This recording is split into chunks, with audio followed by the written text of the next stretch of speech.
Shaman, folk secrets, evil arts, and Feng Shui. I was born in a small county town in northeast China. My ancestors hunted foxes, killed weasels, and soaked pythons in alcohol. They even had a troop of followers. I was destined for this profession. Since it was fate, I followed it and became a shaman, encountering all sorts of bizarre and terrifying events. This story is based on my true experiences. All characters and plot are fictional. Please do not associate it with reality. Chapter 1. The Revenge of the Vengeful Spirit. Having crossed the Shanhaiguan Pass, seeking out Master Zhao attests to his authority in northeast China. However, there exists an even more formidable presence in the region, the Chumaxian, or the wandering shaman. In these challenging times where earning a living feels akin to a Sisyphean task, the economy of northeast China has plummeted. The most prudent paths appear to be either securing a government position or embracing the mystique of the wandering shaman. Contrary to what the name suggests, these shamans are not divine beings. They are mere mortals referred to as Dima, Deshun, or Xiangtong, acting as intermediaries for the celestial realms. In recent years, the proliferation of wandering shamans has reached alarming levels, akin to a locust swarm. Once unleashed, they are uncontrollable. Once, finding a genuine shaman would take 1 through 10 villages. Now, one can easily find 2 at the entrance of a single apartment building. Initially, one needed to possess a connection to the divine to become a shaman. But now, the ancient wisdom has been commodified, openly sold at marked prices. While the sale of Daoist and Buddhist fox spirits can be overlooked, the emergence of a Jesus fox spirit is truly astonishing. Who would have thought to adorn the statue of Hu Santai Yi on Changbai Mountain with a crucifix? Such audacity is remarkable. Nowadays, it seems that everyone possesses the skills of a shaman, with practitioners emerging from every corner. Sadly, genuine practitioners who adhere to righteous principles are few and far between. To outsiders, being a wandering shaman appears as simple as venerating the 5 great spirits of northeast China: fox, weasel, snake, and others, believing one can transcend earthly limitations. However, the reality is far less glamorous. I too feel hunger and pain. Furthermore, the elemental associations have shifted from the traditional fox, weasel, snake, and others to a new classification: Hu, fox spirit; Huang, weasel; Chong, snake; and Qing Feng, spirit of the wind.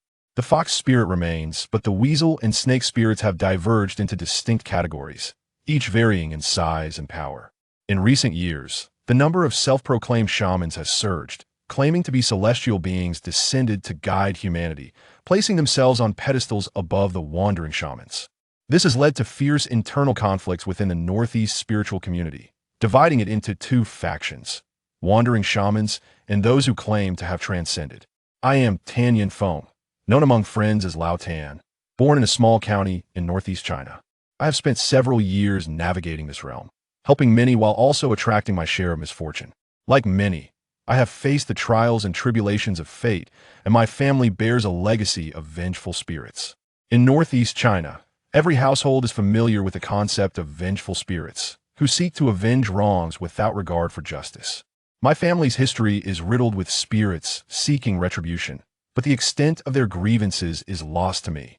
In my father's 30s, he would often procure live snakes to marinate in liquor, claiming it was a remedy for vitality. He would toss the struggling serpents into bottles of liquor, only to find the liquid diminished upon their demise. The sight of the dying snakes was quite horrifying, and whether it truly revitalized him is a question best posed to my mother. At the tender age of 8, tragedy struck when my uncle met an untimely demise. Shortly thereafter, my father began experiencing excruciating chest pains, yet numerous hospitals found no physical issue. Years passed, and after a business venture turned disastrous, my family faced financial ruin, leading to my parents' divorce. I was left adrift, living with my grandfather, my academic performance plummeting, and eventually dropping out of high school. It was only later that I learned my father's ailment was linked to the vengeful spirit of the snake. After years of wandering in my hometown, at 18, I set out for Harbin with little more than a backpack and a 50-yuan train ticket, embarking on a new chapter in life. I navigated various jobs, experiencing the highs and lows of life, until I partnered with 2 friends to venture into selling chili sauce. Unfortunately, the business faltered, leading to frequent disputes with my girlfriend, who lamented my past employment. It was late April when I received a phone call from her. Based on our previous arguments, I anticipated at least a week's respite. Yet, just 3 days later, she reached out, surprising me with her urgency. "Hello, Yujie, what's up? Miss me?" I jested, "Don't flatter yourself. I have something serious to discuss." "What is it?" She revealed an astonishing revelation that shattered my understanding of reality. Her family, hailing from the rural outskirts of Jiaodong, had consulted a renowned shaman about our tumultuous relationship, concerned for their daughter's future. The shaman, to my astonishment, claimed a powerful, vengeful spirit was attached to me, stirring our frequent quarrels. My mind raced. I had always subscribed to scientific reasoning. Newton was my idol. The supernatural was a realm I dismissed. My girlfriend suggested we visit the shaman together. After some deliberation, I agreed to meet her the day after next, dismissing it as mere folly. I viewed the visit as an opportunity to escape and enjoy a meal of authentic Jiaodong pancakes, hand in hand, before returning home. On the appointed day, we set off early and arrived by noon.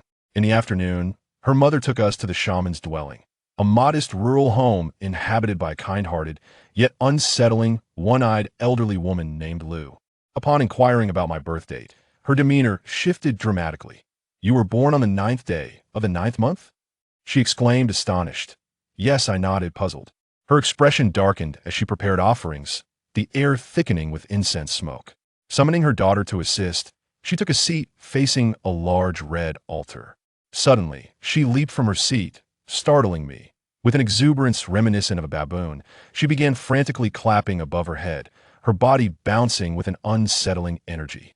Her daughter, alarmed, rushed to stabilize the chair, exclaiming, "Old spirit, please be gentle with my mother. The Dima is frail. Don't strain her." Upon hearing this, the elderly woman ceased her antics, her legs trembling, her expression transformed into something eerie and alien. "Yes, you are right. We must be gentle with the elder Dima," she rasped, her voice now that of a horseman. My eyes widened in disbelief. "May I inquire which venerable spirit has graced us with their presence? One does not alter one's name in standing or in sitting." "Double gun, Lu Junjiang. My little brother Ma, bring me a bowl of halaki." Chapter 2. The fate of the immortal isn't that old lady wielding dual pistols. How did she become the dual gun old dang? I was utterly bewildered, staring blankly at the elderly woman before me. It was my first encounter with something akin to possession. My partner gripped my hand tightly, her palms sweating from fear. Her daughter poured a glass of white liquor and handed it to the old lady, exclaiming, "Master Lu, the spirit is here." "Good." The elderly woman trembled as she took the liquor, one hand on her hip, and downed it with impressive vigor. "Not strong enough. No flavor. Forgive my brother Ma. His health is poor." "All right, I pity brother Ma." The old lady, shaking, extended her glass, which her daughter quickly took, inquiring if anything else was needed. "Bring me a cigarette." Her daughter produced a box of Hongtao Mountain cigarettes, lit one, and handed it to the old woman's fingers. The elderly lady took 3 quick puffs before the cigarette was gone. As she released it, the butt fell to the ground. "Another cigarette." Her daughter nodded and lit another, placing it between the old lady's fingers. This time, she smoked even faster, and before I knew it, the entire cigarette was consumed in just 2 puffs. Good heavens! Not all fairy tales are mere fabrications. After a brief period of service, the old lady's daughter said, "Master Lu, shall we attend to business?" "Indeed. Let us proceed." The elderly woman slowly turned her head, her eyes closed, assessing me. "8 treasure Arhut, you know nothing at all." I was taken aback, pointing to my nose. "Me? Yes. You." The old lady's daughter glanced at me, then back at her mother. "Master Lu, please do not keep us in suspense. We are but naive souls. We cannot comprehend." The old lady nodded. 8 treasure Arhut, listen closely. You hail from the 33rd layer of heaven. Your ancestors have awaited you for 3 generations.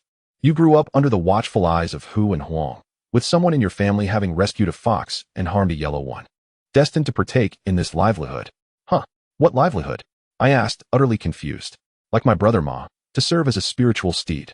The old lady pointed to her own chest with authority. "Spiritual steed?" My head was spinning. What on earth were these bizarre terminologies? "It means brother Ma." "Wait, I will translate for you." The old lady's daughter smiled at me. I nodded in agreement, casting a grateful glance in her direction.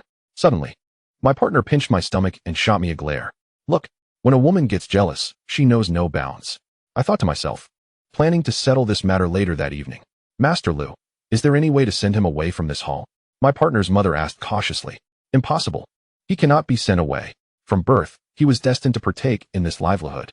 All the pillars are in place. In fact, he could be invited down right now. The old lady shook her head with a smile. My partner's mother changed her expression repeatedly, hesitating to speak. Master Lu, is there anything else he needs to be cautious about? The old lady's daughter inquired. None. His ancestral spirits have already arranged everything for him. Even his arrival at this 1,000-layer ridge today was planned by his ancestral spirits. I was in a fog, wondering what this 1,000-layer ridge was. The old lady's daughter asked about a few more matters before the spirit possessing the old lady departed. She then explained that the so-called 1,000-layer ridge referred to the threshold. A spiritual steed implies a disciple, while 8 treasure arhut signifies an adult male. As for the dual gun Lu Junjiang who had just possessed the old lady, he had been a bandit leader in life, now serving as the master of the Qingfeng sect in the old lady's hall. In summary, I too would eventually have to serve as a spiritual steed. Witnessing the earlier scene of the old lady invoking spirits felt like a gateway to a new world. I held no aversion to this notion of serving. Rather, I found it exhilarating. However, my partner's mother was opposed, incessantly questioning the old lady about whether it was possible for me not to serve. What would happen to her daughter if I did? No, he must serve. It is unavoidable. The old lady shook her head, sighing wearily. His family has too many vengeful spirits. They come seeking revenge. Without the protection of his ancestral spirits, he might have perished long ago, and could he still be here, with both arms and legs? As she spoke, the old lady pointed to her left artificial eye. This is the retribution left by my ancestors. Understand? If he does not serve, his fate may mirror mine. Upon hearing this, my partner's mother fell silent. I was startled and swallowed hard, asking the old lady what I should do about this situation. Do not fear, the spirits will arrange it for you. By this September 9th. As long as the offerings are made, all will be well. My partner asked the old lady, Auntie, can you handle this matter for him? The old lady shook her head. I cannot. Our fates are different, and I cannot intervene. After a brief conversation, as we prepared to leave, the old lady asked me to add her daughter on WeChat, saying that if I encountered any trouble in the future, I could reach out through her. Her daughter, Wang Qingxue, was quite attractive. This was my first encounter with the realm of spiritual steed service, shattering all my previous perceptions. While dining with my partner, I jestingly remarked, Forget Newton, I'm going to roll with Husantai from now on. As expected, my partner and I reconciled sweetly for a few days before quarreling once more. This argument was different. Initially, she had no objection to my future offerings to the spirits. Yet, shortly thereafter, she adamantly insisted that I should not serve. Later, I discovered it was her mother who had stirred discontent. Rural, elderly women possess great insight and understand that serving the spiritual hall entails a lifelong commitment, which means future generations must also serve. If the offerings are not adequately made, the entire family could face misfortune.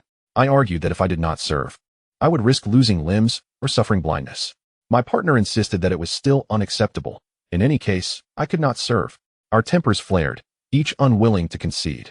Ultimately, the outcome of our negotiations was clear. Should I serve, our relationship would come to a definitive end. I did not indulge her temper. I continued to explore how to navigate my fate, reaching out to Wang Qingxue whenever I had questions. During that period, I sought out skilled diviners and joined numerous WeChat groups for spiritual steed services and shamans, making several acquaintances, though I also encountered a fair share of frauds. Everyone advised me to find a master aligned with my fate. After an extensive search, I finally selected a male master in his 40s named Yang Liqiu. Hailing from a rural area near Zhaodong, he was accurate in all his divinations, spoke without intimidation, and was amiable, accepting offerings based on gratitude. He echoed the words of old Lady Lu, stating that I needed to make my offerings before September 9th. Otherwise, the vengeful spirits would retaliate, and I could find myself in peril. Thus, on the 24th of August, I prepared to perform the ceremony of invoking the spirits. That day, I shared a post on social media as a memento. The location for my ceremony was a rural bungalow in Zhaodong. Performing the ceremony requires preparing a ceremonial pole in advance. I used a bamboo pole roughly the thickness of my pinky finger. The two deities had prepared colorful paper, which they cut and affixed to the top of the bamboo pole. I sat on a stool, though one could also opt for a bed, whatever was most comfortable. Typically, a stool is preferred for its ease of movement. Over the past 6 months, I had witnessed others perform the ceremony, invoking spirits to take their seats. Now it was my turn, and my heart raced with excitement. The two deities draped a red cloth over my head and poured a splash of white liquor over it. I gripped the bamboo pole with both hands, and atop it, the deities inserted 3 black incense sticks. Although my head was covered with the red cloth, I could still see the surroundings when I opened my eyes. Are you ready? The deities cheerfully asked, holding a drum and a whip. I'm ready. I exhaled slowly and gently closed my eyes. Chapter 3. Serving the Hall of Spirits. The two deities, also known as helpers, spirit guides, or shamans, wielded a drum called the Wan Wang drum and a whip referred to as the Wu Wang whip, or sometimes the spirit-driving whip. The ritual for summoning the divine requires two deities to beat the drum while singing. The inner side of the drum is adorned with a string of coins and two bells, creating a sound reminiscent of clashing copper coins as they strike. The two deities, known as Master Ma, elongated the beats and began to sing. Although these deities served the great god, their earnings far surpassed those of the average deity. Enchanted by the lyrics, I instinctively lifted my foot, tapping it on the ground, my legs shaking uncontrollably. Throughout this process, my mind remained remarkably clear. Yet my body yearned to move, akin to the irresistible urge to sway one's head while immersed in the pulsating beats of a nightclub DJ. The first invocation was for the Hu family. The sequence followed. First Hu, then Huang, and third the serpent, followed by the pure breeze. And finally the external 5 elemental deities. Some may not adhere to this order. For instance, if a ghost family takes the lead, it is referred to as the Yin Hall. Which esteemed deity has arrived? Master Ma inquired as the drumbeats ceased. I felt nothing at that moment, yet my feet continued to tremble. Master Ma asked a few more questions, and upon seeing my silence, he jovially suggested, "Esteemed elder, would you care for another verse?" "Sing on," I replied without hesitation, for I had already invested. "Very well." Master Ma resumed his drumming and singing. Soon, another verse was complete. Which esteemed deity has arrived? I was unaware. I felt a warmth in my chest, my body heavy, as if burdened by a great stone. A deity had descended upon me. Otherwise, my limbs could not tremble, and whatever I sensed in my heart, I must express without hesitation. At that moment, I heard the voice of the great deity, Master Yang. "Indeed, esteemed elder, you speak with the authority of gold." Master Ma flattered.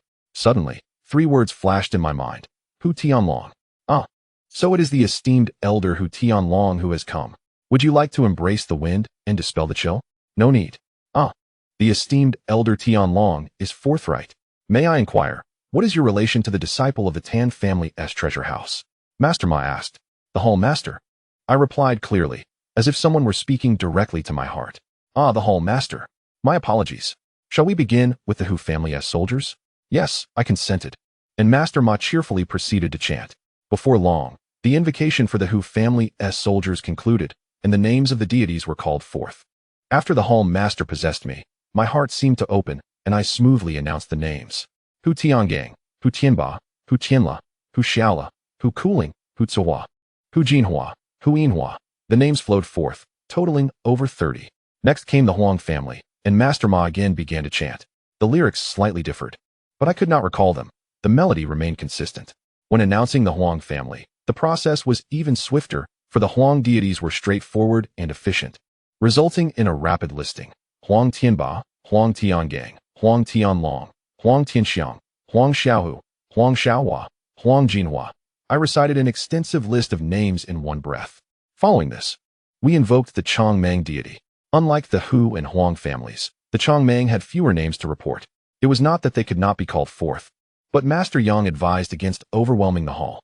The Changmeng is associated with the Yin realm and is akin to ghost deities.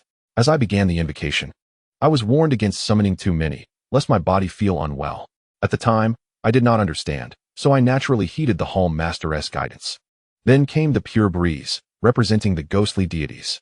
The tune for this invocation was distinctly different, imbued with a tone of lamentation. Oh, the old sad king, who died too early and in vain. To stabilize the spirit hall, ghostly deities are of utmost importance. After Master Ma completed the lyrics, I felt as though I had fallen into a pitch-black cellar, a chill creeping down my spine. Which esteemed deity has arrived? I closed my eyes, and before me appeared the silhouette of a frail old man wielding a hunting rifle, dressed in tattered garments. It was as if I were gazing at a photograph. His name surfaced in my mind, Tanzhongua. What relation do you have to the disciple Ma? I inquired. He is of my great-grandfather's generation. May I ask how you met your demise? I perished in battle against the Japanese. This Tanzhongua became the sad king of my hall. Subsequently, I encountered my uncle, my second great-uncle, and my elder sister. They all entered my hall. Following this, various roles such as hall masters, protectors, and the sad king were established. The two deities then drummed to summon the hall master, inquiring about the rules of the Tan family's treasure house, which I would need to abide by. My family's hall master was incredibly kind, imposing no strict regulations, wishing for me to live freely.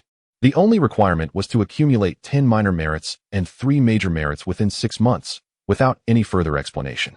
After imparting this knowledge, the hall master departed without any unnecessary words. Thus, the summoning ritual concluded, leaving me feeling light as a feather, as if I had shed a heavy burden. I asked Master Yang what the purpose of accumulating 10 minor merits and 3 major merits was. Master Yang admitted he did not know, suggesting I ponder it, and perhaps the old deities would reveal it in a dream. I did not dwell on it at the time. The 2 deities presented me with a bag of gold ingots, and we departed the courtyard to burn them by the roadside. This is referred to as sending off the deities. During the summoning, many deities and spirits arrived. Those who entered the hall required no further attention, while those who did not must be compensated for their journey home. I also spent an additional 100 yuan on the hall list. At Master Yang's shop, I purchased an incense burner, bowls, offering incense, 2 red offering lamps, a cup of water, 5 pairs of red chopsticks, and 5 wine cups before taking a vehicle home. That night, I slept soundly without dreams. By 7 the next morning, I awoke, washed my face, and immediately went out to procure offerings. According to tradition, I was to perform a grand offering that day. I used an old television cabinet left behind by the previous homeowner as an altar, nailing a peg on the wall to hang the red hall list above it. The offerings included a carp, a roast chicken, pig's head meat, 5 eggs, 3 kinds of fruit, 5 of each, 25 round buns, 5 cups of white wine, and a jar of fruit preserves. In the new incense bowl, I poured millet. During my first incense lighting, I carefully used 12 sticks, a full hall offering. I distinctly remember standing before the altar and proclaiming, whether rich or poor, I will offer to you for a lifetime. I then clasped my hands in prayer, not for any other reason, but because they had silently protected me all along, preventing malevolent spirits from harming me even when I was unaware of their existence. At that moment, a tingling sensation coursed down my back, and I understood this to be their response. I shared the experience of the summoning and the need to accumulate merits with Wang Qingxue. After some recent conversations, we had grown quite close, and she was genuinely happy for me. Inquiring about the merits, she consulted her mother, Aunt Lu, who explained that accumulating merits entailed helping others with their ailments. However, the reason behind it remained a mystery, as her family's elder deities stated that such secrets must not be disclosed. This left me feeling helpless. On the 3rd day of the offerings, my girlfriend returned to collect her clothes. I was not home that day, but upon seeing the red hall list hanging on the wall, she was thoroughly frightened and called me to express her anger. As initially predicted, we parted ways and deleted each other from WeChat. It was quite regretful, having been together for so long, and I wished her happiness in the future. The following half-month passed without any peculiar feelings. I felt light and ordinary, save for a few strange dreams. A childhood friend, Chang Dali, came from our hometown to handle some affairs and took the opportunity to visit me. I initially contemplated heading straight to the restaurant, but he mentioned he was not hungry yet and preferred to come to my home for a chat before dining later. Coincidentally, he became my first devotee. Chapter 4. The Peach Blossom Talisman. My dwelling is a modest 1-bedroom apartment, situated on the 8th floor while I reside on the 7th. I purchased it without any renovations, and the bathroom is too rudimentary for bathing. At 7 p.m., Chang Dali ascended the stairs, panting heavily. He barged into my home, and upon noticing the red talisman hanging on the wall, he paused in astonishment, inquiring about the situation. I chuckled softly and recounted the events of my recent spiritual endeavors. Upon learning of my spiritual practice, Chang Dali was quite exhilarated. He approached the red talisman and bowed 3 times with his hands pressed together, bending at the waist nearly to a 90-degree angle. Brother, is this how one should bow? Chang Dali grinned, revealing his prominent buck teeth, and glanced at me. I hesitated for a moment and nodded in affirmation. Brother, can you see anything now? Chang Dali rubbed his hands together, looking at me with eager anticipation. I'm not sure. I haven't attempted that yet. Could you take a look at my romantic prospects? When will I meet my destined partner? Chang Dali licked his buck teeth, and under his persistent coaxing, I decided to give it a try. After all, he was my friend, and there was no fear in failing to provide accurate insights. I invited him to wait in the bedroom, as there was no seating in the living room, which lacked even a table. I typically ate at my computer desk. Since inviting the old spirit into my home, I had only performed the incense offering twice before, once during the grand offering and once on the first day of the lunar month. This was the 3rd occasion. Uncertain about how many incense sticks to insert for divination, I followed the usual practice and placed 12 sticks, filling the entire incense holder. After placing the incense, I clasped my hands in prayer, took a deep breath, and proceeded into the room. Brother, is it working? Chang Dali looked at me expectantly. Are you in such a rush? Just wait a moment while I find my focus. I sat on the edge of the bed, waved him off, and closed my eyes. Recalling the scene from when I last engaged in divination, waiting for the spirit to provide me with a sensation. Chang Dali sat quietly on the small sofa beside the bed, and the room was enveloped in silence. However, I felt nothing. After what seemed like an eternity, I still had no inspiration. Brother, have you sensed anything? Not yet, just hold on. I urged, switching off the bedroom light, pondering if a darker environment might enhance my perception. After a brief wait, I still felt nothing, but a yawn escaped me. Brother, don't fall asleep. I'm not tired, I replied, yawning again, the kind that draws in air for several seconds, causing tears to flow involuntarily. During my previous spiritual sessions, I would often yawn and shed tears for extended periods, having grown accustomed to it. I recognized this as a sign that the spirit was near, perhaps even possessing me. I internally pleaded, "Oh, spirit, who has arrived? Please give me some guidance. My brother is lonely and seeks love." My mind felt blank, void of thoughts, and I had no images before me, just an incessant urge to yawn. After approximately 3 minutes, Chang Dali could no longer contain himself. Brother, is it working? Just a moment, don't rush. Just as I finished speaking, a sudden sensation surged within me. He is destined for late marriage, for the next 4 years. He will not encounter a suitable partner, and it is best he remains single for now. I was momentarily unsure whether this insight was a revelation from the spirit or merely my own thoughts. Many who delve into fortune-telling know that in the early stages, it is often difficult to discern whether the insights are self-generated or imparted by the spirit. Seeing me open my eyes, Chang Dali inquired softly, "What did the old spirit tell you?" Furrowing my brow, I scrutinized him closely. My friend has an average appearance, and what detracts from his looks are his 2 prominent buck teeth. During his developmental years, his front teeth grew misaligned, and his family, reluctant to invest in braces, allowed him to habitually lick his teeth, transforming his small buck teeth into prominent ones. As for your romantic prospects, it is advisable to refrain from pursuing relationships for now. What? When can I start dating? Chang Dali gazed at me with a pitiful expression. I can't be left waiting forever, brother. During my earlier insight, I sensed the 4-year time frame, which I didn't mention. It seemed unreasonable for a young man to remain single for such a duration. Well, it will take some time. How long, I cannot say. What? That is unacceptable, brother. You must help me find a solution. The desperation in his eyes made it seem as though he might weep. With his average features and notable buck teeth, lacking a stable job and coming from a modest family, it is indeed quite challenging to find a suitable partner. Although we are good friends, the reality remains harsh. A solution? I pondered, scratching my head. I am unfamiliar with marriage harmonization, love-attracting rituals, or the arrangements for invoking love. Brother, please think of something. I implore you, seek assistance from your old spirit. Don't be ridiculous. Given our relationship, if I could help, I would. This was the truth. I have always valued loyalty to my friends, embodying the spirit of camaraderie. Just as Chang Dali was about to speak further, I suddenly paused. Wait a moment. I retrieved my phone and opened my photo gallery. Indeed, I found a picture of a peach blossom talisman. I have a penchant for learning. Previously, when visiting someone else for divination, I had taken a snapshot of the talisman. The issue, however, was that I had no accompanying incantation. Would the talisman I drew be effective? Chang Dali leaned over to see the peach blossom talisman displayed on my phone. Brother, can you draw one for me? Drawing is feasible, but I cannot guarantee its efficacy. That is fine. Let us try it. Indeed, it would be best if it worked. If not, it could simply serve as a decorative piece. At that moment, I had no talisman paper at home. In a pinch, I tore a piece of A4 white paper and began to draw. My right thumb was injured, making my handwriting less than neat. But I was certain I had not made any mistakes. That should suffice. I nodded in satisfaction, and suddenly 3 words flashed in my mind. Blow some breath. Blow breath? I recalled Master Yang, who, when drawing talismans or bestowing small gourds and 5 emperor coins, would always blow a breath upon them, claiming it infused the talisman with divine energy. This must be a reminder from the spirit that I needed to blow some breath to empower it. Blowing breath was not a difficult task. I directed my breath towards the drawn peach blossom talisman, exhaling forcefully. In truth, it was not merely blowing. It was more akin to exhaling with vigor. What are you doing? Chang Dali stared at me, eyes wide in confusion. Shoo, I'm consecrating it for you. Chapter 5, The Opening. I exhaled onto the peach blossom talisman for about half a minute, exhausting myself to the point of feeling lightheaded and gasping for air to recover. Brother, is it effective? Chang Dali's eyes gleamed with eagerness as he stared at the talisman in my hand. It should work. I have known him for over a decade, and I was aware that he had likely never even held a girl's hand, living a life more ascetic than a monk. Upon hearing this, I handed him the drawn peach blossom talisman.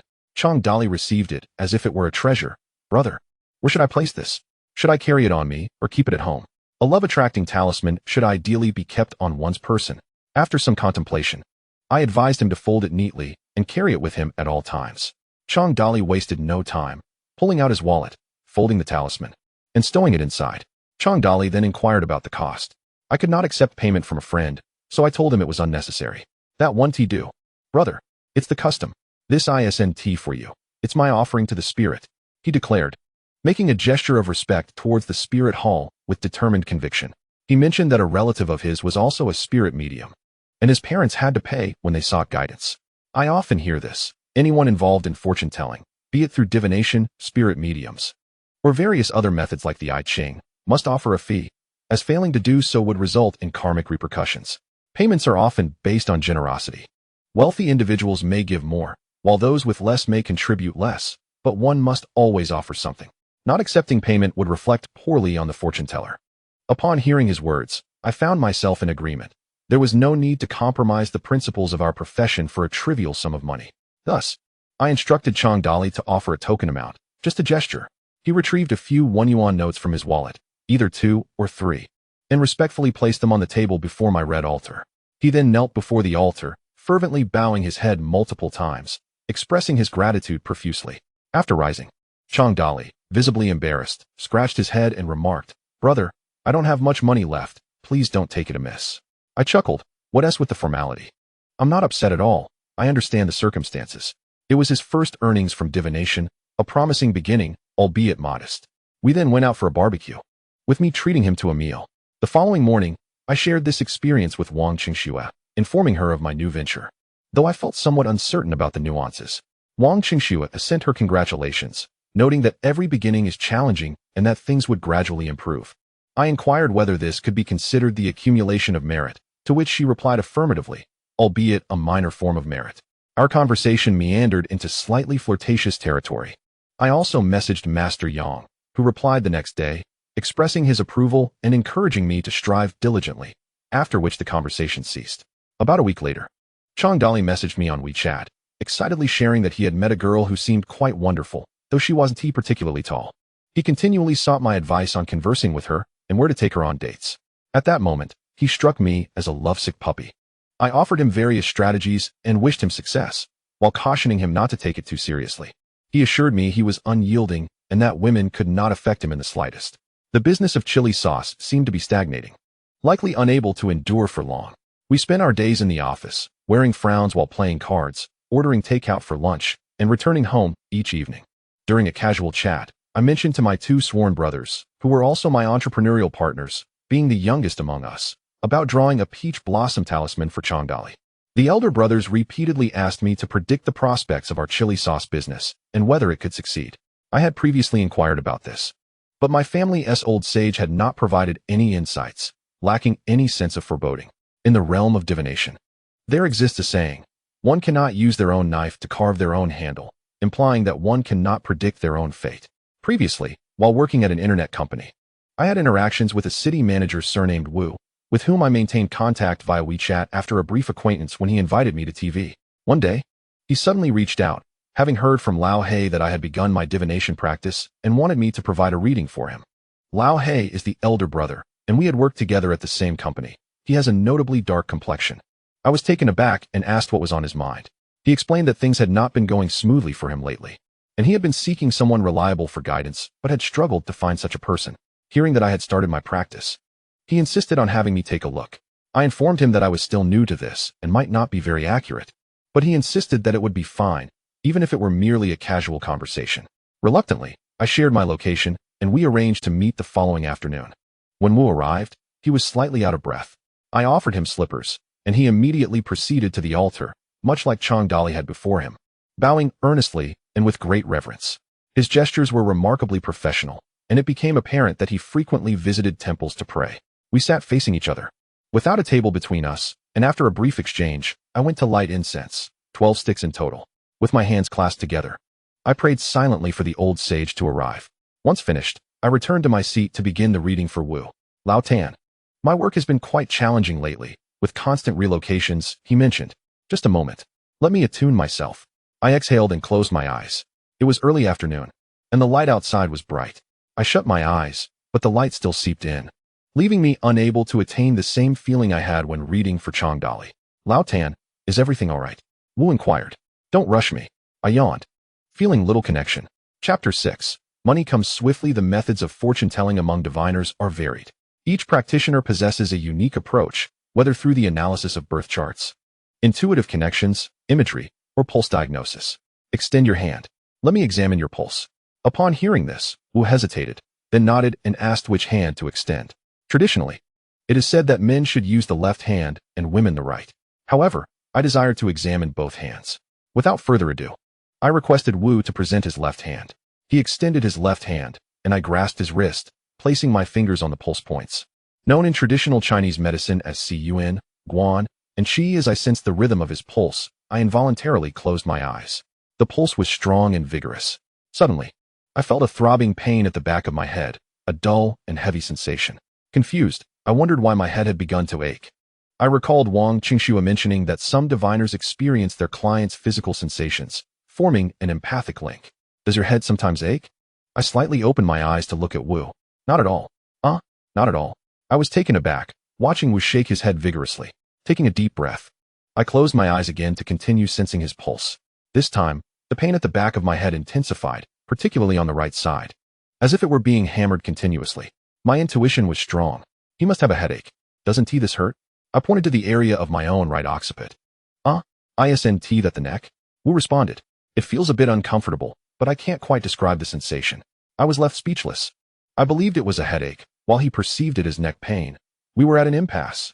However, through this interaction, I realized he was quite stubborn. He required clear explanations before he would concede. To be frank, encountering such a person in fortune-telling can be quite exhausting.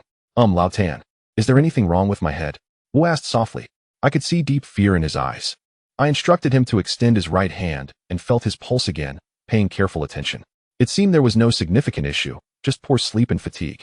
That's right. My sleep has been poor lately. I'm exhausted. Wu nodded vigorously.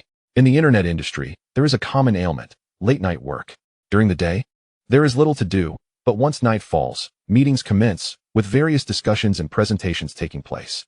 If one retires early, it is deemed a lack of dedication, and one could be awakened at midnight for a meeting or to strategize. You must prioritize your rest, I advised, continuing to assess Wu's pulse. Goodness, his heart, liver, spleen, lungs, and kidneys were all in a sub-healthy state. There were no major issues, but he needed to pay more attention to rest, especially regarding late nights. He should aim to sleep and rise early. Of course, whether he could manage that was not within his control. I relayed all my observations to him. Whether he chose to heed them was his prerogative. At least I had fulfilled my duty. Wu did not inquire about matters of the heart. He had married a couple of years ago and had a daughter, leading a happy family life. He wasn't there to discuss health, primarily seeking insights into his career. I was aware of this, yet I felt compelled to assess his pulse, driven by an involuntary urge. Perhaps this is fate, urging me to remind him to take care of his health. As I touched his pulse, I sensed a myriad of tiny black dots surrounding him, enveloping him in layers. Upon closer inspection, these dots were animated, constantly bumping into him. The words little people sprang to mind. Wu Gu, are you attracting little people? Do you feel as though nothing goes smoothly at work? Do you experience a sense of stumbling? Upon hearing this, Wu Gu nodded emphatically in agreement. Yes, exactly. That feeling of constant obstruction. According to Wu Gu, even when he submitted taxi receipts for reimbursement, he found himself short by 200 yuan compared to others. At work, everything seemed to go awry, as if someone were scheming against him from behind. He had never mentioned these issues before, perhaps to test my abilities to discern them. Lao Tan, do you have any solutions? Wu Gu looked at me with eager anticipation. I pondered for a moment and replied, I can draw a talisman to dispel the little people. However, I cannot guarantee its effectiveness. Wu Gu insisted it was fine, urging me to proceed with confidence. I agreed and retrieved the yellow talisman paper I had purchased a few days prior near Jiao Temple. The purchase was entirely coincidental. A friend I had met there, a volunteer at the temple, was also a medium. She had gone to a local market to buy supplies, and I accompanied her to buy some incense. As I needed to burn 12 sticks at a time, She happened to buy yellow talisman paper, inscriptions, and seals. A stack of yellow talisman paper cost 3 yuan. And she bought 2 stacks for 5 yuan, so I decided to follow suit and bought 2 stacks as well. I opened my phone and began to draw the talisman according to the image on the screen. Wu Gu observed my actions with a somewhat peculiar expression, perhaps finding it a bit dubious. Soon enough, I completed the talisman to dispel the little people. This time, without needing a prompt from any spirit. I blew gently upon the yellow paper, meticulously covering from the head of the talisman to its foot. Once finished, I handed the talisman to Wu Gu. Lao Tan, where should I place this? Just put it in your wallet, Wu Gu nodded, placing the talisman inside and inquiring if there were any precautions. I furrowed my brow, thought for a moment, and said, avoid letting it come into contact with water. It will get wet. Wu Gu nodded seriously and thanked me. He then took out 500 yuan from his wallet without asking how much I wanted, approached the offering table, and reverently placed the money before the incense burner. Bowing in respect. Goodness, I had prepared myself for a negotiation, expecting Wu Gu to offer a token amount. Instead, he gave 500 without hesitation. I must say, this individual is quite principled. Given that the money was already offered, it would be inappropriate for me to ask for a portion. We exchanged polite words, with him claiming I was too courteous, making me feel quite embarrassed. He stated that it was a different matter, and he placed it there directly to ensure I would not refuse. After bidding farewell to Wu Gu, I felt a warm ambience in the room, as if many spirits were present. I knew the spirits were watching. Gazing at the 500 yuan on the table, I licked my lips. Money truly flows quickly in this line of work. A casual chat, a little intuition, and the money is in hand. How delightful. At that time, I was unaware that this was what one might call a newcomer's lucky phase. The spirits deliberately offered a taste of sweetness, enticing you to delve deeper into this realm. I contemplated and messaged Master Yang to inquire if there were any specific precautions regarding the talisman I had drawn. The next afternoon, Master Yang finally replied, advising me to consult the elder spirit and to attune myself properly. My heart raced with frustration. In desperation, I asked Wang Qingxue to consult her mother. Wang Qingxue replied that she was already well aware of such matters and didn't need to ask her mother. She informed me to avoid letting the talisman come into contact with blood, water, oil, or anything else that might soil it, and it should not be kept during intimate activities. Some special talismans have different precautions, including Wu Gu's case. I felt I had accumulated a couple of minor merits, which lifted my spirits. Chapter 7. The corpulent female ghost. Afterward, I continued my routine at the company. To be honest, our chili sauce tastes exquisite. It is unfortunate, however, that sales have remained stagnant, teetering on the brink of closure. The boss has a cousin who has been married for over 3 years and has a 2-year-old son who frequently cries at night and occasionally suffers from high fevers, which resolve upon reaching the hospital but recur once they return home. Whenever the child falls ill, his cousin takes him to an elderly medium, claiming he has attracted malevolent spirits. They prick the child's finger to draw blood, and the child recovers, costing 20 yuan each time. Within half a month, the child is bound to fall ill again, and the cycle continues. According to Lao Hei, every time she sees her child's finger pricked, her eyes brim with tears of sorrow. Rumors abound regarding the profession of mediums, asserting that those newly initiated possess great power, particularly in the first 3 years. Lao Hei asked if I could assist his cousin. I had never dealt with a sick child before. Initially, I contemplated declining, but considering the accumulation of merit, I thought it might be worth a try. Perhaps this was arranged by the elder spirit? Upon hearing my willingness to attempt it, Lao Hei flashed a grin, revealing his yellowed teeth. All right, then let us give it a shot. If it doesn't work, no matter. That evening, Lao Hei went to fetch his cousin while I returned home, pondering how to address the child's illness. I was reluctant to consult Master Yang and felt too shy to ask Wang Qingxue. Suddenly, a vision flashed before my eyes, revealing an image of a crying little boy with a plump woman standing behind him, pinching the nape of his neck. The vision lasted less than a second before vanishing, yet its content remained vividly etched in my mind. I glanced at the red offering table and realized this was a hint from the spirits. That plump woman must be a female ghost. I found myself both amused and bewildered. If that vision was indeed real, this would mark my first encounter with a female ghost. My preconceived notions of a female ghost were that she would be clad in white, with long flowing hair and a stunning visage, luring men and siphoning their essence. Yet here I was, confronted by a plump, round-faced apparition. Never mind. I would wait for Lao Hei and his cousin to arrive before determining the course of action. Ultimately, I was unsure if I could resolve the matter, but I figured Lao Hei wouldn't hold it against me if I couldn't. The prospect of confronting a female ghost stirred a small excitement within me. As a child, I adored watching horror films, particularly those featuring Lin Jingying confronting zombies. Never did I imagine that one day I, Lao Tan, would find myself in such a situation. As for fear, I felt not an ounce of trepidation. The spirits I worship, combined with the myriad of deities at the offering table, number nearly 100, though I have not memorized them all. 100 against 1. Could I possibly lose this battle? The thought of defeat never crossed my mind. Around 7:30 p.m., Lao He and his cousin arrived, panting as they entered the room. My rapport with Lao He is close. We share a bond forged in blood and brotherhood, so there was no need for pleasantries. Lao He casually tossed my ex-girlfriend's pink slippers at his cousin's feet. She paused, casting an awkward glance in my direction. Go ahead and wear them. It's all right, I quickly reassured her. Lao He's cousin held the child, appearing quite exhausted, yet still managed to force a smile at me. Once inside, Lao He introduced his cousin as Li Xiaoping, asking me to simply call her Xiaoping. The name Xiaoping was not unusual, but coincidentally, I had a spirit named Tan Xiaoping, a female ghost from my family in Shandong, who had died from pesticide poisoning. It was amusing that Lao He's cousin shared the same name. Brother Tan, coming to your home has brightened my spirits. It is different from what I had imagined, Li Xiaoping suddenly remarked, catching me off guard, prompting me to ask what she meant. Li Xiaoping hails from a rural background. During her childhood, she frequently encountered rituals involving spirit mediums, which always left her feeling uncomfortable. After her marriage, her child would often fall ill, and visiting the old man's home for treatment, which also featured a spirit hall, exacerbated her unease. She described her feelings as a deep-seated fear, a chill running down her spine, as if unseen eyes were watching her, despite the absence of any tangible threat. However, upon arriving at my home, she felt at ease and secure, devoid of fear. That was a relief. As long as she felt unafraid, everything was fine.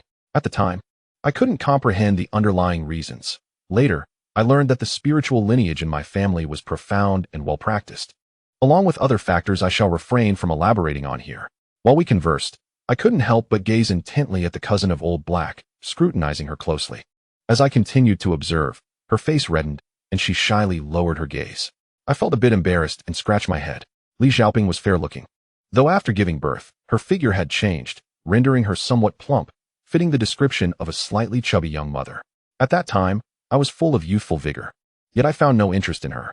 My persistent gaze was driven by a curiosity to see if I could catch a glimpse of the rotund spirit with large ears. Yet, there was nothing to behold. The air was devoid of any presence. I chose not to voice my thoughts, fearing it might frighten Li Xiaoping. As for Old Black, I would later share this with him at midnight. Li Xiaoping mentioned that earlier that afternoon, her child had once again succumbed to feverish cries.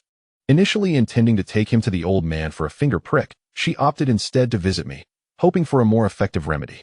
Miraculously, as soon as they reached the foot of my building, her son ceased his fussing, lying quietly in her arms, grinning foolishly, occasionally tugging at her collar with his little hands. After chatting for a while, I went to light incense, using 12 sticks in total, 3 grouped together in the back, and 3 spaced apart in the front. After completing this ritual, I clasped my hands together and silently beseeched, "Oh, venerable spirits, how shall we resolve this? Please, come forth swiftly."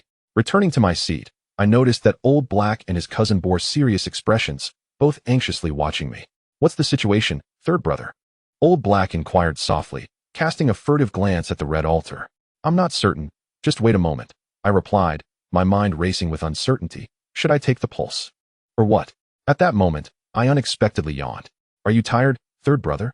Old Black seemed taken aback. I waved my hand dismissively, "Not tired. It's part of the process." Within a minute, tears began streaming down my face. "Brother, it seems the spirit is manifesting," Li Xiaoping whispered to Old Black. He nodded in acknowledgement. "Take your time, third brother. No need to rush." I was yawning incessantly, reluctant to speak. Internally, I mused, is this something I can control? Yet, I felt a surge of delight. The spirits were indeed present. My curiosity piqued. I wondered how to confront the female ghost. As I continued, my legs began to tremble involuntarily, a compulsion to shake them rising within me. Despite the absence of any drumming or chanting, my legs shook uncontrollably, and warmth filled my chest, stronger than during my previous encounters. Chapter 8. Offering money to spirits. An old saying goes, "Men tremble in poverty, women tremble in disgrace." From a young age, my grandfather instilled in me the importance of not shaking my legs. I pondered if he had sensed something, fearing that my legs shaking might summon the spirits, which is why he forbade me from doing so in my youth. Previously, When I exhibited this behavior around Chang Dali and Wu Gu, the reaction from the spirits was never this intense. My mind drifted into fanciful thoughts, and then suddenly, two words echoed in my head. Calm your mind. Calm my mind. What does that mean? You need to calm down. This was not merely a fleeting thought. It was a direct voice speaking within my mind, sounding somewhat irate. I realized that the spirits were preparing to showcase their powers. However, I had no idea how to calm my mind. Yet, being clever, I quickly devised a plan. While I couldn't calm my mind, I certainly knew how to sleep. I closed my eyes, continued yawning, and emptied my thoughts, allowing myself to become completely unoccupied. Isn't that how we all fall asleep? With no thoughts in our minds. We drift off before long. Indeed, my theory proved correct. After a few seconds, I suddenly felt a profound sensation, not words or images, but a strong awareness. As if I inherently understood the situation. The rotund spirit had arrived alongside me. Upon realizing this, my instinct was to search for the ghost. However, as I thought this, the previous sensation dissipated. Calm your mind and feel. The voice returned, clearer than before. I could ascertain that the spirit currently with me was male. Yet whether he belonged to the Hu family or the Huang family, I could not tell. Heeding the spirit's guidance, I once again emptied my mind. Pretending to lie in bed, clutching a pillow and feigning sleep. The previous sensation returned. The ghost haunting the child was his great aunt, known for her unreasonable behavior during her lifetime. Now, having passed, she sought funds, tormenting the child out of spite. Subsequently, she revealed to me a method for appeasing the spirit, and then it vanished. I yawned, wiped my tears, and sniffled. Why was this experience so different from what I had envisioned in films? Initially, I had imagined negotiating with the rotund spirit. Ideally, we would reach an agreement. If that failed, my family of dozens of spirits would surround her, delivering a thorough thrashing. Then, I would stand with my arms crossed, looking down upon the bruised spirit, questioning her compliance. If she refused, I would continue to punish her. Third brother, what's happening? Did the spirits communicate anything to you? Old Black asked. His cousin looked at me with eager anticipation, her pitiful eyes nearly leading me to misinterpret her emotions. They did. I nodded, glancing at Li Xiaoping. Does your child have a great aunt? Great aunt. I have no idea. Li Xiaoping quickly shook her head. Third brother, what is going on? Please clarify. Old Black pressed. I decided to be transparent and recounted precisely what I had sensed. It was the child's great aunt, who, lacking money in the afterlife, had come to disturb the child. Li Xiaoping was unaware of this, and without hesitation, she called her husband to inquire about any deceased aunts. The phone was on speaker, and after her question, there was a lengthy pause on the other end before he asked how she knew. Li Xiaoping grew anxious and pressed her husband for clarity regarding any deceased aunts. He confirmed that he had a great aunt who passed away in her 40s, having treated him poorly in life, thus never mentioning her to Li Xiaoping. Her husband incessantly questioned her about what was happening. Frustrated, Li Xiaoping abruptly hung up, looking at me with pleading eyes. Tengu, can you resolve this? Although I had no children of my own, I could empathize with Li Xiaoping's distress. After all, her child had been falling ill repeatedly due to this great aunt. And the thought of pricking the child's finger was infuriating. I believe it is possible. You should give it a try. The old spirit instructed me earlier. I nodded, sharing the method I had received. Li Xiaoping, fearing she would forget, requested paper and a pen to jot it down. She was to prepare 2 bundles of burning paper, one containing 3 incense sticks, and circle them around the child's head 3 times to the left and 3 times to the right, then pull back slightly while saying, "Come with me to collect money, allow him to recover." Afterward, she would go to the crossroads to burn the paper and return home without looking back or speaking. All right. Yes. Li Xiaoping nodded vigorously. Suddenly, she asked if I could assist her child at my home, as she, being a girl, was afraid to do it herself. Can your husband not assist? She mentioned that her husband was utterly skeptical of such matters, rarely taking care of the children, while she managed all the household affairs, both major and minor. After pondering for a moment, I replied, that may be so, but we have no paper at home. I decided to head downstairs to purchase some. Old Hay urged me anxiously. I cast a sidelong glance at him and said, go ahead. Without further ado, Old Hay hurried down to the convenience store and soon returned with 2 bundles of burning paper. Clutching the paper, I found myself murmuring repeatedly, urging the spirits to guide me, lest I make any mistakes. After uttering those words, a warm sensation surged through my chest. I knew the spirits were with me. Following the steps I had just taught Li Xiaoping, I circled the burning paper around the child's head a few times. Come with me to fetch the money. Release him from his ailment. Completing the first step, I donned my shoes, expressionless, and opened the door. As soon as the door swung open, I was startled, nearly crying out. There stood a corpulent, broad-faced female ghost, the child's great-aunt, grinning at me before vanishing. Chapter 9. The intruding spirits. I stood there, frozen for a full 5 seconds, before comprehending what had just transpired. The corpulent ghost had lingered before me for barely a second before disappearing. Goodness. I was puzzled as to where this ghost had come from. After some contemplation, I realized she hadn't dared to enter my home. Encountering a ghost upon opening the door had genuinely startled me. However, mere moments later, I regained my composure and felt no fear. I even found myself wanting to scold her. I was eager to ask her if she was out of her mind, standing at my doorstep to frighten me. Did she not fear that I would summon the spirits to deal with her? At that time, I was just a novice, fearless and brash, with quite the temper. These thoughts remained unspoken, as I prioritized the task at hand. With 2 bundles of paper in hand, I descended to the nearest intersection. It was summer, and the streets were bustling with pedestrians and vehicles. Without a second thought, I ignited the paper. The small flame grew larger, blazing fiercely, and I frowned slightly, gazing at the empty space before me. Although nothing was there, I felt as if someone stood there, chuckling at me. The sensation was intense. I attempted to communicate with the spirits, but received no response. My mind felt empty. Not dwelling on it too long, I returned home once the paper had completely burned. On my way back, I neither looked back nor spoke. Upon arriving home, I heard the door open, and Old Hay along with his cousin rushed to greet me, inquiring if I had succeeded. It should be fine now. The child should be all right, I replied, confidence surging within me, though I was uncertain of its origin.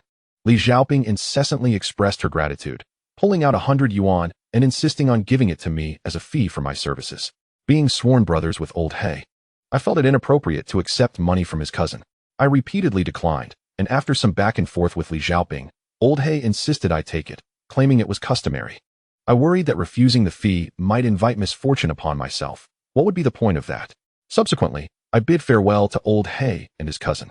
Alone in the house, I surveyed my surroundings, feeling warm and secure, as if surrounded by people. Approaching the red altar, I noticed that the 12 incense sticks had burned down completely. I pressed my palms together in prayer. May the spirits bless me with prosperity. With that, I retrieved the lottery ticket I had purchased earlier from my pocket and placed it beneath the incense bowl. At that moment, I faintly heard a voice whispering, "What a careless fellow." I scratched my head, glancing around, feeling somewhat guilty. I wondered if I was merely imagining things, not overthinking it. I washed up and settled down to play some games. At 11 that night, I sent a message to Old Hay describing the ghost with the broad face and plump features, my depiction being rather vivid. Each line of his reply was punctuated with exclamations of disbelief. Turning off the lights, I lay in bed with a chuckle, sending Old Hay one final message. "Why do I suddenly feel like that ghost is right beside you?" Old Hay responded with a series of question marks, accompanied by an emoji of a bewildered face. I didn't reply, opting for a silent, restful sleep. That night, I slept soundly, entering a lengthy dream where I was driving a BMW, recklessly speeding down the road, with Old Hay in the passenger seat. He cautioned me to slow down and steady myself, while I brushed off his concerns, saying I was unbothered by such trivial matters. Upon waking the next day, I yawned and hardly gave the dream another thought. Picking up my phone, I noticed a long string of messages from Old Hay, alongside 2 missed calls and 7 unheard voice messages. I chuckled to myself and replied with a question mark, then washed my face and headed to the office. Upon entering the office, I found Old Hay with a stern expression, staring intently at me. "Brother, what's wrong?" I asked with a grin. "What do you think? You scared me half to death last night." "I didn't do anything. It was just a feeling." Old Hay pursed his lips, saying nothing further. After all, what man would admit to being frightened by ghosts? Old Hay shared that his cousin had returned home and had a fierce argument with her husband, berating him soundly. The source of the child's fever was attributed to his wife's aunt. No matter how he tried to explain, Li Xiaoping wouldn't listen, causing a ruckus and threatening divorce. I felt a twinge of sympathy for her husband, thinking she was being rather unreasonable. At the time, I didn't understand. But later I came to realize that constant quarrels had fostered deep-seated grievances, and she was merely looking for an outlet. Not having had a confrontation with the ghost left me somewhat disappointed. Perhaps I had previously envisioned the spirit world as overly mystical, thus the disparity was striking. After a while, Lauer sauntered into the office, and the 3 of us discussed the matter of chili sauce before resuming our game of cards. Days passed, and about a week later, in the afternoon, Lauer and I set out to deliver goods. He was driving while I handled the loading. We bantered along the way, exchanging jests about Old Hay, our elder brother. As we neared the halfway point of our delivery, engrossed in conversation, I suddenly felt a sharp pain in my eyes. It stung fiercely, like needles piercing me, and tears streamed down uncontrollably. Unlike previous instances when I had felt the gentle embrace of the spirits, this time it was blindingly painful, nearly rendering me unable to keep my eyes open. "What is wrong with you?" Lao Air, the driver, exclaimed, startled by the bloodshot state of my eyes. I was at a loss, struggling to open them. I shook my head and blinked forcefully. Using my phone screen as a mirror, I saw that my eyes were riddled with crimson veins. I realized this indicated a spiritual presence, but why was it so painful? I took a deep breath, internally questioning what was amiss. There was no response whatsoever. My mind felt utterly vacant. After a moment's contemplation, I sensed something was amiss. Such intense pain must indicate a problem. I forced my eyes open and sent a message to Master Yang, who had helped me establish my spiritual altar, explaining my condition. I anticipated a lengthy wait for a response, but to my surprise, he replied within a minute. He informed me that a spirit had come to intrude upon my altar, which I had overlooked when I registered.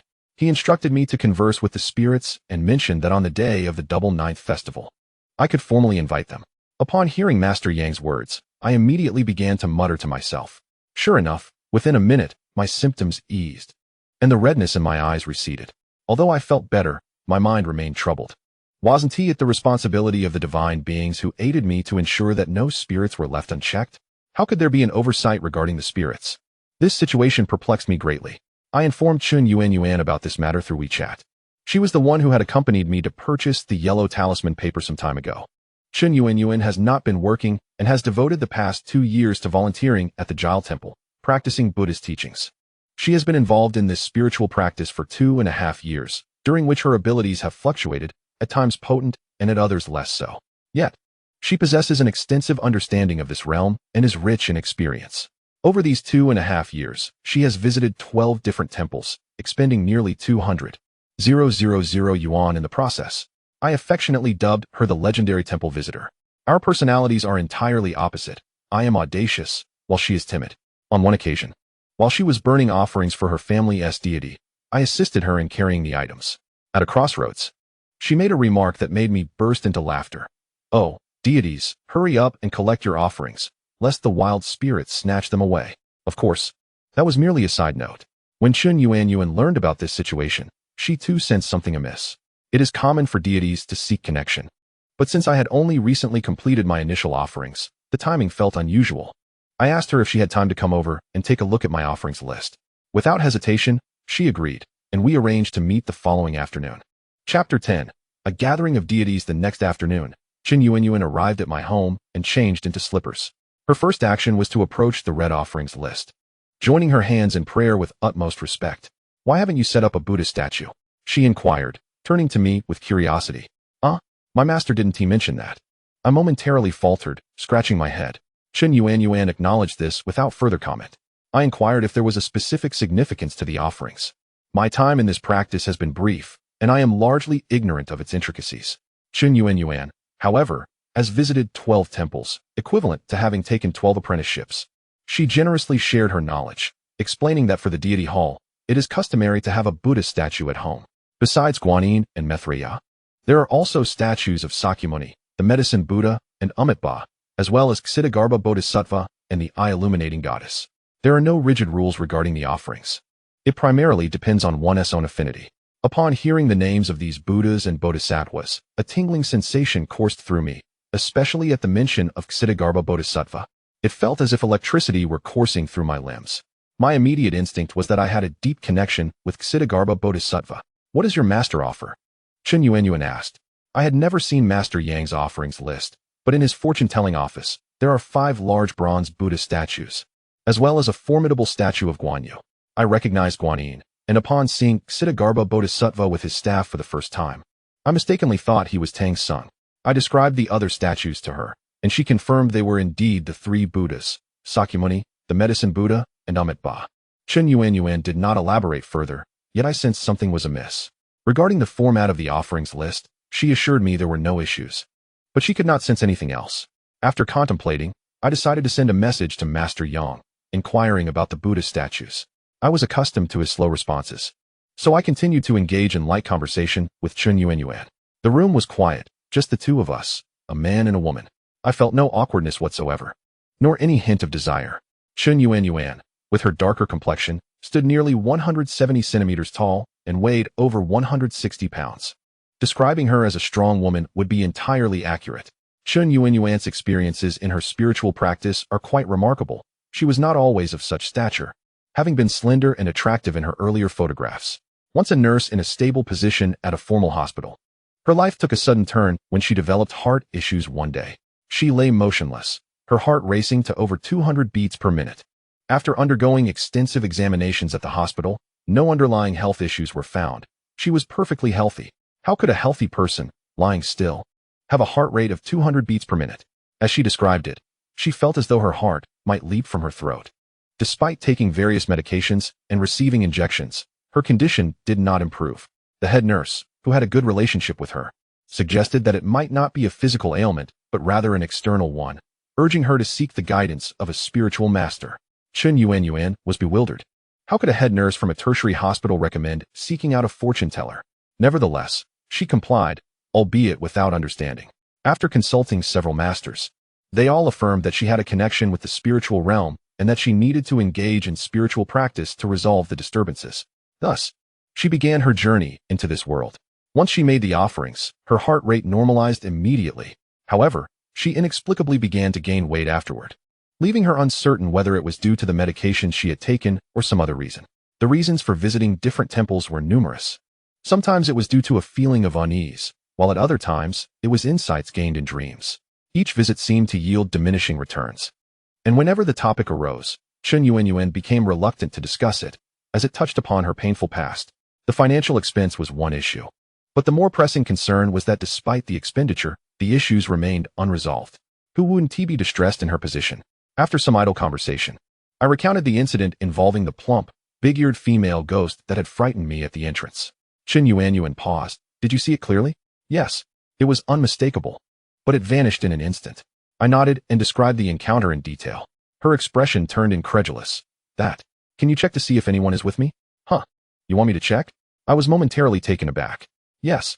Please help me. Chun Yuan nodded seriously. After some thought, I agreed. I'll give it a try. I closed my eyes and whispered inwardly, Deities, grant me some insight. Upon opening my eyes, I scrutinized Chun Yuan intently. Well, what do you see? She asked with anticipation. I can't see anything. No sensations at all. Try lighting some incense. Okay. Without further ado, I retrieved 12 sticks of incense, lit them, and placed them according to tradition. I joined my hands in prayer, murmuring for the deities to provide insight. Just as I completed my prayer, Chun Yuan suddenly felt unwell. She clutched her right arm and exclaimed that she couldn't lift it. Huh, what's wrong? Did you cramp up? I was startled. I don't know. Chun Yuan's lips turned pale, and beads of sweat appeared on her nose. I was perplexed, thinking perhaps the deities were preventing me from seeing. Chun Yuan quickly closed her eyes to sense the situation, then suddenly said, Did you forget to add an incense stick? Add an incense stick? What does that mean? I was bewildered. Chun Yuan gritted her teeth and rose to look at the incense bowl, which contained only 12 sticks. Quick, add another stick. Right there. Chun Yuan pointed to the middle of the right 2 rows of incense. Without hesitation, I lit another stick and placed it. Within 3 seconds of adding it, Chun Yuan felt better. She gasped for breath, casting me a reproachful glance. What just happened? I asked. Didn't you know? When a deity with an affinity visits, you need to add an extra stick when burning incense. I didn't know. I shook my head repeatedly. Didn't your master tell you this? No. Hearing my response, Chun Yuan pressed her lips together, choosing not to say more. I took note of the fact that when a deity with an affinity visits, an additional stick of incense must be added as a sign of respect. Otherwise, the deity may take offense. I felt a twinge of frustration towards Master Yang. How could such an important detail have been overlooked? After a few minutes, once Chun Yuan had returned to normal, we commenced our session. I first inquired about her birthday and noted it down on a piece of white paper. Then, narrowing my eyes, I focused intently on her. At that moment, a wave of warmth surged within me, gradually enveloping my entire being. My eyes felt a slight sting, yet I was able to keep them open. I understand. It seems that the celestial beings have bestowed their presence upon me. Suddenly, I perceived a vague assembly of individuals standing behind Chun Yuan. Some tall, some short, some plump, and others slender, spanning various ages, gazing at me with benevolent expressions. Chapter 11. The Bodhisattva smiled. Chun Yuan looked at me in astonishment, glancing over her shoulder. Did you see something? I can't see clearly, just a multitude of figures. I squinted, straining my eyes. Yet, no matter how hard I tried, the details of the crowd behind Chen Yuan remained elusive. Take your time, don't rush, observe carefully, Chen Yuan urged, her eyes wide with anticipation. After a moment of fatigue, I blinked forcefully. When I opened my eyes again, the vague silhouettes I had seen moments ago had vanished entirely. They're gone. I blinked again, and the warm sensation enveloping me began to dissipate. Realizing the old celestial had departed from me, I inwardly pleaded for the celestial not to leave and to grant me further insights. However, my pleas fell on deaf ears, as the old celestial had ignored my entreaties. What happened? Chen Yuan continued to look at me hopefully. Feeling a bit embarrassed, I scratched my head and confessed that the celestial had left me, rendering any vision impossible. I described the indistinct images I had glimpsed earlier. To my surprise, rather than being upset, Chen Yuan expressed joy. What's the matter? I inquired. She explained that her own insights came and went, leaving her to wonder if the celestial beings connected to her had departed. However, after coming to me, she felt no pain in her arm from the incense I had offered, and she could still clearly perceive the celestial beings that accompanied her. This assured her that her connections remained intact. Chen Yuan was delighted and requested that I examine her fortune and marital prospects. Naturally, I did not refuse. As I studied her birth chart, I began to attune myself to her energy. My initial impression was that she felt quite empty. Akin to a leaky sack, whatever was placed within seemed to slip away just as quickly. What's the verdict? Do you sense anything? Chen Yuan asked cautiously. Are you experiencing financial leakage? Is it difficult for you to hold on to money? Do expenses arise as soon as you acquire funds? Yes, exactly. Whenever I have money, something comes up. When I'm broke, there's nothing. Chen Yuan nodded vigorously, praising my accuracy and inquiring about the cause of her financial woes. I closed my eyes, concentrating intently, and the phrase related to the celestial hall emerged in my mind before fading away. I relayed this to Chen Yuan, who urged me to delve deeper. Joining my hands in prayer, I murmured a few words, yet the celestial beings remained silent, leaving me with no further insights. As a fellow practitioner, Chen Yuan likely had other matters at play, as some secrets of the heavens are not meant to be revealed. She did not press for more details. While her insights may not have been as strong as mine, her experience was undoubtedly greater, especially given her reputation as the king of the celestial hall. When it came to matters of love, the celestial beings offered no guidance whatsoever, not a single word. I had attempted to pulse check and examine her birth chart, but to no avail. I informed Chen Yuan that without the celestial's input, I was at an impasse. Understanding my predicament, she retrieved 100 yuan from her pocket. I was taken aback and insisted that it was unnecessary, playfully resisting her insistence. This is customary, especially among those in our circle. Moreover, I lit incense. Leaving empty-handed is unfavorable for anyone. With no other option, I allowed her to place the money at the entrance of the celestial hall.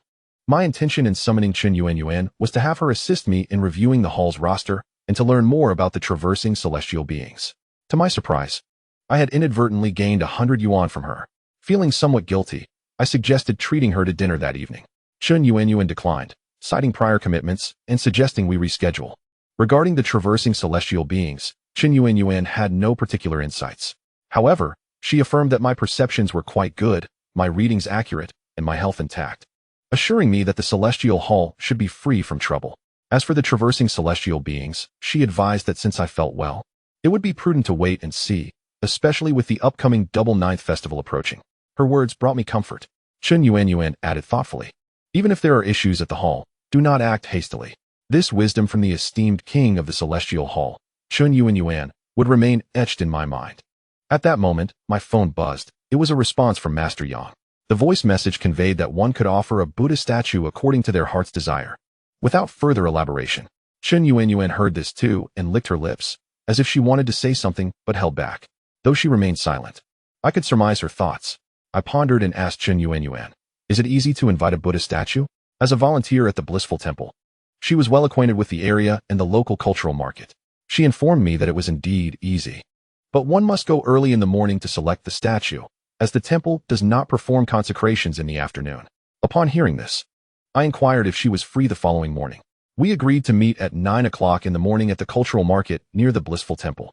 After bidding farewell to Chen Yuan, I opened my phone, staring at the chat with Master Yang, feeling a sense of unease. I had initially intended to message him to inquire about which Buddha statues to invite, but reconsidered. he would likely suggest choosing those to which I felt a connection. But how does one ascertain such a connection? It lies in one's own intuition. The next morning, I experienced a long dream. In it, Chen Yuan and I visited a shop that sold divine statues. The figures displayed on the shelves came to life, transforming into human forms, smiling as they approached me, eager to accompany me home. Guanyin, Maitreya Buddha, Ksitigarbha Bodhisattva, Jigong, and many more deities appeared, followed by Daoist figures such as Laozi, Yuanshi Tianzuan, Lingbao Tianzuan, and Guangong, so numerous that I could scarcely count them. I awoke, scratching my head. The dream was vivid and fresh in my memory, and I recalled many divine names I had never heard of in reality, yet knew in the dream. Surely, they wouldn't all want to be invited, would they? I pursed my lips, chuckling to myself. While having many connections is undoubtedly a blessing, my wallet may not withstand the strain. Moreover, my modest one-bedroom apartment could hardly accommodate such an array. After getting up and washing up, I offered incense to the old celestial. Dear celestial beings, please let me know which Buddha statues I should invite. I joined my hands in prayer and felt a tingling sensation in my back, indicating a response. Around 8:50 a.m., I arrived at the cultural market, located on Dongdatsi Street, just a 20-minute walk from my home. After waiting for 5 minutes, Chen Yuan arrived. Under her guidance, we entered the market and began exploring the various shops. The cultural market was vast, filled with items from Taoism, Buddhism, and other celestial traditions, all at reasonable prices. I briefly recounted the details of my dream to Chen Yuan. She shared my sentiments, advising against inviting too many statues, as it would be overwhelming to manage them all. As we reached the innermost shop, I spotted a copper statue of Ksitigarbha Bodhisattva, holding a staff. A sudden shiver ran down my spine. Gazing at the compassionate visage of the Bodhisattva, I felt an undeniable connection. This was my destined statue. Suddenly, Ksitigarbha Bodhisattva smiled at me. Chapter 12. Consecration of the Divine Statue. A gift from the Master. What's wrong? Chen Yuan asked, noticing my dazed expression as she gently tapped my shoulder. Nothing. Nothing at all. I shook my head, rubbing my eyes. I must have imagined the Bodhisattva smiling. Perhaps it was merely a trick of the light or a subtle reminder from the celestial beings behind me. Regardless, it was evident that this statue was meant for me, and I had to bring it home. The shop offered a variety of statues, predominantly in copper. At that time, I had a profound admiration for bronze statues, and thus began my selection at this establishment. Chen Yuan informed me that when choosing a Buddhist statue, one must primarily consider the affinity, how pleasing it appears, and the sense of comfort it evokes within one's heart. That is destiny. In addition to the Ksitigarbha Bodhisattva, I also acquired the Maitreya Buddha, Guanyin Bodhisattva, Shakyamuni Buddha, the Medicine Buddha, as well as the Guardian Bodhisattvas, Kagul and Weitaw. The depictions of Guanyin and Maitreya are widely recognized. Shakyamuni Buddha and the Medicine Buddha bear striking resemblances, differing only in the ritual implements they hold. Typically, within a temple, Shakyamuni Buddha occupies the center of the Mahavira Hall, with the Medicine Buddha positioned to the left and Amitabha Buddha to the right. Some mistakenly believe that Shakyamuni Buddha and the Medicine Buddha are one and the same, which is a grave error. Shakyamuni Buddha presides over the central Saha world, our realm, while the Medicine Buddha governs the eastern pure lapis lazuli world, and Amitabha Buddha oversees the western Pure Land. The 7 bronze Buddha statues cost me over 1,600 in total. Additionally, I purchased an incense burner, a bowl, a water cup, and some red cloth, after which we departed from the folk market. Chen Yuan guided me toward the Pure Land Temple. Along the way, she inquired why I had not invited Amitabha Buddha, considering I had already secured 2 of the 3 principal Buddhas. I confessed my uncertainty. Perhaps it was a matter of destiny yet to unfold. The entry fee for the Pure Land Temple was 10 yuan. But Chen Yuan could enter for free with her refuge certificate. Upon entering the temple, I asked her about the cost of consecration. She explained that the consecration at the Pure Land Temple is based on a voluntary offering. There exists a merit box where one can contribute as much as one desires, without scrutiny. Of course, not all places operate on such a basis. The practices vary across different provinces and cities, as well as between temples and Daoist shrines. I had previously visited a more expensive temple where the cost for consecrating a statue started at 300 yuan. Under Chen Yuan's guidance, we entered the consecration hall. The master of consecration had not yet arrived, and there were 2 volunteers present who recognized Chen Yuan, engaging in brief conversation. I placed the Buddha statue on the table and surveyed the surroundings. The room was quite tidy, and ahead of me were 4 individuals, some receiving consecration for their statues while others were having their prayer beads blessed. Approximately 10 minutes later, the consecration master arrived. He was a frail old monk in his 60s, with kind eyes, clad in gray monk's robes, and wore a string of sandalwood prayer beads around his wrist. Chun Yuanyuan joined her palms together and bowed respectfully to the master, greeting him. The master smiled and nodded at her, inquiring about her presence there. Chun Yuanyuan pointed to me, explaining that she was accompanying me for the consecration. The master's gaze then turned to me, and I felt a sudden stillness as he stared intently at my face. Taken aback, I joined my hands together and slightly nodded, greeting him with a soft master. He scrutinized me for about 5 seconds before returning to normalcy, smiling and nodding back at me. The master then approached the table to arrange the consecration implements. Curious, I glanced at Chun Yuanyuan and pointed to my face, silently questioning whether something was amiss. Chun Yuanyuan appeared puzzled and shook her head. Soon, the master began the consecration. He instructed us to join our hands and silently recite Amit Ba. Following his guidance, I clasped my hands together, gently closed my eyes, and continuously chanted Amit Ba. At that moment, the master picked up a bell, shaking it while reciting a melodious sutra. Upon hearing the verses, an inexplicable tranquility washed over me, and my mind became clear. I felt as though I were immersed in a vast expanse of pure land, my spirit serene and at peace. I lost track of time until I regained my senses, finding the master still reciting the sutra. As I slightly opened my eyes, I noticed a hazy white light emanating from him. Startled, I blinked, and the radiant glow dissipated. Yet the soothing feeling lingered. The consecration ceremony was intricate, involving various rituals such as dotting the eyes with a brush, reflecting in a mirror, and placing treasures within. The master executed each step meticulously, and the entire process took around 20 minutes. Upon completion, everyone contributed to the merit box, and the master did not even glance at it. Contributions varied, and while I initially intended to offer 50 yuan, I reconsidered and decided on 100, given the number of statues I had consecrated. After making my offering, I carefully wrapped the statue in red cloth. At that moment, the master unexpectedly remarked, "Child, temper your disposition. Do not be so hasty in the future." I was taken aback, looking up at him and sheepishly scratching my head. "Understood, master. I assure you my temper is quite manageable." I found his sudden comment baffling. The master then smiled as he removed the prayer beads from his wrist, extending them toward me. I gazed at him, then at the beads he offered. "Master, what is this?" "A gift for you," he replied with a smile, placing the beads in my hand before departing the consecration hall. Watching him leave, I was left in a daze, turning to Chun Yuanyuan, who appeared equally bewildered. I inquired about the situation, and she admitted she was also unsure. She had brought many friends for consecration, yet this was the first time the master had gifted prayer beads. Looking down at the beads in my hand, a smile crept onto my face, and I slipped them onto my wrist. The others nearby regarded me with envy. Although the circumstances were unclear, receiving prayer beads from the master surely heralded good fortune. After carefully wrapping the statue in red cloth, Chun Yuanyuan and I left the Pure Land Temple. Numerous shops selling altars were nearby, and she led me to one she was familiar with. The altar cost over 300 yuan, and the vendor's sister was exceedingly warm, arranging for delivery and installation. Chun Yuanyuan helped bring the statue back to my home, and I treated her to a meal. At 2 p.m., the delivery person arrived to install the altar at my residence. The process was swift, taking less than 10 minutes, though the odor was quite pungent.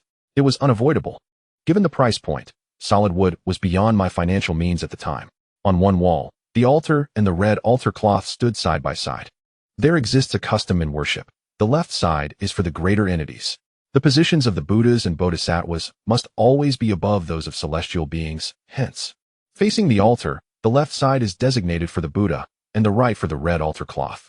I arranged the statues meticulously, Shakyamuni Buddha and the Medicine Buddha in the center, with Ksitigarbha Bodhisattva and Guanyin Bodhisattva on either side, and positioned Maitreya Buddha, Kagal, and Waituwa flanking Maitreya Buddha. Satisfied, I nodded, affirming my aesthetic choices were indeed commendable. After lighting incense, I joined my hands in prayer, beseeching, "Oh, divine Buddhas and Bodhisattvas, may you bless me with prosperity. I earnestly request your favor." Suddenly, I heard a sound at my ear, turning to scan the surroundings, but finding nothing.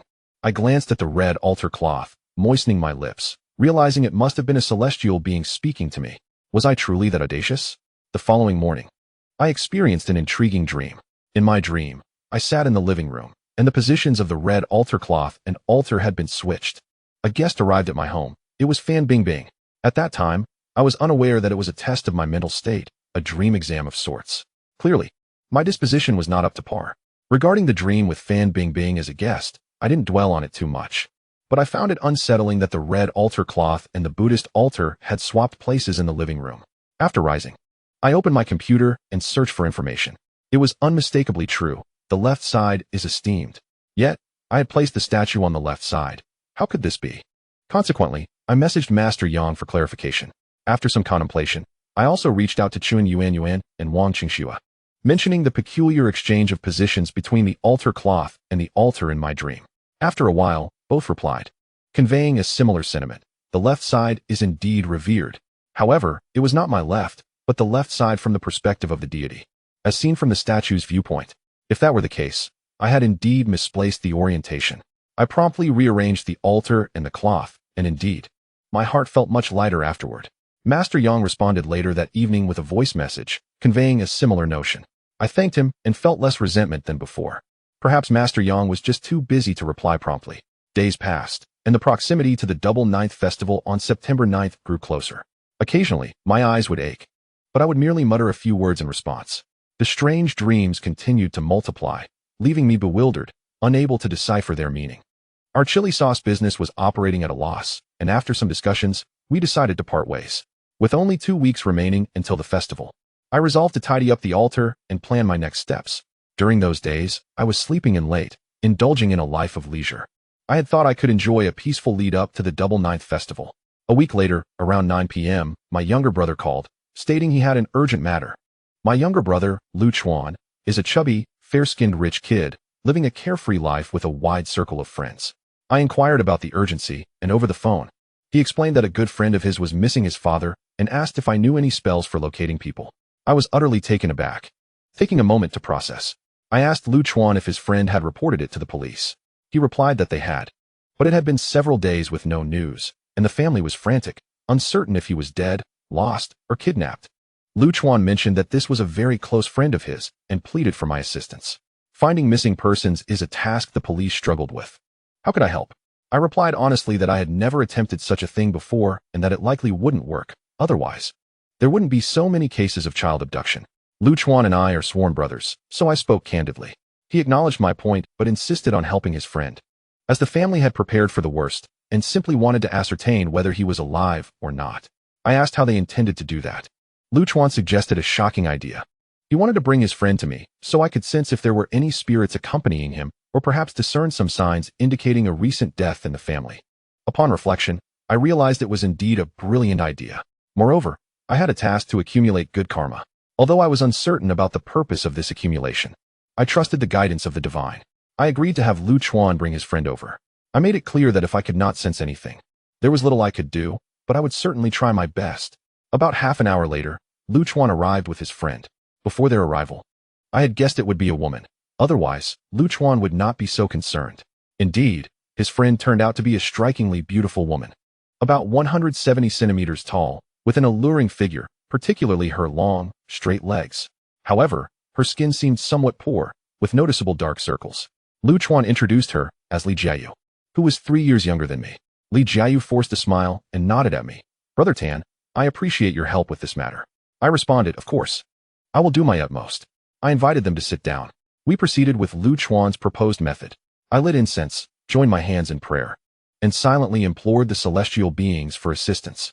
There are numerous regulations in this line of work, such as not inquiring about one's lifespan or the gender of an unborn child. In reality, both can be discerned, but one must tread carefully.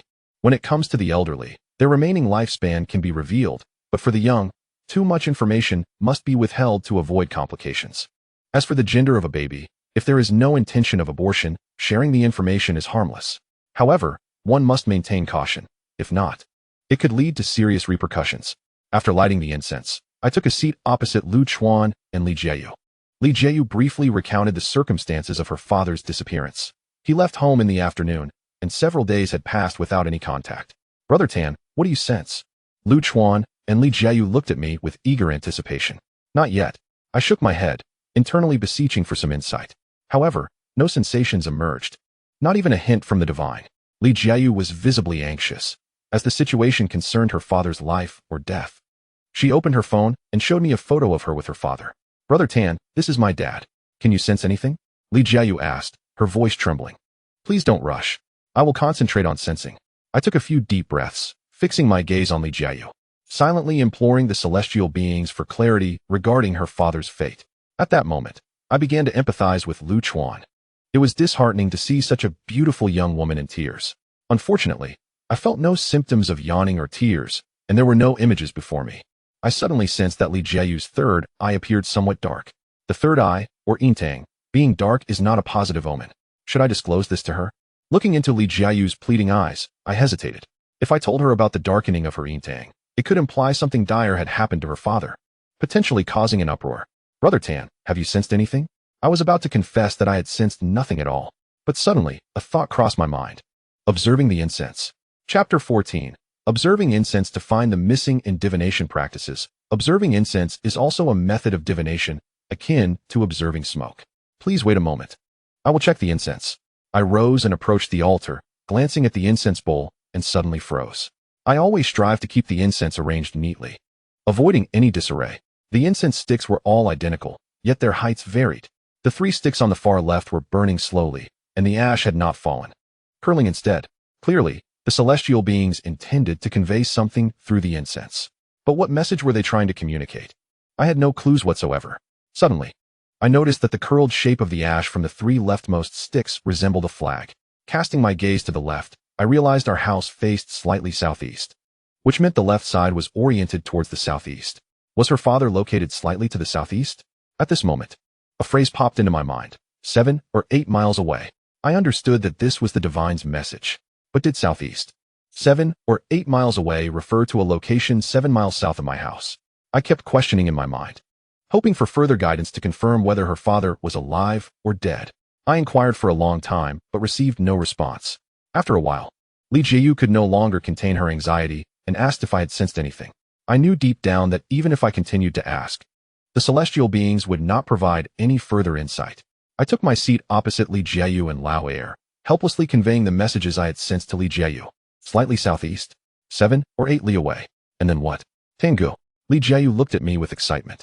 I truly do not know, I replied, after inquiring several times. The celestial beings would only reveal this much. They utter nothing more, perhaps because the secrets of heaven must not be disclosed. I sighed, refraining from mentioning the darkening of her brow, fearing it might frighten her. Upon hearing this, Lao Air chuckled and patted Li Jiayu's shoulder, saying, Old San is right. The secrets of heaven cannot be revealed. It is fortunate that they shared even this much. Li Jiayu could no longer hold back her emotions and burst into tears.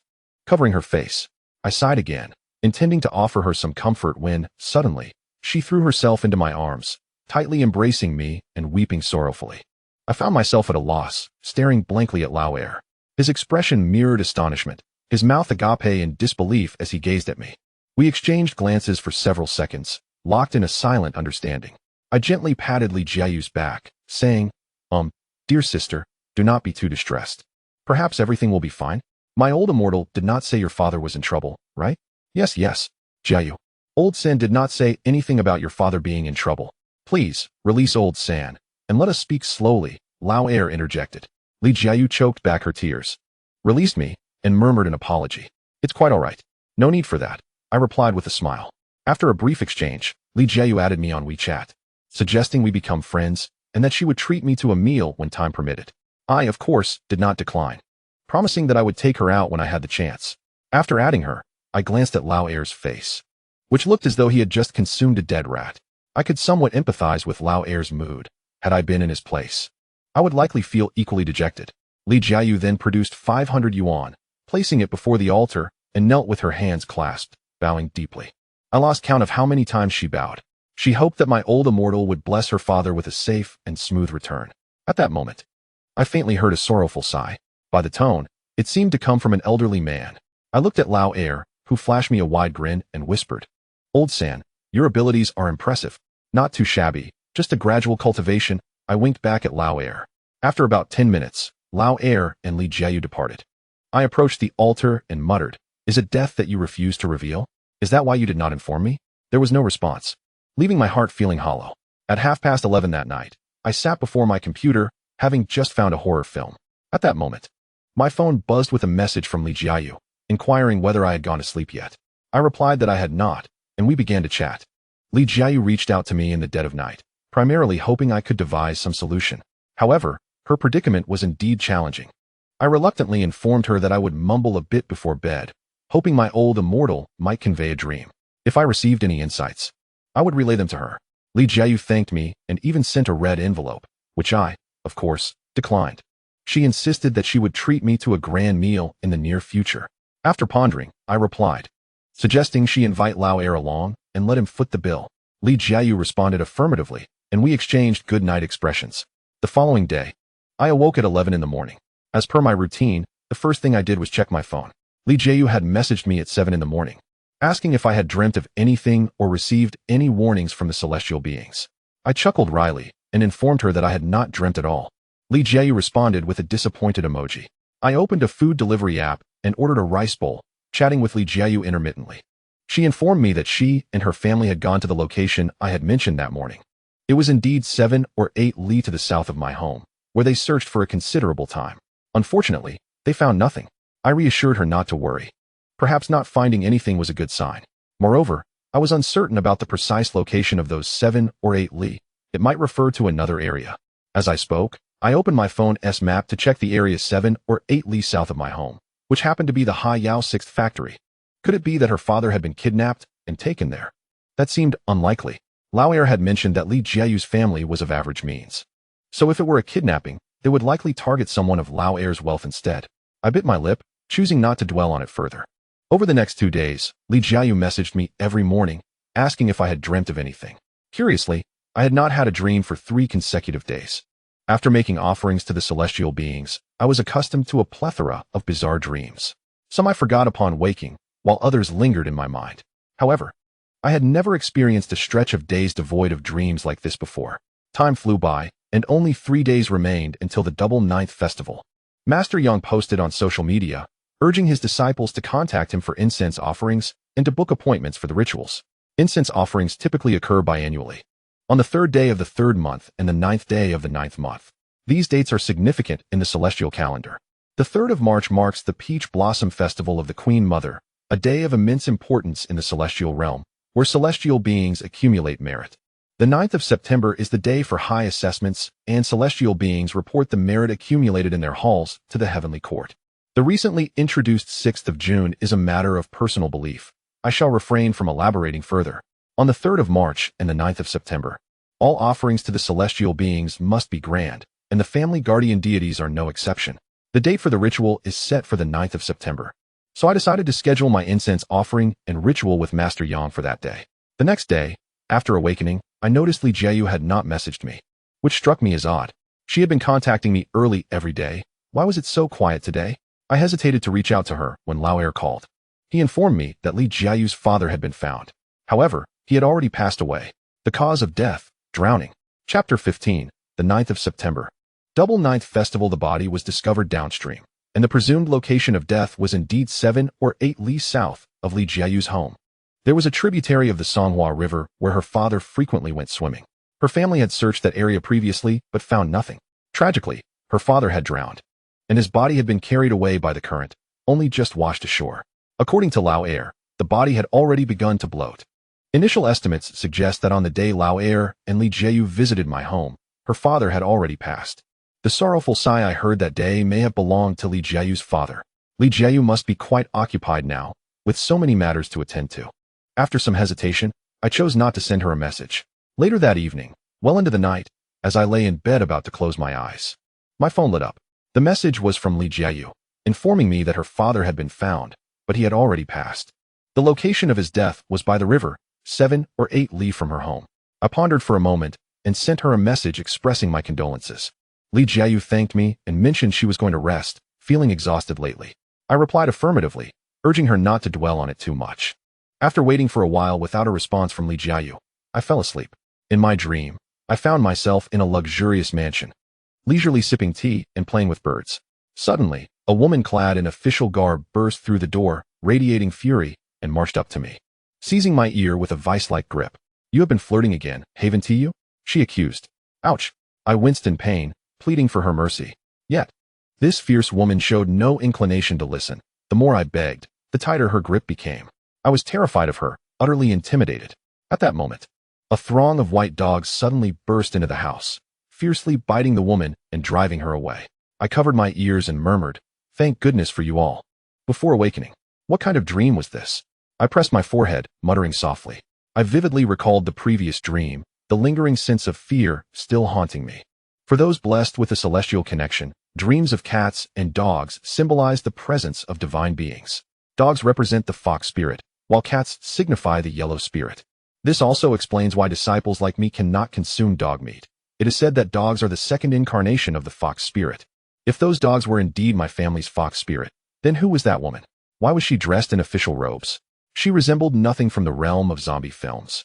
Moreover, I distinctly remembered the appearance of the official attire, which differed from what I had seen on television, yet I could not recall the woman's face at all. Why did she instill such fear in me? The feeling was akin to a man fearing his wife. This dream lingered, refusing to fade from my memory. I opened my computer to consult some information. However, no matter how I searched, I could not find an identical style of official robes. It was merely a dream. Why ponder it so deeply? Yet, I suspected it might have some connection to Li Jiayu. Her father had passed away, and she hadn't posted anything on social media. I was unaware of the specifics. I sent a WeChat message to my friend, the second brother. He informed me that Li Jiayu's family planned a simple affair. Her father's body had already begun to decompose, and it was said that no amount of perfume could mask the odor, leading them to forego many traditional processes. The second brother shared that he and some mutual friends were helping with the arrangements. Li Jiayu hadn't informed me, perhaps feeling we weren't close enough to warrant it. In truth, it was probably for the best. Had she reached out, would I have offered assistance? Nevertheless, after some hesitation, I decided to message Li Jiayu, inquiring if she needed help. She replied that it wasn't necessary, thanking me. Soon, the Double Ninth Festival arrived, coinciding with my birthday. However, this birthday was destined to be a busy day. I rose early, still bleary-eyed, to purchase offerings: roasted chicken, carp, pork head, fruits, steamed buns, and more. After lighting the incense, I removed the red altar cloth and stepped outside. The so-called invocation of incense involved the two deities beating drums and chanting to invite the temple's master to take his seat and discuss pertinent matters, such as subsequent divine visits and any missteps made by the disciples. This was knowledge imparted to me by Chun Yuan and Wang Qingxue. With an excited heart, I made my way to Jiaodong. By the time I arrived at Master Yang's Buddhist shop, it was nearly noon, bustling with people. I knew Master Yang had many disciples, but I hadn't anticipated such a large turnout. On this day alone, at least 150 individuals had come, with many older disciples yet to arrive. I greeted Master Yang, who smiled and said, "Welcome. Find a place to sit. We'll head to the flat after lunch." I nodded in agreement. The flat was where the pole would be moved. It was essential to find a quiet, secluded spot to avoid disturbing the residents. Otherwise, not only could it be disruptive, but if someone reported it to the authorities, it would create quite a scene. Especially in recent years, there had been a crackdown on the practice of the Maoshan sect in northeast China, particularly with the two deities. It had become a high-risk endeavor, subject to fines or even detention. Master Yang hosted the meal at a restaurant, reserving multiple tables for 12. Some of his longtime disciples assisted in managing the arrangements, bustling about. Northeasterners are naturally sociable, especially during such gatherings where everyone shares the same master. Even if they hadn't met before, sitting together would quickly foster camaraderie. We were all disciples of the incense, with countless shared topics, engaging in lively banter and discussions of the supernatural. To my left sat a woman from Daqing, around my age, quite attractive, divorced and childless, who was very friendly and insisted on adding me on WeChat, which I gladly accepted. Before attending the gathering, I had inexplicably lost 30 pounds without dieting or exercising. Standing at 6 feet tall, I was youthful and fairly handsome, a moderately attractive man in good shape with a humorous disposition. I could easily stand alongside the likes of Peng Yuyan, Hu Gu, Andy Lau, and Tony Leung, showcasing a remarkable standard of Asian beauty. Otherwise, why would Li Jiayu have turned to me in tears? "Old Tan, are you really that old?" The girl beside me chuckled, covering her mouth. "Not too bad. The weariness of a mature man does have its charm," I replied with a smile. "I have been known as Old Tan for many years. I'm Zhao Dandan. Just call me Dandan." "Oh, all right, Dandan." At that moment, a plump man on my other side interjected, "Dandan, may I add you on WeChat too? We're all fellow disciples. We should stay in touch." Zhao Dandan appeared momentarily taken aback, seemingly reluctant to refuse, and nodded in agreement. After adding Zhao Dandan, the chubby guy flashed a grin at me, saying, "Bro, let us exchange WeChat too." Naturally, I did not decline, and we exchanged contacts. The chubby fellow introduced himself as Li Ingjun, asking me to change his nickname. Observing his acne-scarred face, I nodded earnestly. Very handsome indeed. Bro, you have great taste. Li Ingjun chuckled, patting his chest and offering his assistance should I face any troubles. During our conversation, I learned that Li Ingjun also hailed from Harbin. He even suggested we grab a drink sometime. I replied that I'd consider it, but I had an allergy to alcohol and didn't drink much. Subsequently, I exchanged WeChat with a few others at the table. As fellow disciples of the Maoshan sect, it would be convenient to keep in touch for future matters. After the meal, we proceeded to Master Yang's flat for the pole-moving ceremony. Chapter 16, The Swallowing of the Phoenix Egg. Master Yang's flat was a 15-minute drive from the Buddhist shop, and the road was rather bumpy. I rode in Li Ingjun's Mazda, accompanied by Zhao Dandan and a woman in her 40s named Zhu Chuanxia, who was exceptionally warm and talkative. During the ride, Sister Zhu recounted her experiences in the Maoshan practice. She had often encountered spirits since childhood, suffering from frequent colds and fevers. She mischievously climbed a tree and fell from over 5 meters high, yet miraculously survived without severe injury. As she spoke, Sister Zhu showed us the scar on her head. Zhao Dandan, intrigued, asked about her subsequent experiences and how she came to this path. Sister Zhu explained that her sensitivity to the spirit world had been apparent from a young age. Her grandmother had worshipped the deity, and through exposure, she had learned much. Before she reached adulthood, her grandmother passed away, leaving the temple unattended, and the family decided to send the altar cloth to a nearby temple, neglecting it thereafter. A few years later, as Sister Zhu approached the age for marriage, she suddenly fell ill, becoming lost and disoriented. This was the divine calling, urging her to take up the mantle of the incense. Sister Zhu refused, fully aware of the consequences of devotion, having witnessed her grandmother's sacrifices.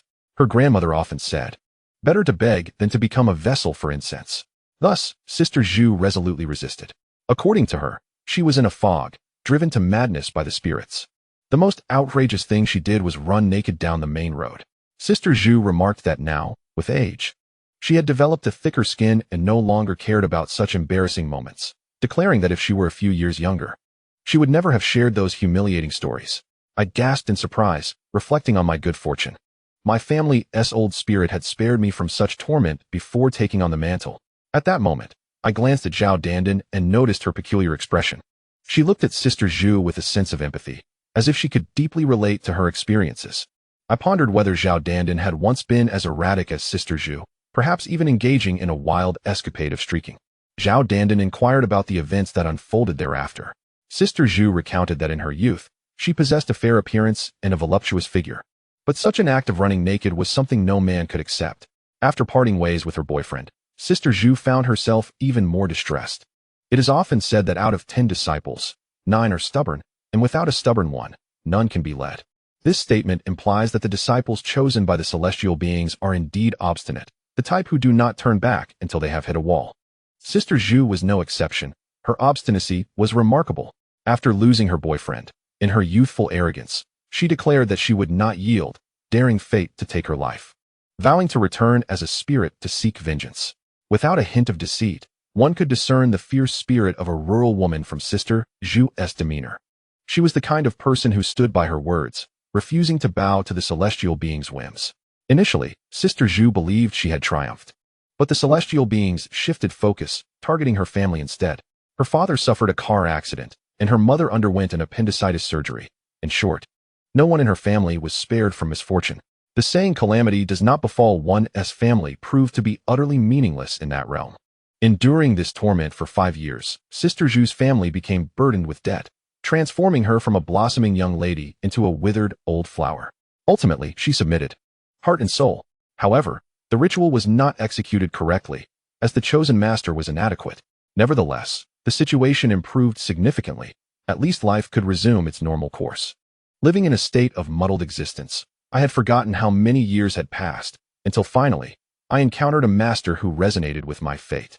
Sister Zhu expressed her sentiments with a sense of nostalgia. I couldn't help but feel a twinge of sympathy, sensing that Sister Zhu's subsequent experiences bore a striking resemblance to those of Chun Yuan Yuan. However, it was different. Although Chun Yuan Yuan also possessed a stubborn temperament, she was willing to offer her devotion, and the celestial beings had shown her mercy, merely unable to find a compatible master. Witnessing Sister Zhu's situation made me ponder whether I was demanding too much from Master Yang. Soon, we arrived at the bungalow, and we all alighted from the vehicle. The premises were bustling with people, both inside and outside. In the courtyard, a grand offering was laid out. A whole pig's head was placed at the center, accompanied by an array of pastries, dates, peanuts, and other nuts. The sound of drums resonated throughout the day, with Master Ma's voice becoming hoarse. Yet, he was exceedingly joyful, for he earned 300 yuan for a simple offering, while Master Yang received 500 yuan. A day of drumming could yield tens of thousands of yuan. Where could one find such a lucrative business? The past 3 days had seen a steady stream of visitors, but on the 9th day of the 9th month, in addition to the usual offerings, there was a ritual for the horse spirit, resulting in an exceptionally large crowd today. I held the ritual list and observed the spectacle with Zhao Dandan, Li Yingjun, and others in a corner of the room. The essence of the horse spirit ritual was to open the channels within the body. Only when these channels were opened could the celestial beings possess the medium and establish a connection with the disciples.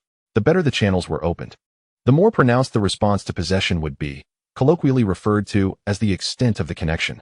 Generally, men are considered yang, proactive, strong, and fiery. Women are regarded as yin, passive, gentle, and less fiery. This stems from the theory of yin and yang opposition in the Book of Changes. Typically, younger individuals are harder to connect with due to their robust life force. At that moment, a man in his 40s who had just finished his offering was replaced by a short-haired woman in her 50s sitting beside Master Ma. "Are you ready?" Master Ma inquired with a smile. "Old Ma, I'm ready," the woman replied with a grin, casting a flirtatious glance at him. Master Ma's face flushed, and he wielded the Wuwang whip, striking the Wenwang drum. The rhythmic sounds filled the air as the woman began to sway, her movements growing increasingly pronounced, causing me to worry she might topple from her stool. 2 of Master Yang's disciples, standing nearby, quickly grasped the stool's legs. Master Ma's drumming quickened, his pace becoming more urgent. The woman's head shook faster, leaving a trail of motion. Sensing the moment was right, Master Ma set down the Wuwang whip and awkwardly asked, "May I inquire which venerable spirit has graced us with their presence?" "Huangjia, Huang Naki." It turned out to be the mischievous old spirit.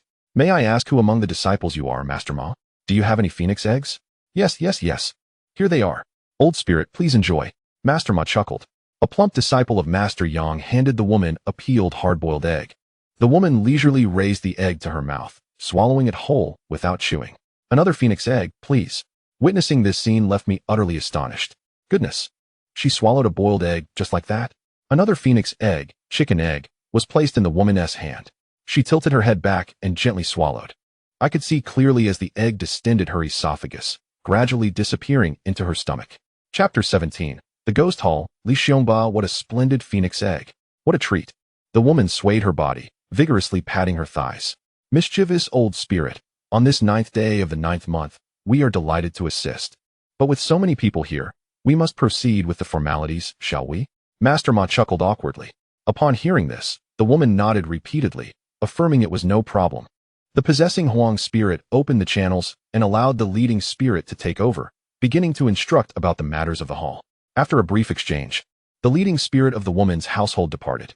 It must be said that the leading spirit was quite steady during possession, requiring very little. Today, being the 9th day of the 9th month, a significant festival for the celestial beings, all present were in high spirits. After 2 hours, Li Yingjun announced his arrival. Approaching Master Ma, Master Yang remained detached, smiling throughout, engaging in casual conversation with those nearby. "Look at that. Master Yang earns his money so effortlessly." Of course, the offering for the 2 deities was 300 yuan, and for the great deity, 500 yuan, totaling 800 yuan for sequential offerings, which is quite fair. At this rate, even reliable deities might not be found. Li Yingjun settled onto a stool, grinning at Master Ma, revealing his large yellow teeth. "Master Ma, I'm ready. Here we go." "Li Shun." Master Ma smiled, lifting the Wuwang whip to strike the Wenwang drum. Ding ding dong. "Old brother Tan, this hefty fellow is doing quite well." Zhao Dandan leaned closer to me and whispered. I nodded. Indeed, one cannot judge a book by its cover. Despite his size, he moves quite nimbly. Zhao Dandan stifled a laugh. Li Yingjun was quite portly, weighing at least 200 pounds. Normally, someone of such girth would not exhibit much movement during the spirit summoning process. Moreover, being a male of similar age to myself, with a strong yang energy, the celestial beings would not bind him too tightly. However, unexpectedly, Li Yingjun swayed vigorously, his ample form moving with surprising grace. Furthermore, amidst his movements, he continuously clapped his hands. Suddenly, my mind felt hazy as Li Yingjun appeared to be enveloped in a strange black mist. I furrowed my brow, staring intently. Li Yingjun let out a couple of strange cries, prompting Master Ma to halt his drumming and awkwardly inquire, "May I ask which venerable spirit has arrived?" Li Yingjun, hands on his hips, eyes closed, swayed his head as he glanced around, seemingly unsure of what he was looking for. The leading spirit, Li Xiongba. Li Xiongba. Upon hearing this name, I rubbed my ears, questioning whether I had misheard. Not just me, but everyone else was equally astonished, all staring intently at Li Yingjun. Tangu. Did he say Li Xiongba, or Hu Tianba? Zhao Dandan whispered to me. I believed I heard Li Xiongba. I licked my lips. Generally, the leading spirits are from the Hu family, with rare exceptions. But what on earth was going on with Li Xiongba? Master Ma's grin widened. So it is the Xiongba master who has arrived. Shall we welcome the wind? Noticing Master Ma's reaction, it seemed he had anticipated this. Indeed, Li Yingjun also conducted his operations under Master Yang's guidance, with the two divine beings undoubtedly being Master Ma. Master Ma must be well aware of the circumstances surrounding Li Yingjun's operations. Is there any need to bend down? No, Master Ma shook his head. What about pouting? Neither, he replied, chuckling resignedly. Pouting is for ducks, bending down is for shrimp. Then let us have a Huang Yuanbao, Li Yingjun suggested with a grin. What is a Huang Yuanbao?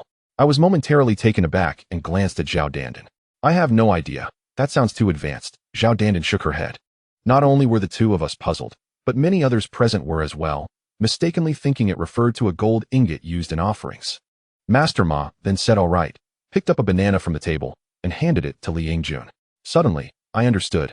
Huang Yuanbao referred to a banana, which is also considered a symbol of wealth in offerings due to its resemblance to a gold ingot. For this reason, I always offer bananas on the 1st and 15th of each month. Li Yingjun took the banana, skin and all, and consumed it in just a few bites. I raised an eyebrow and glanced at Master Ma, unsure if he had forgotten to peel it or if it was intentional. Do you need anything else, old immortal Xiongba? Master Ma inquired with a smile. Hongliang Shishui. Master Yang's disciple poured a cup of white liquor and handed it to Li Yingjun. Hongliang Shishui and Halaki both refer to white liquor. Li Yingjun downed it in one go, exclaiming in delight. Old immortal Xiongba, we must focus on the task at hand. Today is September 9th, and there is much to be done, Master Yang interjected. All right. Li Yingjun placed one hand on his waist while the other rubbed continuously, akin to kneading a walnut, as he mentioned several names for the Hu Huang immortal family, while the ghostly immortals numbered over 10, their names sounding rather fierce. Before my eyes, Li Yingjun remained shrouded in a black mist. Soon, after completing his offerings, Li Yingjun stretched his neck and flashed a grin at Master Ma. Thank you for your hard work, Master Ma. Ha ha ha, it's no trouble. Your old immortal Xiongba is quite impressive. Master Ma responded, giving him a thumbs up. Li Yingjun then approached me and Zhao Dandan. Unable to contain my curiosity, I asked, Yingjun, who is your Li Xiongba? Zhao Dandan also looked at Li Yingjun with intrigue. Li Xiongba is my ancestor. My family's ghostly lineage serves as the sect leader. Li Yingjun grinned widely. I nodded, realizing why I had felt an aura of black mist around him earlier. Xiongba, did you come up with that name? Zhao Dandan inquired. How did you know? It feels like it. Zhao Dandan bit her lip, hesitant to elaborate. Is it from Feng Yuan's Xiongba? I looked at Li Yingjun in surprise. Yes. That's right, he nodded. He explained that when he moved his rod, the ghost family insisted on taking charge, and Hu Huang could not resist, leading to the formation of the ghostly sect. The sect leader then declared that they must adopt a name that instilled fear at the mere mention. After much contemplation, Li Yingjun ultimately decided on the name Xiongba. I had to admit, I was indeed startled. Why not simply call it Xiongba? Wouldn't that be more imposing? I asked him. Li Yingjun shook his head with a sigh, saying he wished he could, but the ancestor insisted that the family name must never be discarded. Hence it had to be Li Xiongba.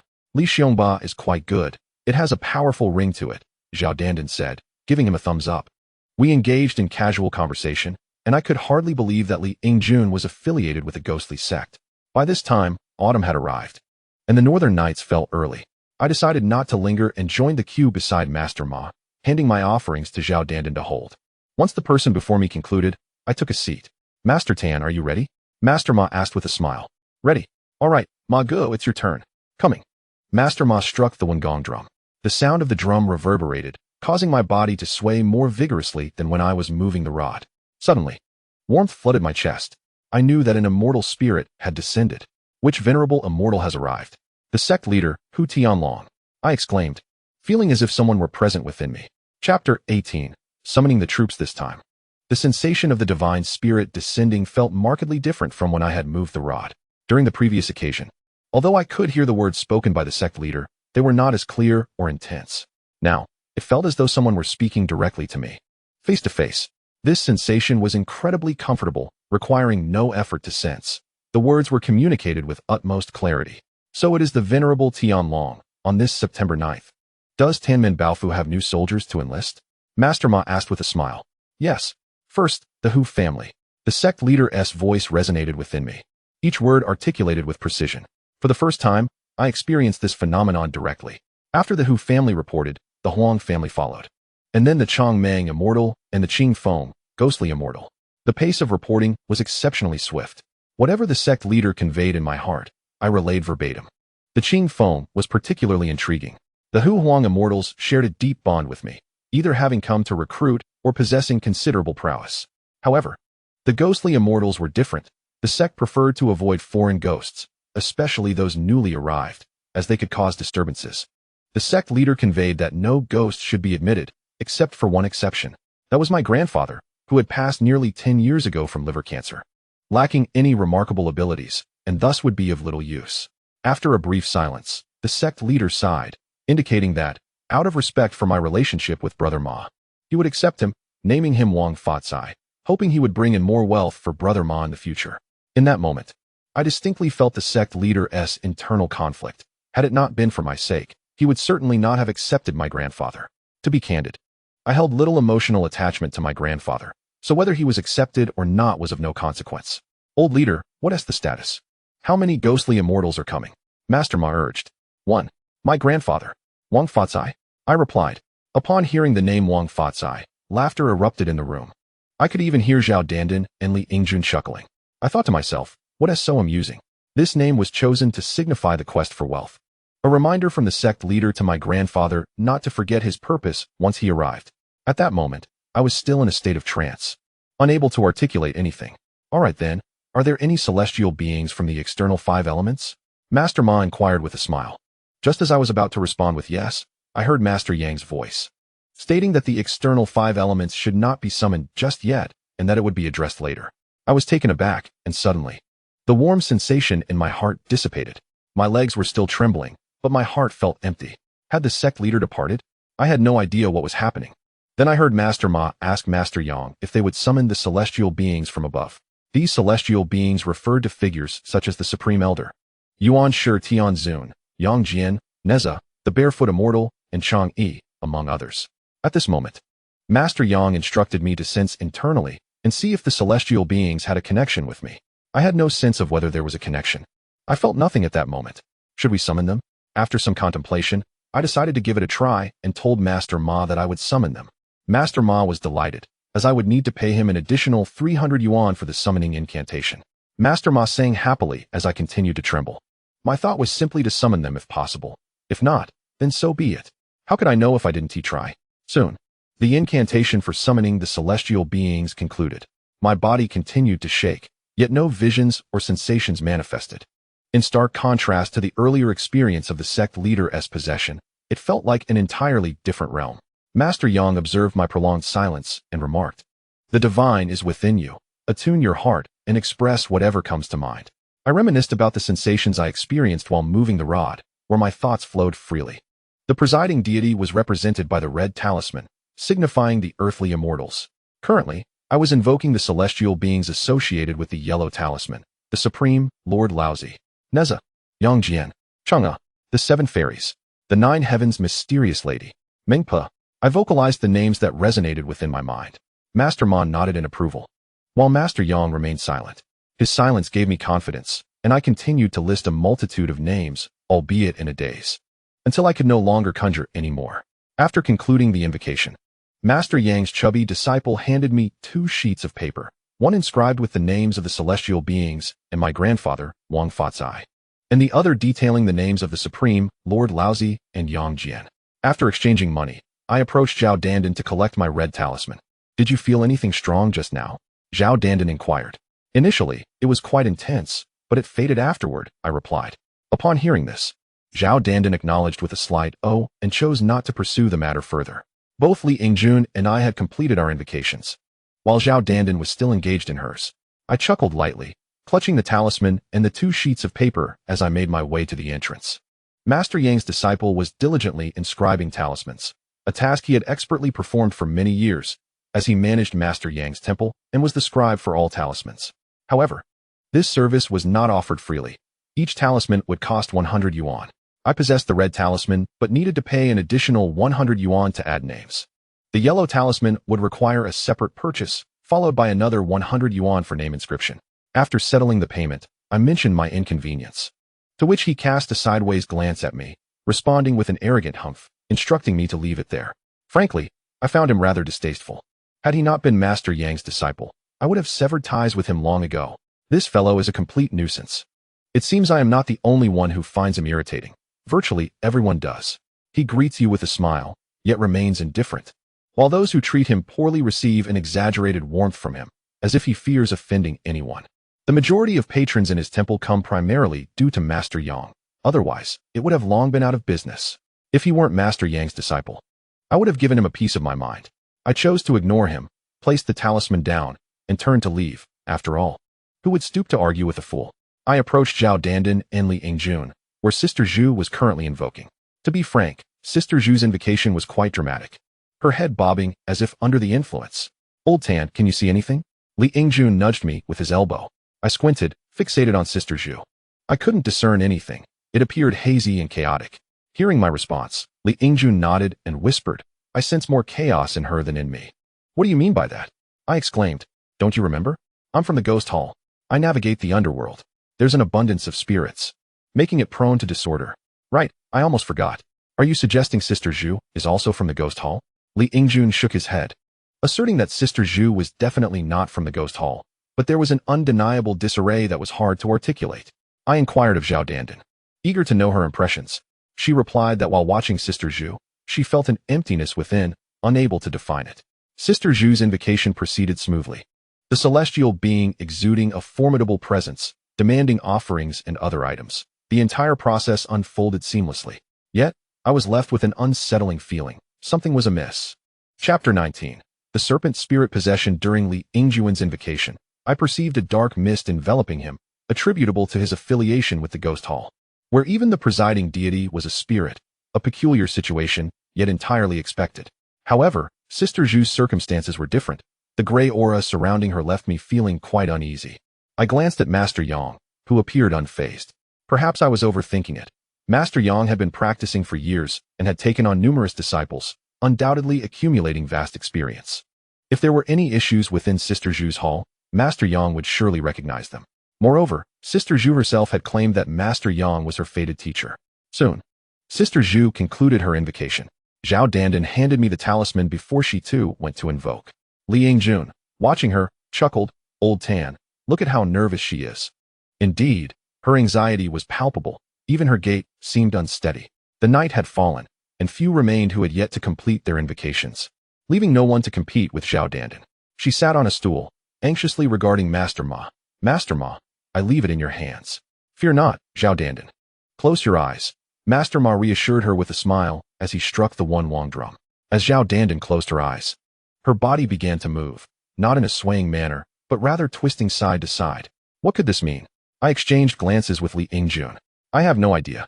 It feels different," he replied, shaking his head. As the drumming continued, Zhao Dandan's movements intensified. She raised her hands together, her body twisting like a snake, emitting a hissing sound. Could it be the serpent spirit? Suddenly, a vision of a massive floral python materialized before my eyes, coiling tightly around Zhao Dandan. Others in the room were equally transfixed. Zhao Dandan suddenly lurched forward, collapsing onto the ground. However, it was less of a fall and more as if she had deliberately prostrated herself. The tiled floor would have caused considerable pain, and she might have even cracked a rib. Yet, Zhao Dandan remained silent, her body writhing on the ground. At that moment, she truly resembled a serpent. I was utterly captivated. So this is how the symptoms manifest when the serpent spirit possesses someone. I suddenly understood why Zhao Dandan had been so apprehensive and had delayed her invocation. Seeing that the time was right, Master Ma ceased drumming, looking down at Zhao Dandan. He smiled and asked, "Which esteemed spirit has arrived?" Serpent clan. Serpent Tianfeng. Zhao Dandan replied. Her voice transformed into that of a raspy, deep woman. Zhao Dandan had indeed been bound by the spirit. This was what they referred to as being bound all orifices. Ah, so it is the esteemed Tianfeng master who has graced us. My apologies. Would you like to welcome the wind and dispel the cold? Master Ma responded with a smile. Phoenix egg. Very well. Master Ma nodded. One of Master Yang's disciples handed him a peeled egg. Master Ma bent down, placing the egg near Zhao Dandan's lips. She swallowed it whole without flinching. Bring some breath of life, he commanded. Certainly. Master Ma retrieved a cup of white liquor and brought it to Zhao Dandan's lips. She extended her tongue, lightly licking the rim of the cup before retracting it. Tianfeng Master, do you require anything else? Master Ma inquired. No more assistance is needed. Let us attend to the matter at hand. Understood. The subsequent procedure mirrored that of the others, as she began to announce the names of the celestial beings. Before long, Zhao Dandan's invocation came to an end. Upon regaining her senses, she noticed she was lying on the ground and promptly sprang to her feet. Her face flushed as red as a monkey's backside. In front of a crowd, such an embarrassment would be unbearable for anyone, let alone a girl like Zhao Dandan. She lowered her head, approached me, and softly asked, Did I embarrass myself? Not at all. It was quite normal.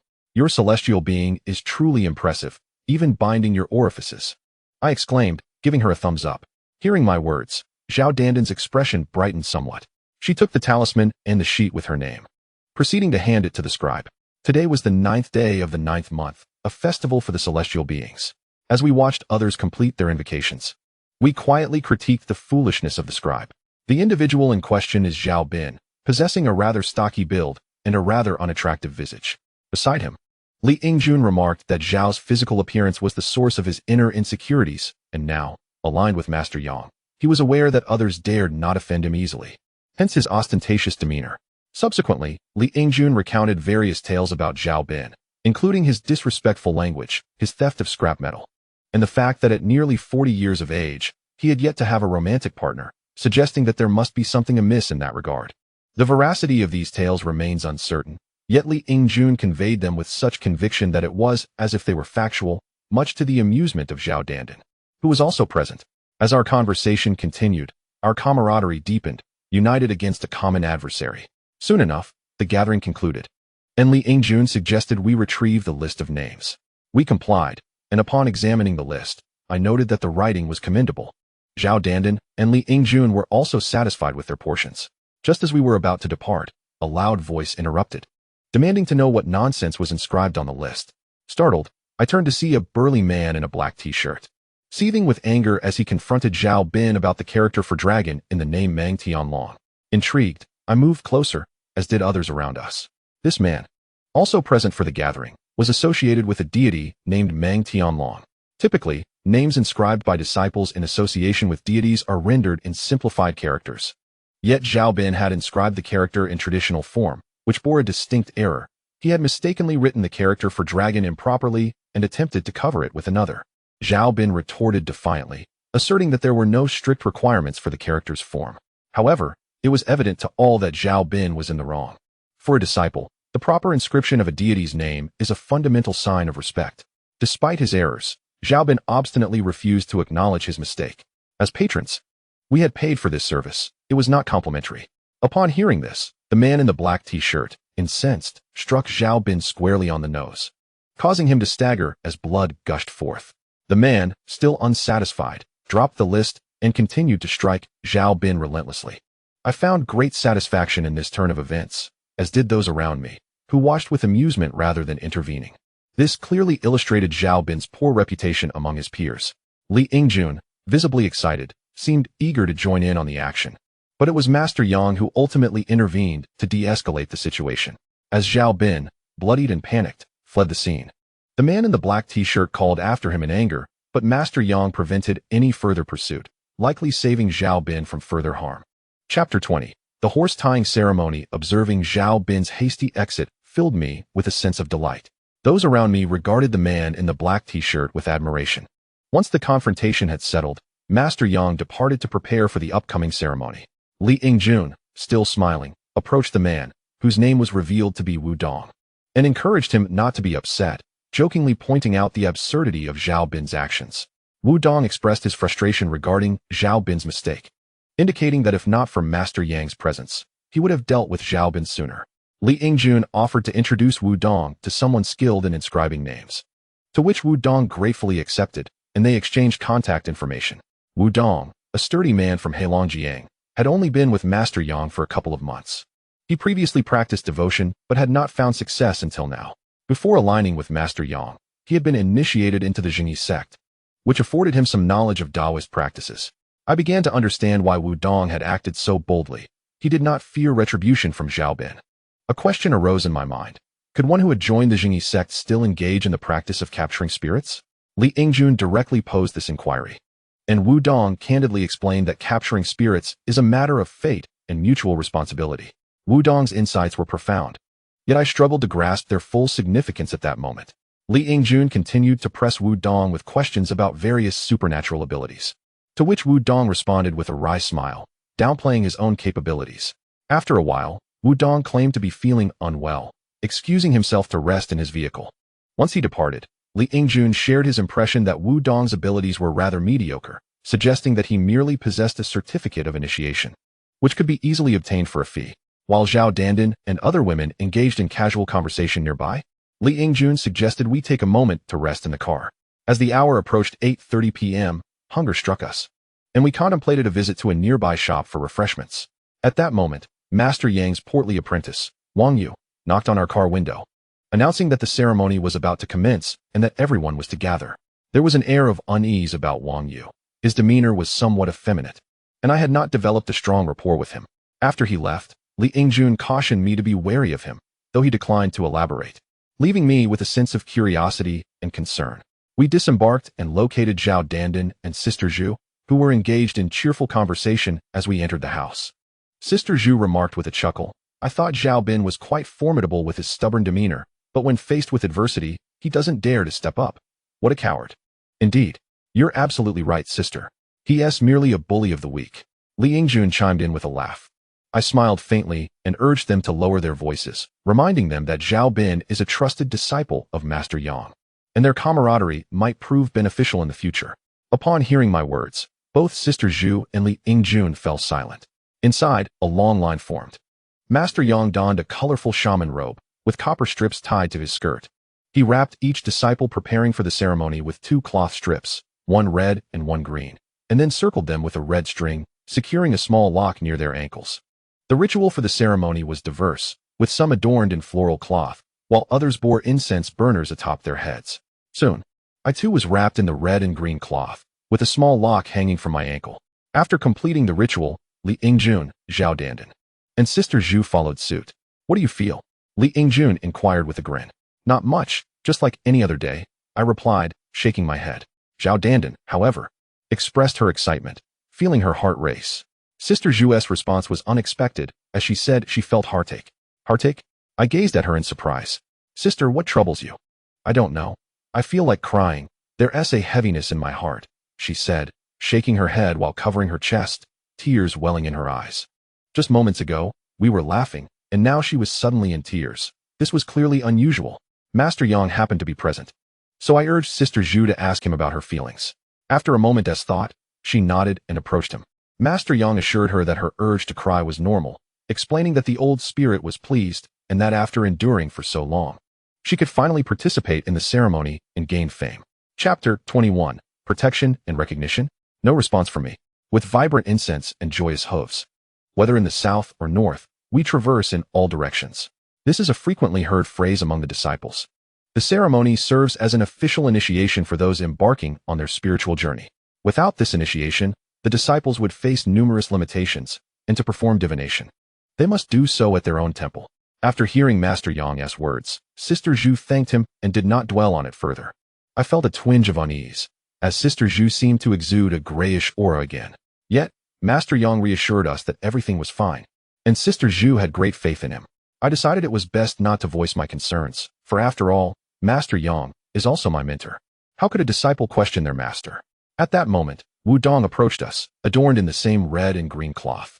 I asked him how he felt, and he shook his head, stating it was the same as before. I nodded, realizing that both Wu Dong and I shared a similar lack of sensation, neither joyous nor sorrowful. I had left the altar tablet in Li Yingjun's vehicle for convenience, as we were about to proceed with the ceremony. It was said that soon, Master Yang and the two spirits would collaborate to take us to Bagua town, seeking recognition from the celestial realm. It all sounded quite mystical, and my curiosity was piqued. A while later, Zhao Bin entered the room, his face bruised. Upon seeing him, I hesitated, noticing he was empty-handed and alone, indicating he wasn't there to seek vengeance. I exchanged glances with Wu Dong, who remained silent, observing Zhao Bin. Zhao Bin, with a disdainful grunt towards Wu Dong, approached Master Yang to assist him. I presumed Master Yang was overwhelmed, thus calling upon Zhao Bin for help, as he was a trusted aide. If their relationship were poor, they would unlikely collaborate in running a temple. The ceremony was intricate and involved many steps. Master Yang's assistant began to beat the drum, summoning the spirit. This was my first time witnessing Master Yang invoking a spirit. Seated on a stool, he twitched uncontrollably, especially his face, which caused his neck to jerk and sink, while the shaman robe produced clanging sounds. Suddenly, I sensed a dark aura enveloping Master Yang.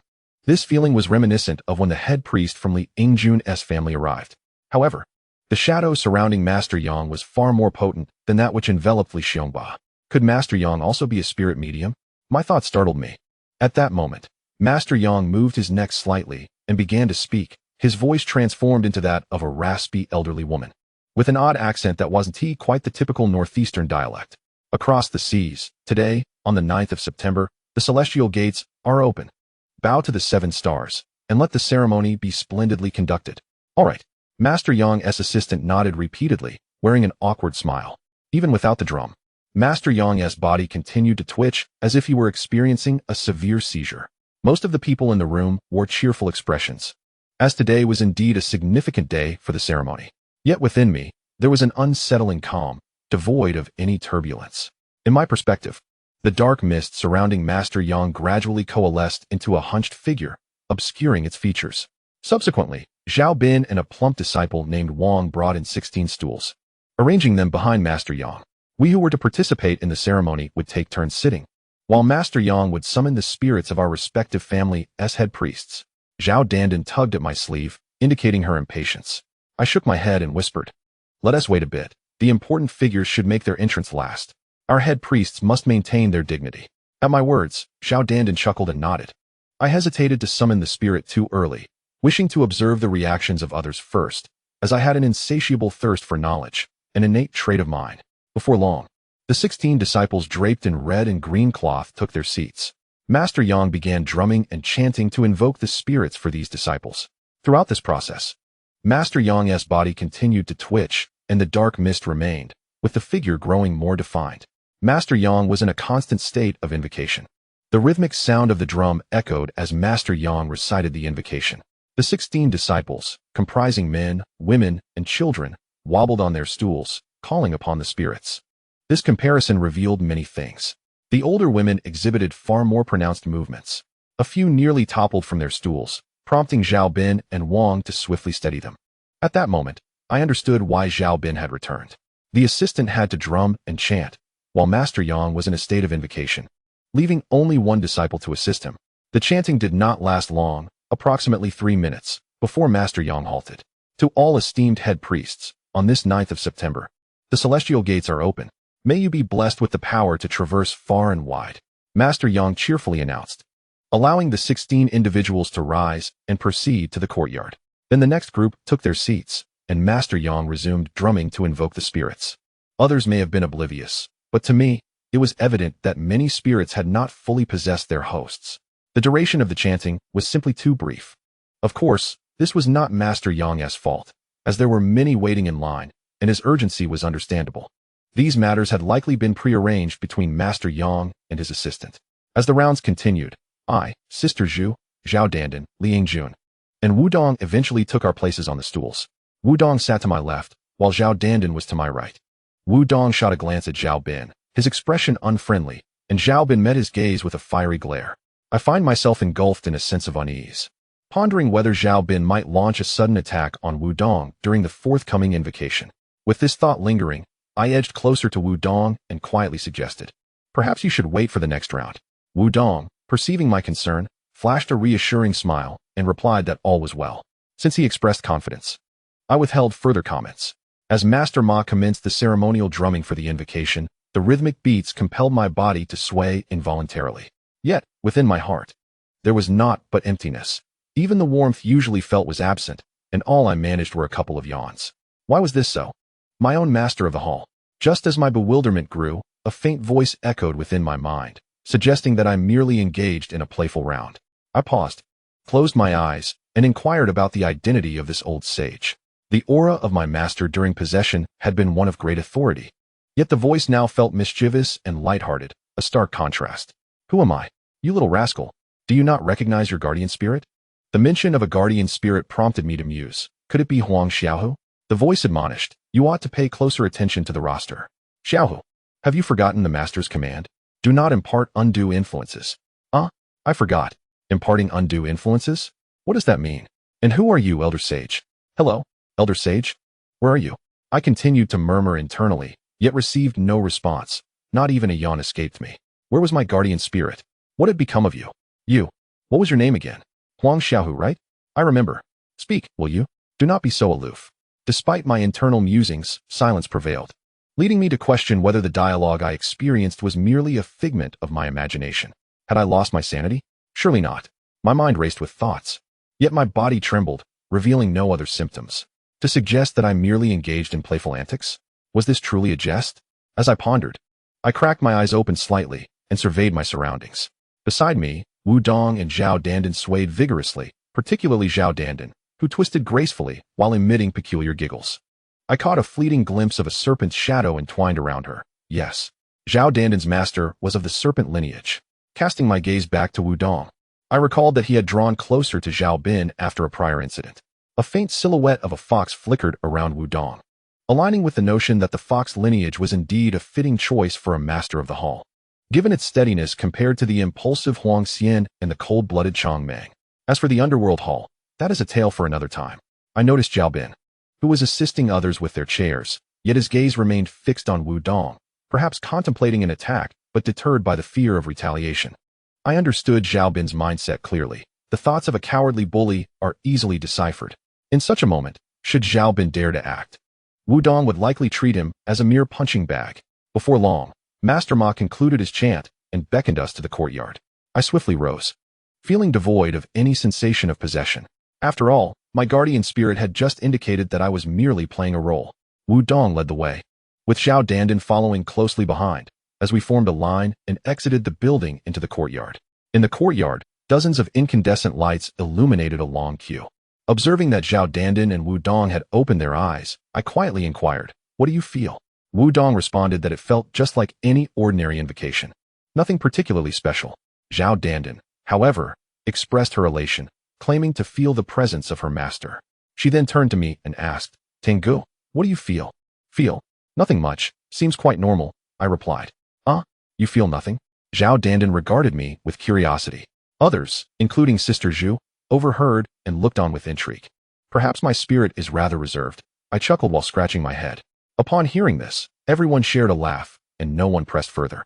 I chose not to disclose the peculiar internal dialogue I had experienced, not out of secrecy, but from a sense of propriety for the occasion. After a brief interval, all the spirit mediums assembled in line. Master Ma began to drum again, calling forth Master Yang. Master Yang's gait appeared peculiar, as he seemed entirely under the control of the spirit. "Now, esteemed spirits, follow the escort closely, one after another. Do not stray from the path." Master Ma, microphone in hand and amplifier at his waist, beamed with enthusiasm. I marveled at this modern twist. Who would have thought that today spiritual practices could embrace such technology? Yet, I understood the necessity, given the large crowd and the outdoor setting. If Master Ma were to raise his voice, he would likely tire within minutes. As he chanted, "Open the gates of heaven and earth." On the 1st and 15th, the temple doors swing wide. The golden bell tolls at the southern gate. Heavenly soldiers descend. We followed Master Yang in procession through the courtyard. Though labeled as a procession, I had little understanding of its true nature. I merely followed Wu Dong, who led the way, with Zhao Dandan trailing behind me. Throughout this experience, I felt utterly devoid of sensation, moving with remarkable ease. I observed Master Yang rubbing his eyes, seemingly unable to see anything. The dark mist that had previously enveloped him had vanished. No, it hadn't truly disappeared. Rather, I couldn't see it anymore. I suspected that the circumstances prevented me from perceiving it. Zhao Dandan walked with utmost seriousness, and I refrained from interrupting her focus. Should I pull out my phone for a moment of distraction? Certainly not. This atmosphere demanded solemnity. So, I engaged Wu Dong in quiet conversation. As he too was quite talkative, I asked him if he felt anything unusual. He shook his head, stating that aside from a warmth in his chest, he sensed nothing else. I nodded in agreement, choosing not to comment further. After approximately 2 minutes, Zhao Bin approached, his eyes narrowing as he glared at Wu Dong and me. Keep it down, you two. I was taken aback, squinting at Zhao Bin. Our conversation was already subdued. We were certainly not disturbing anyone. Moreover, others around us were also engaged in quiet chats. Yet, Zhao Bin chose to confront us, evidently targeting Wu Dong. Before I could speak, Wu Dong, visibly agitated, pointed a finger at Zhao Bin, exclaiming, "You dare to say another word?" Zhao Bin recoiled in surprise, stepping back while gritting his teeth at Wu Dong. Am I not stating the truth? The master is guiding you in this procession. Shouldn't you both be behaving appropriately? Are you even participating in the invocation? Zhao Bin invoked Master Yang's authority. Wu Dong, incensed, glared at Zhao Bin, likely contemplating a confrontation, but restrained by the presence of Master Yang. He had a point. We ought to refrain from idle chatter and focus on the task at hand. I suggested to Wu Dong that we should save our discussion for later. My intention was to provide both Wu Dong and Zhao Bin an opportunity to save face and avoid discomfort. Wu Dong, being astute, nodded in agreement, acknowledging my input. I appreciate your perspective, brother. I smiled and glanced at Zhao Bin, never anticipating that he would utter a remark that could ignite my fury. You are far more sensible than he is. Zhao Bin cast a glance at me before turning away. I stood there, stunned for several seconds, before finally reacting. Watching Zhao Bin's retreating figure, I remarked to Wu Dong, "He is utterly foolish. Purely so. Completely absurd. With that pathetic demeanor, he deserves to be beaten up when he steps outside." Wu Dong chuckled, "Absolutely. He must be dealt with. If not beaten to a pulp, at least left incapacitated. That imbecile." I was quite incensed. If Zhao Bin weren't the favored disciple of Master Yang, and if we weren't currently in the midst of a ritual, I would have surely confronted him. I was merely trying to mediate, yet he showed no gratitude and even admonished me in a tone befitting an elder. Wu Dong said, "Zhao Bin still thinks it's the old days. Having entered the fold early, he believes himself to be a senior and regards us as juniors." Upon hearing this, I couldn't help but laugh. Indeed, Wu Dong's analysis was spot on. I sighed, realizing it was pointless to be upset with someone so oblivious.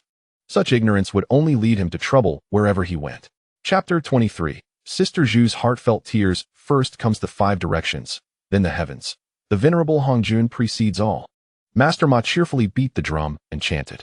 I surmised that this entire process would net him a considerable profit. The rituals of Kai Ma Ban and Shunxiang each had their own fees. For Kai Ma Ban, since there were many of us, we each contributed 1,000 yuan to Master Yang. To be frank, this price was quite reasonable. Of course, a one-on-one session would not be so inexpensive. After walking for about 20 minutes, I began to feel fatigued, yet I sensed nothing physically. Zhao Dandan was serious and meticulous, with Li Yingjun, the little chubby boy, smiling beside her, seemingly lost in thought. Behind Li Yingjun was Sister Zhu, who kept her head down, trudging forward. I was 2 paces away from her, towering over her, and thus could not discern her expression. Curiosity piqued. I attempted to communicate with my protective talisman, hoping it could reveal Sister Zhu's condition. Unfortunately, my mind felt empty, and I received no response. Nearly 10 minutes later, Master Ma instructed us to bow 3 times toward the Big Dipper. The Big Dipper holds great significance, and even those without a connection must approach it with reverence. Each of us has a corresponding celestial star that safeguards us throughout our lives, particularly in Taoist beliefs, which place immense importance on the Big Dipper. Thus, most Taoist temples have a hall dedicated to the celestial deities, honoring Dumu Yuanjun and the gods of the 60-year cycle. After our homage to the 7 stars, Master Ma drummed and welcomed Master Yang into the room. We formed a line, entering one by one. Zhao Bin and Wang Pengzi organized the queue, urging everyone to proceed in an orderly fashion without jostling. Observing Zhao Bin, I couldn't help but smirk. If he dared to stir trouble again, I would abandon my role as mediator and let Wu Dong unleash his frustration. After waiting nearly 10 minutes, we finally entered. Zhao Bin had lingered at the entrance, perhaps fearing a confrontation, and refrained from provoking Wu Dong. Upon entering, I saw Master Yang seated on a stool, swaying slightly. Master Ma stood beside him, fulfilling his duties to serve the master. Master Yang primarily spoke in jargon, requiring Master Ma to translate, lest we misunderstand.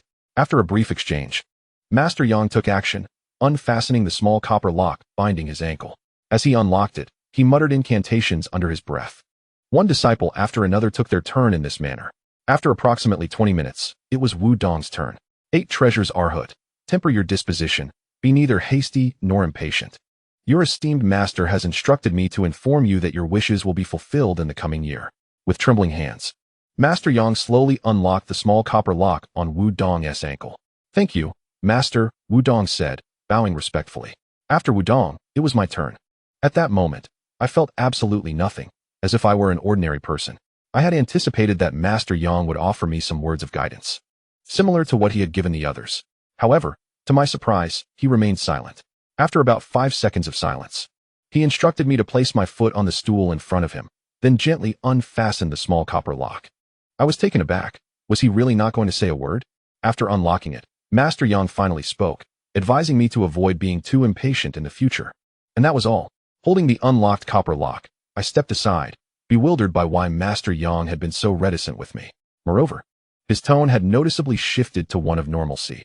It seemed the ties binding me were not as constricting. Next was Zhao Dandan's turn. Kuan Luo Maiden. Your family's Python master is in charge. At times, your hands and feet grow cold, but do not fear. Master Yang muttered a series of words to Zhao Dandan before unlocking her small copper lock. The term Kuan Luo Maiden and Pan Tu Ji Nu are synonymous, both referring to adult women and derived from the vernacular of the ritualistic practice. After expressing her gratitude, Zhao Dandan approached me. From her expression, it was clear that her spirits were quite high. Then it was Li Ingjuan's turn. He cheerfully approached Master Yang. 8 treasures heavenly official, your melancholy king is in charge. You carry heavy energy and must practice moderation in your daily life. Understood. Thank you, Master, Li Ingjun responded, his face flushed with embarrassment as he nodded eagerly. Also, your friend Li Xiongba mentioned that your 2 little issues are of no concern. No need to worry.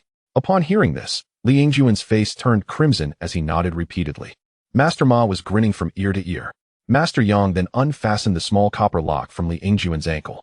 Afterward, he walked over to me, and I quietly inquired, what are those 2 issues?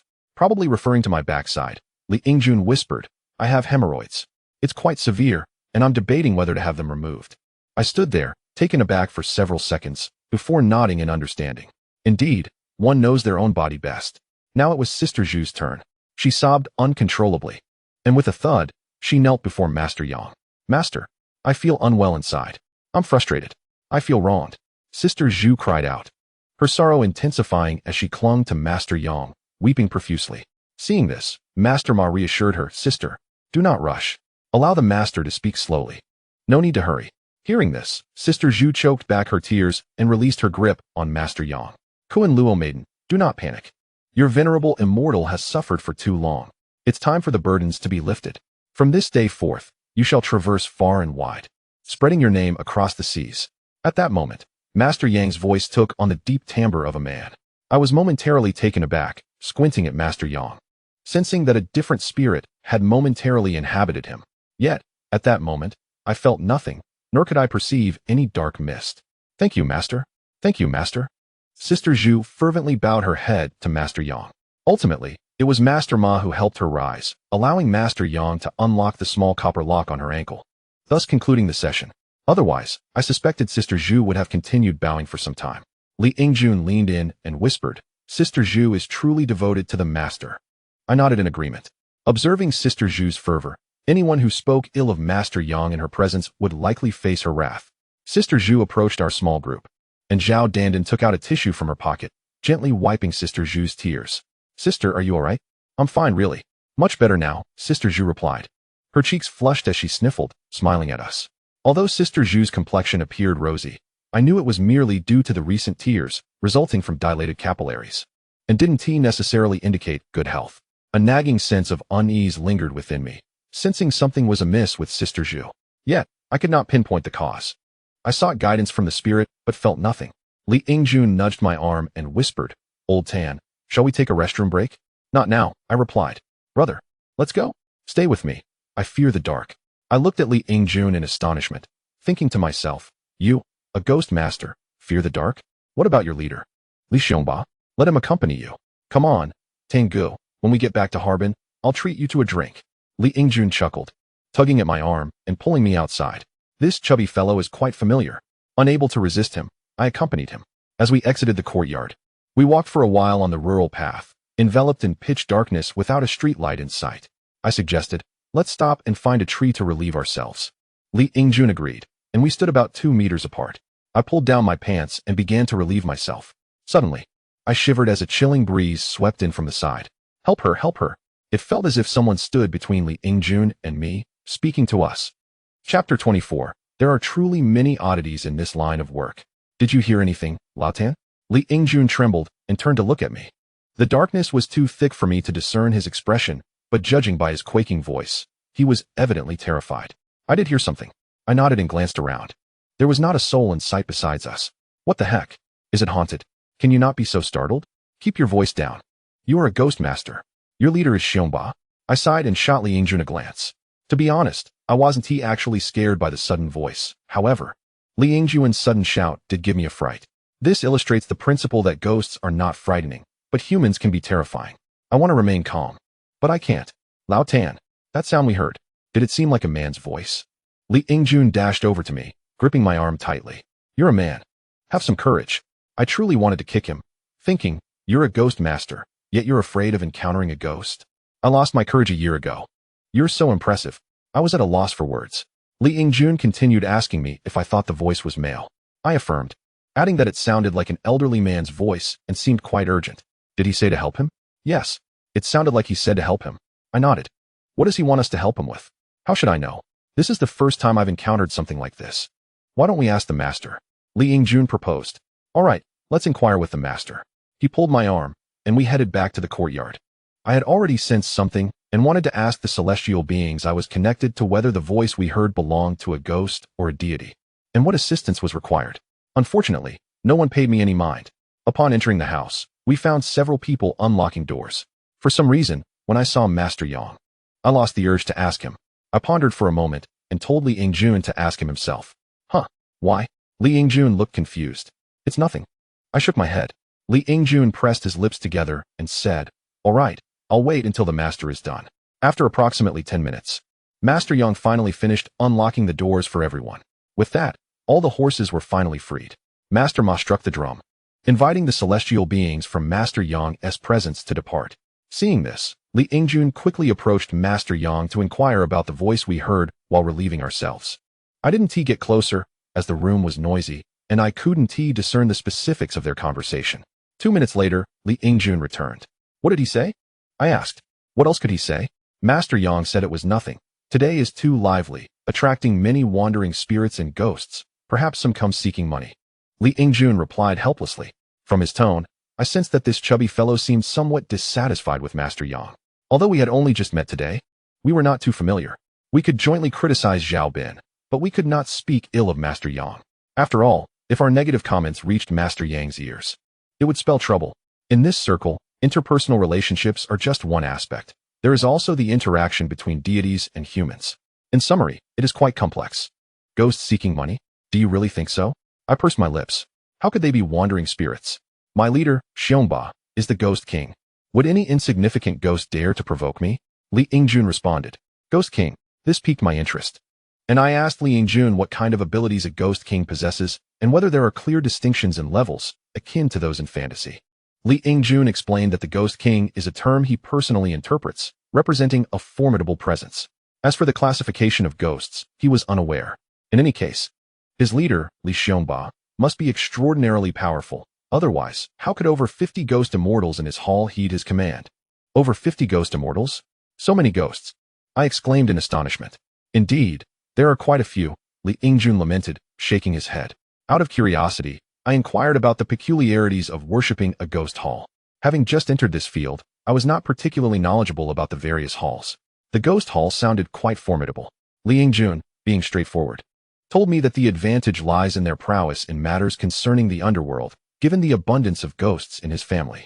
Moreover, when providing divination for people, the sensations they receive are more accurate. Li Yingjun explained that when he reads fortunes, the ghost immortals offer very direct insights. Matters like infidelity and extramarital affairs are communicated plainly, without any concealment. In contrast, celestial beings tend to be more cautious and cryptic, often leaving it to the disciple to interpret many things on their own.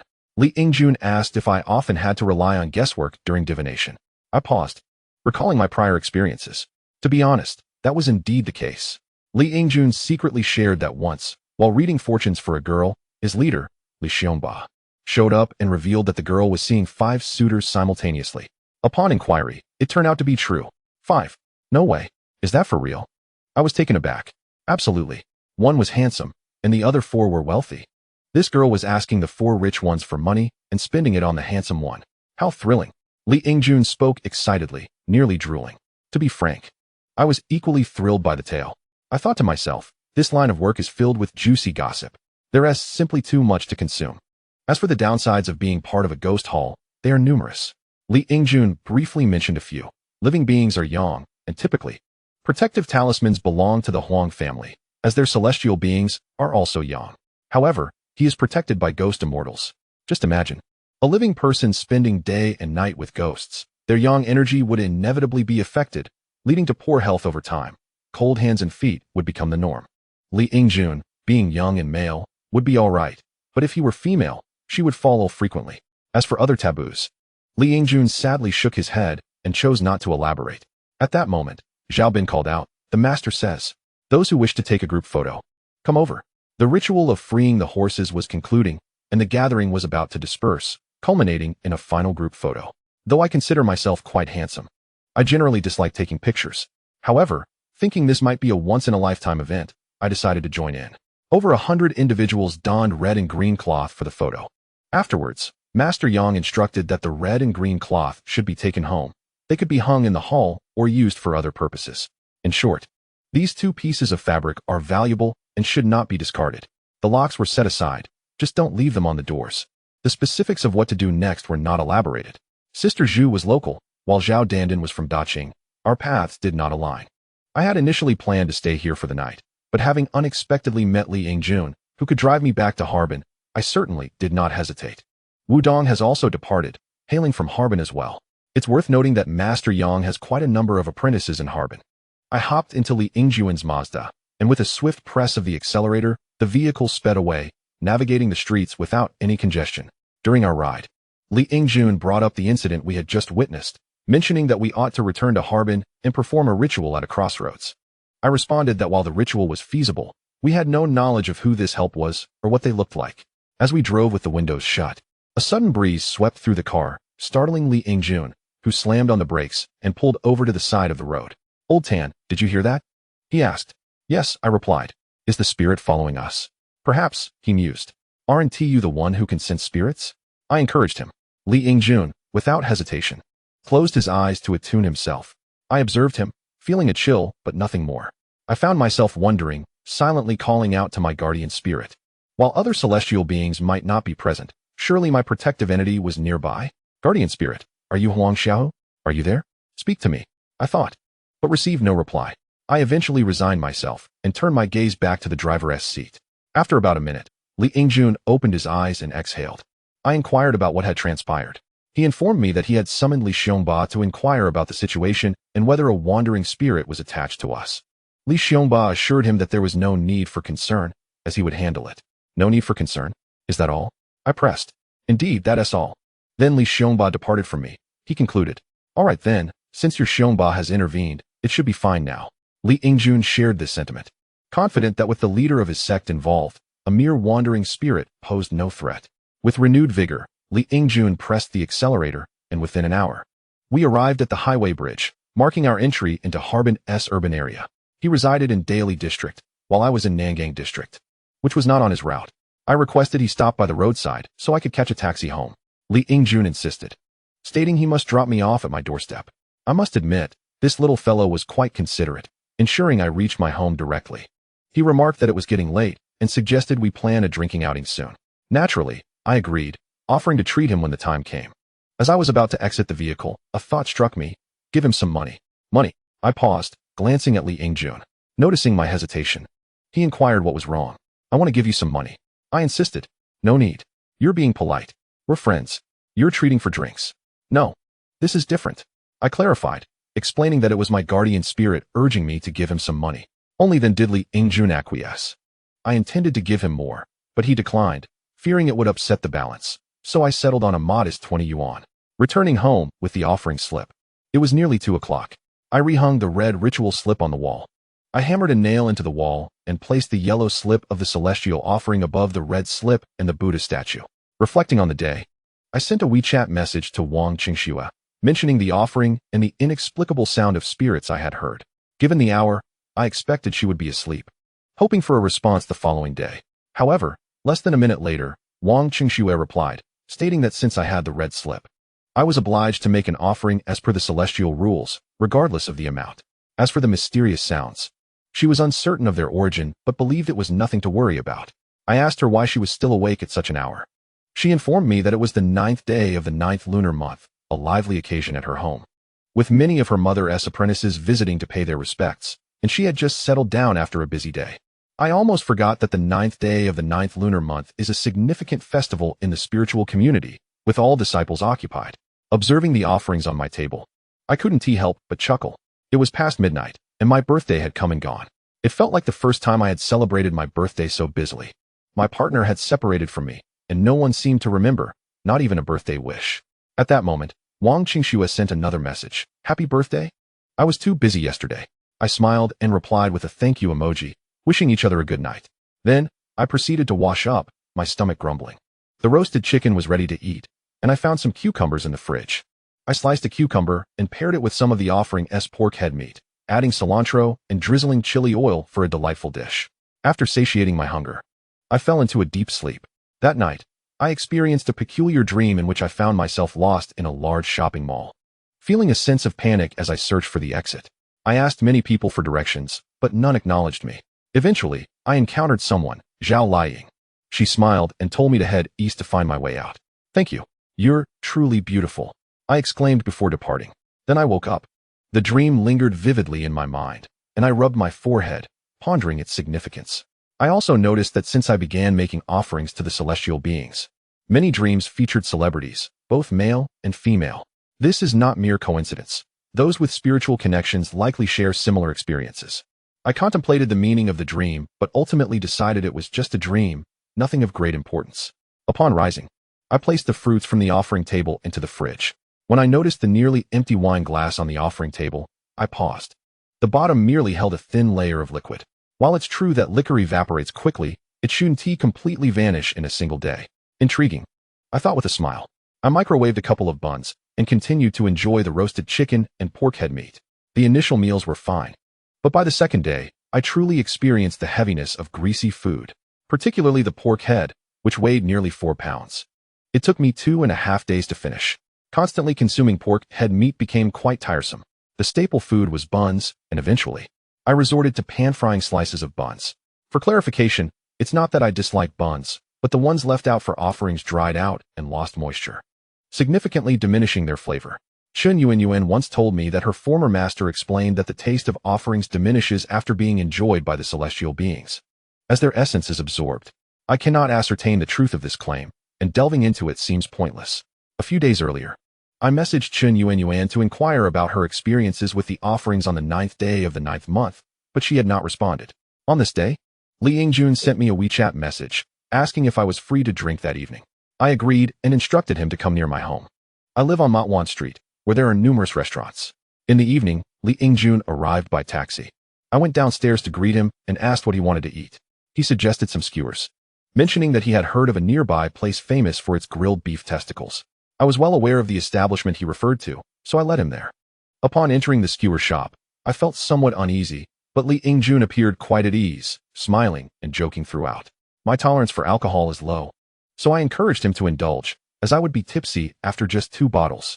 Li Yingjun laughed, declaring me hopeless, but he didn't pressure me to drink. I would normally contest other things. After all, men shouldn't say no. However, when it comes to drinking and singing, I freely admit my shortcomings. As we conversed, the topic shifted to our work.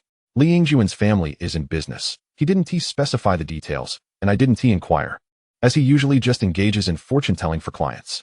When it came to my turn, I chuckled wryly, taking a sip and admitting that I had recently parted ways with friends after attempting to start a chili sauce business, leaving me as an unemployed wanderer. Li Yingjun remarked, "Why don't you do fortune-telling full-time? It's so lucrative and requires little effort. Just chatting brings in the money." Look at how busy master is. There's always a line. I wholeheartedly agree that fortune-telling can indeed be quite profitable. Just conversing with Wu Gu had earned me 500 yuan.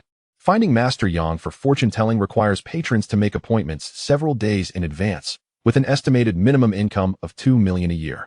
I pondered for a moment and shook my head, thinking, let's see how it goes. I'm not quite ready to commit to this full-time. Li Yingjun then inquired about my relationship status. I replied with a shake of my head, explaining that I had recently ended a relationship. He offered a few words of consolation, asserting that with my looks, I surely would not lack female attention, so why worry? I chuckled and responded. Such a well-known fact doesn't need reiteration. Everyone is aware of my handsome visage. Li Yingjun burst into laughter, pulling me in for a drink. As the clock approached 9 in the evening, I received a WeChat message from Chun Yuanyuan. Curiosity piqued. I wondered where she had been for several days. Opening my phone, her message asked if I was asleep and if I had time to chat.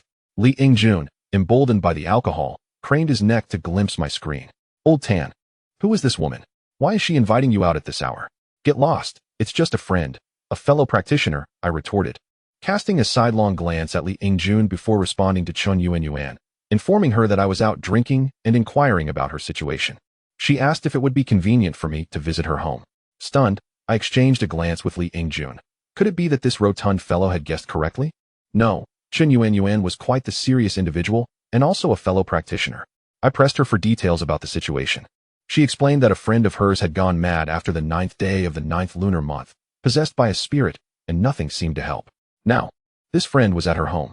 Upon hearing the phrase possessed by a spirit, I instinctively exclaimed. Li Yingjun, curious about my reaction, asked to see my phone. After reading the message, he excitedly declared, "Stop drinking. Let us go see this spectacle." "Wait, aren't you afraid of ghosts?" "It's a possession," I exclaimed. "We must see this spectacle." Li Yingjun grinned widely, revealing his gleaming white teeth. "Besides, I'm curious to see what your friend looks like." Chun Yuanyuan's profile picture depicted a cartoon girl. Observing Li Yingjun's enthusiasm, I forced a laugh. After settling the bill, we exited and hailed a taxi, embarking on our adventure. I had never witnessed anything like a possession before. Chapter 26. The self-introduction of the female ghost Li Yingjun, intoxicated, fully unleashed his true nature in the cab, incessantly questioning me about Chun Yuanyuan's attractiveness and whether it had any bearing on our relationship. I assured him earnestly that there was nothing between Chun Yuanyuan and me. We were merely friends. Li Yingjun seemed relieved, and I asked him why. His response left me bemused. "I am so dashing. Women can't resist me. I'm worried she might fall for me." Li Yingjun laughed in a rather shameless manner. I shook my head and replied playfully, "All right then, if you two end up together, don't forget to buy me shoes." "Of course. I'll get you 2 pairs." There was an old tradition where matchmakers, having run many errands for both families, would receive a pair of shoes as a token of gratitude once a union was formed. As we sat in the back seat, the driver glanced at Li Yingjun through the rearview mirror, his expression rife with doubt and disdain, as if questioning whether Li Yingjun truly embodied the term dashing. Before long, we arrived at Hongqi Street, near Chun Yuanyuan's residence. Though I had consumed some alcohol, I was not overly intoxicated, yet a slight haze clouded my mind. Chun Yuanyuan lived on the 8th floor, and we were out of breath by the time we reached her door. I knocked, while Li Yingjun tidied his collar. After about a minute, the door creaked open. "What took so long?" I inquired. Chun Yuanyuan, her face drawn with worry, sighed and said, "Don't ask. Just come in and see for yourself." "All right," I replied, as she fetched 2 pairs of slippers for us to change into before ushering us inside. "I'm going to die. No one can stop me." A woman's voice roared from within. Chun Yuanyuan hurriedly told me to enter first, urging us to change our shoes. I suspected that the voice belonged to the possessed individual. Amidst the chaos of the possession, another commotion unfolded beside me. I turned to see Li Yingjun, his mouth slightly agape and his expression frozen, devoid of any lascivious desire. "Hey, change your shoes. What are you thinking about?" I chuckled. "Oh, right." Li Yingjun exhaled. And while changing shoes, he couldn't help but mutter, "Don't expect me to buy you shoes anymore. Don't say that. You must buy shoes. I need to play matchmaker." "Get lost, you schemer," he retorted, his demeanor sobering. I then led Li Yingjun deeper into the house.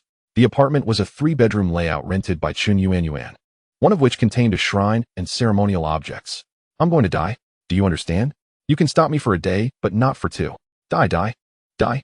You've been dead for ages. Can you stop making a fuss? What do you want?" From behind the closed door, the commotion was crystal clear. I gently knocked, asking, "May we come in?" "Yes. Hurry in." Chen Yuanyuan's voice was urgent. Li Yingjun and I exchanged glances and nodded, after which I slowly pushed the door open. The room was illuminated by offering lamps, casting a crimson glow throughout. In the center of the room, a woman clad in a red nightgown sat cross-legged on the floor, her back to us, obscuring her face. Clearly, this woman was the one possessed. "I'm here," I announced, glancing at Chen Yuanyuan seated in a chair. "Come in and help me figure out what to do. I can't handle this anymore," she said wearily. Pointing at the woman on the floor, I nodded, stepping lightly into the room, followed closely by Li Yingjun, who entered cautiously. Driven by curiosity or perhaps the instinctual nature of men, our first impulse upon entering was to see what this possessed woman looked like. I moved to the left while Li Yingjun took the right, inching closer to the woman in red, our heads lowered in scrutiny. Just as I was about to catch a glimpse of her face, the woman suddenly lunged, one hand gripping my ankle. Startled, I exclaimed, "What the hell?" At the same moment, Li Yingjun shouted, "Oh my gosh." It was only then that I noticed the red-clad woman had a firm grasp on both my ankle and Li Yingjun's. "Am I beautiful?" she asked, lifting her head to reveal a sinister grin. To my surprise, she was not unattractive. In fact, she bore a certain beauty. What was alarming was that her eyes were entirely white, devoid of any pupils. After locking eyes with me for a few seconds, she turned to Li Yingjun and asked, "Am I pretty?" Li Yingjun's pupils dilated as he stammered, "I am the leader, Li Xiongba. Don't get carried away." He began to retreat frantically, attempting to break free from her grip. The woman was tall and slender, weighing perhaps just over 100 pounds, while Li Yingjun was a hefty fellow, easily over 200 pounds. No matter how weak his muscles might be, he should have been able to shake free. Yet, despite his vigorous attempts, he could not escape her grasp. I was taken aback. This was my first encounter with someone possessed, and I hadn't anticipated such strength. "Let go, will you? Aren't you tired? Can I take a break?" Chen Yuanyuan lamented, covering her forehead and sighing deeply. "I'm just having fun with them." The woman in red chuckled, releasing both our ankles.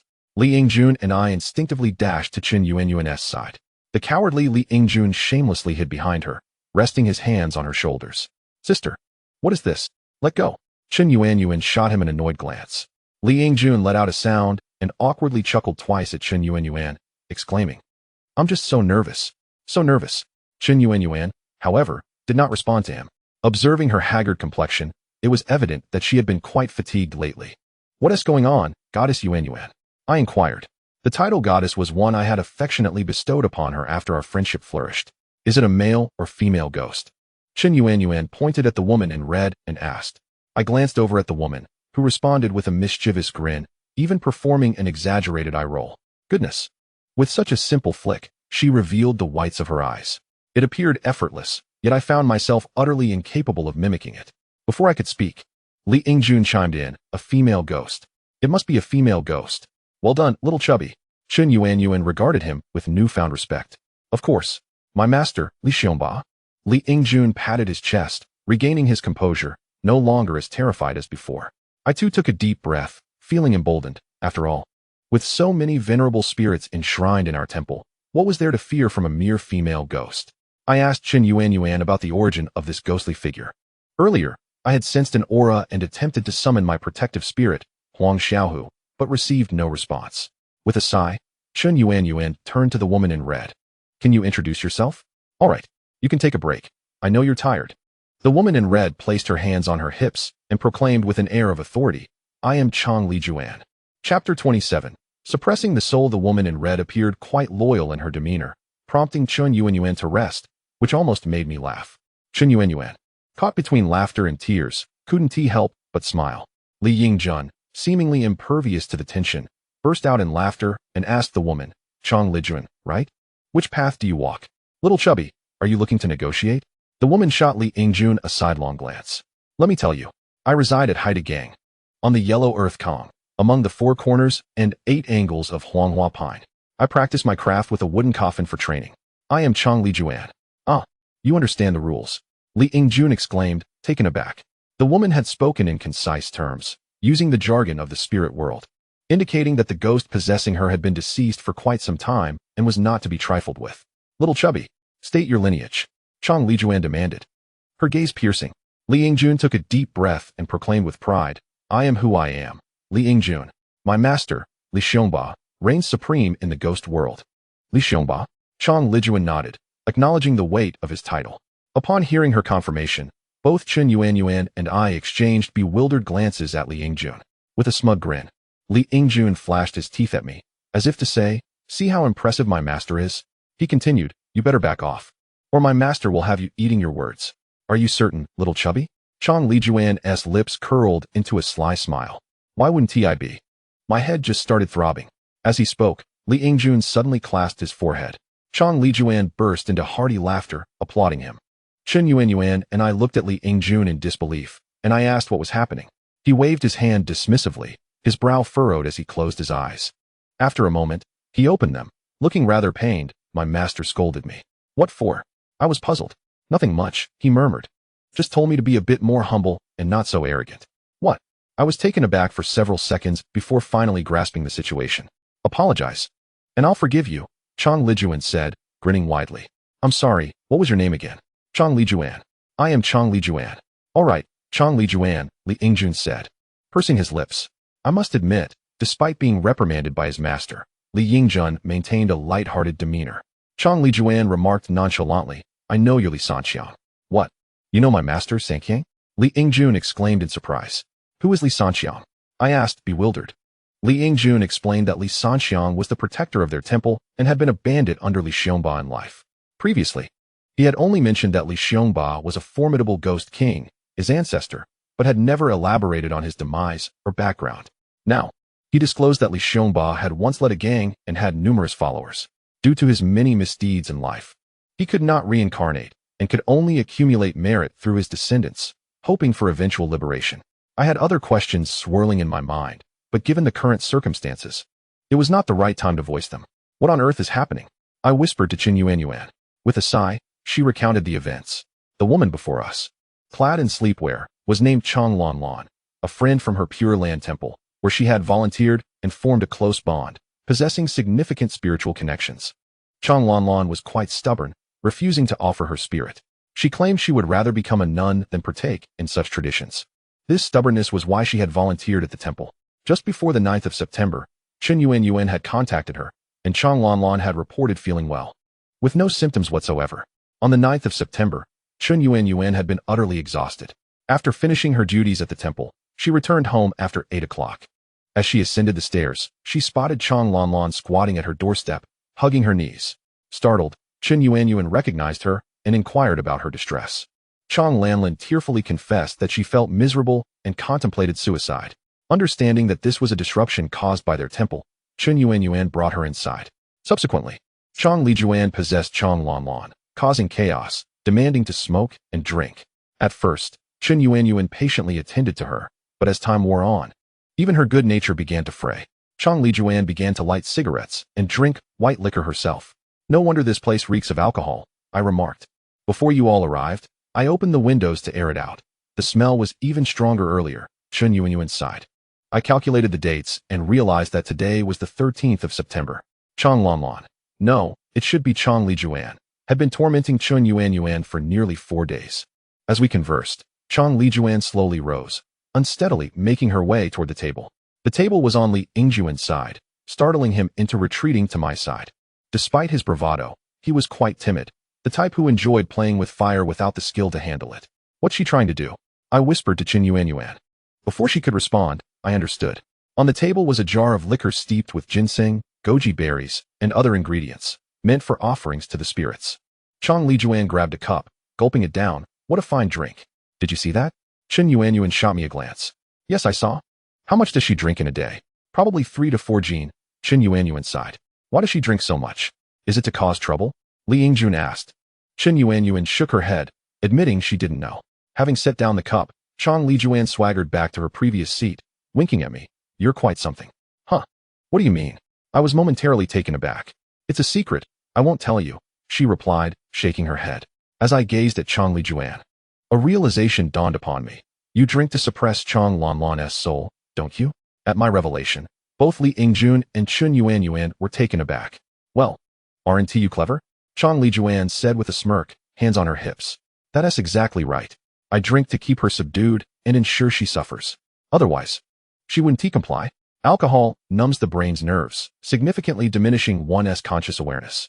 The more one drinks, the lower one falls. Many friends with celestial connections, when they remain trapped in their circumstances, often indulge in excessive drinking, making them susceptible to possession by celestial beings or spirits. When possessed, their utterances frequently bear remarkable significance. Chang Lan Lan, frail and delicate, has been tormented by celestial entities for many years, and her spiritual gates have long been opened. Chang Lijuan possesses Chang Lan Lan intermittently, compelling her to consume alcohol, which effectively suppresses Chang Lan Lan's consciousness. What is your relationship with Chang Lan Lan? Why torment her so? Is there no sense of justice? I questioned Chang Lijuan, my voice rising in indignation. This is sheer bullying. A spirit drinks several kilograms of liquor daily just to dominate a living soul. Does she not fear causing harm? Justice? Huh. Justice cannot touch me. I am Chang Lanlan's great aunt. Chapter 28. As long as I don't harm my niece, I can do as I please. Great aunt. I was momentarily taken aback, scrutinizing Chang Lijuan. Indeed. Yes, dear. Chang Lijuan placed her hands on her hips, rolling her eyes defiantly. But even if you are her great aunt, you cannot treat her this way. She is still your grandniece. I protested. What do you understand? What business is it of yours, outsider? Chang Lijuan sneered. My irritation grew, and I yearned to see what Chang Lijuan, possessing Chang Lan Lan, truly looked like. Unfortunately, I felt nothing. Only a sense of chill pervaded the room. I continuously called out, hoping the celestial beings would provide me with some insight or assist in expelling Chang Lijuan. It's futile. Don't waste your efforts. Your old celestial won't bother with you. They are merely enjoying the spectacle. Chang Lijuan replied with a cold smile. Why? I was taken aback. It's a secret. Celestial mysteries cannot be disclosed. Chang Lijuan rolled her eyes at me. Strangely enough, she was quite attractive. No, it wasn't that she was beautiful. It was Chang Lan Lan who was lovely. You, boy. Your surname is Tan, correct? I nodded yes. Once inside, no one had inquired about my surname. Chang Lijuan's ability to discern my thoughts proved her considerable powers. When my grandniece establishes her foundation, shall I play matchmaker for you too? What do you say? Chang Lijuan's expression softened, assessing me with a kind smile. No, please. Let's focus on serious matters, I exclaimed, utterly bemused. Chun Yuan and Li Yingjun displayed contrasting expressions. The former appeared astonished, while the latter wore an envious scowl. I am discussing serious matters. If you call me great aunt, I assure you, I will facilitate your union. No, I have no money, no car, just a dilapidated one-bedroom apartment. Do you know all this? I could not help but ask. Chang Lijuan grinned widely. Whether I know or not is irrelevant. House, car, savings are not obstacles. Then why? I pondered. Could it be that she wished to harm her own grandniece? Was she intentionally trying to pair us together? Chang Lijuan squinted, as if reading my thoughts. After a moment of silence, she shook her head, sneering. Celestial mysteries cannot be revealed. If you refuse, then let it be. I am fine. He is not. I have a car, a house. My father has savings. Li Yingjun stepped forward, pointing at himself. I paused, glancing at Chang Lijuan, then back at Li Yingjun. There was no need to inquire further. This rotund fellow had undoubtedly developed an interest. Chang Lan Lan, tall and fair, with refined features, would undoubtedly become more alluring with makeup. It was only natural for Li Yingjun to be smitten. You? Huh. I would sooner see my grandniece what a pig or a dog than marry you. Chang Lijuan dismissively shook her head. What do you mean by that? Li Yingjun protested, visibly displeased. Am I so undesirable? You are unreliable, prone to infidelity. I am quite devoted, you know. Devoted? Huh. That's a tale for deceiving spirits. Chang Lijuan laughed mockingly. Li Yingjun was about to argue further when Chun Yuan interjected. Enough of this. Let us return to serious matters. I can scarcely endure any longer. Chun Yuan's dark circles resembled those of a panda, and I inquired if she needed to lie down. After several days of accompanying a possessed woman, anyone would feel drained. No need. If it becomes unbearable, I will not involve myself. Chun Yuan shook her head. No, you must get involved. You cannot abandon this. Upon hearing this, Chang Lijuan appeared anxious. Get involved? How am I to do that? Chun Yuan, infuriated, stood up. You tell me. How am I to manage this situation? I knew only that Chang Lan Lan was in turmoil, possessed by her great aunt, and I lacked knowledge of the finer details. Chun Yuan shared more about Chang Lan Lan. She was quite stubborn, unwilling to offer her devotion, and her family shared no belief in such practices. Not only did they disbelieve, but they also considered Chang Lan Lan mentally ill. Just over half a year ago, around the time of the third-month celebration, her family had even committed her to a psychiatric hospital, where she was diagnosed with schizophrenia. After 2 months, she was released. Chang Lijuan sought Chang Lan Lan to encourage her to offer her devotion and ensure the continuity of their lineage. In desperation, Chong Lijuan possessed Chong Lanlan to approach Qin Yuanyuan for assistance. What is the purpose of this? I inquired. It is useful. Of course it is. Everything we say now is clear to my grandniece. If she agrees to provide offerings, the matter will be simplified. Indeed, it is true, although her family disapproves of offerings. If she truly wishes to, she can easily move out and worship elsewhere. After all, it only requires a red cloth for the altar. Ultimately, the most crucial factor is the will of the individual involved. Then why torment me? Qin Yuanyuan couldn't contain herself. There is no one reliable beside you. Chong Lijuan stated matter-of-factly. Upon hearing this, I noticed Qin Yuanyuan's lips twitching slightly. While I had not witnessed her recent experiences firsthand, I could surmise she had endured significant suffering. And what of her now? Is she willing to offer her devotion? I asked. Still unwilling. She is a stubborn one. I must gradually wear her down, so there's no rush, Chong Lijuan replied, shaking her head with a smile. Is it truly wise to torment her like this? You are her great aunt. What is the stance of the celestial beings regarding this? Do they merely stand by and watch as you torment her? My temper flared again as I confronted Chong Lijuan.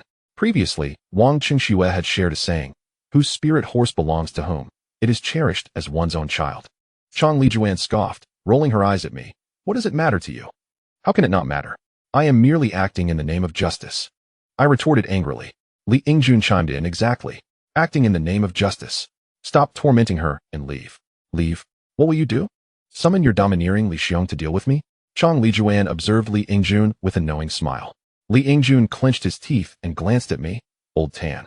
I leave her to you. My master has failed. I shot Li Yingjun a glance. Why don't you go sit and sober up? Be cautious with your words, or you may find yourself at a loss. One must show respect to celestial beings, especially those of higher rank. They must be approached with utmost reverence. Otherwise, encountering an ill-tempered celestial could lead to dire consequences for one's spirit horse. You, young one, possess a good heart, Chong Lijuan remarked, smiling at me. Certainly better than yours. How can you treat your grandniece this way? I replied indignantly. Chong Lijuan extended her tongue, licking her lips, then bit down on her lower lip. Blood dripping onto the floor. Do not act recklessly. I was startled. Reckless? Huh. My family's teachings state that as long as my grandniece does not perish, I may do as I please. Chapter 29. Marrying a Fool. The cause of Chong Lijuan's death. Why? Do you wish to know the reason? Chong Lijuan licked the wound on her lip, a smirk curling at the corners of her mouth as she gazed at me. Yes, of course I want to know. I nodded. Li Yingjun and Qin Yuanyuan also looked at Chong Lijuan with a face full of curiosity. What could be the reason? My niece is too stubborn. She must have driven the celestial beings away. Chong Lijuan laughed, saying, they are reluctant to discipline Dima. Let me, as the second aunt, take on that role. I will be the bad guy. With that, she slapped herself hard. There was some logic in her words, but upon closer reflection, something felt off. Wait a minute. They are reluctant to discipline. How can you be so willing? This is your own niece. Just because she is your blood relative. Does that mean you can treat her this way? Chong Lijuan boldly declared, I have every right to discipline her. Second aunt, is her grandfather your brother or your younger brother? The tone of Chong Lijuan turned colder as she stated it was her brother. Your brother? How can you treat your brother's granddaughter this way? How can you face your brother? I asked her loudly. I intended to persuade Chong Lijuan, at least to stop tormenting Chong Lanlan, a vibrant young girl, sent to a mental institution by her second aunt. What kind of situation is that? However, Chong Lijuan's reaction shocked me. She cried out, her face twisted in anger. What do you, a little kid, understand? What do you know? Her contorted face was terrifying. Qin Yuanyuan and Li Yingjun were equally taken aback. My anger flared, and I shouted at Chong Lijuan, what do I understand? You are the one who has driven her to a mental institution. What about your conscience? How can you face your brother? Your parents? The ancestors of the Chong family? I anticipated that Chong Lijuan might retort or fall silent. Yet, to my astonishment, after I finished speaking, she broke down, crying heart-wrenchingly. I was momentarily taken aback. Don't cry. What's wrong? I feel wronged. So wronged. She sobbed. I asked her what she felt wronged about. I thought to myself, it's your niece Chong Lanlan, the one you've tormented. How can you feel wronged? Do you know how old I was when I died? Chong Lijuan cried as she looked at me. How old? 15. I was momentarily stunned. Li Yingjun and Qin Yuanyuan shared the same reaction. Clearly, none of us expected Chong Lijuan to have died so young. Earlier, she had claimed to be Chong Lanlan's second aunt. In our minds, she should have been much older. Yet, she had died at just 15. Younger than Chong Lanlan is now. Seeing my shock, Chong Lijuan continued. Do you know the cause of my death? No, I shook my head. I hang myself. You committed suicide. Chong Lijuan covered her face, nodding through her tears. For a moment, I actually felt pity for Chong Lijuan. At just 15, she hadn't even reached adulthood before taking her life. What drove you to suicide?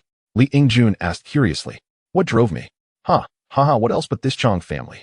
Chong Lijuan laughed and cried simultaneously, pounding her thighs in frustration.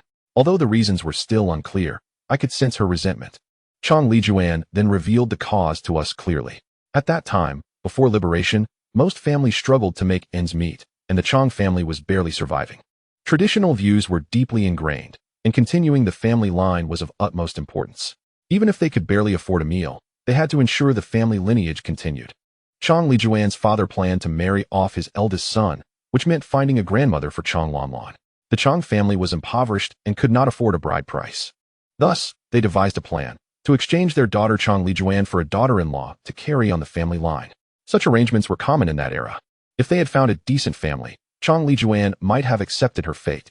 However, her father intended to marry her to a fool from the neighboring village. The reason for choosing the fool's family was that Chong Lijuan's brother, who was also Chong Lanlan's grandfather, had taken a liking to the fool's sister, claiming she was a beauty. Children born from such a match would surely be beautiful as well. Chong Lijuan firmly refused, but it was futile. Her father stated plainly, even if you die, you must wait until after the marriage. Chong Lijuan, being equally stubborn, complied. After marrying into the fool's family, she hanged herself that very night. Chong Lanlan's grandmother and grandfather had already made the marriage arrangements, and in that era, there was no turning back. It was a tragic fate for Chong Lijuan. Forced to death by her father at just 15. Hearing Chong Lijuan's story, I genuinely felt sympathy for her. Tell me, does the Chong family owe me? What have I done to her? I didn't kill her.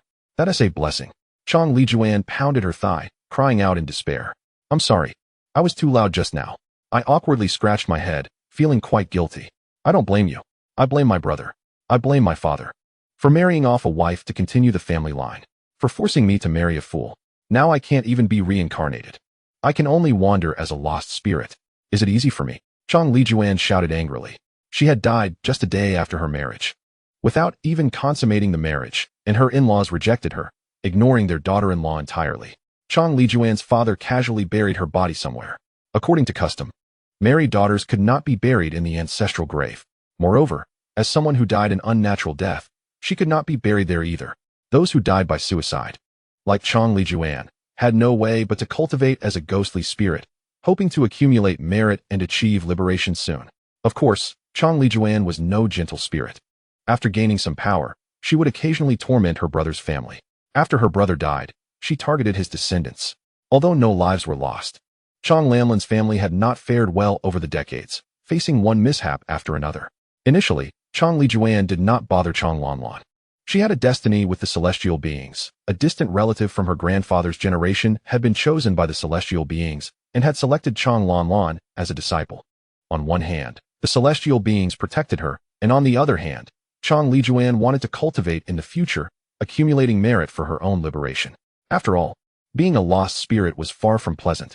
However, Chong Lanlan's stubbornness frustrated the old celestial beings, leaving them no choice but to let Chong Lijuan unleash her full potential. The leader of the Chong family had stated that as long as she could accomplish this task, she would become the tragic king of the Chong family. Chong Lijuan smiled as she said this. The selection of the tragic king was of utmost importance, as it concerned the stability of the cult, ranking just below the leader, on par with the leaders of the Hu and Huang families. For the position of tragic king, Chong Lijuan was willing to go all out. Otherwise, under normal circumstances, the distant relative who had once been chosen by the celestial beings should have been the tragic king. Hearing all this, I was left speechless. Goodness, I once thought death brought liberation, but it turns out that the pressure only increased after death. Look, Chong Lijuan came with a mission. There are even ghosts vying for the position of tragic king. Chapter 30. The ruthless tactics of the cult. Death does not equate to liberation. Especially for those who die an unnatural death, they do not even qualify for reincarnation. Moreover, there is a rule in the underworld. Those who die an unnatural death must wander aimlessly for 3 years before any temple will receive them. This rule also applies to those who die in the cult. For the first 3 years after death, they are not allowed to enter the cult. Therefore, thoughts of suicide or self-harm should never arise, even in the direst situations. The truth remains, it is better to live a difficult life than to die prematurely.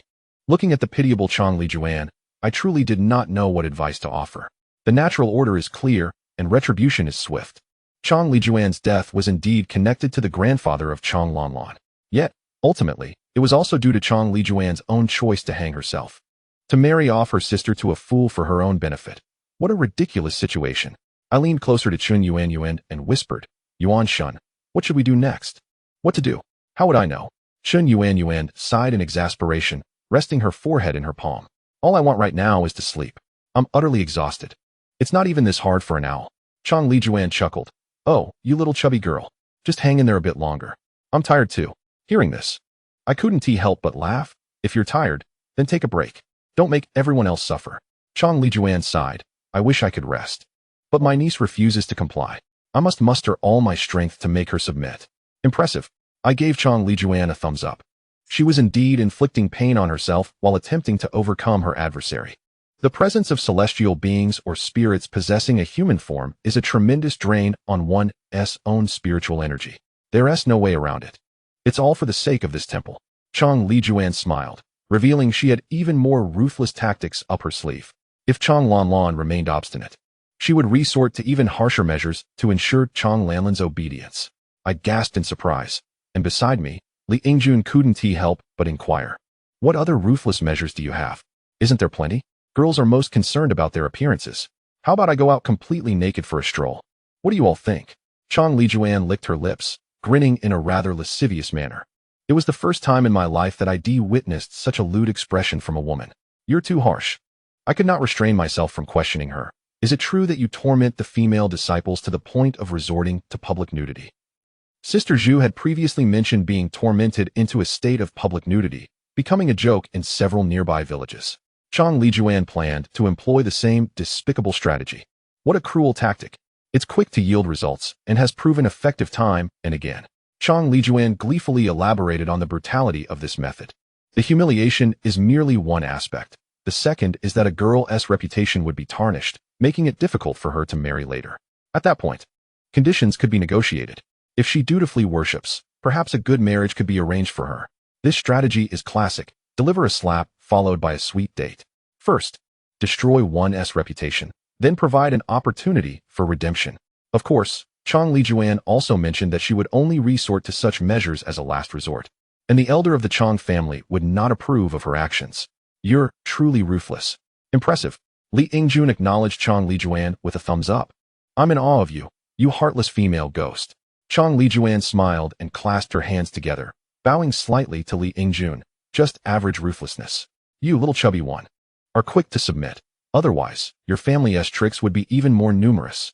Li Yingjun gulped nervously, weakly stating, I merely recognize the situation. That doesn't mean I submit. Regarding Li Yingjun's past experiences, I was unaware. In the future, I would have to inquire further. Currently, the pressing matter was to resolve the situation between Chang Lijuan and Chang Lanlan. Given the current circumstances, it seemed there was no other option but to have Chang Lanlan worship. Chang Lijuan was ruthless and filled with resentment. She wouldn't care about Chang Lanlan's reputation. Although I did not know Chang Lanlan, I still wished to assist her. Perhaps this was fate, or perhaps it was the connection between celestial beings. Chang Lijuan bore no grudge against us, so we could help her find a way to persuade Chang Lanlan to worship. Chang Lanlan's celestial fate was predestined. She could not escape it in this lifetime. If Chang Lanlan complied, Chang Lijuan would be able to cultivate in the temple, which could be considered a familial bond. After chatting for a while, Chang Lijuan pointed to Li Yingjun. Bring me a cigarette. I've run out at home. Huh. Oh. Li Yingjun nodded, pulling a cigarette from his pocket and offering it to Chang Lijuan. Should I light it for you? No need. I can manage myself. Chang Lijuan took the cigarette, picked up a lighter from the ground, lit it, and took a few puffs. In no time, she had finished the thick cigarette, exhaling a large smoke ring. Ah. Life is troubling. Perhaps I should just go out naked. Seeing Chang Lijuan about to rise, we hurriedly stopped her. I urged her to remain calm. Whether as a person or a spirit, one must maintain composure. Impulsive actions could lead to regret. If she went out naked, how could Chang Lanlan ever face people again? There must be a better way. What if she inadvertently harmed Chang Lanlan? How would she explain it to the elder of the Chang family? What should we do then? Chang Lijuan sighed, slapping herself hard. Smack. Does that not hurt? Li Yingjun asked her. Chong Lijuan replied that it did not. She merely sought a release of her frustration, as her body belonged to Chong Lanlan anyway. Suddenly, Chong Lijuan's face lit up, suggesting she could slice Chong Lanlan's face to make her a hideous creature. She asked us if this was a good idea. You're not just ruthless. You're downright insane. My anger flared again. Chong Lanlan's grandfather may have wronged you, but she has done nothing to you. Every grievance has its source. You must reason. Do not bully a younger generation. Chong Lijuan scoffed. This matter. Our ancestors from the Chong family Wu Ti intervene. Who are you, an outsider, to speak on this? I was left speechless. If I were unaware of the backstory, I would undoubtedly assist Chong Lanlan, but Chong Lijuan was indeed aggrieved. It is true what they say. A wise judge finds it hard to resolve family disputes. The ancients certainly did not deceive me. In my heart, I hoped the celestial beings would provide some guidance on how to manage this situation. However, there was no response from them, as if they wished for me to act freely. I quietly asked Qin Yuan if her elder had said anything. She shook her head, indicating that her elder was also silent. At that moment, Chong Lijuan suddenly shivered, her face twitching as if she were having a seizure. What is wrong with you? I asked her. She became frantic, finally realizing fear. Great. Chong Lijuan clapped her hands in delight. Even the most stubborn of women would fear public nudity and facial disfigurement. And naturally, Chong Lanlan was no exception. What do you mean by that? Qin Yuan inquired. Chong Lijuan chuckled mischievously. I'll let Chong Lanlan come up, and we can have a chat about what to do next. As her words fell, Chong Lijuan's expression transformed. Previously, she wore a sly grin, but now she appeared both shy and furious, covering her face and weeping bitterly. The contrast in her demeanor was stark. No, this was no longer Chong Lijuan. It was Chong Lanlan herself. Oh, why am I so unfortunate? Little Yuan. At this moment, even Chong Lanlan's voice had changed. When Chong Lijuan was possessing her, she spoke with a tough demeanor, exuding a sense of unreasonable authority. Now, Chong Lanlan spoke softly, her face marked by sorrow. Lanlan, are you all right? Qin Yuan immediately knelt in front of Chong Lanlan, gently embracing her and offering constant comfort. Chong Lanlan wept with profound sorrow, lamenting her misfortune at encountering such events. Li Yingjun elbowed me, asking, should we comfort her? Maybe talk with her? I raised my eyebrows. What kind of comfort? Should I ask if she wants hot water? Hearing my words, Li Yingjun clicked his tongue, remarking that I was a straightforward man, which explained why I couldn't find a partner. I had no skill in comforting women. I was left speechless, thinking to myself, I don't even know Chong Lanlan. How could I comfort her? Should I hug her? At this moment, Qin Yuan and Chong Lanlan were still in an embrace. I noticed the corners of Chong Lanlan's eyes twitching. I need you all to discuss serious matters. Stop crying. Suddenly, Chong Lanlan's voice shifted, transforming back into Chong Lijuan. Li Yingjun and I were relatively unfazed, but Qin Yuan was startled.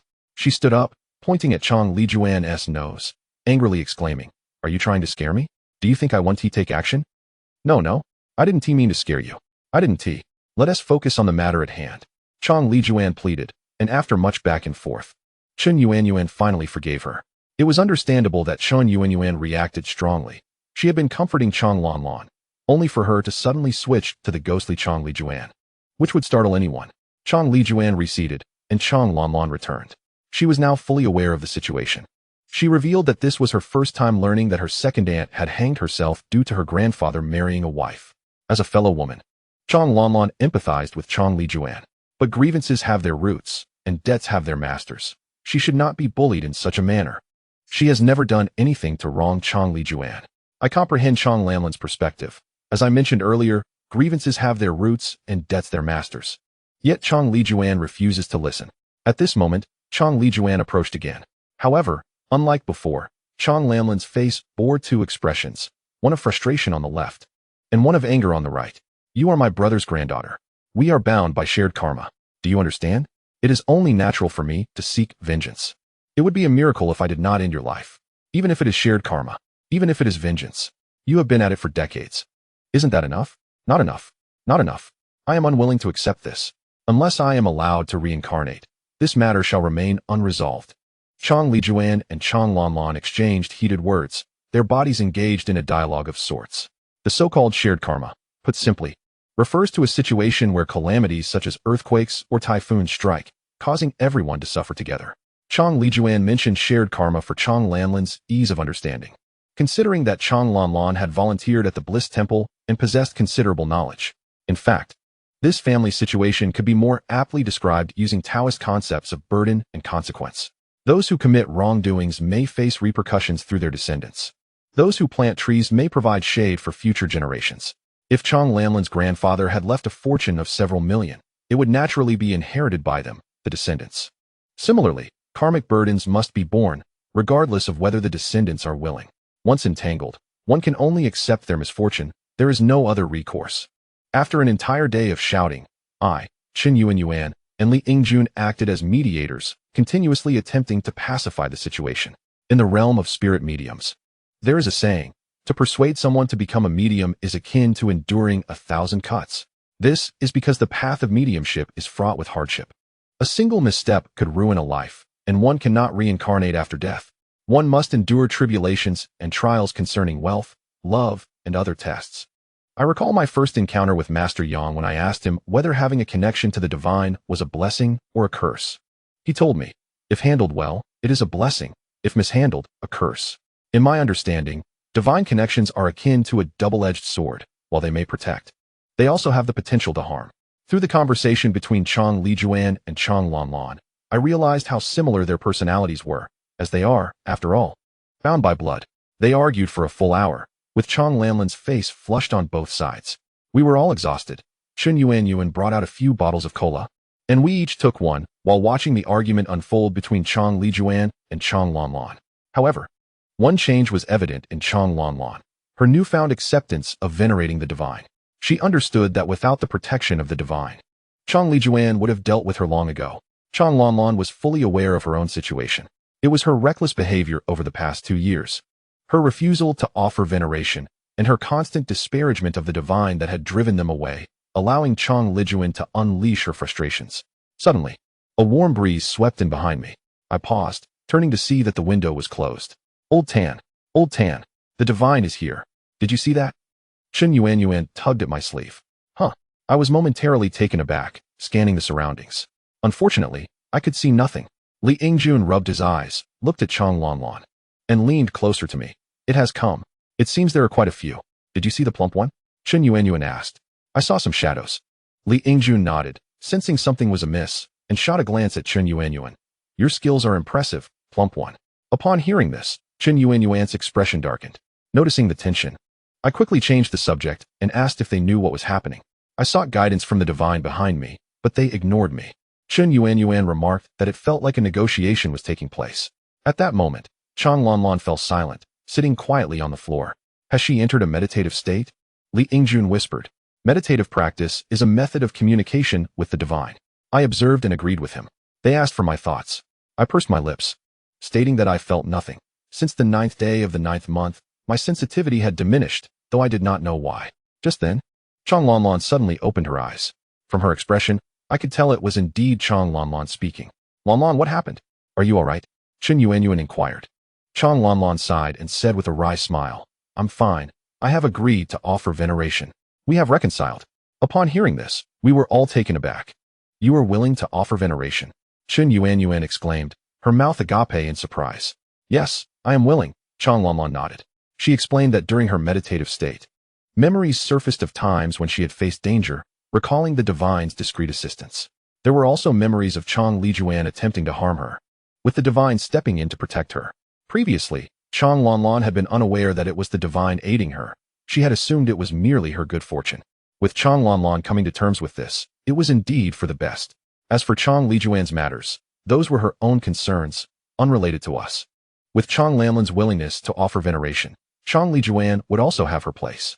After a brief conversation, it was getting late. Li Yingjun and I planned to leave, while Chong Lanlan would stay at Chen Yuan's home. Chong Lanlan thanked us and added me on WeChat. Li Yingjun, without shame, asked Chong Lanlan to add him as well, suggesting she reach out to him in times of trouble. How useful. Chong Lanlan chuckled and added Li Yingjun on WeChat. As Li Yingjun and I exited, Chong Lanlan stood at the door and said to me, my family's old divine instructed me to tell you. Do not rush. All will unfold in due time. I was taken aback and asked Chong Lanlan what she meant. She shook her head, saying she did not know, only sharing these 8 words. She added that she revealed this as a gesture of gratitude towards me. I was momentarily stunned, my intuition suggesting it was indeed related to the divine. As for the reason, I remained uncertain. Chapter 32. The news of Sister Zhu's death. After leaving Chun Yuanyuan's home, I took a taxi with Li Yingjun, each heading to our respective homes, agreeing to meet up in a few days. On the way home, I found myself pondering the meaning behind Chong Lamlin's words. Do not rush. All will unfold in due time. No matter how I thought about it, I could not unravel its meaning. The taxi halted at the foot of my apartment building, and a wave of irritation washed over me. I had no desire to return home. Instead, I yearned to wander around. The evening air was slightly cool, so I strolled through a few nearby streets, and even visited the children's park on Deshang Street. The park was dark and quiet at night. After circling the track twice, I finally returned home. Upon arriving, I lit incense in the censer and sat on a cushion before the altar to meditate. I sought to calm my mind and inquire with the divine about the situation. Before the 9th day of the 9th month, my sensitivity had been remarkably strong, even allowing me to see spirits clearly. However, after the incense was lit, without going into specifics, it felt as if my sensitivity had notably diminished. Meditative practice is a method for disciples to communicate with the divine, requiring a calm heart while awaiting divine guidance. Yet, after only a few minutes of sitting, my mind became restless and unsettled, a nameless fire burning within my chest, unable to be released.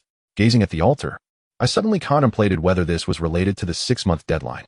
The head of the temple had stated that within 6 months, one must accumulate 10 minor merits and 3 major merits. With 3 months remaining until the deadline, helping Chong Lanlan today could count as a minor merit, bringing my total to 4. Perhaps the divine was growing anxious. That seemed likely. I muttered to myself, feeling fatigued, and decided to sleep. That night, I had a terrifying dream. In the dream, I was at Master Yang's house, cleaning a gun, seated beside Zhao Bin. The weapon was an old-fashioned pistol from the anti-Japanese war era. Suddenly, a group of Japanese soldiers armed with bayonets burst in, shouting Bakaru. I was startled, raising my pistol as a fierce gunfight ensued. I fired while maneuvering, puzzled as to how I had revealed my position. Why had the enemy come for me? Upon awakening, I found myself beset by a throbbing headache and a profound ache in my back and waist, akin to the fatigue of a day spent in arduous labor. What could this dream signify? My spiritual sensitivity has waned of late, as if the celestial beings have turned a blind eye to me. Yesterday, upon returning home, I felt inexplicably vexed. All these elements intertwine, suggesting that this matter is far from simple. I reached out via WeChat to inquire with Li Yingjun, Wang Qingxue, and Chun Yuanyuan about the meaning of my dream. Piecing together their responses, I discerned that a disciple of celestial lineage dreaming of Japanese individuals typically signifies enmity with celestial beings. My confrontation with a Japanese figure in a gunfight, it seems, pertains to this vendetta against celestial foes. It must be said that the celestial beings' dream messages are rather intriguing. Every descendant of Huaxia bears ancestral grievances against the Japanese. To interpret the Japanese as adversaries of the celestial realm fits perfectly. I am aware of the celestial adversaries in my family. My father once dispatched a weasel with a snake-infused liquor. The injuries inflicted upon celestial beings by my ancestors are too numerous to enumerate. I asked Wang Qingxue to consult Aunt Lu on how to address such dreams. Aunt Lu advised me to discern their needs and ascertain if they would be willing to reconcile. Should they be amenable, one ought to fulfill their wishes with offerings of gold ingots and substitutes. I inquired about the course of action if they were unwilling, to which Aunt Lu replied that there would be no recourse but to await further developments. I did not dwell on it further, lighting incense for the celestial beings and entrusting them with the resolution of this affair. In the following days, I began searching for employment online. My work experience is quite extensive, and my personal abilities commendable, replete with entrepreneurial and managerial experience. Logically, finding a suitable position should not have been difficult.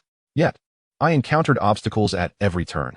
Not only did I fail to secure a managerial role, but even applications for insurance sales positions were met with rejection. It was surreal.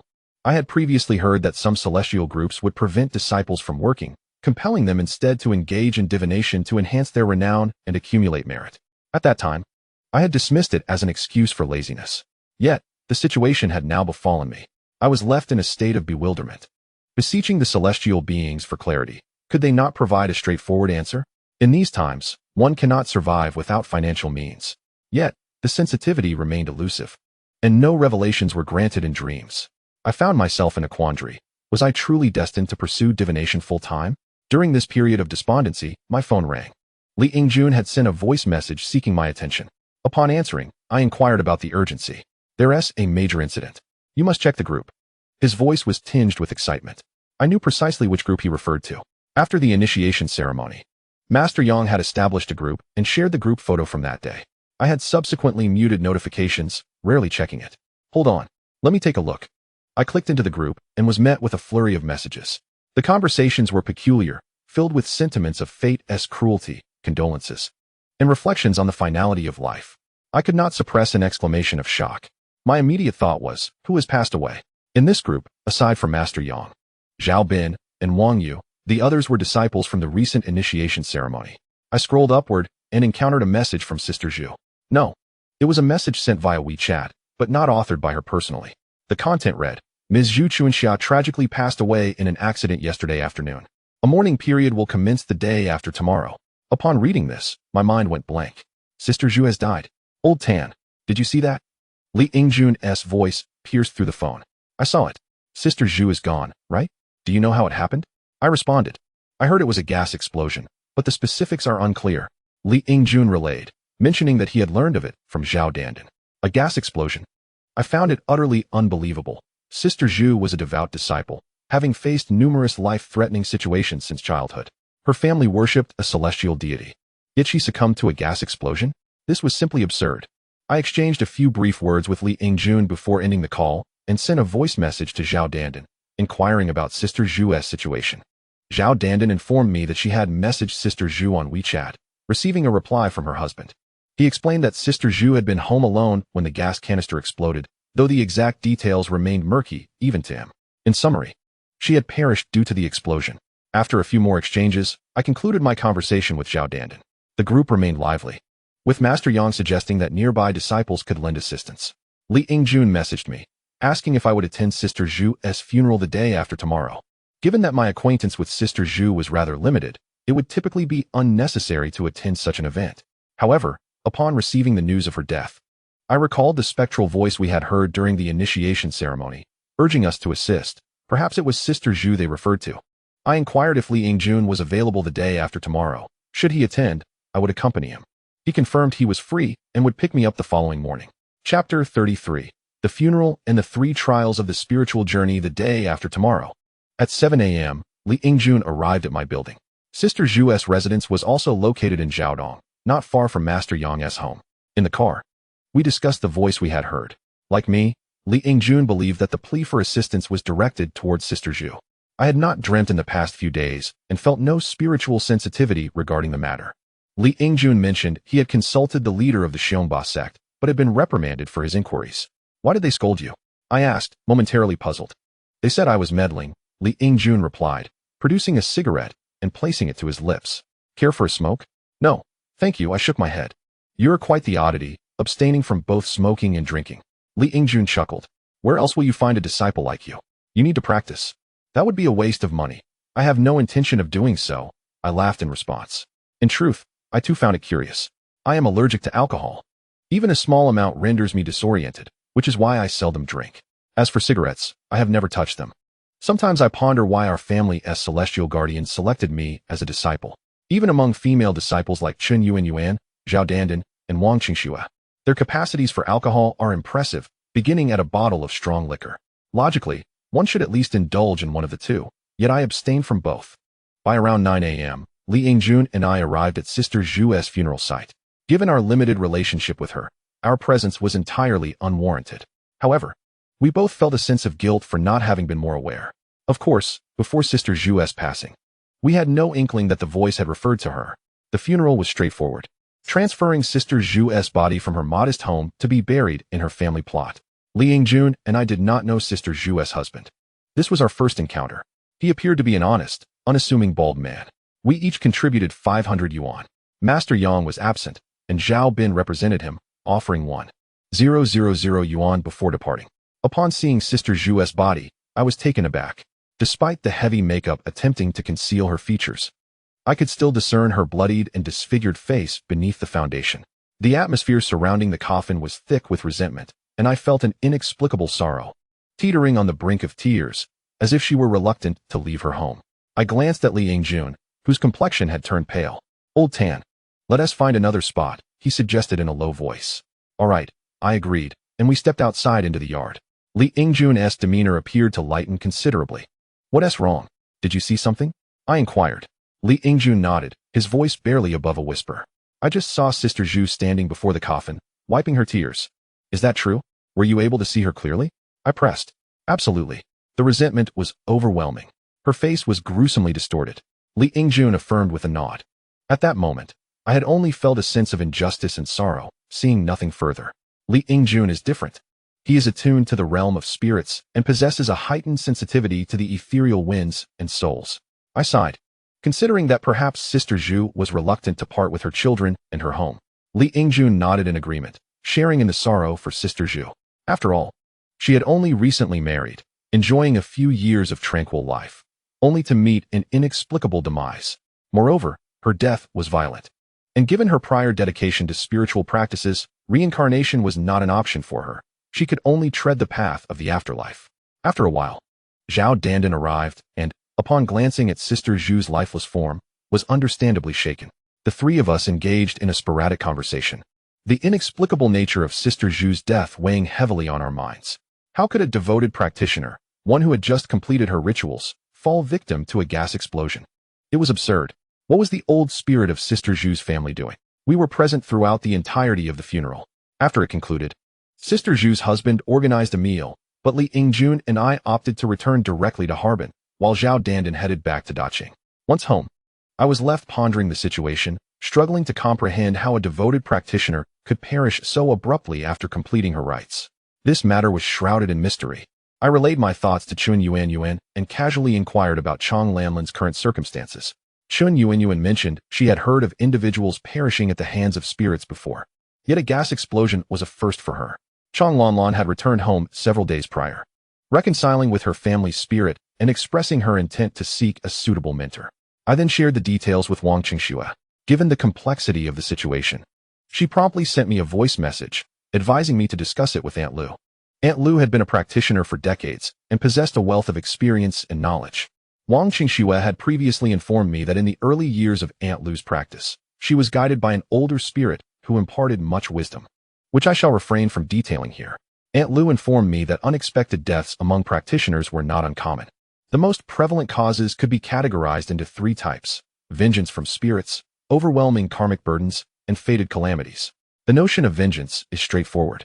It occurs when a spirit seeks retribution, and due to various reasons, the practitioner's guardian spirit fails to provide adequate protection.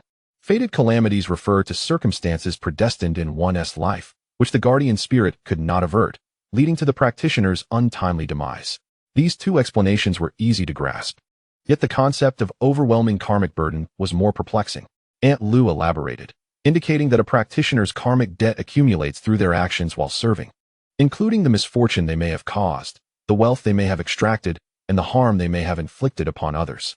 Some unscrupulous practitioners, in their greed, mislead clients into believing they possess spiritual connections, leading to dire consequences such as child fright, invoking malevolent spirits, or financial ruin, with dire warnings that without payment for resolution, disaster would befall their families.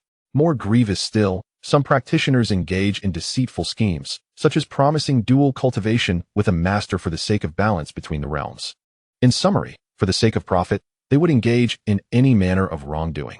Such unscrupulous practitioners inevitably accrue karmic debts.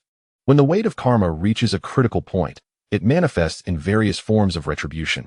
In severe cases, it can culminate in unexpected death. I inquired of Aunt Lu whether the guardian spirits simply stood by while their practitioners engaged in such nefarious acts. She sighed, explaining that guardian spirits certainly intervene and offer warnings, even attempts to obstruct such behavior. However, if a practitioner is determined to pursue wrongdoing, who can truly stop them? Guardian spirits are not omnipotent. During times of tribulation, they too experience sorrow and grief, yet they cannot overly interfere. At this juncture, Aunt Lu expressed her sentiments.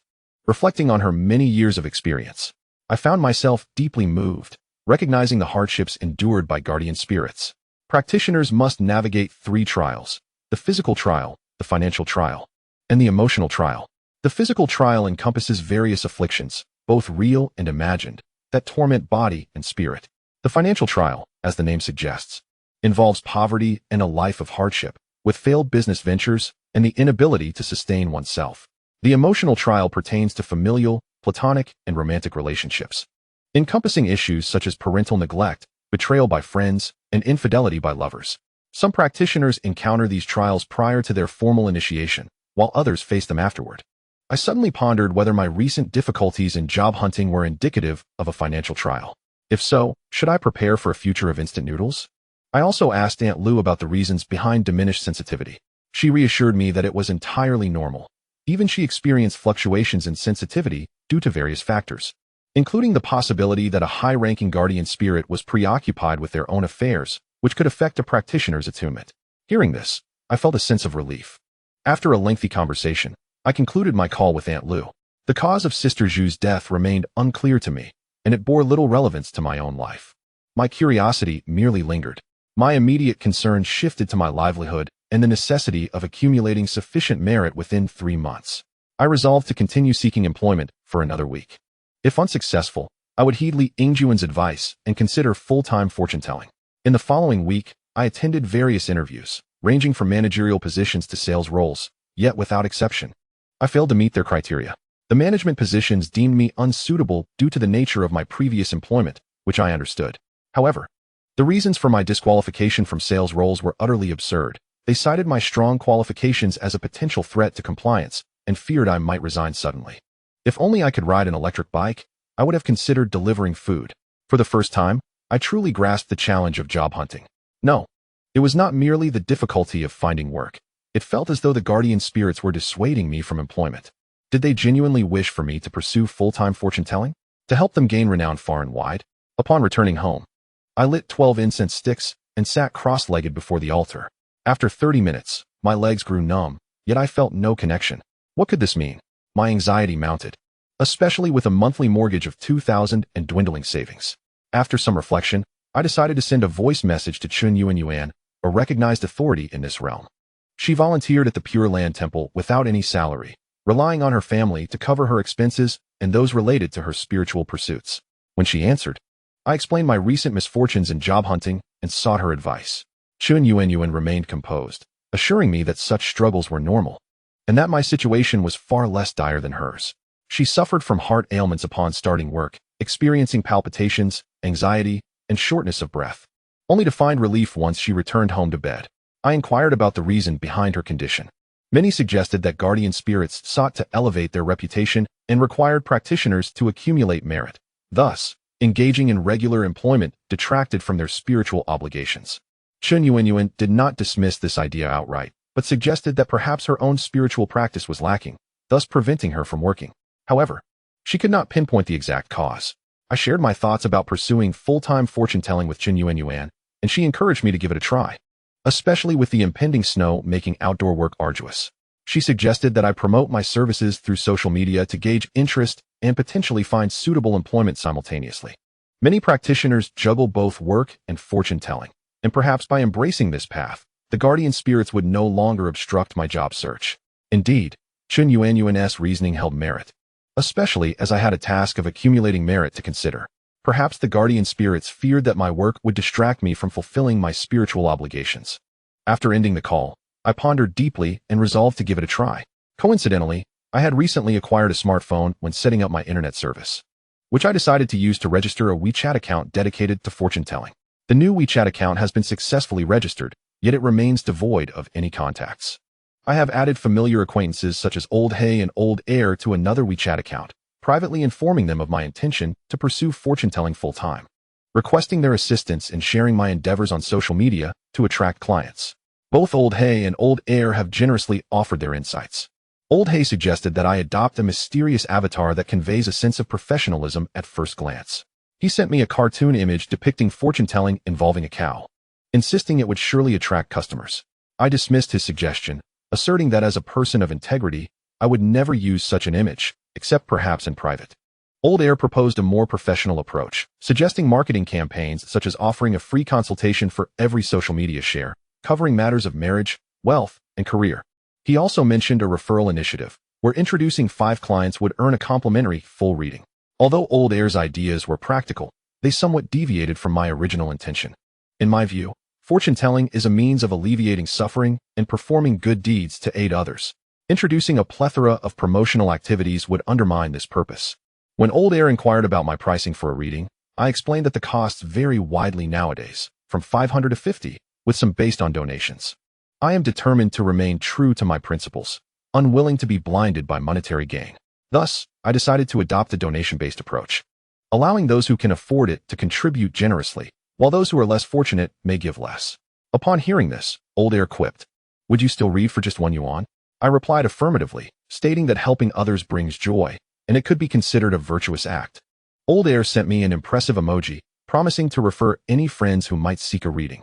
I also engaged in conversation with other friends who added me, who expressed their trust in my character.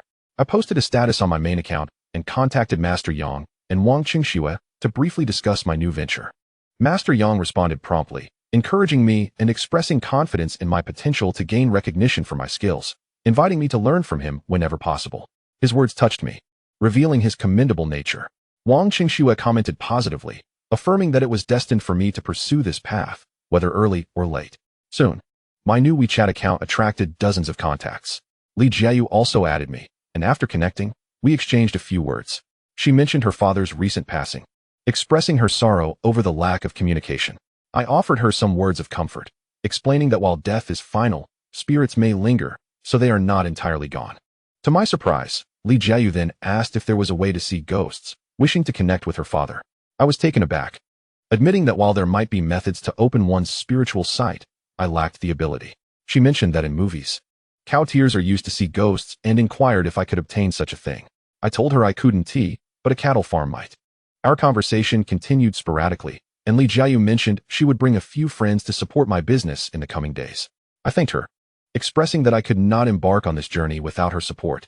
She responded with a laughing emoji, and our chat concluded. I also engaged with other individuals who added me, including a girl with a cartoon cat avatar, who sent me a greeting and asked me to guess her identity. I was puzzled, as her avatar and name were unfamiliar to me. When I inquired about her identity, she revealed herself to be Li Xiaoping, asking if I remembered her. Of course I did. I responded warmly, inquiring about her children.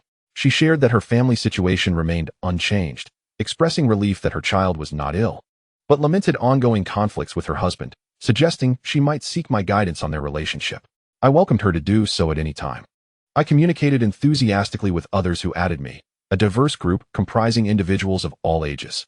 Some inquired about my fees, while others asked if I could provide insights into their financial prospects or if I could offer readings without specific birth times. In summary, I encountered a wide array of inquiries. I patiently responded to each one, reiterating that my fees were based on donations, allowing them to contribute as they saw fit. I never anticipated that I would become so busy late at night, my fingers nearly igniting the phone screen from the flurry of messages.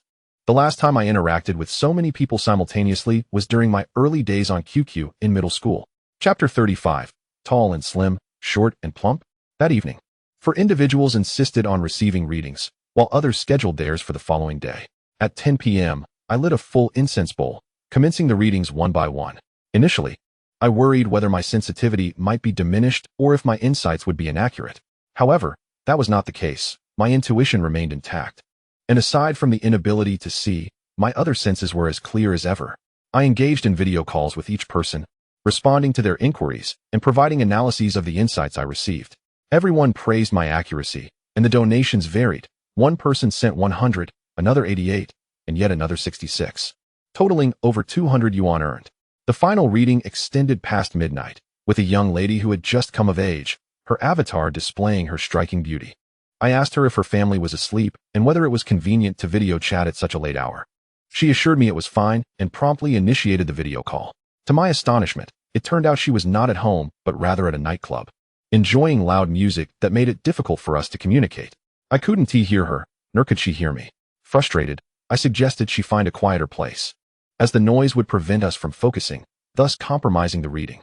Noise is a significant taboo during fortune-telling, as a chaotic environment can lead to restlessness and errors. And it is also disrespectful to the spiritual realm. As a night owl, I typically have no trouble staying awake at midnight, yet I found myself feeling dizzy and sleepy. I proposed we postpone the reading until the following day due to the noise. The young lady insisted it was urgent, asserting she would move to a different location to talk with me. After a brief moment, she sent me another video call. This time, it was quieter, and I could see she appeared to be sitting on the curb. "Is this better?" she asked. I smiled, affirming it was. She then poured her heart out, saying, "I'm troubled by love, brother. I feel like I could die. Please help me." Tears welled in her eyes. I asked her how old she was to be so distressed over love. She revealed she was 19 in Chinese years, 18 in Western years. Goodness. At her age, I had yet to enter a serious relationship, having only experienced online romance. Yet here she was, deeply troubled by matters of the heart. Such is the change of the times. Before I could inquire further, she introduced herself as Song Ingying, providing her birth date and time with clarity. "You're quite professional." I chuckled while jotting down her birth details. Song Ingying cheerfully informed me that she frequently sought readings and was familiar with the process. She expressed her desire to know whether she could reconcile with her boyfriend. At her age, it is understandable to be confused about matters of the heart. As I examined Song Ingying's birth details, my intuition began to resonate, but the results were peculiarly contradictory, one moment suggesting a tall and slender figure, the next indicating a short and plump one. What an unusual reading. How could a person simultaneously embody the traits of being tall and thin as well as short and stout?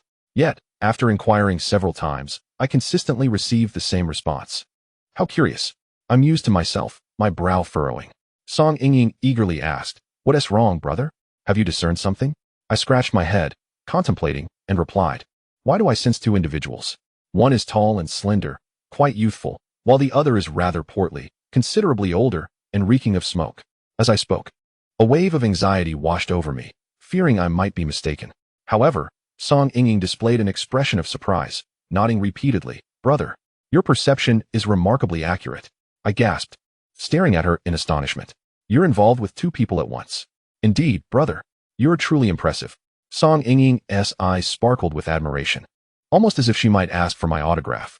I couldn't help but smile, thinking I had merely been fatigued and misinterpreted the situation. "No, brother. Your intuition is spot on. Tao Gu truly reeks of smoke. It's disgusting," she exclaimed. "Tao Gu, the stout fellow?" "Yes, that is him," Song Ingying affirmed, nodding vigorously. Curiosity piqued, I inquired how she managed to juggle two relationships simultaneously.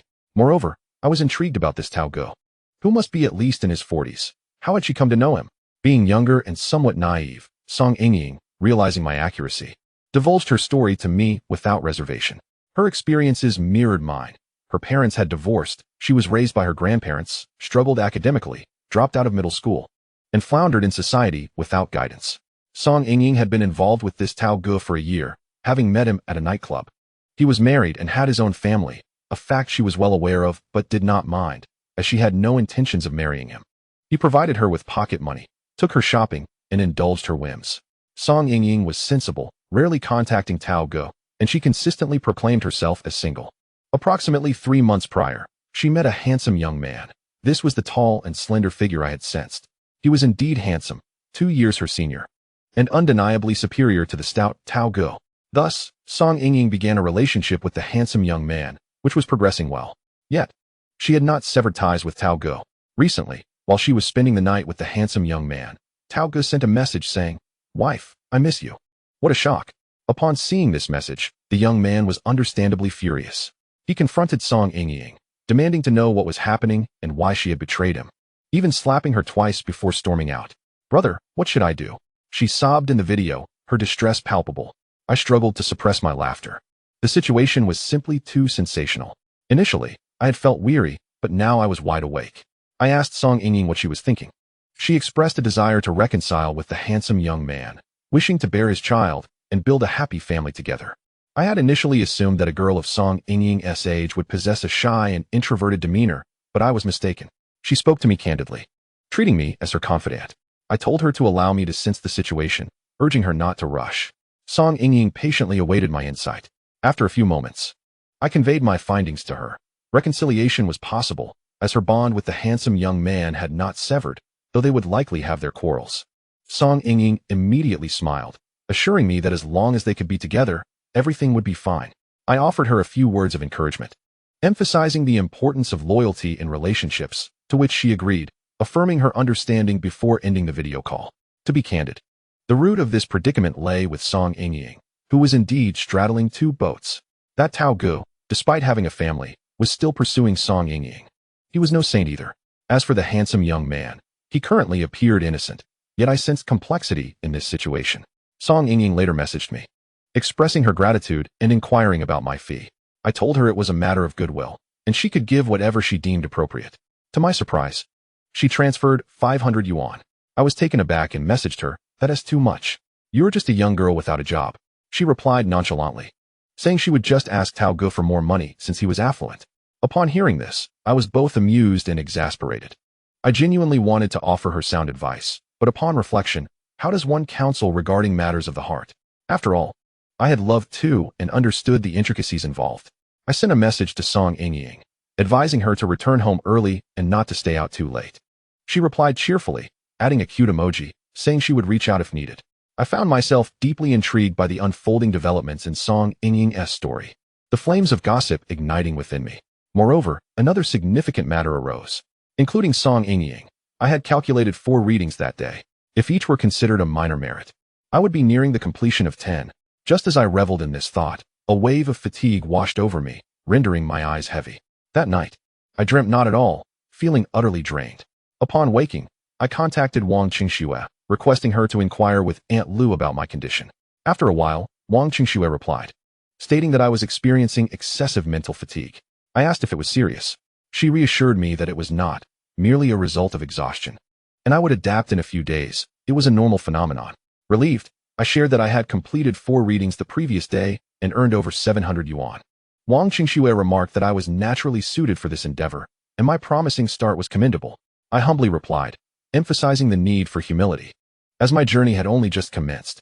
Wang Qingxue suggested that since I intended to pursue fortune-telling full-time, I should consider setting up my home appropriately, at least arranging the altars for the celestial beings. Her words resonated with me as I gazed at the television cabinet in front of the red altar cloth, recognizing the wisdom in her suggestion. I had yet to contact those who had scheduled readings with me. I hadn't eaten, so I dressed and headed straight to the Jile Temple, where I had previously purchased the altar. The density board altar and celestial altar had been priced at a reasonable 330 yuan for the set, and they offered delivery and installation. I hadn't even haggled over the price.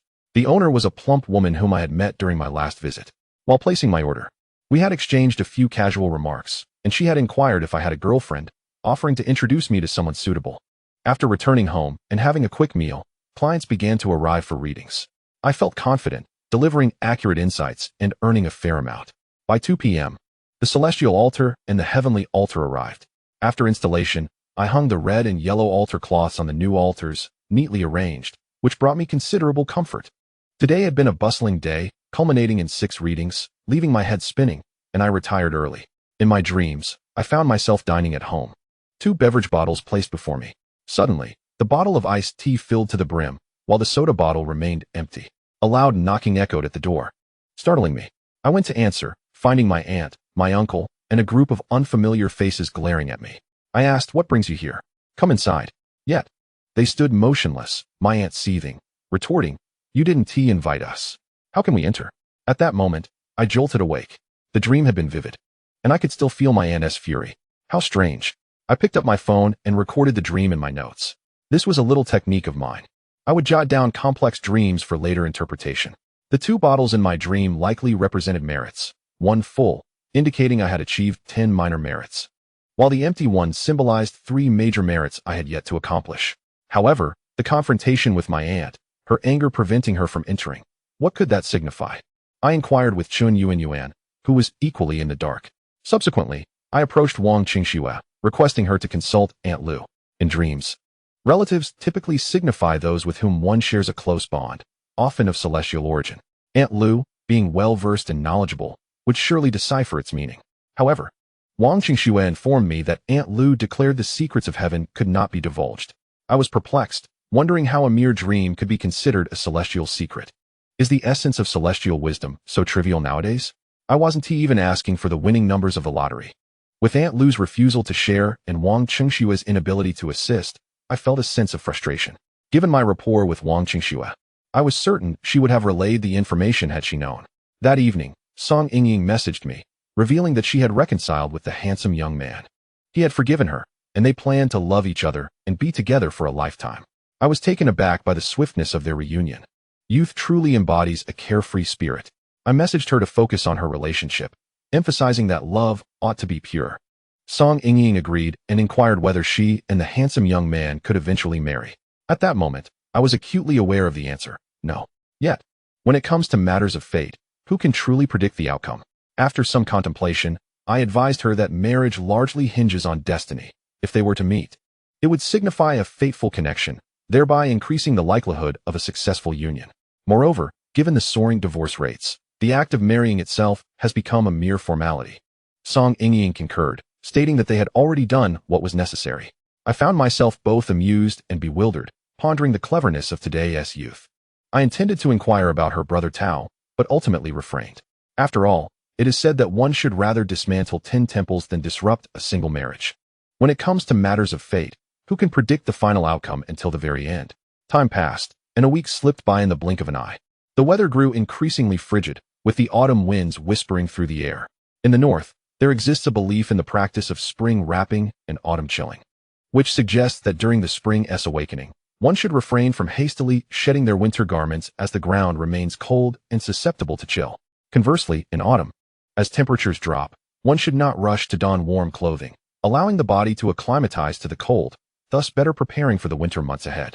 I had added approximately 100 new contacts on WeChat, and now, on average, 2 or 3 individuals sought my fortune-telling services each day. I procured a second-hand wooden table, setting it up in my living room, which lent an air of professionalism to my practice. I discerned a pattern. Younger clients often inquired about wealth and marriage, while older individuals were more concerned with financial stability, health, and children, showing little interest in matrimonial matters. A few university students had also added me, seeking advice on academic pursuits, studying abroad, or preparing for graduate entrance examinations. I realized that the art of fortune-telling particularly appeals to those who enjoy indulging in the narratives of others, listening to their tales, and, by interpreting the celestial hints, providing the most suitable guidance. Earning a living through casual conversation is far more comfortable than traditional employment, and it allows me to assist others, a truly commendable vocation. However, I faced a dilemma. Having completed 10 minor acts of merit, what was to be done about the 3 major acts? I had previously consulted Aunt Lu, who indicated that major acts pertain to assisting others in overcoming obstacles and establishing foundations, matters associated with rituals. Yet, I lacked the knowledge to perform such rituals. I had observed these processes during my time with Master Yang, yet many of the intricacies remained elusive to me. I feared that hastily attempting to perform these tasks could lead to misfortune. Recently, some clients had approached me, seeking my assistance with wealth accumulation and overcoming obstacles, even inquiring about my fees. At that moment, Li Yingjun reached out, asking if I was free to join him for drinks that evening. I agreed and invited him over. Upon arrival at the bar, I made my intentions clear. I would accompany him with a single bottle of beer until the end. Li Yingjun exclaimed that I was hopeless. I merely smiled in response, refraining from argument. In the realm of drinking, those who overindulge are the first to feel the consequences. During our conversation, Li Yingjun inquired about my recent fortune-telling endeavors. I replied that it had been quite fruitful, earning over 3,000 in less than 10 days. Impressive. You've only just begun. It will only get better from here. Master Tan is remarkable, Li Yingjun praised, giving me a thumbs up. I chuckled and mentioned my dilemma regarding accumulating the 3 major acts of merit. He replied that such responsibilities were not required during his time with Master Yang. However, he suggested that I could collaborate with Master Yang. When significant tasks arose, I could bring them to him and share the earnings. This was indeed a clever idea. I resolved that when I fully committed to fortune-telling, I would seek Master Yang's assistance whenever I encountered uncertainties, and he would guide me. Chapter 37. Overcoming Obstacles. Wielding the sword, I kept my promise, accompanying Li Yingjun until the very end with my bottle of beer. I sipped gently throughout the evening. As Li Yingjun departed, he jokingly remarked that I had a way with words and knew how to savor my drink. I paid him no mind, watching as he climbed into a taxi before returning home. The following morning, I contacted Master Yang via WeChat, expressing my desire to learn from him. Master Yang seemed to anticipate my message, responding within 5 seconds with a warm welcome. In high spirits, I visited him that very day. Master Yang conducted rituals for overcoming obstacles and establishing foundations every afternoon. I arrived before noon and treated Master Yang to lunch. As he was my mentor, I took the opportunity to update him on my recent progress in fortune-telling and my intuitive abilities.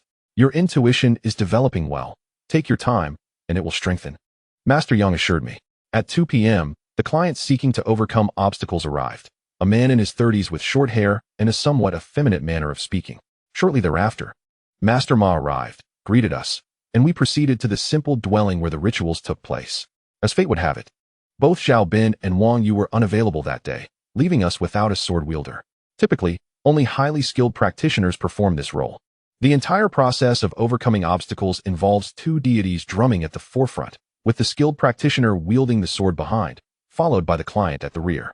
However, at Master Yang's, it was customary to allow apprentices to take on this task, as it can be quite laborious, requiring a half-hour traverse through the 8 trigrams formation. Since I was present, Master Yang entrusted me with the sword. As I had come to learn, I naturally accepted the opportunity without hesitation. Before commencing the ritual, we needed to arrange offerings on the table and insert the ceremonial flags into the vessel, among other details. Master Ma began to drum, invoking the celestial being residing within Master Yang to communicate the necessary details for the ritual. There are 72 obstacles to be overcome, with common ones including prison calamities, blood disasters, broken bridge barriers, and others. The meanings of prison calamities and blood disasters are self-evident. The broken bridge barrier signifies setbacks in one's career and challenges in marriage. The phrase before the cart, behind the horse warns of potential accidents. The barriers of the flower sister and the child refer to young girls and boys, respectively, symbolizing celestial beings who have descended from the heavens. Of course, there are true and false manifestations of these celestial beings. The false ones typically relate to issues of timing and birth. The term marriage blockage indicates difficulties in forming unions. In summary, the terminology surrounding obstacles is varied. Before long, the celestial being within Master Yang was summoned by Master Ma. A celestial eagle.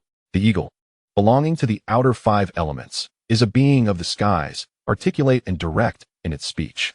Master Ma nodded enthusiastically, serving diligently, preparing offerings and incense. Observing the eagle's manifestation within Master Yang was astonishing. I recalled that during my previous experiences, the celestial beings of the outer 5 elements had not been summoned. I pondered whether their significance was deemed lesser, hence their absence. Yet, the very celestial being Master Yang had summoned was indeed an outer 5-element eagle. This realization piqued my curiosity. As I contemplated these thoughts, the eagle had completed its instructions, and Master Ma concluded the drumming to send the eagle back. Then, Master Yang retrieved a red cloth and wrapped it around the client, followed by opening a chicken cage to produce a large rooster for the young man to hold. The rooster, associated with the sun, possesses the ability to ward off evil spirits, pacify malevolent forces, and serve as a conduit for spiritual guidance. In essence, the advantages of the rooster are manifold. While alive, it can break barriers, and in death, it can be offered in sacrifice. Master Yang then presented me with 2 kitchen knives, instructing me on the proper way to strike them. It was not the blade that collided but rather the back of the knife, producing a resounding clang. A young devotee trailed behind me, simply following Master Ma's lead without concern for anything else. Soon, the ritual of breaking barriers commenced. Master Ma began to chant loudly, striking the one-wong drum with a divine whip, creating an ear-splitting sound. Following the rhythm of Master Ma's drumming, I joined in with the knives, generating a rhythmic clanging. To be honest, there was no technical difficulty in this task. Simply striking the knives sufficed. I followed Master Ma, winding around for approximately half an hour. After the barrier was broken, Master Yang beckoned the young man over. Upon approaching, Master Yang removed the red cloth from him, wrapping it around him while reciting a mantra. The content of the mantra is not something I can disclose. Initially, I anticipated experiencing some special sensation during the process, yet ultimately, I felt nothing. Completing it with an empty heart. Did I gain anything? Frankly, it felt like there was no gain at all. Suddenly, I felt the urge to relieve myself and headed outside to the toilet. This flat, lacking modern amenities, had an outdoor pit latrine. As I neared it, I accidentally stumbled and fell, landing hard on the ground, hearing a tearing sound.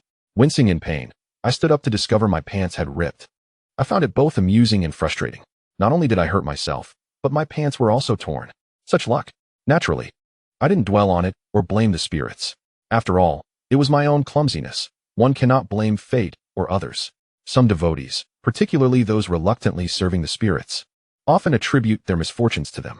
They blame the spirits for a broken bowl, being late due to traffic, failing to find a partner, or even for catching a cold. Some go so far as to curse the spirits for getting caught in the rain without an umbrella. In their eyes, the spirits are mere scapegoats. I believe such thinking is utterly irrational. Humans consume grains and are bound to fall ill from time to time. It is implausible to expect to live to a ripe old age without illness merely because one venerates the spirits. If that were possible, The wealthy would surely spend millions seeking divine favor. After the ritual concluded, I returned to the temple with Master Yang and the others. After a brief exchange, I boarded a bus back to Harbin. Before my departure, Master Yang advised me not to fear when encountering barriers and to confidently accept the responsibilities, assuring me he would assist. On the way home, I felt an unsettling chill enveloping me, as if a cold wind were seeping through my bones. Upon arriving home around 6 p.m., I changed into another pair of pants, yet the chill persisted, my hands and feet resembling those of a corpse, devoid of warmth. What was happening? Had I attracted something malevolent? Furrowing my brow, I approached the red altar, clasped my hands in prayer, and silently hoped for some response from the spirits. Chapter 38. The Connection to Esoteric Buddhism. Oh, venerable spirits, which of you is present? Please enlighten me about my situation. Why do I feel so cold? I stood before the altar, murmuring for several minutes. Alas, there was no response. My hands and feet remained icy, as if I had just touched ice. I had yet to reach 30, my vitality intact. How could my extremities be so cold? This defied logic. The sensation of cold permeating my bones was utterly uncomfortable. Layering clothing provided no relief. At that moment, a weary sigh escaped my lips. Perhaps a warm bath would help. I paused, glancing at the altar. Was that a hint from the spirits? Without hesitation, I made my way to the bathhouse. Stripped bare, I immersed myself in the hot water. As soon as I entered, goosebumps erupted across my skin, and warmth radiated outward. Bliss. The experience was akin to a long-awaited rain after a drought. Pure delight. Indeed, hot water is a universal remedy, whether consumed or soaked in. After soaking for half an hour, I finally emerged from the pool. Following a sauna and a thorough scrub, I returned home. Once there, I donned my pajamas, feeling significantly more comfortable. I contemplated sending Master Yang a message, informing him of my persistent chill and inquiring about its cause. I suspected it might be related to the knife work. As night approached, around 9 p.m., Master Yang replied, reassuring me that it was nothing to worry about. It was merely a sign of new connections. The new connections he referred to likely pertained to the spirits. I did not ponder it further, planning to visit Master Yang again the next day for more learning. That night, I dreamed of battles, wielding 2 large knives and slicing my way from one end of Central Street to the other, eventually reaching the Flood Memorial Tower. I had no idea who I was hacking at. I simply kept chopping. Upon waking, my back ached and my legs cramped. To exert oneself to such a degree in a dream is indeed a rarity. After rising, I struggled to recall the dream's details, only remembering the relentless chopping until the knives became dull. Unable to retain the memory, I decided to let it go. After freshening up and dressing, I planned to head downstairs for a bun before visiting Master Yang. As I descended the stairs, I noticed a sticky substance on the lower part of the staircase. Likely some spilled oil, which looked repulsive. I cautiously navigated the edge, gripping the handrail. Just as I neared the first floor, a large Alaskan Malamute suddenly dashed down from above. This dog, often seen on the 3rd floor, was quite robust. Unleashed, it raced down the slippery staircase, losing its footing and tumbling down. While it was no concern, it charged right at me. Startled, I mentally screamed for it not to come near. But it was too late. I couldn't dodge in time. The Alaskan collided with my leg, sending me sprawling backward onto the greasy stairs, feeling as if my rear had split. Oh dear. I grimaced in pain, my frustration boiling over. The dog's owner, an elderly lady, slowly descended the stairs, her face filled with guilt as she inquired, "Are you all right, young man?" "Am I all right? My back feels broken. Dear lady, can you please keep an eye on it?" I gritted my teeth and grasped the handrail to stand. This elderly woman never leashed her dog. In fact, in my neighborhood, very few dog owners did. Back in those days, it was common to walk dogs without leashes, unlike the stricter regulations of today. The lady kept apologizing, explaining that the dog bolted out the moment she opened the door, and she couldn't stop it. Living in the same building, and being an elderly lady, what could I say? I thought to myself, be careful next time. What if it knocks over a child? What then? The lady acknowledged, promising to be more cautious in the future, then began scolding whoever had made the stairs dirty, lamenting the lack of public decency. I sighed, my teeth clenched, and returned upstairs, changing into a clean pair of pants before heading down again. Upon pushing open the entrance door, I saw the Alaskan racing around in the courtyard. The 3rd floor aunt sat on a bench at the entrance, complaining to 2 other elderly ladies, such a lack of decency. They don't care about cleaning the stairs. At my age, what if I slipped? Hearing her words, I couldn't help but chuckle at the absurdity. Tom was slipping away, so I hurried out. The aunt noticed me and asked, "Young man, is your backside all right?" I uttered a brief acknowledgement and hurriedly departed. After consuming a couple of buns and savoring a bowl of spicy tofu pudding, I boarded the bus and set off. The journey was excruciating, with my posterior jolted painfully, akin to sitting on nails, compounded by traffic congestion. It was nearly 1 p.m. by the time I arrived at Master Yang's Buddhist shop. Noticing my limping gait, Master Yang inquired about my condition. I recounted my morning mishap, explaining that I had been bumped into by a dog. Master Yang erupted in laughter, declaring it a sign of good fortune amidst adversity. I shrugged it off, attributing my misfortune to mere bad luck. Master Yang had just finished his meal and was awaiting the arrival of Master Ma and some patrons, leaving him with some idle time. I seized the opportunity to ask him about the new fate he had mentioned yesterday, wondering if it pertained to a new celestial family. He requested that I extend my hand so he could take my pulse. After a moment of silence, he revealed that it was not a celestial family, but rather a different kind of fate. I was taken aback, questioning what this alternative fate could be. Master Yang then asked if I had felt unusually cold, as if I were in an ice cellar. Indeed, I nodded vigorously, recalling the bone-chilling sensation that seemed to emanate from within me. Master Yang chuckled, confirming that this fate was associated with the esoteric school of Buddhism. My bewilderment grew as I asked him to elaborate on what this esoteric fate entailed and why it manifested as an intense coldness within me. With a smile, Master Yang led me to his home, which was a mere 3-minute walk from the shop. It was my first visit to his residence. Inside, besides the red altar, there were numerous deities and a yellow altar cloth. At first glance, I mistook the yellow cloth for that of a celestial family, but upon closer inspection, I realized it was something entirely different.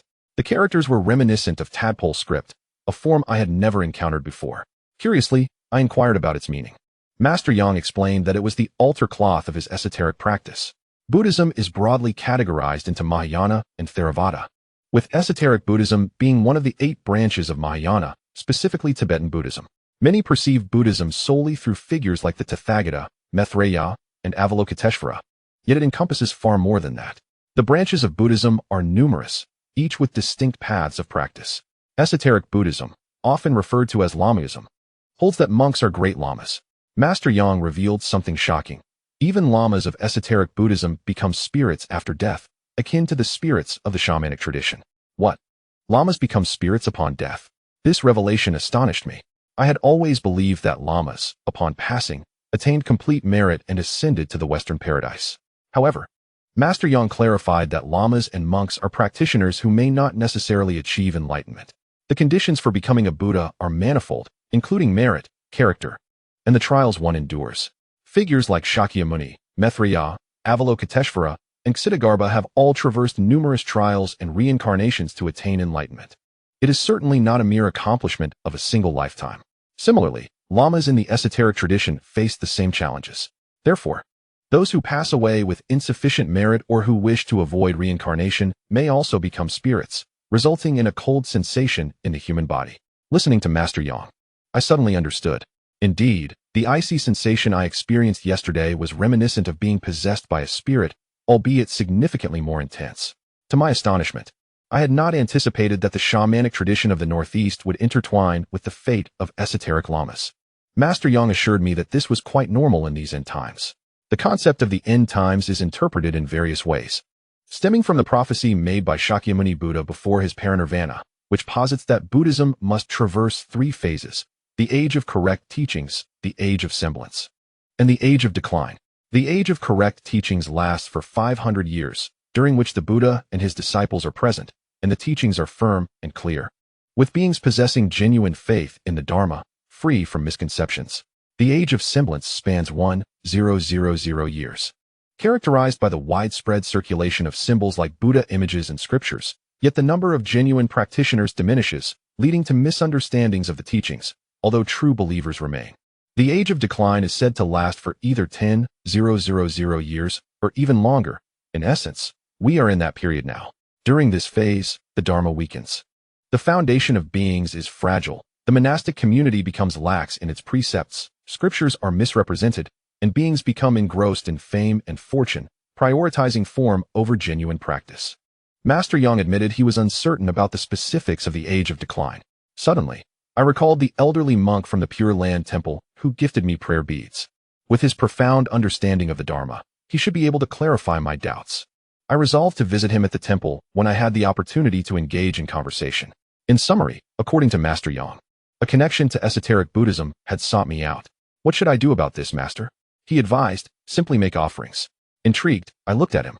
Is that sufficient? He responded ambiguously, leaving the decision up to me. While I had no aversion to making offerings, merely needing to find a space for an incense burner and bowl, a sense of unease lingered within me. Having stumbled yesterday and now again today, I pondered and told Master Yang that I would think it over before making a decision. He agreed, suggesting I reflect on it further. Following this, I accompanied Master Yang to a modest dwelling where the task of the day was to prepare for a shamanic ritual. A woman in her 40s was set to partake. Master Ma wrapped colorful paper around the ritual pole and began to chant rhythmically. Yet, while the other patrons remained unaware, I felt an overwhelming chill enveloping me. With a cold breeze seeping through my bones, I was freezing, my hands and feet icy. Even my breath emanated a cold mist. It reminded me of the frigid sensation I experienced as a child during winter months when I ventured outside in minimal clothing. I contemplated whether my connection to esoteric Buddhism was so impatient. Perhaps I should wait until Master Yang finished before discussing the esoteric altar further. Just as I entertained this thought, a surge of warmth erupted from my chest, prompting me to yawn involuntarily. Tears began to stream down my face. I yawned. My nose ran, and my limbs trembled uncontrollably. Witnessing this, Master Ma paused in his drumming, while others gazed at me with curiosity. How peculiar. While the pole-bearers remained oblivious, I was already experiencing a transformation. With the warmth enveloping me, the chill dissipated significantly. However, the yawning persisted, and my eyes burned. Reminiscent of a previous encounter with a spirit. Are you all right? Master Yang chuckled, glancing at me. Rubbing my eyes, I yawned again and exclaimed, Master, what is happening to me? He replied, Who knows what is happening to you? You should inquire yourself. Feeling frustrated, I sighed. I particularly disliked such statements. Yet, I had no choice. Master Yang was my teacher, and how could a disciple turn against him? After a while, the coldness subsided, leaving my hands and feet still slightly cool. At that moment, the woman preparing for the ritual was swaying, contemplating the name of the celestial being. Master Ma continued to chuckle, offering verbal cues to assist her. The two spirits provided guidance, asserting that this was normal. Some practitioners might not be as receptive, resulting in weaker connections with the celestial beings. Therefore, it was uncertain which sensations were genuine responses. I shook my head and decided to step outside for some fresh air. As I exited the building, I stumbled and fell, landing awkwardly. Wincing in pain, I glanced down to find that I had tripped over a red brick used to prop the door. It was utterly ridiculous. Yesterday, I stumbled and fell, and today I have tripped twice more. My poor trousers have sustained damage at the knees, and I have worn them only a handful of times. In just 2 days, I have ruined 3 pairs of pants. It would be disingenuous to say I am not distressed. My mood is exceedingly irritable, and I feel a strong desire to leave. I stepped inside to bid farewell to Master Yang, informing him that I had prior engagements and would be departing early. After leaving, a sense of unease settled within me. 3 falls in 2 days felt inexplicably strange. Moreover, the recent encounter that felt almost supernatural seemed quite abnormal. My mind was in a whirl, unable to comprehend the events. I confided in Xun Yuan, seeking her perspective. She admitted her ignorance on the matter and refrained from offering any conjectures. I contemplated asking Wang Qingxue to inquire with her mother, but then thought better of it. Suspecting Aunt Lu would likely respond with her usual refrain that the secrets of heaven should not be disclosed. Not long after returning home, I received a WeChat message from Li Yingjun asking if I was busy. I replied that I was not and inquired about the reason. He promptly sent a voice message, excitedly exclaiming, Wow, Old Tan, a significant event. I was taken aback, asking what this significant event was. He reminded me of our group chat, where many had been added, and began to recount a major revelation. What revelation? It turned out that many of Master Yang's disciples had turned against him. I was shocked and asked why. He confessed he did not know the specifics, having only heard rumors. I urged Li Yingjun to recount the details thoroughly, hoping he could gather further information using his undeniable charm to engage the women in the group. Li Yingjun assured me, Don't worry. With my charisma, I can charm them even through the screen. I felt reassured and added, Just remember, do not send your own photo. If you must, send mine instead. Understand? After a brief silence, Li Yingjun retorted, Old Tan. What do you mean? Are you insulting me? I hung up, unwilling to entertain his grumbling. I never anticipated that so many disciples would turn against Master Yang. If it were merely an accidental fall, I would not think much of it. Yet, 3 falls in 2 days seemed far too unusual. Was this a warning from the supernatural? I suddenly recalled my recent dreams, which had also been quite peculiar. Coupled with the inexplicable chill I felt, I shivered involuntarily. I resolved to refrain from visiting Master Yang for the time being and would await further news from Liang Jun. As long as he avoided sending his photo, I believed there would be no issues. I then began to delve into knowledge related to esoteric Buddhism. The more I researched, the more I was alarmed. I discovered a dark history in Tibet before liberation, where a feudal system of governance and religion coexisted. The so-called unity of church and state meant that the rulers were also the religious leaders, and the tenets of religion were directly applied as laws of the land. In Tibet's past, families had to pay a birth tax for newborns and a death tax for those who passed away. Newborns were taxed based on gender, eyelid type, and weight. Human heads, bones, and skins were used as materials for crafting ritual implements, with a particular preference for pure young girls. A simple ritual could require dozens of skulls, as well as living human limbs and intestines.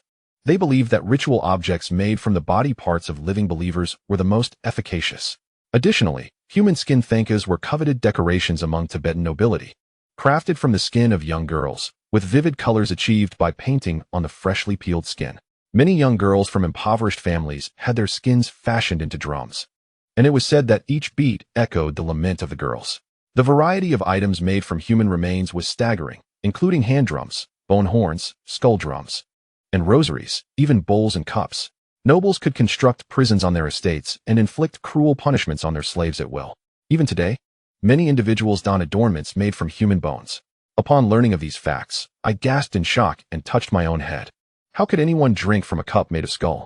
I must admit, the dark history of Tibet shattered my perspectives and beliefs. It completely overturned my views on Buddhism. Yet, upon reflection, it is clear that this has nothing to do with the Buddha himself. Buddhism was introduced to Tibet in the 7th century, between 600 and 700 CE, while the Buddha attained parinirvana around 500 BCE. This means that more than 1,000 years elapsed after the Buddha's passing before Buddhism reached Tibet, giving rise to what is now known as esoteric Buddhism. The dark history of Tibet bears no relation to the Buddha at all. During his lifetime, the Buddha embodied selflessness and sacrifice. How could he possibly condone acts such as skinning individuals to make drums? In contemplating these matters, I recalled the Buddha's prophecy before his passing, foretelling that his teachings would be gradually misinterpreted. Was this what he meant? Over 1,000 years have passed since then. My ancestors had yet to be born. I resolved to seek counsel from an authority on the subject, namely Chun Yuan, a seasoned volunteer at the Pure Land Temple. However, when I inquired about Tibetan Buddhism, Chun Yuan admitted her lack of knowledge, stating that her time at the temple was spent reciting scriptures and enjoying a free meal before returning home. I was genuinely taken aback. Just then, Chang Lanlan sent me a WeChat message, asking if I was busy. I hesitated before replying that I was not. She expressed a desire to chat and asked if we could speak on voice. I readily agreed, recalling that Chang Lanlan had also volunteered at the Pure Land Temple and might possess some knowledge of Buddhism. When the voice call came through, I took a moment to inquire about her well-being. I asked if her health had improved and if her distant aunt was still causing trouble. After a brief exchange of pleasantries, I played the role of a caring friend. I've been well lately, not feeling unwell anymore, but I am searching for a more capable master, yet I cannot find one. Tengu, do you have any recommendations? Chang Lanlan asked me. It soon became clear that she was seeking my assistance in finding a master. In our field, there are generally two types of masters, a living master and a celestial master, the latter being a master of the supernatural. The pursuit of a living master is notoriously challenging. Master Yang possesses remarkable abilities, being the most skilled I have encountered. However, I must confess that I do not wish to refer her to him. Perhaps he has taken on too many disciples, leaving him overwhelmed. It could also be that he views establishing disciples merely as a job, lacking the intention to teach sincerely. Fearing for Chang Lanlan's well-being, I informed her that I could not assist. Curious, Chang Lanlan inquired about the master who established my own discipleship. How is he? She asked. I chuckled and replied, let's not get into that. I've been quite unfortunate lately. I recounted the incident of being knocked down by a dog and falling 3 times in 2 days, my body feeling cold all over. For some reason, I felt a strong urge to confide in her. Upon hearing my account, Chang Lanlan was taken aback. This is unacceptable. It's too frightening. Frightening as it may be, the primary concern is the expense of trousers. If I were to fall for a few more days, I would have to venture out bare-bottomed. I chuckled. Chang Lanlan burst into laughter. Your pants may be ruined, but at least your underwear remains intact. Indeed, my undergarments were unscathed. Our conversation grew somewhat awkward, and I sensed an odd tension in the atmosphere. I promptly shifted the topic, inquiring if she had any knowledge of Tibetan Buddhism. I held little hope, as Changlanlan had not spent much time at the Jile Temple. However, to my surprise, she revealed that she possessed some understanding of the esoteric teachings and was quite intrigued by the history of the region, having conducted some research in the past. Hearing this delighted me, and we engaged in a lively discussion. Tibetan Buddhism is divided into various sects, primarily four: Nyingma, Gelug, Sakya, and Kagyu.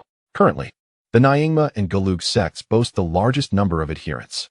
The Nyingma is also known as the Red Sect, while the Gelug is referred to as the Yellow Sect, a distinction derived from the color of their monastic hats. The Nyingma's hats are red, while the Gelugs are yellow. Hence, should you encounter monks in Tibet with differently colored hats, you will be able to discern their sect. Later, Changlanlan informed me that these sects of esotericism have varying doctrines and regulations.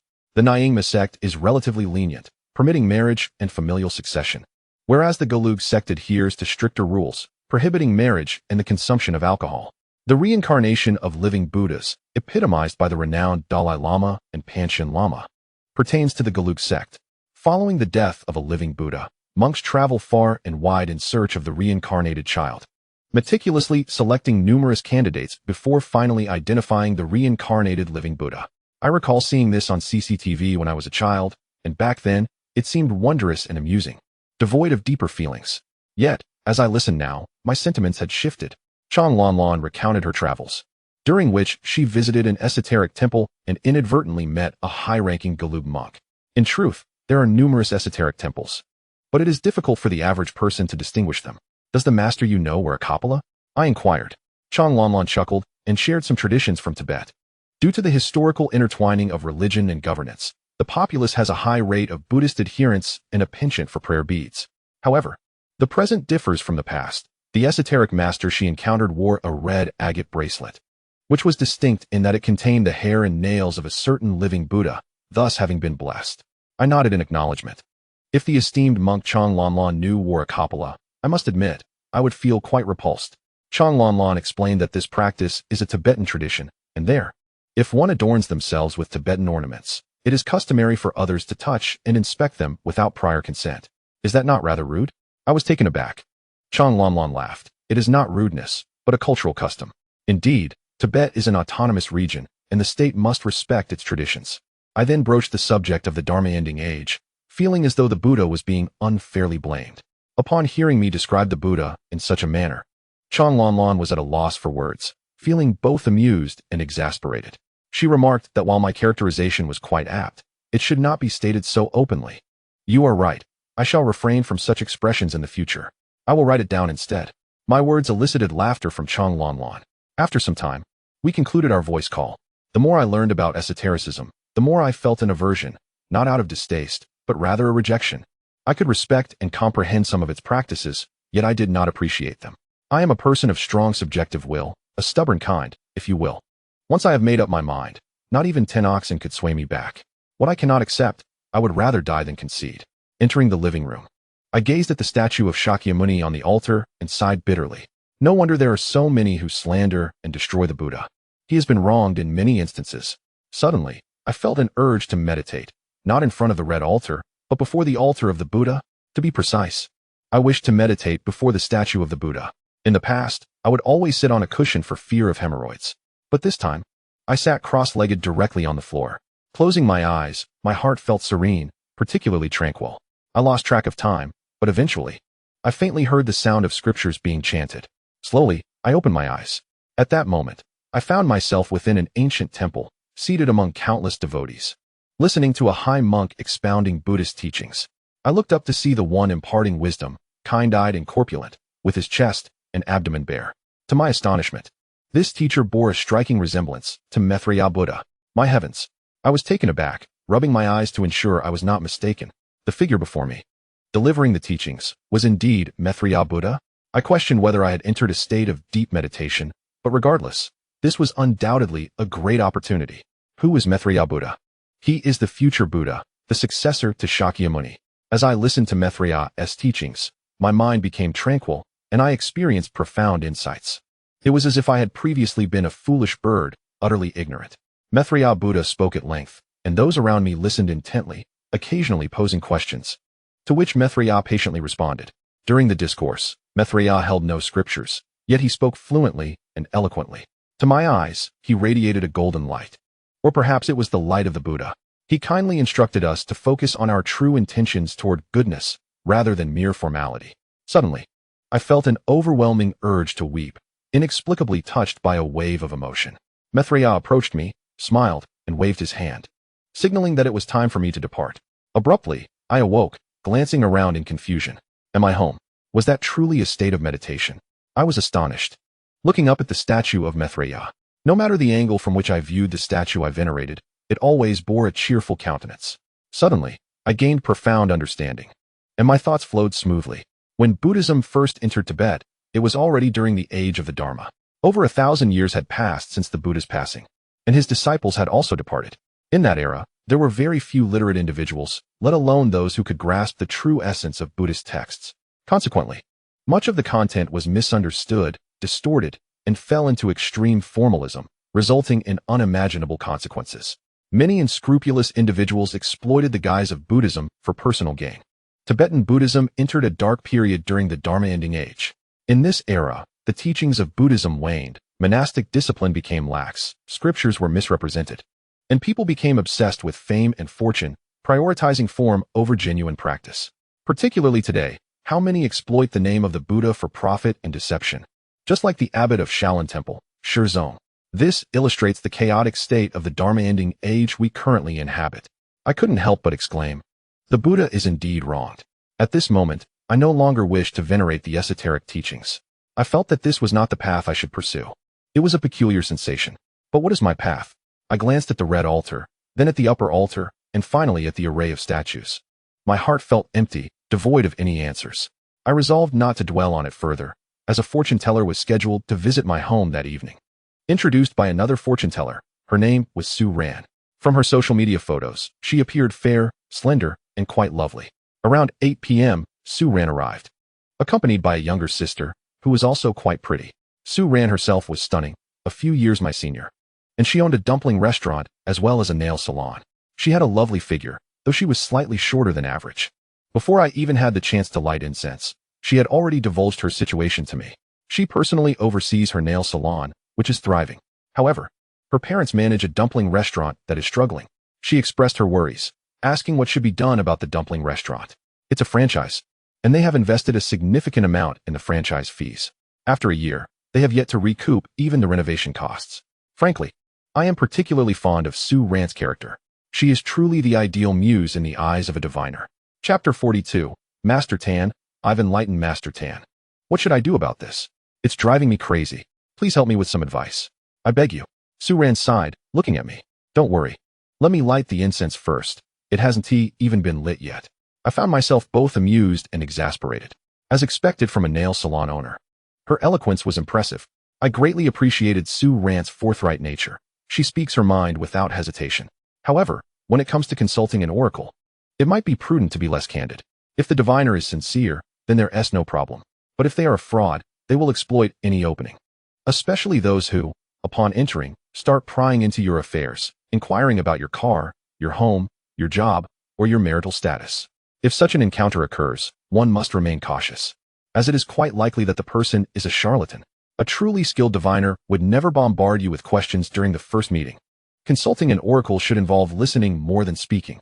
After lighting the incense, I invited Su Ran and her younger companion to sit down.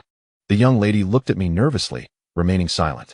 In contrast, Su Ran was boisterous and unafraid.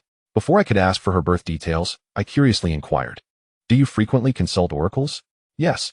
"How did you know?" "Impressive." Su Ran laughed, giving me a thumbs up. I replied, "It's not that I'm impressive, rather. You seem completely unfazed, treating fortune-telling as a casual matter." Su Ran chuckled, explaining that her nail salon sees numerous clients daily, and with so many women around, they naturally discuss gossip, who's husband is unfaithful, who's child has gone abroad, and so forth. Suda Jia's humor had me laughing heartily. Just as I was about to ask for Suda Jia's birth date and time, she suddenly exclaimed, "Oh no, what's wrong?" I was startled. The younger girl glanced at Su Ran anxiously. Nothing. Just felt a chill down my back. My neck is stiff." Su Ran waved her hand at me, explaining that this happens whenever she consults an oracle, and she has gotten used to it. Sometimes, she relies on this sensation to discern the abilities of the oracle. A strong physical sensation indicates genuine skill. Otherwise, it's likely the person is a fraud. Upon hearing this, I felt a moment of daze. Su Ran's face seemed to shimmer, faintly revealing a visage reminiscent of a white fox. Does Su Ran have a celestial being following her? No wonder she enjoys fortune-telling so much. I asked her directly, "You have celestial connections, don't you?" "Indeed. They often send me dreams and messages." Su Ran replied with a smile and a nod. How intriguing. Just as I chuckled, I recalled my friend with celestial ties who was visiting. I must bring an extra incense stick. I immediately lit another stick and placed it on the right side of the incense burner. Then I asked Su Ran, "Do you still feel cold?" Su Ran informed me that her back was no longer cold, but her chest felt warm and her spirits were high. Good spirits? That must signify a connection, I thought. I smiled and requested Su Ran's birth details to begin tuning into her situation. The connection was particularly strong. The most intense I had felt in recent days, confirming our bond. Of course, it could also be due to the celestial being behind her. After several attempts, I discerned that the dumpling restaurant was destined to fail without a doubt. I found myself in a quandary, pondering how to convey this to Su Ran. Noticing my troubled expression, she pressed, "Master Tan, what's the verdict? What should I do about the dumpling restaurant? It's not looking good. Perhaps consider selling it. Your fortune does not lie in this venture." "What about my fortune then?" Su Ran inquired. "Your current nail business is quite promising. Anything related to beauty would suffice." Upon hearing this, Su Ran understood. However, her primary concern remained the dumpling restaurant. She needed to find a way to mitigate her losses promptly. But with her fortune not aligned with the culinary field, it was a tough situation. I advised her that unless a partner with a favorable birth chart could be found, two individuals might work better together. Upon hearing this, Su Ran's eyes lit up with understanding. "I've got it. Master Tan, I've had an epiphany." "Huh? What did you realize?" I was taken aback. "You suggested I find a partner, right? I'll recruit someone to invest tomorrow." "Ah, that is worth considering." I smirked slightly. The notion of bringing in a partner could indeed be a solution. Su Ran herself seemed to possess celestial connections, particularly of a feminine nature, indicating her intuition was quite sharp. This idea of inviting a partner might very well be a nudge from her celestial guardian. Initially, I thought Su Ran might inquire about her romantic prospects, but she showed no interest whatsoever. She took out 100 yuan and presented it before the altar, clasping her hands in prayer. Recently, I had seen an increase in clients seeking oracles, and I was growing more adept at recognizing when it was time to depart. Just then, the younger girl, who accompanied Su Ran, suddenly asked, "Brother, can you read for me as well?" "Huh, of course. What's the matter?" I was momentarily stunned. Glancing at the young girl, "I'd like to have a reading too, if that's all right." Her voice was gentle and endearing. Naturally, I could not refuse and invited her to sit and wait. The incense I had previously lit still had a bit more to burn. I suggested lighting another row of incense for her reading. Upon hearing this, the young girl beamed. "Brother, you're so kind. Just doing my part. It's all about fate." I chuckled.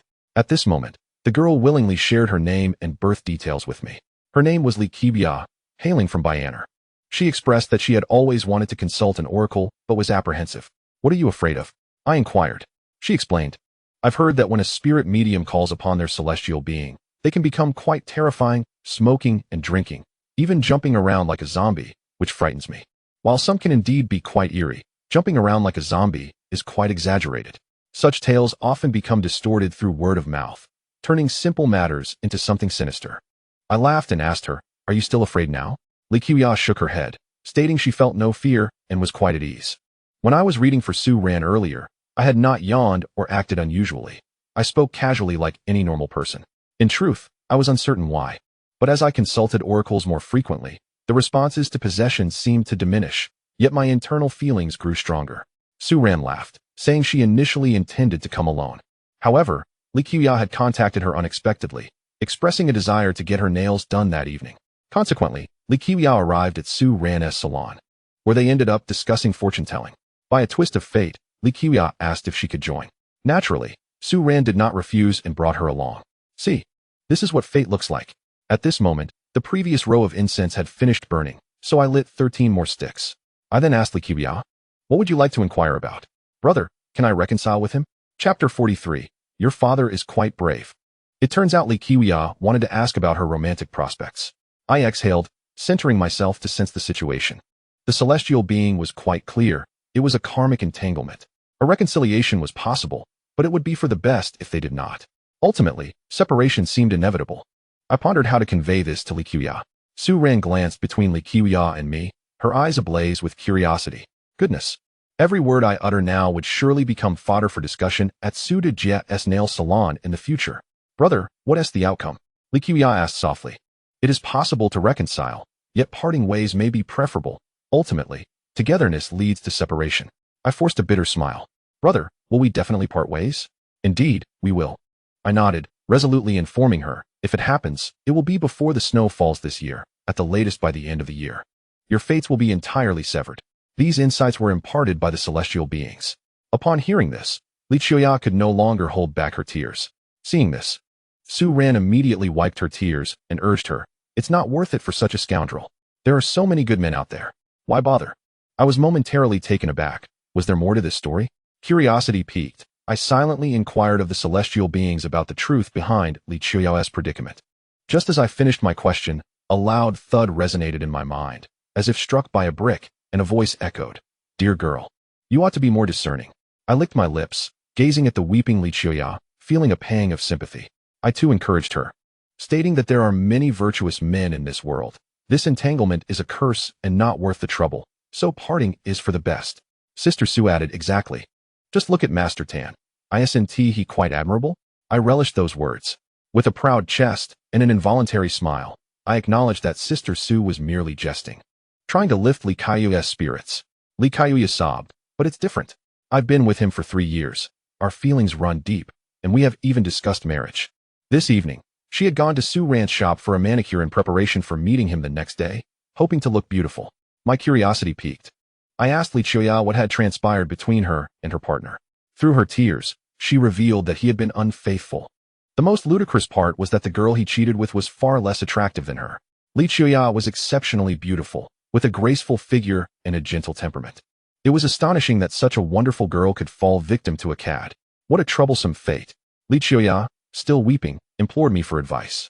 What can I do? I wish for a way for us to be together forever. She cried.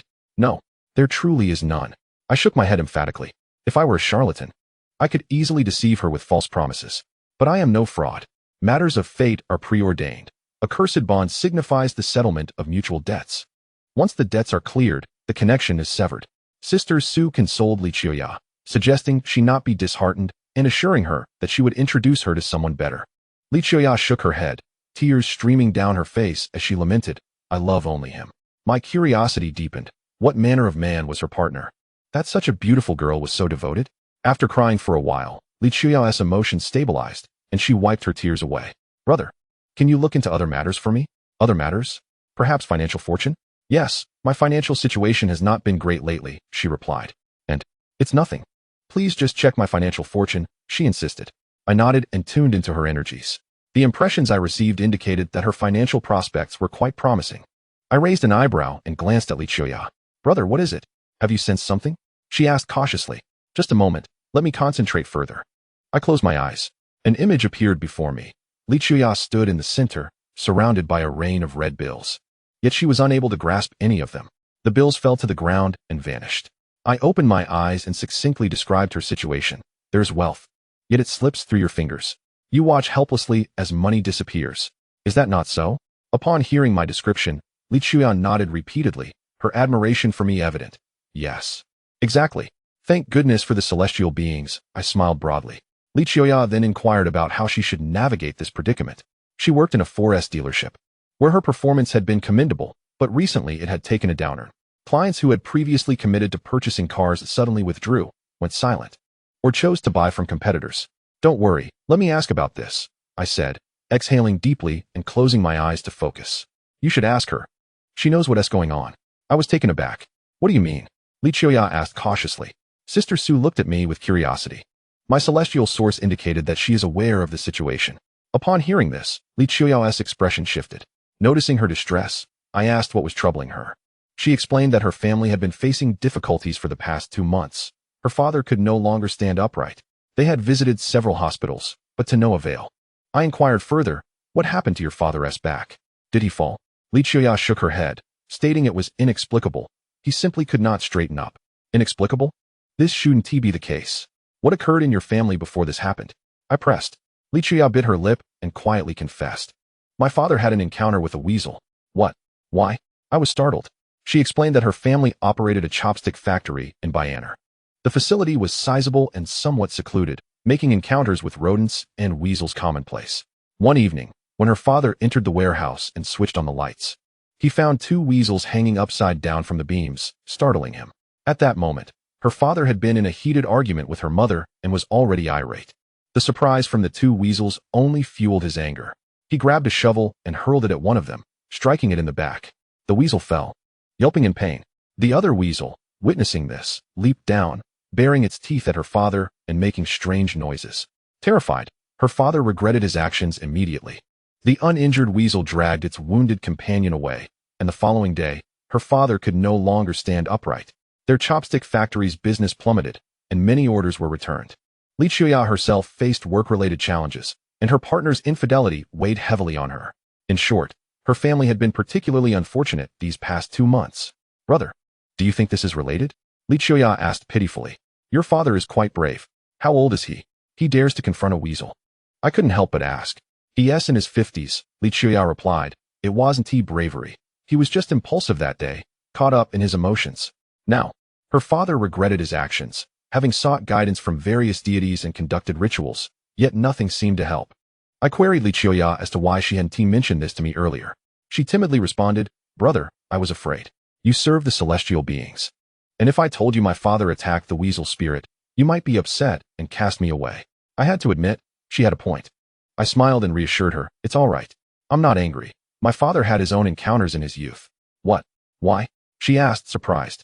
My father dealt with one that was stealing chickens. He didn't just confront it. He ended its life. As I uttered the word killed, a chill ran down my spine, and I abruptly turned to glance at the corner behind me. The corner was empty, devoid of anything. Yet in that fleeting moment, I distinctly felt the presence of a weasel, glaring at me with palpable hatred. Brother, what's wrong? Li Chuya asked, her complexion paling. Yes, what is happening? Why do I feel so cold? Su Ran shivered. It's nothing. Just continue with your father's story. I was acutely aware that the vengeful spirit from my family had made its presence known, but fortunately, it had departed for now. I found myself curious and asked Li Chuya, how could your father dare to confront a weasel after living for over 50 years? She replied that her family had always lived a peaceful life and had not experienced such incidents. Moreover, her father had grown accustomed to encountering weasels at the factory, thus losing any semblance of fear. Reflecting on my own father's childhood, I recalled how my grandfather had repeatedly warned him against provoking weasels. In the end, my father did not merely provoke one, but ended up killing it. Brother, can you resolve this matter? Li Chuya gazed at me with tearful eyes. Let me inquire, I said, closing my eyes to seek guidance from the celestial realm. The situation at her home was quite complex. As she had mentioned, they had sought the help of many deities and performed rituals, yet nothing had resolved the issue. After a few seconds, I sensed a sigh from within, indicating that if I were to handle this, I would need to visit her home. I could tell that even the celestial beings were reluctant to intervene, but I reluctantly agreed. I opened my eyes and informed Li Chuya that I needed to visit her home before making any promises. Upon hearing this, a smile broke across her face. Great. Thank you, brother. She then inquired about the cost of addressing this issue. To be honest, I had no idea what to charge. I mentally consulted the celestial beings, but they remained silent. After pondering for a moment, I replied, let us see how it goes. I can't guarantee a resolution, but if it doesn't work out, just cover my travel expenses. Li Chuya was overjoyed, saying she had a car and would come to pick me up to go to Bayan. What a wonderful arrangement. After chatting for a while, Li Chuya asked when I would be available. I replied that I was free in the near future. She mentioned that she would take a few days off and would contact me after finishing her tasks tomorrow. I suddenly remembered that she was supposed to meet her scoundrel of a boyfriend the next day, hoping for a reconciliation. After exchanging a few more words, Li Chuya left me with 300 yuan and departed with Su Ran. The matter concerning Li Chuya appeared to be about resolving a feud with a celestial being. Under normal circumstances, appeasing a celestial being involves attempting to meet their demands. However, I truly didn't know how to proceed. Reflecting on this, I reached out to Chun Yuan, asking if she knew how to resolve such feuds. Chun Yuan informed me that it could be quite troublesome and that she also lacked the knowledge. Great. That was a wasted inquiry.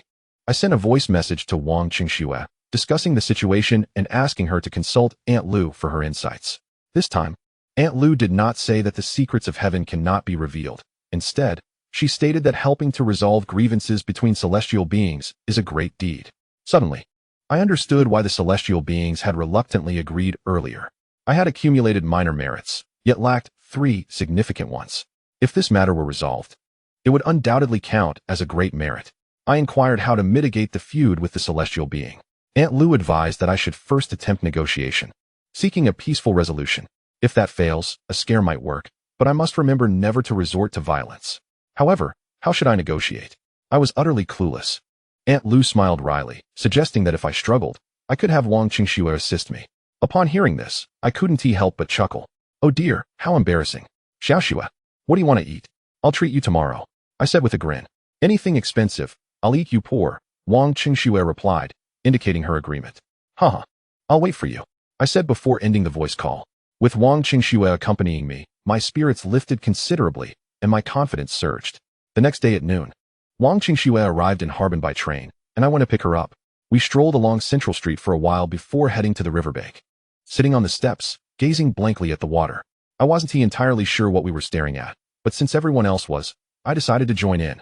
We chatted back and forth, discussing everything from spiritual practices to the era of decline, and even delving into esoteric topics like the concept of Kabbalah. I pointed to my head and asked Wang Qingxue, tell me, if a bowl were made from a human skull, would you be able to eat from it? That's disgusting. Are you trying to suggest I don't want to treat you to a meal? Wang Qingxue shot me a glare. Hey, what do you want to eat? Speak up, boxed lunch or spicy hot pot? I teased. Spicy hot pot, please. All right, let us go. I smiled and led Wang Qingxue to a restaurant for skewers.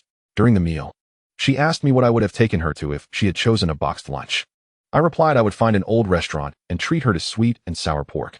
Afterward, I regretted saying that and said boxed lunch would be fine instead. Wang Qingxue pursed her lips. Do you like sweet and sour pork? Yes, girls generally prefer sweet flavors. Noted. I'll take you next time. Wang Qingxue nodded, smiling and adding that she also wanted to eat stir-fried intestines. After finishing our meal, I planned to take her home to visit my place. At that moment, Li Qiuya contacted me, her voice quivering as she said she had finished her tasks and asked if I was available. She wanted to come pick me up to go to Bayan. Was she crying? That indicated she hadn't reconciled with her scoundrel boyfriend. It would be best if she didn't reconcile, knowing it would lead nowhere. Enduring prolonged pain is worse than enduring short pain. I informed Li Qiuya of my location and explained that the situation was quite difficult, so I needed to bring a friend along for assistance. Li Qiuya expressed her gratitude repeatedly and said she would come right away. Within 20 minutes, she arrived in a white Mercedes-Benz C260L. Having a factory certainly makes a difference. The girl drives a Benz. Wang Qingxue and I got into the car, and I briefly shared the situation regarding Li Qiuya. I sat in the front passenger seat, while Wang Qingxue took the back.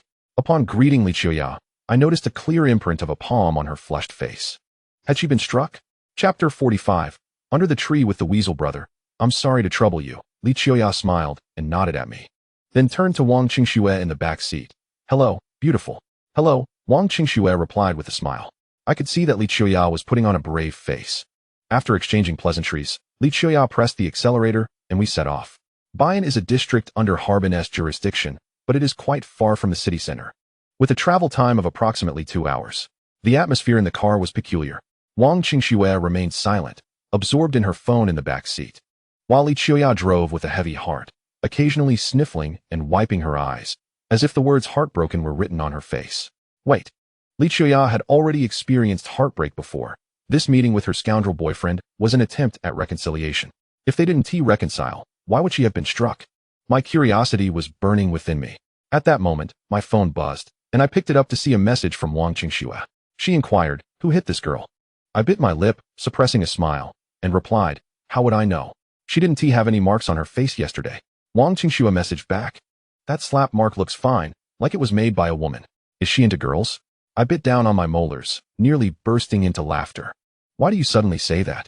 What does her slap mark have to do with that? I asked. Wang Qingxue replied. Then where did Li Qiuya get that slap mark? You should ask her.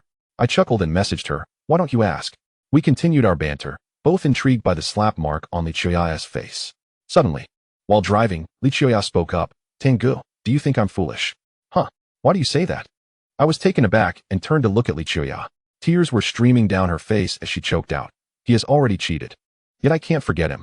Hesitating for a moment, I replied, you're not foolish. You're just too kind. Kind-hearted people are often the ones who get hurt.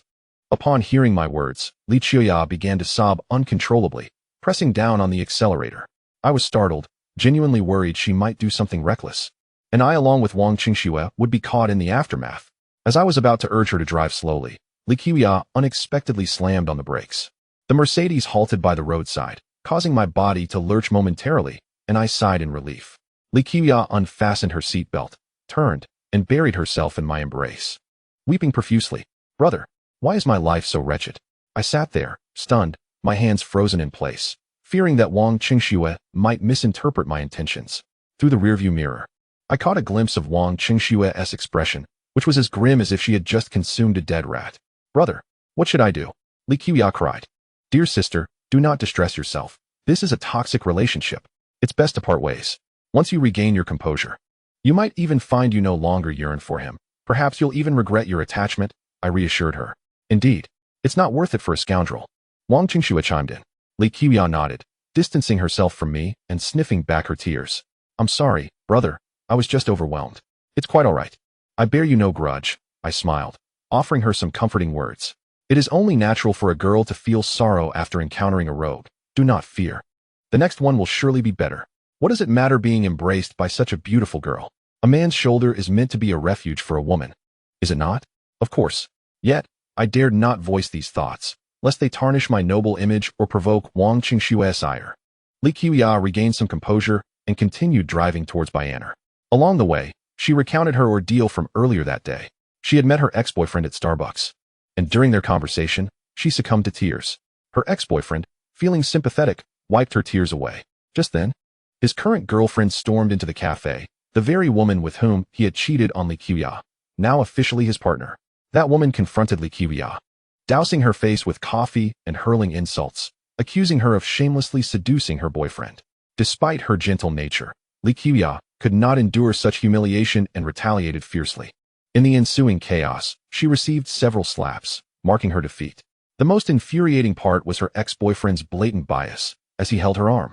Otherwise, Li Qiuya claimed she would never have lost. To my mind, this was a toxic bond, and the sooner they parted, the better.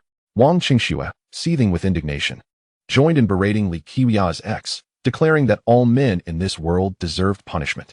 I found myself caught between amusement and disbelief and turned to Wang Qingxue. Sister, I am also a man. Your father and grandfather are men too. Of course, my father and grandfather are men. I was referring to scoundrels. All scoundrels deserve punishment. Wang Qingxue retorted angrily. Very well, I decided to remain silent. The rest of the journey was filled with heated discussions between Li Qiuya and Wang Qingxue. United in their disdain, I regretted not having Wang Qingxue sit in the front passenger seat. Before long, we reached Baianer. Li Qiuya's family chopstick factory is located in a village within the Baianer district. I finally exhaled in relief. Li Qiuya's emotions had been too volatile, and I genuinely feared for her driving safety. However, my concerns soon materialized. Yet, it was not Li Qiuya's fault.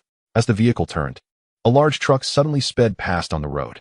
Li Qiuya immediately slammed on the brakes, bringing the car to a halt, but bizarrely, it lurched forward for a moment before abruptly stopping again. The truck roared past us, leaving us shaken within the car. I just hit the brakes. How did we move forward? Li Qiuya's face turned pale as she looked at me in terror. I shook my head, equally bewildered. I don't know what just happened. Had the car not stopped in the nick of time, we might have met a tragic end. Brother, look over there. Li Qiuya suddenly exclaimed, pointing towards a willow tree about 20 meters ahead. I focused my gaze and was taken aback. Beneath the willow stood a dozen yellow weasels, all fixated on us. What on earth? I rubbed my eyes and blinked again. The weasels remained steadfast beneath the tree. I could ascertain that these weasels were indeed alive. It must be them that almost caused our accident. Wang Qingxue gritted her teeth. Brother, what should we do? Li Qiuya's eyes welled with tears from fright. Do not panic. I will find out, I said, clenching my teeth in frustration. Summoning my courage, I exited the vehicle, picked up a stone from the roadside, and approached the willow tree. Though weasels may appear petite, their fighting prowess is formidable. Few creatures of similar size can rival them. This situation was infuriating. We had narrowly escaped with our lives. The dozen weasels beneath the willow showed no fear, standing their ground and staring at me intently. The one in front even crossed its forelimbs, staring back at me as if it were a person. Chapter 46, Underestimated. To speak candidly, Facing a dozen unflinching weasels left me feeling somewhat apprehensive. I feared one of them might suddenly ask, "Handsome, do I resemble a human or a deity?" How could I possibly respond? "Kid, you'd best keep your nose out of this." A sharp, bizarre cry echoed in my ears. It was male. Then, the weasels scattered in a flurry. The one that had been crossing its limbs stood upright, slowly walking away. I stood frozen for several seconds, realizing that the voice I had just heard was certainly not a figment of my imagination. It must have been the weasel that had been crossing its limbs. I exhaled, hoping for a sign from the celestial beings. It seemed they meant us no harm. They merely wished to caution us, to deter us from meddling in their affairs. Suddenly, a thought crossed my mind. I understood. While Li Qiuya had a vendetta against them, Wang Qingxue and I did not. Furthermore, both Wang Qingxue and I were under the protection of celestial beings, and the weasels did not wish to create unnecessary enmity. The recent events were a warning for us to retreat. Damn it, this wretched creature is sinister, I muttered under my breath. As soon as I uttered those words, I regretted it. A throbbing pain surged through my head, as if someone were chanting incantations within my skull. In that moment, I remembered that my protective charm belonged to the Huang family. It was always by my side. I quickly murmured an apology. "I was wrong. Please forgive me." Mere seconds after I finished speaking, the pain in my head subsided. I tossed the stone aside and returned to the car. "Brother, are you all right?" Li Qiuya asked nervously. "I'm fine." I shook my head and inquired, "Among those weasels, was there one your father had targeted?" Li Qiuya replied that she did not know, as she had been in Harbin when her father had thrown a shovel at the weasel. "Shui, did you sense anything?" I turned to Wang Qingxue in the back seat. She appeared far more composed than Li Qiuya. When I had exited the car, she too had sensed the atmosphere. Her feelings mirrored mine. They did not intend to harm us, but merely offered a warning to deter us from interfering. Upon hearing this, Li Qiuya was horrified. "Brother, please don't abandon me. I'll do anything." Seeing her pitiful state, I felt inclined to offer my assistance. Her family's predicament was indeed peculiar, and it was no wonder that many experts were at a loss. Perhaps it was due to insufficient power from their celestial protectors, or perhaps they simply wished to avoid entanglement, fearing potential repercussions. I lacked 3 significant merits and felt genuine sympathy for Li Qiuya. I truly wished to help her. Naive and fearless, even after being startled, I refused to back down. Moreover, I felt a surge of determination within me. I had come to mediate, and instead, I was met with intimidation. Did they think I was easy prey? Rest assured, I would do my utmost. I patted my chest confidently. Li Qiuya nodded vigorously, showering me with praise, her eyes filled with admiration and appreciation. At this moment, in the eyes of Li Qiuya, I appeared as a grand hero. Sensing the atmosphere was amiss, Wang Qingxue urged, "Qiuya, please drive quickly." "Oh, all right," Li Qiuya replied, regaining her focus as she pressed the accelerator. Within 20 minutes, we arrived at Li Qiuya's chopstick factory, located in a remote area. The journey included a stretch of muddy road, where the wheels nearly became ensnared.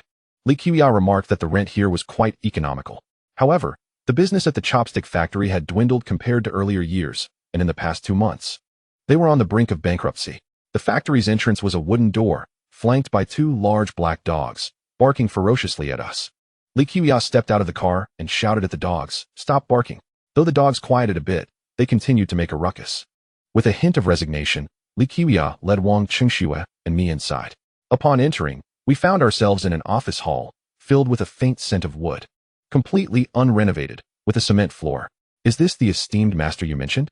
I inquired as the door to the back room creaked open, revealing an elderly, plump woman dressed in black leisure wear. "Yes, Mom, this is Master Tan, and this is Master Xiaoxue," Li Qiuya introduced succinctly. "Hello," I smiled and nodded to her mother. "Greetings." Her mother replied with a nod, her gaze infused with skepticism. It was entirely understandable for her to question. After all, in the eyes of many, fortune-telling and traditional Chinese medicine are often associated with the wisdom of the elderly. There exists a subconscious belief that age equates to experience and expertise.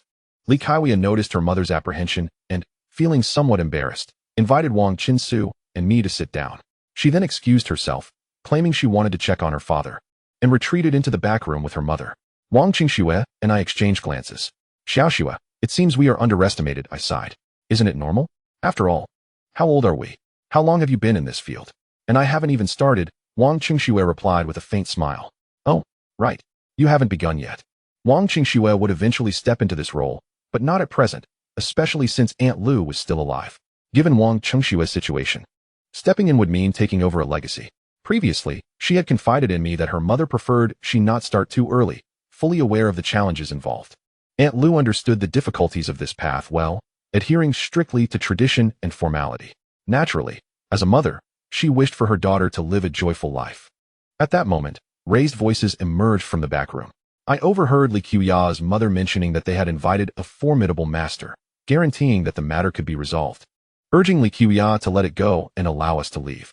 Li Qiuya would not agree, leading to a heated exchange, during which she referenced our near accident. Li Qiuya intended to convey that the weasel they had offended possessed formidable powers, nearly causing our accident, and that they wished for us to remain uninvolved. However, her mother interpreted it differently. I distinctly heard her mother exclaim, "They are barely able to protect themselves. How can they assist us with this matter?" Following which, Li Qiuya admonished her mother to lower her voice. I chuckled softly, realizing this was a deliberate move from Li Qiuya's mother. From her perspective, such reasoning was reasonable. Suddenly, the barking of the dogs resumed in the courtyard. I approached the window and spotted a black Nissan entering the premises. The vehicle halted, and 3 individuals emerged, 2 men and 1 woman. The man and woman were clad in white Tang suits, exuding an air of authority befitting masters. Before they even entered, the leading man called out, "Sister, Master Zhang has arrived." Chapter 47. Zhang, who demands 50,000. Master Zhang. The door swung open as the trio entered. The stout man in the lead looked curiously at Wang Qingxue and me, evidently familiar with Li Qiuya's family. At that moment, Li Qiuya and her mother emerged from the back room. Li Qiuya greeted the stout man, "Second uncle." "Ah, Qiuya has returned," he responded with a smile. Turning to Li Qiuya's mother, "Sister, Master Zhang is here, and this is Master Zhang. We have eagerly awaited your arrival," Li Qiuya's mother exclaimed, her demeanor transforming dramatically as she approached the man in the Tang suit, shaking hands and eagerly offering tea and refreshments. Li Qiuya awkwardly approached Wang Qingxue and me, urging us not to take offense. I shook my head, verbally assuring her it was fine, yet internally I felt a mix of amusement and irritation. This was truly a display of favoritism based on status. We had come with good intentions to assist, yet we were treated as if we were inconsequential, even lacking the pretense of courtesy. Wang Qingxue, stifling a laugh, appeared unfazed by the situation. The chopstick factory was quite spacious, and Li Qiuya guided us to another room, clarifying the circumstances to alleviate any misunderstandings. The stout man was her second uncle, who had been tirelessly involved in their affairs, and the individual named Master Zhang was the one he had invited, reputed to be a highly regarded master from Jilin. Compared to Li Qiuya, her mother undoubtedly placed more trust in her brother's connections. This lack of faith in one's offspring is a common trait among parents, who often regard their children as unreliable in handling serious matters. Moreover, Wang Qingxue and I appeared too youthful, further amplifying her mother's doubts. "Brother, Xiaoxue, please don't be upset," Li Qiuya said, her embarrassment evident. I somewhat understood her feelings. "It's all right. If Master Zhang can manage this situation, that would be even better." "I, too, am uncertain," I responded with a smile. "Indeed, we can simply observe," Wang Qingxue added cheerfully. Hearing this, Li Qiuya sighed in relief, her expression shifting to one of gratitude. "Brother, Xiaoxue, you two sit tight. I'll go fetch some drinks," Li Qiuya announced before exiting the room. "Xiaoxue, are you really not upset?" I whispered to Wang Qingxue. "Why would I be? This is rather entertaining. We've been underestimated." Wang Qingxue chuckled, asserting that the responsibility of this situation fell solely on her, while she was merely here to observe and lend a hand. I couldn't help but smile at her logic. Inwardly, I queried the spirits, "Are you not displeased?" Yet, no one responded. Before long, Li Qiuya returned, carrying iced tea, cola, Sprite, and an assortment of snacks including sunflower seeds, peanuts, and chips. We began to snack while discussing the situation. Li Qiuya inquired, "Brother, what do you plan to do?" "What about your father?" "He's resting in his room," Li Qiuya replied. "And what are they planning to do?" I referred to Master Zhang. I was eager to observe the skills of this master from Jilin, not out of necessity, but simply to learn more. Li Qiuya awkwardly confessed that she had overheard her mother negotiating with Master Zhang about fees. I smiled, saying, "Let Master Zhang handle it first. There's no rush." Li Qiuya agreed, albeit with a hint of embarrassment as she apologized once more. "I understand completely.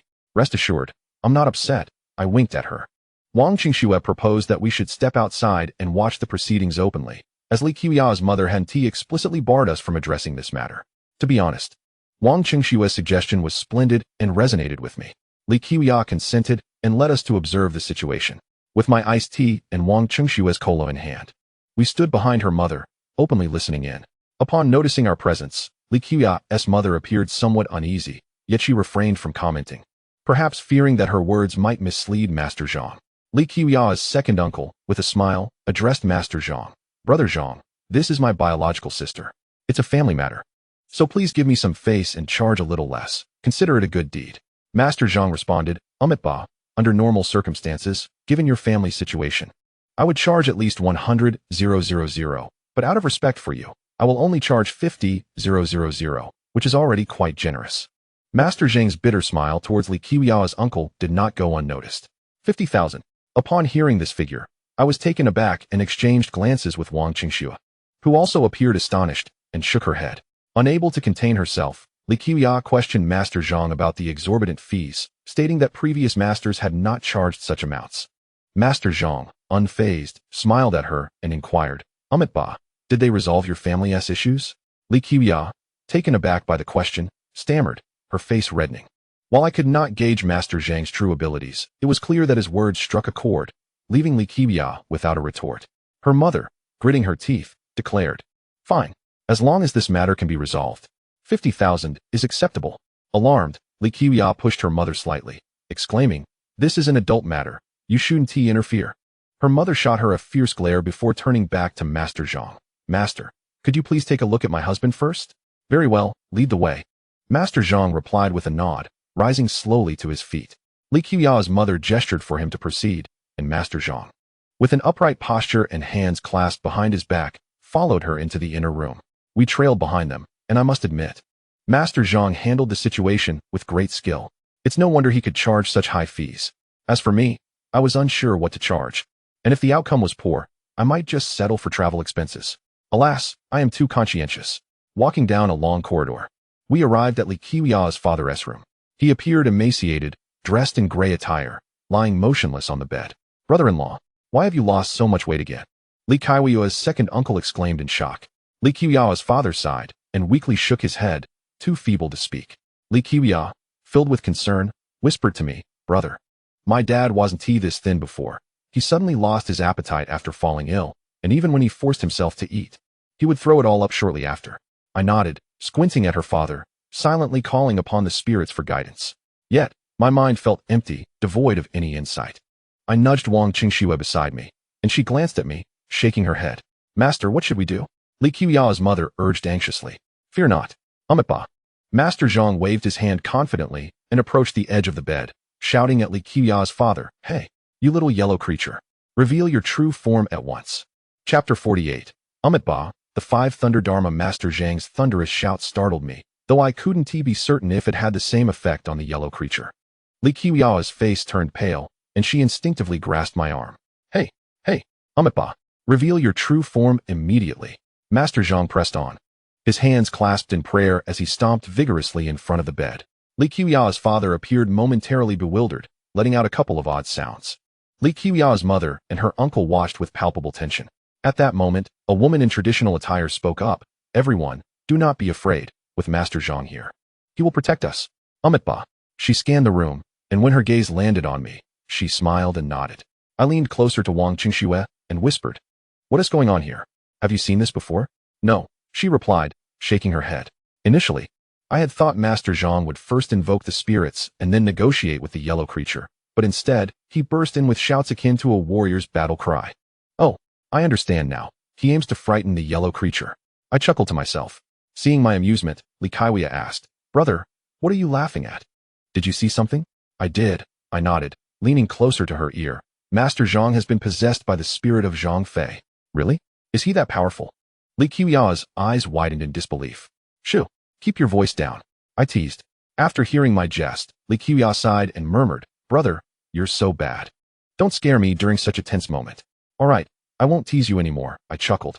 Suddenly, I felt a chill down my spine and turned to find Wang Qingxue regarding me with a serious expression. Tanzi, can you be serious for once? I nodded with a smile, acknowledging her jealousy. Li Qiuya's mother turned back, sternly admonishing her, lower your voice. Don't disturb Master Zhang. Li Qiuya, indignant, was about to retort when I tugged at her sleeve and smiled at her mother. Yes, aunt. Seeing my attitude, Li Qiuya's mother nodded and said no more. Li Qiwia awkwardly looked at me and whispered, "I'm sorry." I shook my head and winked at her. At this moment, I had already concluded that Master Zhang possessed no real skill, barely managing to be a half-hearted practitioner. I felt nothing from him, and in fact, I was struggling to suppress laughter. If not for my self-control, I would have burst into laughter. After stopping for a while, Master Zhang asked Li Qiwia's father, "Are you feeling any better?" "No, not at all," Li Qiwia's father replied blankly, shaking his head. "Is it nothing? Or is it that you feel nothing?" Master Zhang pressed. I don't know." Li Qiwia's father continued to shake his head.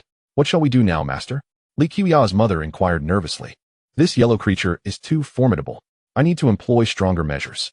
Jingjing, prepare the tools," Master Zhang instructed, glancing at the woman in traditional attire. "Understood, master," she replied, nodding as she retrieved a brush, an ink bottle, and a stack of yellow talismans from her bag, placing them on a nearby table before uncapping the ink bottle. Master Zhang approached the table, dipped the brush into the ink, and began to draw talismans while muttering, "Amit Ba, Amit Ba." I stood close by, watching intently. The talisman's head and foot were executed flawlessly, but I couldn't help but laugh at the content. He was inscribing the words Amit Ba, 5 Thunder Dharma. Wang Qingxue, noticing, also stifled a laugh. Li Qiwia, puzzled, whispered, "Brother, is he drawing incorrectly?" "Correct. Very impressive. The master is quite professional." I deliberately raised my voice so that everyone could hear. Moments ago, Master Zhang had smiled at the woman named Jingjing, and now he approached me, pulling a business card from his bag and handing it to me. "Young brother, you have a strong affinity for Buddhism. If you ever need assistance, feel free to contact me," she said with a smile. "Oh, all right," I nodded, glancing at the card. It read, Xiao Jing, a direct disciple of Master Zhang Yanghua of the Dharma Affinity Hall, with a phone number, WeChat QR code, and QQ number. On the back, it listed various services: establishing a shrine, clearing energy, settling protective deities, resolving enmities, breaking barriers, attracting wealth, and matchmaking, among others. I couldn't help but exclaim, "The master is quite comprehensive." Xiao Jing smiled back and handed out 2 more business cards to Wang Qingxue and Li Qiwia, advising them to contact her should they encounter any supernatural events. I was uncertain what thoughts crossed Li Qiwia and Wang Qingxue's minds. However, my molar is on the verge of cracking, and I can hardly suppress my laughter. Look at this. This is what we call professionalism. At this moment, Master Zhang had finished his talisman drawings, a total of 5 self-made Amit Ba Buddha Thunder talismans. Before using them, Master Zhang even blew a few breaths onto the talismans.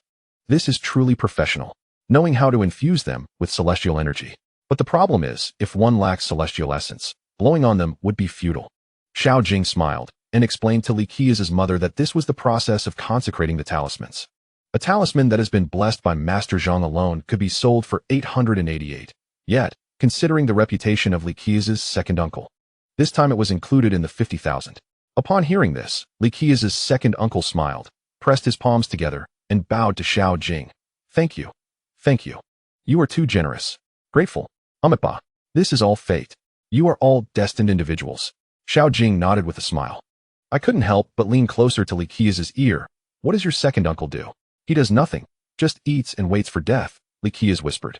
From her tone, it seemed she was quite displeased with this second uncle, likely due to frequent conflicts. At this time, Master Zhang was chanting a spell over Li Qiwia's father while holding the Amit Ba Buddha Thunder talismans. I couldn't understand what he was saying. It sounded like a jumble of words. I asked Wang Qingxue if this was truly celestial language. Wang Qingxue shook her head, saying she didn't understand either, as she had yet to unlock her understanding of celestial language. The so-called celestial language is a means of communication among celestial beings. It is also referred to as cosmic language, heavenly language, or Buddhist language, etc. Upon careful listening, one would find that the celestial language spoken by most people differs significantly. Of course, differences do not equate to errors. After all, the universe is vast and boundless, encompassing countless narratives. Just as I pondered this with my chin resting on my hand, a string of incomprehensible words slipped from my lips. Hearing this, everyone turned to look at me, including Master Zhang. It turns out I am among kindred spirits. Amit Ba. Master Zhang cast a deep glance in my direction and nodded with a smile. Chapter 49. You shut up. Let him deceive. Hello. It seems you are also a kindred spirit. Xiao Jing smiled wryly at me. Hello, everyone. I chuckled while scratching my head. At this moment, Li Qiwia's mother looked at me with a gaze filled with astonishment and disbelief. Clearly, she did not expect that I could also speak celestial language. To be honest, I was just as surprised to discover my ability to communicate in celestial language. Li Qia's second uncle clasped his fists towards me, smiling. Little brother, I didn't expect you to be so hidden and profound. Let us be friends. I am Tian Lifeng. Nice to meet you, brother Tian. I nodded with a smile. After saying that, I felt something was off. This is Li Qia's second uncle. He is from a different generation. Li Qia's also sensed the awkwardness and shot her second uncle a glare. Second uncle, this is my friend. You are addressing him incorrectly. Qia's, you don't understand. We wanderers of the world do not concern ourselves with such details. Li Qia's second uncle defended himself with conviction. His words successfully made me chuckle. Just moments ago, I wondered if Master Zhang was in cahoots with Li Qia's second uncle to swindle money. But after hearing this, I could ascertain that Tian Lifeng lacked the wit for such schemes. Little brother, if you run into matters in the northeast in the future, come find me. It will be beneficial. Tian Lifeng patted his chest and said to me, Sure. I nodded with a smile. Li Qia's mother gave her brother a hard pinch on the belly. Tian Lifeng yelped, Sister, why did you pinch me? You shut up. Don't hinder Master Zhang's performance. Tian Lifeng pressed his lips together and gave me a playful wink. This person is rather interesting. Wang Qingxue suddenly asked me, what did I mean by celestial language earlier? When did I start speaking it? The first time I spoke it, I didn't know what it meant. But it might be something like lacking common sense, I whispered. Wang Qingxue was taken aback and urged me to explain it properly. I told her that while I was observing Master Zhang, the words just came out of my mouth when I was thinking about lacking common sense. Therefore, I speculated that what I just said was indeed about lacking common sense. Upon hearing my explanation, Li Qia's and Wang Qingxue burst into laughter. The others didn't hear it and were oblivious to their amusement. Cough. Silence.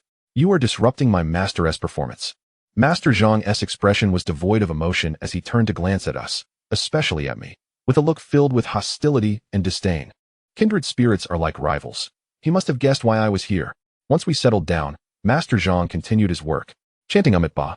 He spat on the thunder talismans and then slapped Li Qia's father sharply on the forehead. The sound of the slap made me wince.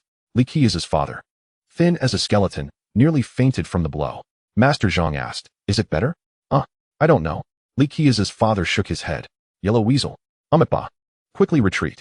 Master Zhang didn't waste words and picked up another thunder talisman, spat on it, and slapped it against Li Qia's father's chest. This slap made my heart race. I genuinely feared that Li Qia's father might be struck dead. Is it better? Master Zhang asked again. It hurts. It hurts. Li Qia's father exclaimed. That's right. I am currently casting a spell, forcing that yellow weasel out of you. You must endure. Master Zhang picked up another thunder talisman, spat on it, and slapped it against Li Qia's father's abdomen. Li Qia's father groaned, curling up on the bed, howling in agony. Dad. Li Qia's, terrified, rushed to the bedside. Dad, are you okay? Honey, are you all right? Li Qia's mother was also alarmed and hurried over. Brother-in-law, hang in there. Keep going. Tian Lifeng clenched his fists, excitedly exclaiming, Perseverance is victory. Victory. Hearing this, I couldn't help but burst into laughter. Tian Lifeng is quite a character. It hurts. I'm dying from the pain. Li Qia's father's face turned pale, and beads of sweat rolled down his forehead. What are you doing? Are you trying to kill my father? Li Qia's angrily glared at Master Zhang. You misunderstand me. I am driving away that yellow weasel. Master Zhang shook his head. Xiao Jing stepped forward to clarify. Yes, little beauty, you are misunderstanding. This is part of the exorcism process. If we don't do this, how will that yellow weasel leave, right? Li Qia's seemed flustered, looking at me with pleading eyes. To be honest, I felt that Master Zhang had a point. However, I did not trust him, believing him to be a fraud. Yet, to disprove a fraud, one must present tangible evidence. Xiaoxue, what do you think? I turned to Wang Qingxue. I don't know, don't ask me. Wang Qingxue shook her head. I don't know anything. All right. I knew Wang Qingxue was unwilling to speak up. After pondering, I asked Master Zhang, how many slaps do you think it would take to drive that yellow weasel away? Master Zhang shook his head, sighing. This yellow weasel possesses some skills. It will depend on the force of the blows. Right now, it's still uncertain. Upon hearing this, I could hardly contain my temper. No, you can't just hit a living person like this. Can he endure it? Upon hearing this, Li Qia's father nodded vigorously. Young man, you are still young and don't understand. This is a family heirloom method of exorcism. Master Zhang stood tall and sternly gazed at me. Xiao Jing remarked, young brother, you have little experience. Don't complicate matters here. If Master Zhang fails to exorcise the spirit, will you bear the responsibility? I must admit, The con artist's rhetoric is indeed quite professional. I was infuriated, exhaled deeply, and tried to meditate, seeking guidance on what to do. My mind was empty, and the celestial beings paid me no heed. Brother, what should we do? Li Qia's eyes were brimming with tears. I shook my head. I don't know either. I just felt that Master Zhang was a fraud, but I lacked concrete evidence. Master Zhang's lips curled into a disdainful smirk, though he quickly suppressed it. He turned to Li Qiao's mother and asked, "Shall we continue? If we halt the exorcism, the payment must still be honored." This statement instantly alarmed Li Qiao. They had negotiated a sum of 50,000 to resolve this matter, and now he expected payment without having achieved any results. "You are a fraud, a swindler," she exclaimed. "Child, while one may eat indiscriminately, one must not speak recklessly. You tarnish Master Zhang's reputation, and such slander will bring retribution." Xiao Jing retorted angrily. Master Zhang stood with his hands clasped behind his back, his demeanor solemn and silent. It became apparent to me that Master Zhang was playing the role of the grandiose pretender, while Xiao Jing acted as his mouthpiece. Their synergy was strikingly seamless. The tension in the room was palpable, with the slightest misstep likely to ignite a violent confrontation. At that moment, Tian Lifeng stepped forward, declaring, "Enough of this bickering. Show me some respect. My brother-in-law won't perish from a few blows. Let Master Zhang continue his work. We can reassess if necessary." "Second uncle, look at him." Li Qiao was reduced to tears from frustration. I couldn't help but feel exasperated. Tian Lifeng was truly foolish, siding with a conman instead of supporting his own niece. Just as I was about to interject on Li Qiao's behalf, an unexpected thought crossed my mind. Silence. Let him deceive. Chapter 50. The eternal balance of darkness and light. The celestial beings have commanded my silence. Very well, I shall heed their directive. I remained mute, subtly shaking my head at Li Qiao. Seeing my silence, she too lost her resolve and turned to her mother for guidance. "Let Master Zhang continue. I trust him," her mother affirmed. But Li Qiao attempted to protest, only to be reprimanded by her mother, who belittled her understanding as a mere child. Overwhelmed with indignation, Li Qiao wept in frustration. I genuinely felt for her. Her unfaithful boyfriend had betrayed her. She was assaulted by a rival. Her family's business was on the verge of collapse. Her father was gravely ill, and her mother was unsupportive, while her second uncle was utterly oblivious. Her plight was truly pitiful. Master Zhang puffed out his chest and addressed Li Qiao's father, asserting that he would strike wherever necessary. He gripped the talisman and began to hit Li Qiao's father mercilessly. One slap followed another. "Are you feeling any better? Any sensations?" he shouted as he continued. "It hurts. It hurts." The father cried out in agony. "Good. Endure it." Master Zhang gritted his teeth, his demeanor fierce, delivering blows with unrelenting ferocity. Anyone unaware would think he harbored a deep-seated vendetta against Li Qiao's father. Li Qiao's father was wailing in pain, pleading with Master Zhang to cease, claiming he could feel something. "Enough!" Li Qiao cried, rushing forward to intervene, but Xiao Jing blocked her path, insisting, "This is a critical moment. Do not disrupt Master Zhang's exorcism." Li Qiao turned to me, tears brimming in her eyes. "Brother, my father is fading." Her father was on the brink of unconsciousness. I could no longer contain myself and shouted at Master Zhang, "Are you trying to kill him?" As I approached, Xiao Jing reached out to stop me. I brushed her aside. "What do you think you are doing? What kind of treatment is this?" I glared at Master Zhang, who appeared quite shaken. "Stay calm. Remain composed. I assure you, this is my ancestral technique." "What kind of ancestral technique inflicts such suffering?" I retorted, hearing my words. Li Qiao pointed an accusing finger at Master Zhang, exclaiming, "You are nothing but a fraud, deceiving us for money. Child, do not speak carelessly. One must not eat recklessly." Master Zhang began, but abruptly halted. "Indeed, one must not eat recklessly. You are correct, Master." I crossed my arms and regarded him with disdain. At that moment, Xiao Jing stepped in front of Master Zhang, shouting at me, "How dare you speak so? You too are a practitioner. Do you not understand the decorum?" "What decorum? What relation do you have to her family? We are conducting a serious matter here. Why are you causing a disturbance?" Xiao Jing glared at me with palpable anger. I refused to back down. I had spoken my mind and was unafraid of confrontation. If I see injustice, I will speak out. What of it? You are nothing but frauds. The talisman bears the inscription Amitba. Do you think this is a joke? Upon hearing my words, Li Qiao's mother paled, casting a glance at her husband. Li Qiao's father was barely clinging to life. "Darling, are you feeling any better?" she asked, with great effort. He gritted his teeth and declared, "They are frauds.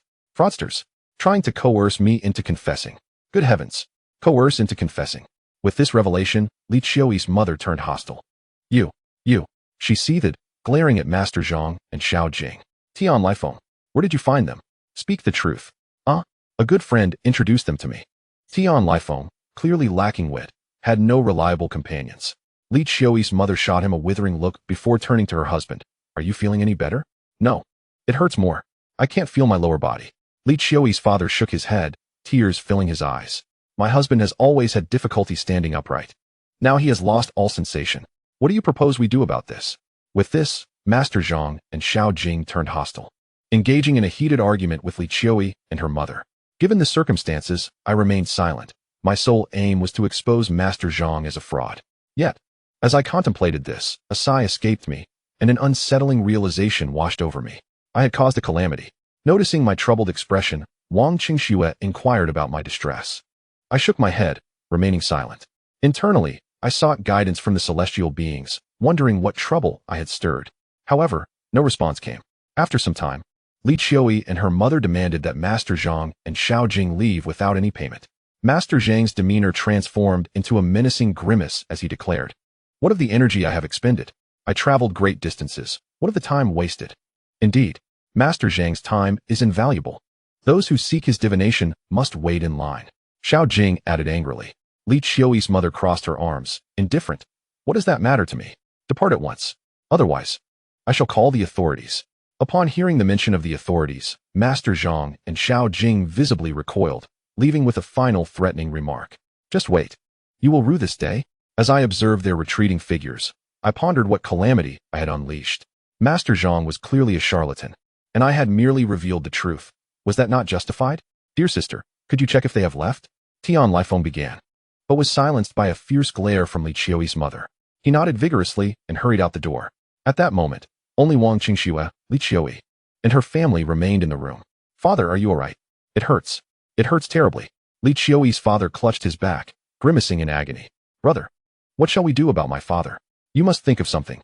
Li Qiuyi looked at me with pleading eyes. "Wait a moment. I will attempt to sense something." I exhaled deeply and closed my eyes. Just then, a bizarre laughter echoed from outside. We all turned pale and looked toward the door. The sound did not seem human. "What is that noise?" Li Qiuyi gasped, her face drained of color as she rushed to my side. I shook my head, steeling myself to investigate. At that moment, a yellow weasel with a tuft of white fur on its head poked its head through the door, emitting a mocking cackle and gazing at us with derision. I was startled. A yellow weasel with white fur atop its head. There exists a saying in the celestial realm. 1,000 years of darkness yields 1,000,000 years of light. A terrestrial immortal's fur turns black after a millennium of cultivation, only transforming to white after 10,000 years. Though merely a saying, it holds a kernel of truth. Before us stood a yellow weasel with a tuft of white fur atop its head, undoubtedly possessing remarkable abilities. Chapter 51. Jealousy transforms one's countenance. Compared to an ordinary weasel, this one was significantly larger, resembling a teddy bear. It wore a peculiar grin and shook its head at us. "Brother, what should we do?" Li Qiuyi tugged at my sleeve, her voice trembling. "Do not panic. Let me sense the situation," I replied, preparing to close my eyes. It's you. Li Qiuyi's mother, furious, brandished a broom and pointed at the weasel, shouting, "You are the one who has disrupted my household, aren't you? Is it you?" The weasel covered its mouth and let out a series of mocking giggles, its expressions rich and human-like. Indeed, the evolution of animals is no trivial matter. Wait. I am a disciple of the exorcist. I must address it as a celestial being. Seeing the weasel mocking, Li Qiuyi's mother could no longer restrain herself. She swung the broom and charged at the creature. Startled, I quickly wrapped my arms around her waist. "Aunt, please, do not act impulsively. Impulsiveness is the devil. The devil. Let me go? I will confront it. Confront it." Li Qiuyi's mother cried, overwhelmed with frustration. I was unaware of the specifics of Li Qiuyi's family's situation over the past 2 months, but it was evident that it had not been peaceful. Wang Qingxue could not help but interject. "If you strike it now, you will only compound old grievances with new ones. This will only complicate matters." Upon hearing Wang Qingxue's words, Li Qiuyi's mother became calm, but she was soon in tears, wailing uncontrollably. She knelt before the weasel, clasped her hands together, and desperately bowed her head. "We were wrong. We were wrong. Please forgive us. What do you desire? Please, just tell us." The weasel paused, crossed its arms, and furrowed its brow, seemingly deep in thought. "Tian Yueying, do not plead with it. At that moment, Li Qiuya's father, gritting his teeth, struggled to lift himself, glaring fiercely at the weasel. If you have the ability, then kill me. Just do it. Come on. Damn you and your ancestors. I was taken aback and turned to look at Li Qiuya's father. This is disastrous, I thought. Was he not pouring oil on the flames? As expected. Upon hearing his words, the weasel's expression changed immediately.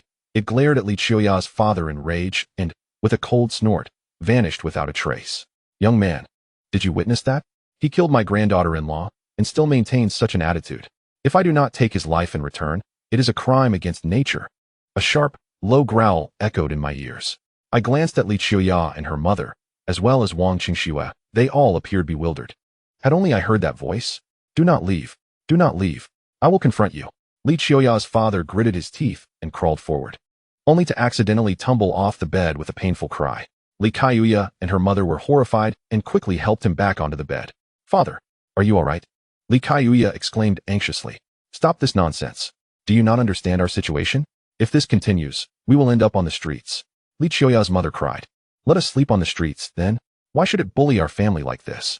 Li Qiuya's father exclaimed, his face flushed, gritting his teeth. If it comes to it, one life for one life. I would rather become a ghost than let it go. No sooner had he spoken than a loud crash echoed. A stone shattered the back window, striking Li Qiuya's father's lower back. He yelped in pain. I rushed to the window and peered outside, gasping in shock. There, about 10 meters away on the fence, stood over 20 weasels, all lined up neatly. The one in the center waved its paw at me, as if greeting me. I rubbed my eyes in disbelief. What the hell? I recognize it. It is the leader I saw beneath the willow tree. Wang Qingxue came to my side and, upon witnessing the 20 weasels outside, was equally startled. The leader weasel waved its little paw, leading the group of weasels away with a swagger. Li Qiuya's father, thoroughly shaken, looked like a shell of his former self, lying on the bed, tears streaming down his face. I could only imagine the regret he felt. What had compelled him to provoke them? Suddenly, I recalled the voice I had heard earlier. Uncle, did you kill that weasel? At my words, Li Qiuya and her mother were taken aback. Wang Qingxue asked what had transpired. I recounted my earlier experience of hearing the voice. Li Qiuya's father maintained a calm demeanor, showing no surprise, indicating he had known about this all along. What have you done? Speak. Li Qiuya's mother demanded angrily. Li Qiuya's father sighed deeply and recounted the entire ordeal. They had quarreled, and in a fit of anger, he had witnessed 2 weasels frolicking on the beam of the barn. Having seen many weasels in his years at the chopstick factory, he felt no fear, nor any reverence for them. Overcome with jealousy that these 2 weasels shared such affection while he suffered under his wife's ire, he thought, why should they be so fortunate? In a fit of rage, he grabbed a shovel and struck one weasel, severing its waist. Once he saw the blood, he became aware of the gravity of his actions. At that moment, the remaining weasel let out a foul stink that left Li Qiuya's father dazed, fearing he might be poisoned. He dropped the shovel and fled the barn. Given such circumstances, he surely did not dare to speak the truth, fearing Li Qiuya's mother would become furious. After hearing this, Wang Qingxue and I exchanged knowing glances, understanding the situation at last. No wonder Li Qiuya's family was in such turmoil. It was not merely a matter of striking out, but a matter of taking a life. Jealousy truly distorts one's appearance. Yet I could not fathom why he would be envious of the affection between 2 weasels. Was this not madness? A surge of anger surged within me, and I pointed at Li Qiuya's father, berating him. You are truly insane. What in the world is wrong with you? Once I finished my tirade, the fire within me extinguished, leaving me feeling quite awkward. Li Qiuya turned to me, her expression one of shock. I had assumed she would confront me, questioning why I had scolded her father. Instead, she cried, Brother, please do not be angry. Think of a way to save our family. Yes, young brother, I beseech you. Whatever you require, I will provide. Li Qiuya's mother joined in, tears streaming down her face. No, please do not act this way. I will do my utmost. I sighed and looked at Li Qiuya's father, urging him not to conceal anything. Li Qiuya's father recounted that after killing the weasel, he had a strange dream that very night. In it, an old man clad in yellow approached him, seething with murderous intent, demanding a life for a life in return for his granddaughter-in-law. Chapter 52. A Celestial Being of Mastery. Li Gang, how could you keep such a tight lip? How was I so blind as to marry you? Li Qiuya's mother scolded him, her anger palpable as she pointed her finger at her husband. Li Qiuya's father had created such chaos, yet he had not even confided in his partner, which was truly inexcusable. What do we do? Xuejia, I turned to Wang Qingxue. Why ask me? I came to observe the spectacle. Wang Qingxue shot me a glance. Do not call me sister. You are older than I am. You will make me feel ancient. Call your mother. Seek her wisdom. Fine, Wang Qingxue said, glancing at Li Qiuya, shaking her head before exiting the room. Li Qiuya and her mother beseeched me to ensure their safety. I assured them I would do my utmost. Soon, Li Qiuya's mother regained her composure, revealing her inner strength. She made a phone call to her brother in front of me, instructing him to buy an abundance of ingredients from the restaurant when he returned, insisting on a sumptuous feast to properly welcome me. I protested, saying it was unnecessary and that a simple meal would suffice. However, Li Qiuya's mother was resolute, stating that it was both a welcome gesture and an apology to me. I found it hard to resist, as her change in attitude was rather swift. Li Qiuya also encouraged me to comply with her mother's wishes, claiming it was just a meal and nothing significant. After more than half an hour, Tian Lifeng returned, his hands laden with an impressive array of food. By this time, evening had descended, casting a dim light in the room. He laid out 8 hot dishes and 2 cold ones on the table.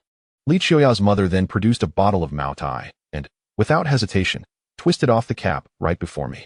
Since you are a good friend of Qiuya, you are no outsider. I apologize for any previous misunderstandings, she exclaimed, and in one swift motion, she downed a glass of liquor. Rest assured, I'm not angry, I replied with a smile and a nod. Li Qiuya's family has successfully run a chopstick factory, and her mother proves to be a remarkable and capable woman. She knows how to speak well and navigate social situations with great efficiency. Truly, she excels in this regard far beyond my own abilities. My alcohol tolerance is poor. After just a couple of drinks, my face flushed with warmth. Fortunately, Li Qiuya's mother refrained from pressing me to drink more, as there were pressing matters at hand. She was astute, engaging Wang Qingxue in conversation as if she were her own daughter. In contrast, Tian Lifeng was rather foolish, throwing an arm around my shoulder and declaring, "Brother, if you encounter any issues in Northeast China, just remember, Tian Lifeng is your man. In both the light and dark, everyone must give Tian Lifeng some face. Cheers. Uncle, don't let Ting Good drink too much," Li Qiuya admonished, shooting a glare at Tian Lifeng. "Qiuya, remember, men drink, women keep quiet," he retorted, raising his glass. I nodded, taking a small sip, deciding that I would use this glass of liquor to bring Tian Lifeng to his knees. He was quite the braggart, boasting increasingly with every drink, to the point where even Li Qiuya's face turned crimson with embarrassment. "Let me tell you, brother, Kofi Annan, the Secretary General of the United Nations. He's one of our own. I met him in Africa. We drank together." Tian Lifeng continued to boast. "Uncle, can you please stop bragging? When did you ever go to Africa?" Li Qiuya snapped. Her mother, too, was irritated, shooting Tian Lifeng a disapproving look. "Lifeng, serve some dishes, and go feed your brother-in-law." "Oh, right, sister," he replied, patting my shoulder. "Brother, we'll drink again tomorrow." I merely nodded in agreement, wanting to ask Tian Lifeng where Master Zhang and the others had gone. With him gone, Li Qiuya smiled at me, saying, "Brother, please don't take it to heart. My uncle is just like that. Don't be upset. Rest assured, I am not upset. Your uncle is quite amusing and has connections even at the United Nations. Impressive." Hearing this, Li Qiuya's cheeks reddened even more, resembling a ripe fruit. Before long, the meal concluded. Li Qiuya's mother instructed her to clear the table, then pulled me into another room. "What's going on, Aunt?" I asked curiously. She appeared quite mysterious. What was her intention? What Li Qiuya's mother said next utterly shocked me. "Tanner, I don't regard you as an outsider, so I will speak plainly. Our family is currently in dire straits. If all else fails, we may need to resort to a life for a life, as long as it resolves this matter," she said through gritted teeth. I was taken aback. A life for a life? How do you intend to achieve that? Deep down, I understood the implication of her words, yet I still wanted to hear her articulate them. Li Qiuya's mother covered her face, weeping as she confessed that she would offer her husband's life in exchange for that of the deceased Huang Pizi. She explained that the family's situation was dire. If things continued to escalate, they would all suffer, and it would adversely affect the children. She was aware of Li Qiuya's recent troubles. The slap marks on her face could not have escaped a mother's notice. She refrained from mentioning it, fearing it would embarrass Li Qiuya. Now, if a life for a life could resolve this issue, they would no longer need to run the chopstick factory. They could sell off the accumulated stock and leave the remaining money for Li Qiuya. Hearing this, I felt a pang of sadness and envy for Li Qiuya. Despite their usual bickering, when it truly mattered, her mother prioritized her above all else. "Aunt, I will do my utmost," I nodded earnestly. "Thank you so much, Tan." Li Qiuya's mother expressed her gratitude, then implored me not to disclose our conversation to Li Qiuya. I nodded in agreement. I then sought Wang Qingxue to discuss possible solutions. Earlier, Wang Qingxue had communicated with her mother, who advised that the situation was too murky and to avoid getting involved if at all possible. According to her mother, provoking the Huang Pitzi was a gamble. If luck was on their side and they encountered a weak family, they would refrain from seeking immediate revenge and instead bide their time to cultivate their powers before eventually retaliating. Conversely, if they provoked a formidable clan, it could spell disaster. The situation with Li Qiuya's family had entangled them with a particularly powerful Huang Pitzi, one whose granddaughter had been killed due to jealousy. Her mother even mentioned that the celestial beings accompanying Wang Qingxue had revealed that this white-haired Huang Pitzi was affiliated with numerous sects and was a leader among them. Offending him meant offending multiple sects. As I had just stepped into this mess, with no familial ties to Li Qiuya's family, it seemed unwise to wade into such murky waters. The potential for a great deed hardly justified the risk. Had I heard this before, I might have chosen to remain uninvolved. However, after hearing Li Qiuya's mother's words, I felt compelled to try. I inquired of Wang Qingxue what her mother had said next. If you insist on intervening, then we must negotiate. A mix of persuasion and intimidation is necessary. Can you manage that? Wang Qingxue sighed, resting her chin on her hand. She too was conflicted, wanting to dissuade me from involvement. But Li Qiuya's mother had been exceedingly warm and had even gifted her a gold necklace. Wang Qingxue insisted on refusing the gift, asserting that one should not accept without contributing. Nevertheless, Li Qiuya's mother insisted, claiming she simply liked Wang Qingxue and intended to adopt her as a goddaughter once this matter was resolved, forcibly placing the necklace around her neck. What is said. Regardless of whether the issue is resolved, the necklace is now Wang Qingxue's. Look, this is emotional intelligence in action. Chapter 53. Inviting the vengeful spirits for negotiation, persuasion, and intimidation? Can you manage that? I queried Wang Qingxue. Don't count on me. I can't do it. Wang Qingxue shook her head. What is our next step? The Huang Pitzi has left. Wang Qingxue shook her head again, stating that her mother had said the Huang Pitzi had not departed and was likely still in the vicinity. A Huang Pitzi with white fur indicated a high level of cultivation. A mere thought could summon their awareness. Summon? What do you mean by that? I asked, intrigued. Wang Qingxue smiled and explained that summoning could be understood as a form of mental communication. If you think of someone without contacting them, simply having the thought will alert them. There's an old saying, do not speak of people by day or of ghosts by night, which conveys a similar meaning. Discussing ghosts at night invites their presence. Without the sun, the night is filled with yin energy, enhancing the sensitivity of spirits to such summons, allowing them to be drawn from a greater distance, especially if one speaks of someone who has passed away. Thus, individuals with specific fate charts, such as those born in the hour of the rat, or those with weaker destinies, should be particularly cautious when discussing spirits at night. So, you mean we just need to mention it? I asked. Yes, that's it. Wang Qingxue nodded. Well, then this will be easy. However, it has arrived. How shall we converse? Can it speak? Ha ha ha, what are you thinking? How could it possibly speak?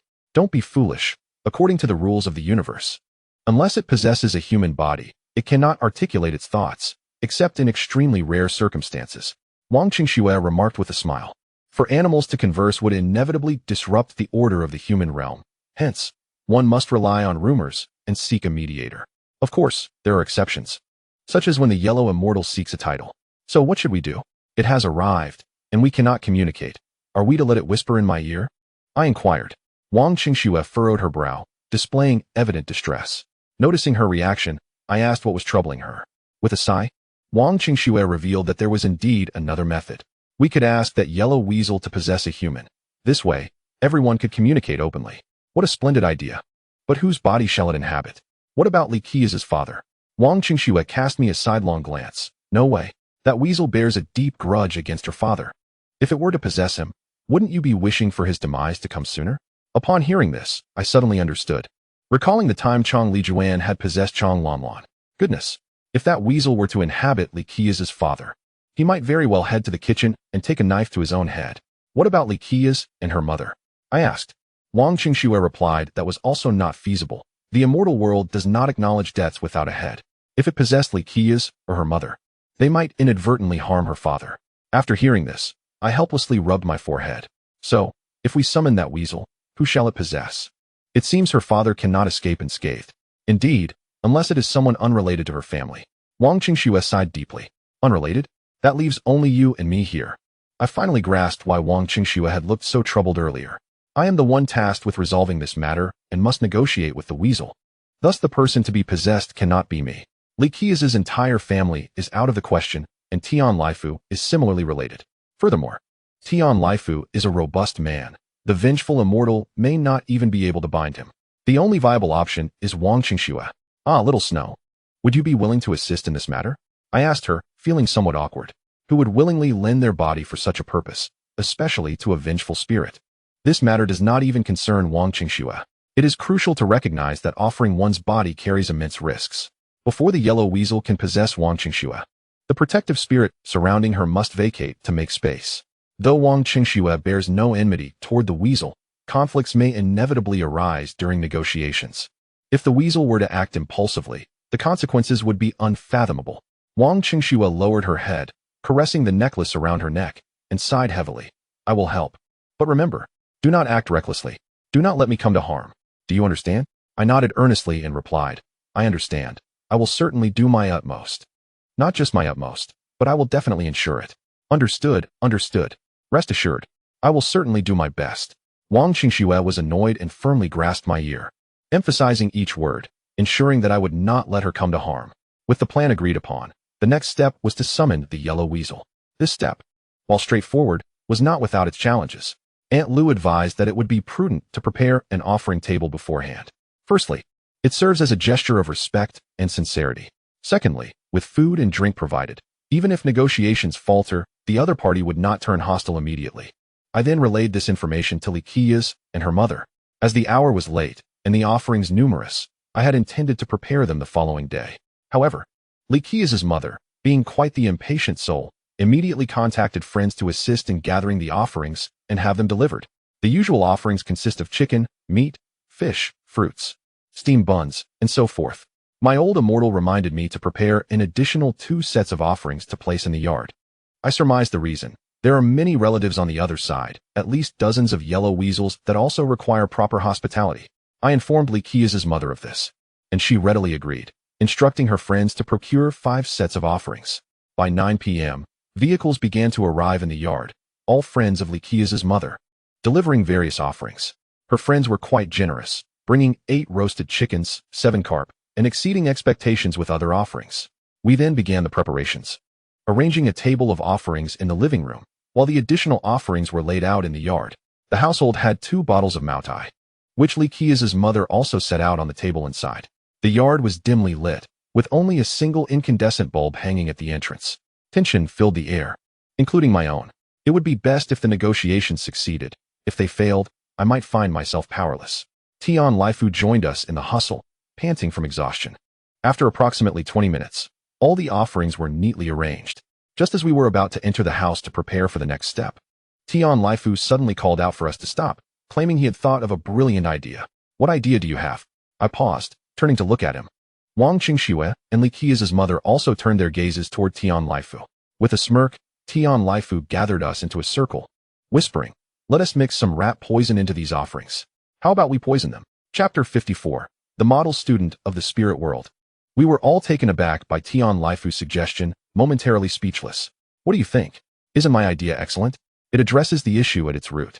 Tian Lifu chuckled. I gasped in disbelief and couldn't help but exclaim. Tian Lifu, you are truly ruthless. Absolutely. A man must be resolute and ruthless when dealing with matters. Tian Lifu winked at me. Brother, learn from me in the future. Smack. Ouch. Sister, why did you hit me? Be quiet. Are you suggesting poison? Is there not enough chaos already? Li Qia's mother could no longer contain her frustration and firmly grasped Tian Lifu's ear. In pain, Tian Lifu yelped as his sister dragged him into the house. I surveyed the surroundings and exhaled deeply. It is not the cunning adversaries that concern me, but rather the foolish ones with sudden insights. Goodness, if they were not present, and this matter were entirely entrusted to Tian Lifu, he would likely sneak in rat poison without a second thought. I shuddered at the thought of what the aftermath would look like. Brother, did you see anything? Li Qia's asked quietly. No, nothing. Let us go inside. I shook my head. Once inside, we could hear Tian Lifu grumbling indignantly. Sister, wasn't my suggestion good? Why did you have to pinch my ear? Be quiet. No more talking. What if someone overhears? Li Qia's mother was quite upset. Sister, you are just too timid. If it were me, I would have sent them straight to the underworld in no time. Tian Lifu scoffed. opened the fridge, and pulled out a bottle of beer. He bit down on the bottle cap, and with a loud crack, the bottle top shattered, leaving Tian Laifu with a mouthful of glass shards. Witnessing this, we all turned pale. I couldn't help but exclaim. Li Qi's mother was horrified and rushed over. Laifu, are you all right? Spit it out. Don't swallow it. Gagging. Tian Laifu knelt on the ground, retching up the glass shards. Blood poured forth, and Li Qi's and Wang Qingxue could hardly bear to look. I felt a wave of nausea as I thought how swiftly retribution had arrived, punishing Tian Laifu for his reckless words. At that moment, a strange cackling sound echoed from outside. I froze, focusing my gaze in the direction of the laughter. Goodness! Several small yellow weasels were standing outside the window, laughing heartily. Li Qi's face turned pale with fright, and she hurriedly ran to my side, gripping my arm tightly. Brother, are you all right? It's fine, don't be scared. I reassured her with a few simple words. Given the circumstances at her home, I couldn't help but feel a sense of resignation. The situation was already quite troublesome. And now there was an additional complication. After a while of retching, Tian Laifu's condition improved significantly. Although his mouth was bloodied from the glass shards, it was not serious. Li Qi's mother suggested taking him to the hospital, but he refused, insisting, Sister, with such a big event at home, how can I leave? I can't go? Tian Laifu stood up, spat out some blood, and cursed at the yellow weasels outside the window, exclaiming, Damn it, I'm not afraid of you. Qi's, do we have any iodine in the house? I need to rinse my mouth. Li Qi's responded with a soft "oh," and after a moment, she returned with a bottle of hydrogen peroxide, saying she couldn't find any iodine. Tian Laifu took the hydrogen peroxide, unscrewed the cap, and without a second thought, he boldly poured it into his mouth. He didn't even give us a chance to advise against it. The outcome was predictable. He clutched his throat with both hands, kneeling on the ground, gagging and vomiting. Outside, the yellow weasels were having a great time, one of them even performing a backflip. I glanced at the time. It was almost 10 o'clock, and I had no intention of dawdling. Tian Laifu adamantly refused to leave, insisting on staying to help until I finished negotiating. We all knew he meant well, but with such poor judgment, he would only complicate matters. However, we couldn't argue with him. We could only silence him and hope he wouldn't make a fuss during the negotiations. I had asked Li Qi's mother to ask a friend to buy some incense and a box of red ghee lamps. I lit 7 ghee lamps and arranged them on the ground in the pattern of the Big Dipper. Then, I instructed Li Qi's mother to prepare a bowl filled with millet, into which I inserted 13 incense sticks. After completing these preparations, I earnestly advised her to keep a close watch on her husband and brother, urging them not to cause any trouble. Li Qi's mother patted her chest and assured me she would fulfill the task. I exhaled and turned to Wang Qingxue. Are you ready? Sister Shui, I said. I told you not to call me sister. No, at this moment, you are my real sister. Silly. Wang Qingxue laughed at my teasing, her expression noticeably less tense than before. Li Qi's brought a stool for Wang Qingxue, expressing her heartfelt gratitude. Thank you so much, Sister Shui. Life is tough. There's no other way. Wang Qingxue smiled and shook her head, sitting down on the stool, muttering a few words to ask the spirits occupying her body to leave. As I looked at Wang Qingxue, my eyes suddenly felt a burning sensation, as if they were being scorched by fire. I rubbed them. When I opened my eyes again, I faintly saw spectral figures appearing before me. 4 yellow weasels, 2 yellow foxes, a white fox, and a large patterned python the width of a bowl floated out from behind Wang Qingxue and stood behind her. Among them, the white fox had 5 tails. A 5-tailed white fox. I was taken aback, the burning sensation in my eyes intensifying as I began to see more clearly. I understood that this was the spirits opening my eyes, facilitating my negotiations with the vengeful spirit. The spirits standing behind Wang Qingxue glared at me with unfriendly expressions, particularly the 5-tailed white fox, whose gaze was filled with fury. Why were they so angry? I hadn't provoked them, just as I was puzzled. A voice echoed in my mind. How can they not be angry? Their host's body was borrowed to assist you in dealing with a vengeful spirit. What if something goes wrong? Hey, who are you, old spirit? I thought, and the response came promptly, dignified and resounding. Hu Tianba? Hu Tianba? Are you the head of the Hu family? Just as this thought crossed my mind, I realized I had made a mistake. Hu Tianba was clearly furious, scolding me internally. Don't you remember who the head of your family is? After the Red Hall list was submitted, did you even take a good look? Have you glanced at the Buddhist and Taoist scriptures brought back home? How could I respond to the reprimand from my own elder spirit? I felt helpless. I mentally replied, promising to study diligently upon returning home, aspiring to become an exemplary student in the horse realm, and not bring shame to them. My attitude of admitting fault was quite obedient, And Hu Tianba ceased his scolding, only letting out a deep sigh, saying nothing further. His sigh left me feeling uneasy. I sensed that Hu Tianba had something to convey to me, but couldn't express it. Just as I pondered this, Li Qiya softly asked, "Brother, are you all right? Your eyes. They are so red. And what else?" I was taken aback. "In your eyes, there are spirits." Chapter 55. Negotiation, lowly weasel spirits? What spirits? I was bewildered by Li Qiya's words. She nervously pulled out her phone, and through the screen, I was shocked to see the reflection in my pupils. It was not a celestial deity from the heavens. Instead, it was the spirits. The true forms of the spirits standing behind Wang Qingxue were reflected in my eyes. So this is what they call the yin-yang eyes. The burning sensation in my eyes suddenly surged, causing me to exclaim in pain. "Brother, are you okay?" "I'm fine. Let us hurry." I waved my hand at Li Qiya's. The burning sensation intensified. I needed to act quickly, or I feared I wouldn't be able to hold on. Li Qiya's brought me a chair, and I sat down in front of Wang Qingxue. "Shui, don't worry. I won't let anything happen to you." Wang Qingxue nodded, affirming, "Okay," and then began muttering, calling the yellow weasel over. The spirits behind her glared at me with furious expressions. I felt a bit awkward, unable to meet their gaze. After all, the elder spirit attached to Wang Qingxue treated her like his own flesh and blood. For her to risk doing this to help me, her elder spirit would certainly not be pleased. Suddenly, a chilling wind blew in from the door, extinguishing the 7 ghee lamps I had set on the ground. I turned to look at the door, my heart sinking. There stood a yellow weasel over a meter tall, with a tuft of white fur on its head. No, this was the same one I had seen before, only now it was larger. Seeing me stare at it, it sneered coldly, shaking its head dismissively. Li Qiya quietly asked, "Brother, what's wrong? Is it here?" I remained silent, trying to appear calm. Deep down, I questioned my own courage. I was not a timid person. But seeing a yellow weasel over a meter tall truly frightened me. If someone timid were here, they might have wet their pants. It could even be fatal. At that moment, Hu Tianba's voice echoed in my mind. "Don't be afraid, don't lose face." Right. With the spirits protecting me, what was there to fear? Besides, I had no enmity with this yellow weasel. I was here to mediate, so what was there to be afraid of? I took a deep breath, clenched my fists, and steeled my resolve. "Is it here?" I suddenly exclaimed, startling everyone in the room, who became tense. Li Qiya softly asked, "Brother, is it here?" I ignored her, my gaze fixed on the large yellow weasel at the door. The weasel looked surprised for a moment, then nodded slightly at me before striding confidently toward Wang Qingxue.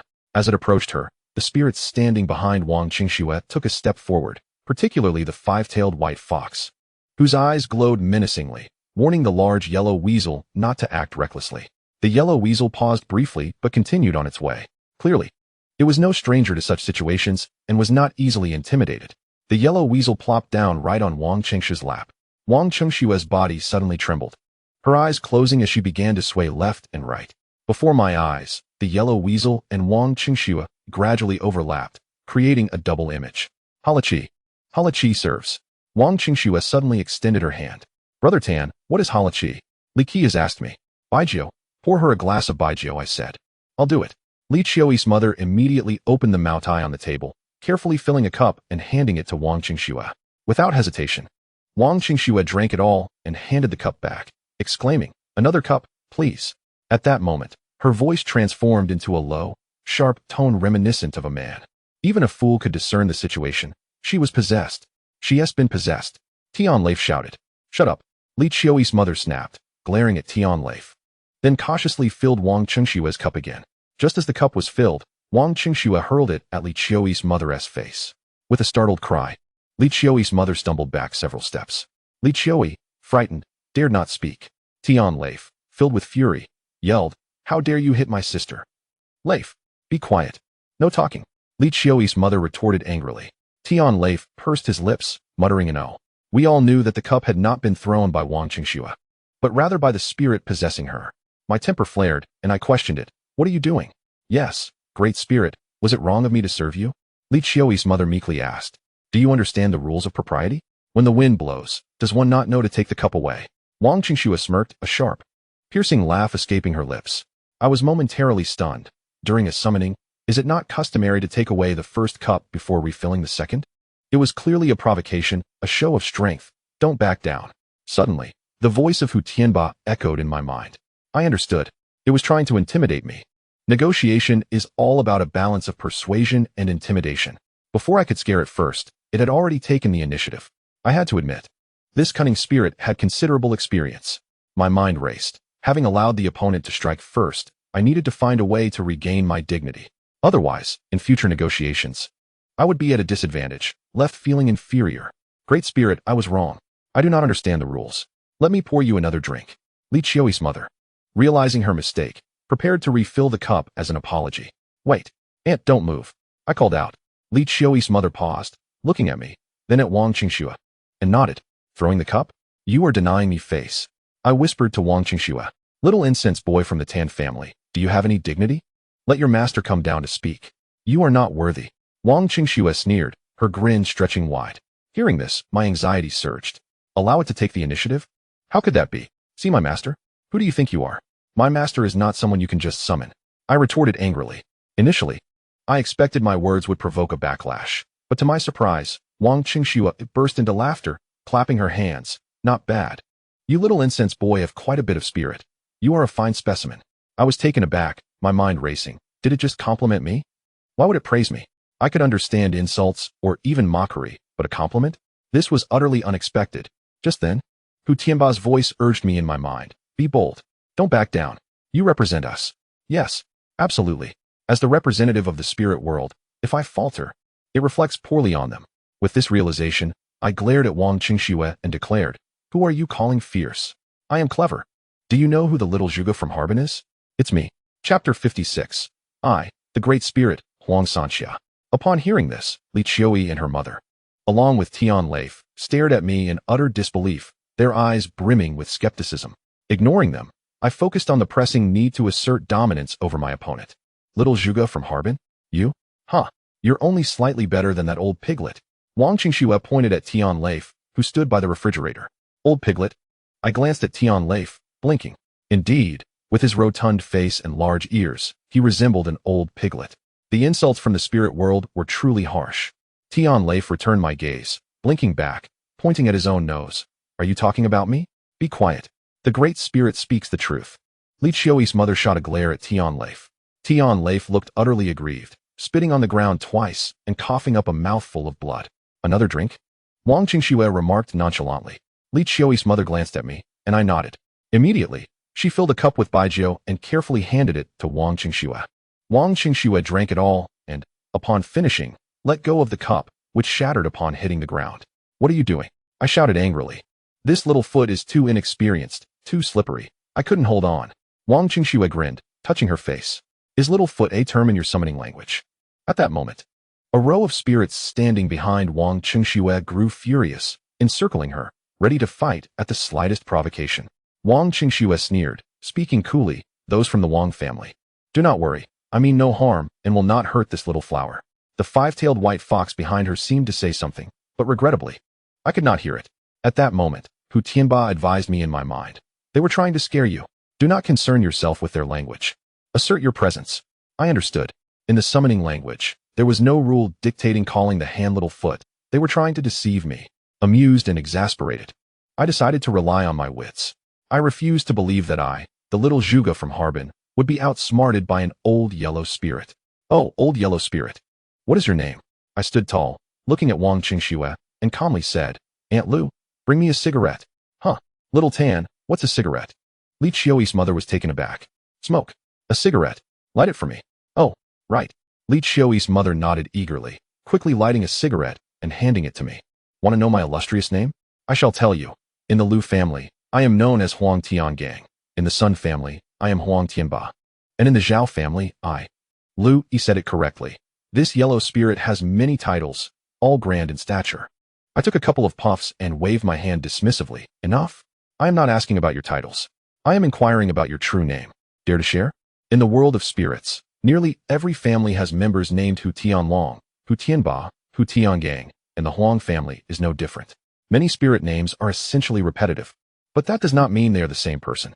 As the saying goes, the Hu family has countless descendants, all carrying the esteemed name of their ancestors, while the names of various spirits are derived from their forebears. For spirits, the titles are merely aliases. You may be called Zhang San. And I too may be Zhang San. Everyone can be Zhang San. But this Zhang San is not that Zhang San. They are merely named Zhang San.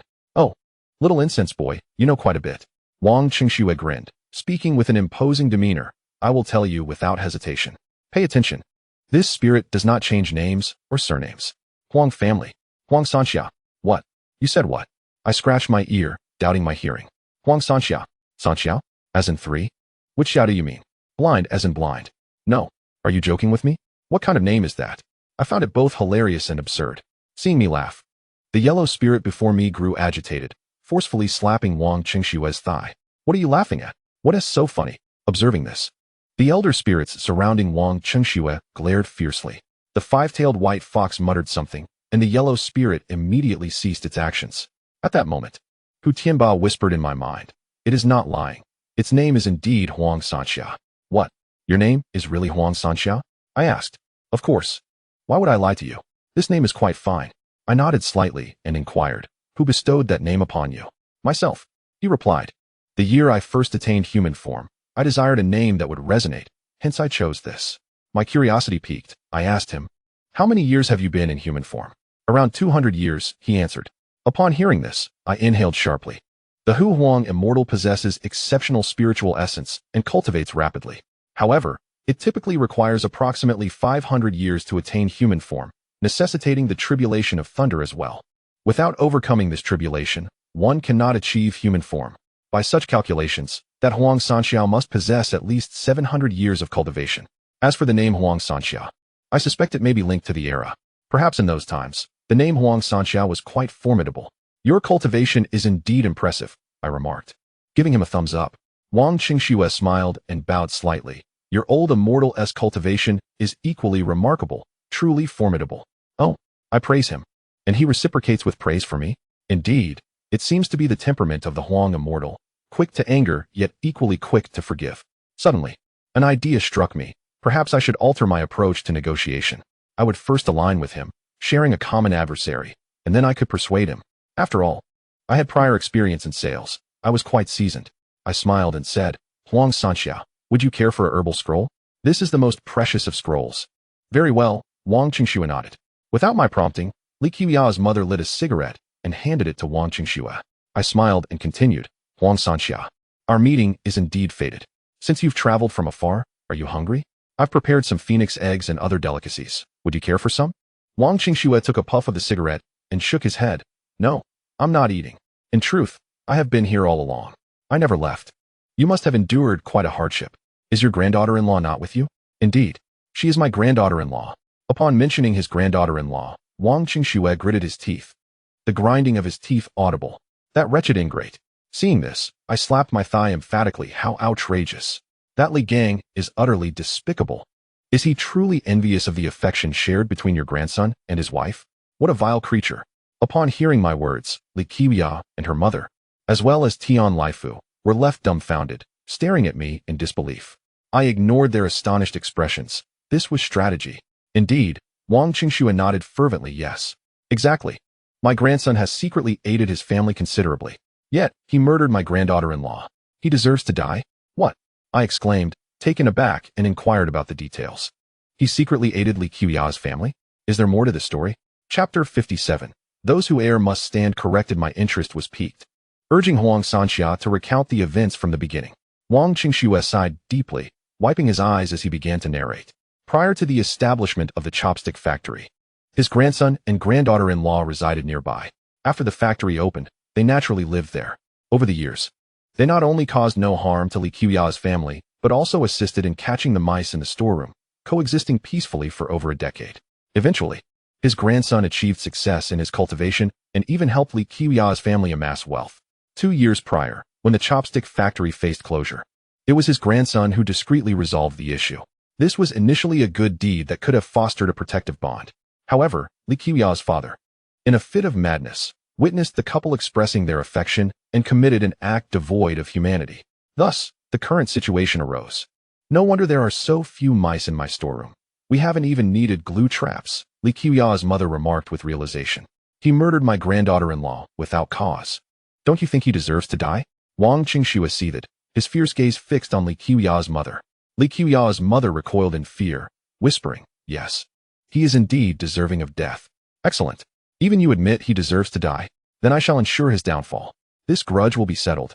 Upon hearing this, Li Qiuya and her mother were rendered speechless. Tian Laifu looked at his sister in disbelief. Sister, are you suggesting murder?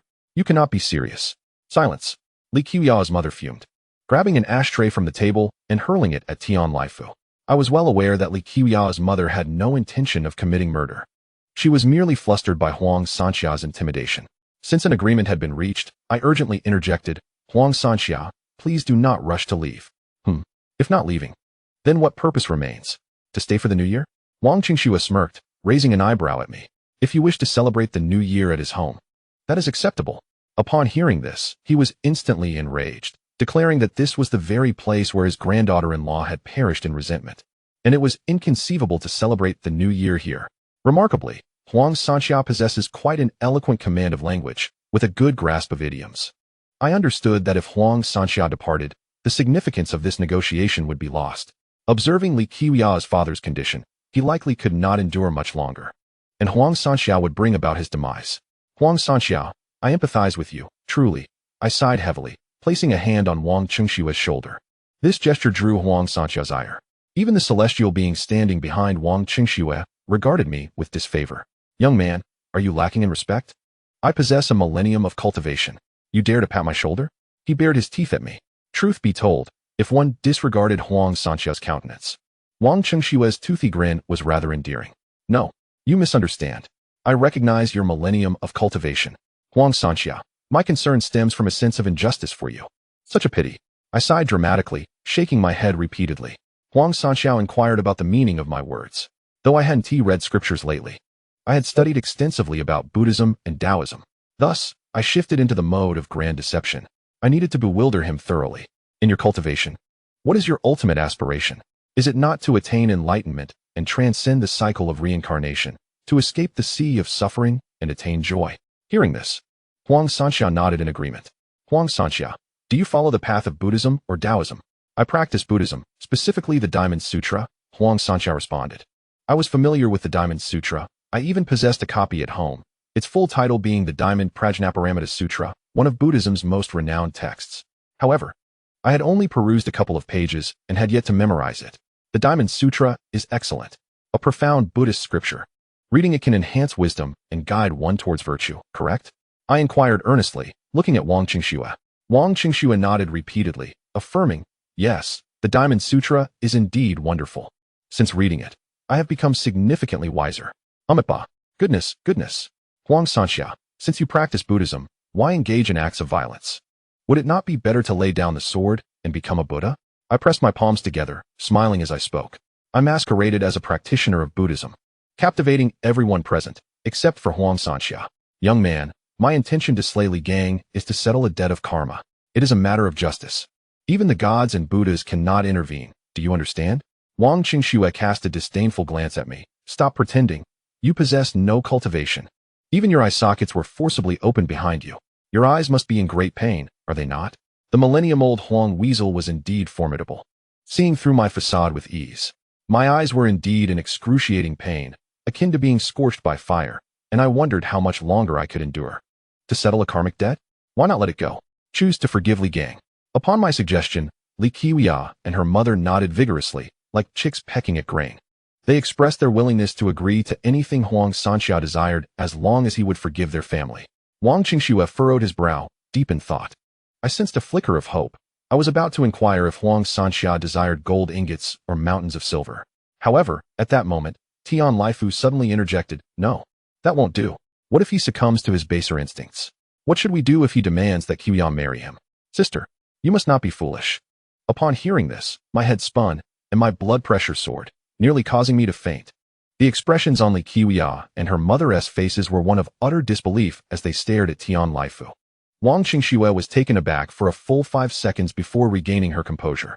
She pointed at Tian Laifu and berated him, you old piglet. Do you take me for someone else? Ah, Tian Laifu. Silence. Li Qiuyi's mother, infuriated, picked up a nearby stool and hurled it at him. Second uncle, are you out of your mind? Li Qiuyi could not help but curse.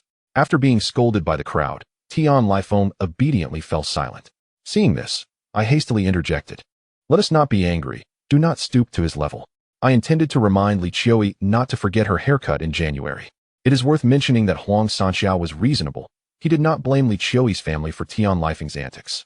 Perhaps he understood that Tian Lifeng was simply lacking in wit, an old fool.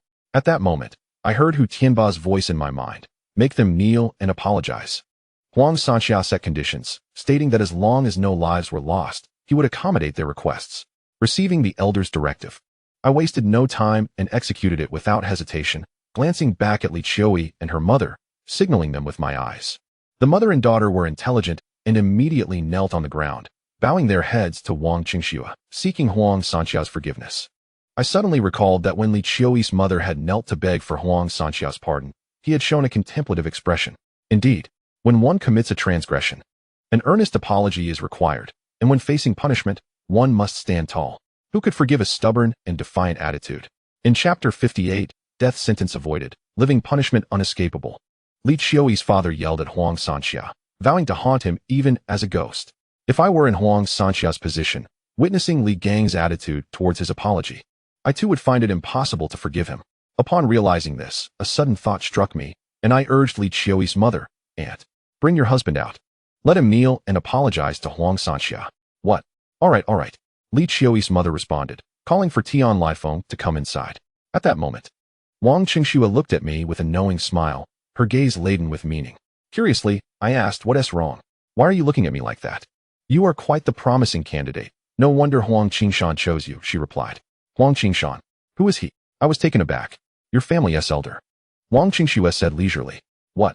You know my family's elder?" Wang Qingxue nodded. "Indeed, I know him well, and I share a good relationship with Huang Qingshan." "Huang Qingshan? That's strange. I don't recall having such a figure in my family." I scratched my head, recalling that I had not paid much attention to the family lineage hanging on the wall. However, I was certain that there was no elder with the name Qing. A name as unique as Huang Qingshan would surely be memorable. "Huang Sanxiao, what is this Huang Qingshan called in my family? Has he changed his name?" "That is a matter pertaining to your family. I cannot elaborate." Wang Qingxue shook her head at me. "How stingy," I pouted, inwardly questioning the elder about Huang Qingshan's existence in our family. I was certain Hu Tianba was present. However, Hu Tianba remained silent, offering no response. I muttered to myself, "Oh, Hu Tianba, must you be so cryptic?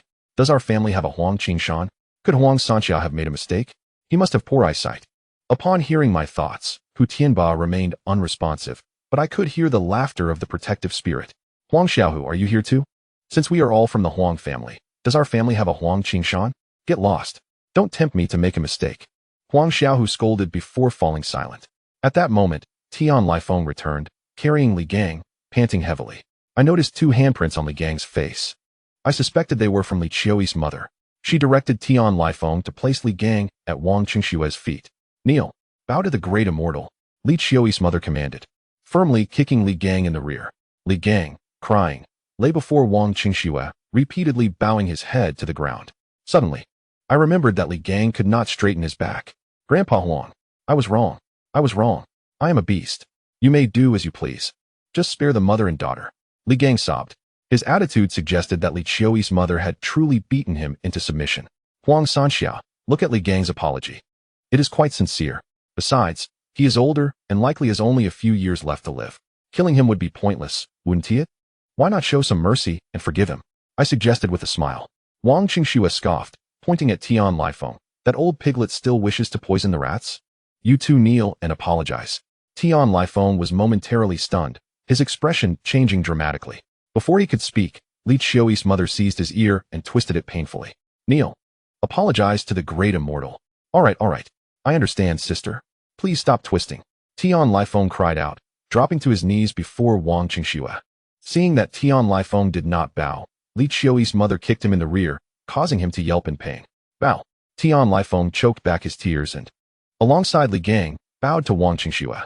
Li Qiui and her mother followed suit, fervently bowing and crying out for forgiveness. After bowing for a while, Huang Sanxiao sighed deeply and beckoned towards the door. I turned to see a yellow weasel slip through the wall.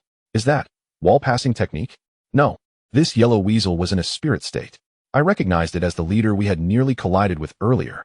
The weasel glared at me before moving to Wang Qingxue's side.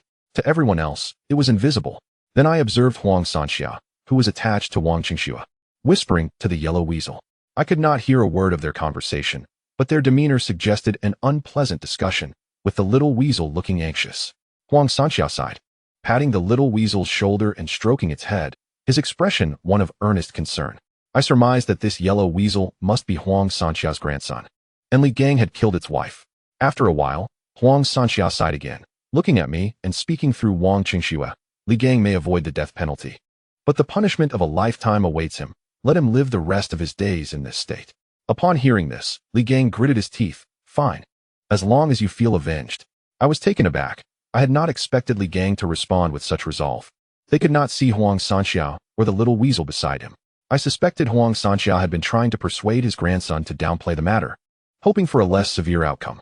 However, the grandson must have refused, leading to their disagreement. Thank you, great immortal. Li Qiui's mother cried. Li Qiui could not help but plead. Great immortal, could you reduce the punishment? Living the second half of his life in such a state renders my father's existence meaningless. Upon hearing this, the little weasel beside Huang Sanxiao became anxious, baring its teeth and emanating a crimson mist. I was startled, shivering involuntarily as the temperature in the room dropped several degrees. Huang Sanxiao promptly reached out to stroke the little weasel's head. Soon, the blood-red mist was subdued, and the little weasel covered its face, weeping sorrowfully. I was puzzled, inwardly inquiring Hu Tianba about what was happening. Shortly, I sensed Hu Tianba's sigh in my mind. The resentment in Huang Sanxiao's grandson has manifested as a mental demon. Even the slightest misstep could ruin his path of cultivation.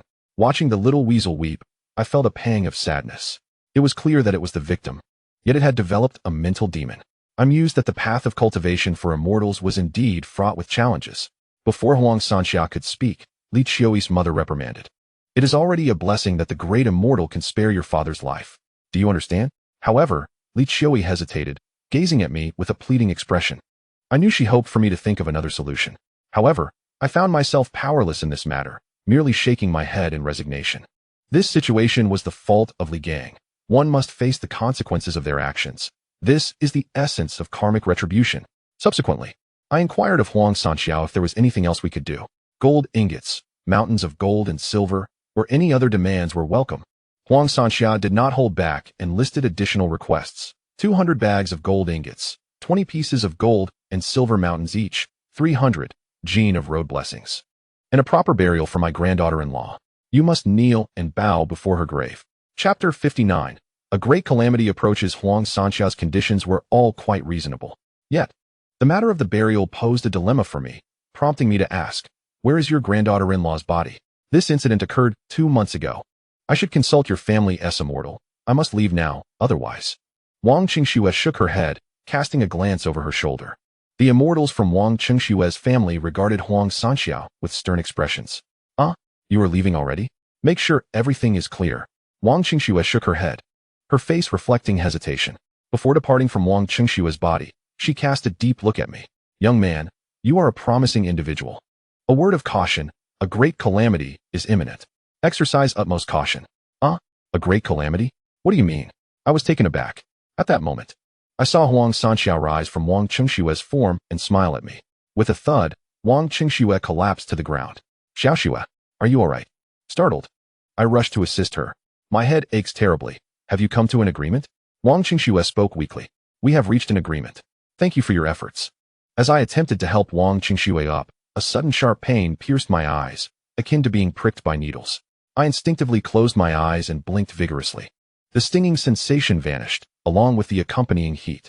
I glanced around and found no trace of any immortals, including those from Wang Qingxue.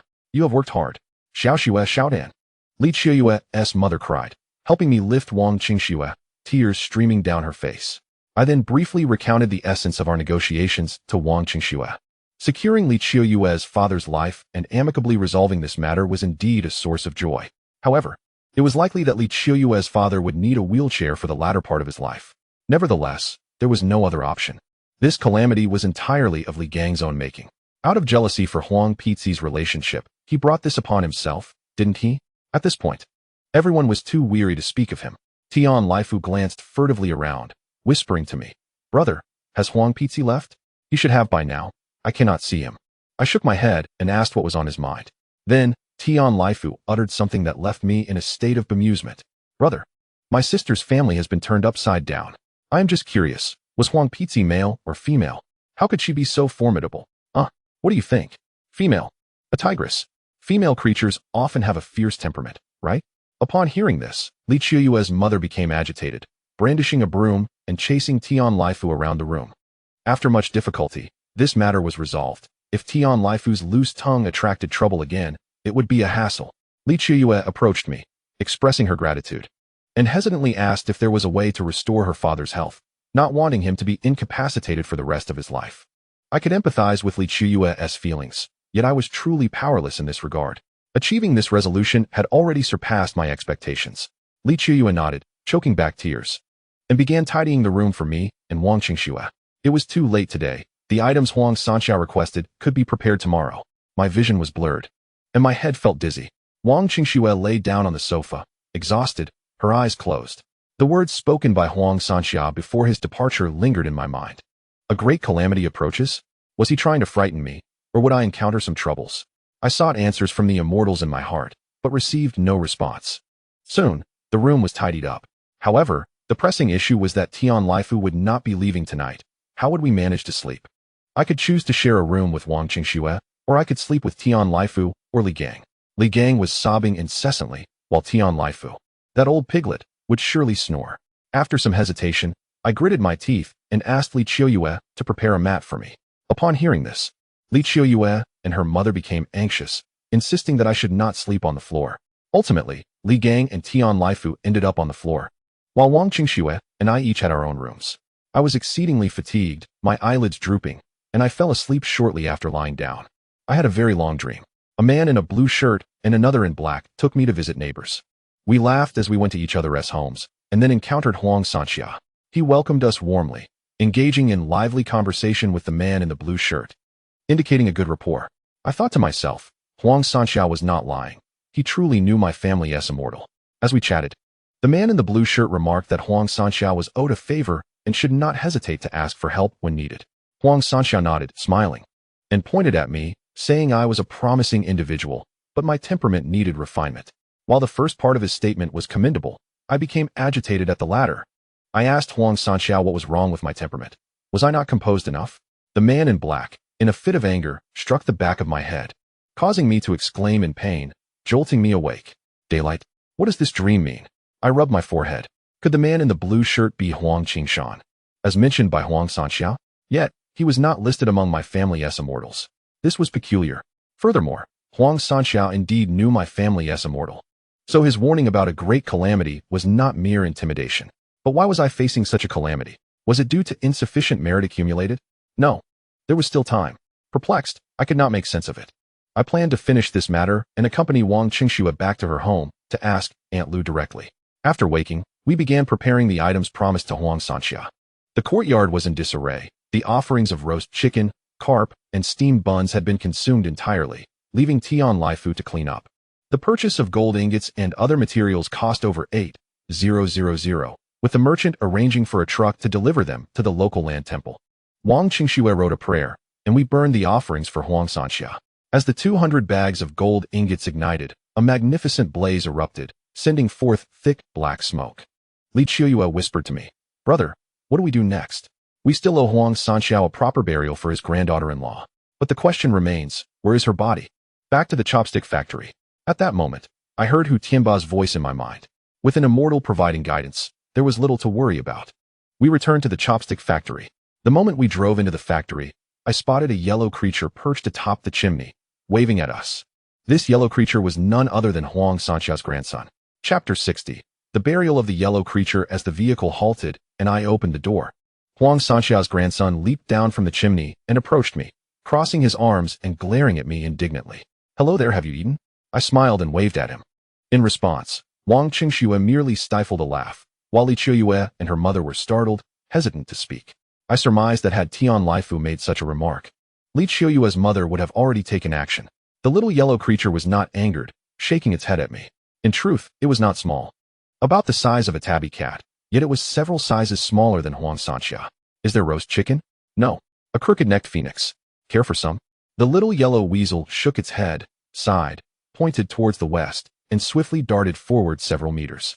Noticing we did not follow, it paused and beckoned us to come along. Li Qiuya quietly inquired, "Brother, what does it want?" It must be leading us to find its wife.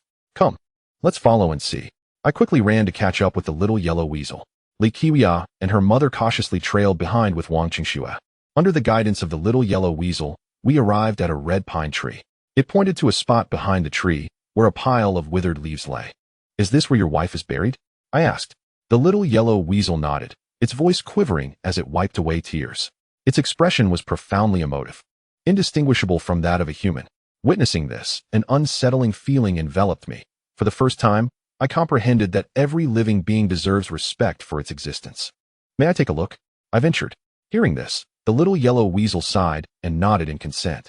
I crouched down and gently brushed aside the dead leaves, only to uncover a multitude of withered petals nestled within. Unable to restrain my curiosity, I asked the little yellow weasel, did it love flowers? It nodded, craning its neck. Yet tears continued to flow down its face. I instructed Li Qiya and the others to bring the items we had purchased. Initially, I considered a different location for the burial, but now felt that beneath this red pine tree was indeed suitable. The burial did not require deep digging. I merely used my hands to excavate the soil. The body had already decayed, yet the fur remained intact, split in two, withstanding the foul odor. I placed the two halves of the little yellow weasel's corpse upon the withered leaves. Just then, Li Qiya, her mother, Wang Qingxue, and Tian Lifu arrived, burdened with various packages. The little yellow weasel gazed at its wife's remains and could not contain its grief, sobbing as it covered its face. Tian Lifu exclaimed, "Wow, your brother-in-law was quite ruthless." He opened her up. Hearing this, we all exchanged alarmed glances. Li Qiya's mother, incensed, slapped Tian Lifu, "Be quiet." The little yellow weasel raised its head, glaring at Tian Lifu with a look of animosity before casting its gaze towards the house. My heart raced. Was it contemplating revenge? A wave of unease washed over me. Stay calm. This old piglet speaks without thinking. Let go of the knife and become a Buddha. I urgently implored the little yellow weasel. However, my words fell on deaf ears. It snarled at the house with a fierce glare. I couldn't shake the feeling that its fangs and claws had elongated. Quick, touch its head. I heard Hu Tianba's voice urging me. What? I hesitated, fearing it might turn around and bite me. Stop stalling. Hurry. Hu Tianba pressed again. Not daring to delay further, I placed my hand atop the little yellow weasel's head. Please don't let it bite me. You must protect me, I fervently thought. The little yellow weasel remained still, its murderous intent diminishing as it gradually closed its mouth. Relieved that it did not bite me, I gently stroked its fur, finding it surprisingly pleasant to the touch. After a moment, the little yellow weasel turned its head, gazing intently at me. Startled, I withdrew my hand, fearing it was angry. You were possessed again, weren't you? At that moment, the little yellow weasel clasped its hands together and bowed to me 3 times. I blinked, wondering what was happening, but received no response from Hu Tianba. Turning to Wang Qingxue, she shook her head. Resolving to set aside my questions for now, we prepared a small coffin, lining it with red cloth, and gently placed the 2 segments of the deceased weasel inside, covering it with the lid. I pointed to the spot where we had dug, instructing Tian Lifu to dig a deeper hole. He promptly grabbed a shovel and began working, while Li Qiya's mother merely observed from behind. As Tian Lifu began to speak, his sister kicked him in the rear. There was no need to select an auspicious day for burying a weasel. Once the hole was ready, I placed the coffin inside and instructed Tian Lifu to fill it with soil. We forewent a gravestone, instead offering roasted chicken, carp, pig's head, steamed buns, fruits, and liquor as sacrifices at the gravesite. There were also several pots of flowers in the house, the names of which I did not know. I asked Li Qiya's mother if we could pluck some to place at the grave. Being astute, she immediately agreed and had her brother bring the pots over. The vibrant flowers adorned either side of the grave, and the little yellow weasel cast a grateful glance at me before looking back at Li Qiya's mother. Its hatred visibly diminished. After setting everything up, Tian Lifu returned with Li Gang, panting heavily. Upon seeing Li Gang, the little yellow weasel bared its teeth. Its tiny paws clenched tightly. Li Gang sniffed and turned away, avoiding eye contact with the little yellow weasel. I deduced that he still harbored resentment, wishing for a confrontation. Tian Lifu set Li Gang down, who hunched over, legs bent, propping himself up like an animal. Lie down. Apologize. Li Qiya's mother kicked Li Gang in the rear. He let out a cry and immediately dropped to the grave, bowing his head and prostrating fervently. Whether his remorse was genuine, I could not say, but I presumed the celestial beings would know. Li Qiya, visibly upset, shot her mother a glare, reproaching her for not treating her father well. Li Qiya's mother offered no explanation, instead urging Tian Lefu and her daughter to kneel, as the family collectively bowed at the grave. I lit 3 incense sticks and placed them at the grave, clasping my hands in prayer. Rest in peace. Thank you. Suddenly, I heard a man's voice, tinged with sorrow. Thank you. I looked up to see the little yellow weasel, its hands together in gratitude, bowing to me. Chapter 61. The hanging in my mind, Hu Tianba's voice declared. All right, it's time to leave. Is it all settled? I silently pondered, but Hu Tianba remained unresponsive. With a resigned shake of my head, I glanced at Li Qiuya and her family, who were still fervently bowing. All right, we can head back now. Upon hearing this, Tian Laifu was the first to lift his head, rubbing his forehead. Brother, help me up. I'm a bit dazed from all the bowing. Just then, Li Qiuya's mother slapped the back of Tian Laifu's head. He stared blankly at his sister. Why did you hit me? I didn't say anything wrong. We all froze, staring at Li Qiuya's mother. Her face flushed slightly as she placed her hands on her hips, justifying, you spoke too loudly and disturbed me. You're my sister. So you're formidable, Tian Laifu muttered, looking disgruntled. He hoisted Li Gang onto his back, and we departed from the red pine tree. As we walked partway, I glanced back. The little yellow weasel remained crouched by the grave, lost in thought. Seemingly sensing my gaze, it stood and waved at me. I smiled and waved back. With the matters concerning Li Qiuya's family settled, the day was growing late. Li Qiuya's mother insisted we stay another night, insisting we leave the following day. Despite our reluctance, Wang Qingxue and I acquiesced. Li Qiuya's mother instructed Tian Laifu to remain home to watch over his brother-in-law, while she took us out for a hearty meal. While she refrained from letting Li Qiuya drink, she insisted on toasting with both Wang Qingxue and me, 1 cup after another. Midway through the meal, Li Qiuya's mother proposed that Wang Qingxue become her goddaughter. Wang Qinsu, feeling embarrassed, was unable to refuse, especially after accepting the gold necklace. Under the influence of alcohol, Wang Qingxue affectionately called her godmother. Li Qiuyi's mother, being a generous person, removed the gold bracelet from her wrist and personally placed it on Wang Qinsu's arm. I was left dumbfounded and felt an urge to ask her mother if she needed a godson. Here I am. Li Qiuyi, however, was visibly upset, her eyes brimming with jealousy and indignation, nearly on the verge of tears. I completely understood Li Qiuyi's feelings, given that my own family background was far less fortunate. Even compared to a single-parent household, Wang Qingxue felt embarrassed and attempted to return the gold bracelet, but Li Qiuyi's mother adamantly refused to take it back. You don't want this bracelet. You simply don't wish to acknowledge me as your godmother. However, Wang Qingxue shyly glanced at Li Qiuyi, who remained expressionless and silent. In such a situation, even the most skilled pretenders would struggle to maintain their facade. I also remained silent, unsure of what to say. In terms of our relationship, I was undoubtedly closer to Wang Qinsu, and she had been a tremendous help in this matter. If it weren't for the two of us, that Master Zhang would have swindled at least 50,000 yuan. Back then, gold prices were relatively low, around 300 yuan per gram. Wang Qingxue, unable to refuse, accepted the gold bracelet with a beaming smile. Li Qiuyi's mother even expressed her desire to sleep with Wang Qingxue that night.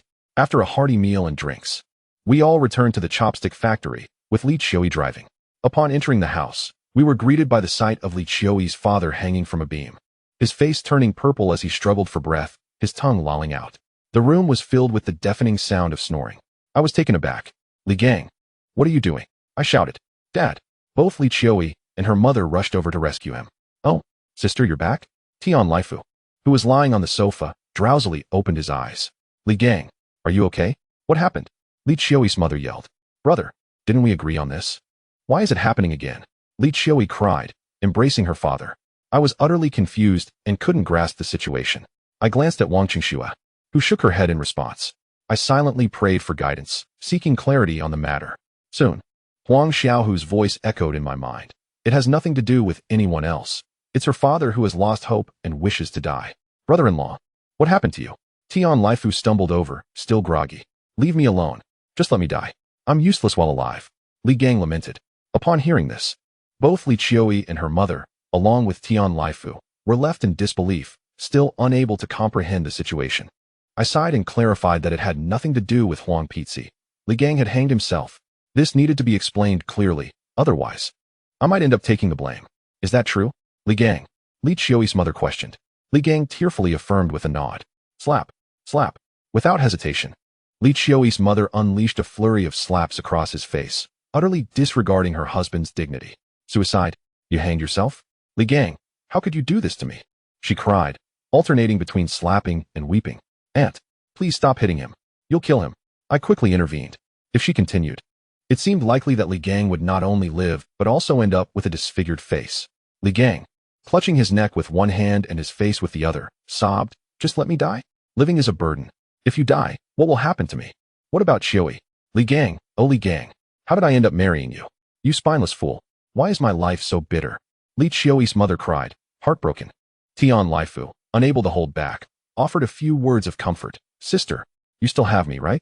Don't cry. Get lost. What else can you do besides eat? You useless pig. Tian Laifu's face turned red from the insult, mumbling under his breath. It's difficult to mediate family disputes, and I found myself at a loss for words. The current predicament was entirely of Li Gang's own making. After spending time with her, it was clear that Li Qiui's mother was a formidable woman, generous, emotionally intelligent, and adept at handling affairs. Yet, Li Gang, filled with jealousy over Huang Pizi's good fortune, resorted to such drastic measures, only to contemplate suicide afterward. He appeared to be the most victimized, yet he was the one causing the most harm. But I couldn't voice such thoughts as an outsider. Li Qiui's mother wept bitterly, and Wang Qingxue supported her into another room. Li Qiui, tearfully pleading with me, asked for my help in comforting her father. I had lost track of how many times I had seen Li Qiui cry over the past few days. I seemed to have developed a sort of immunity and no longer felt the same pangs of sympathy as before.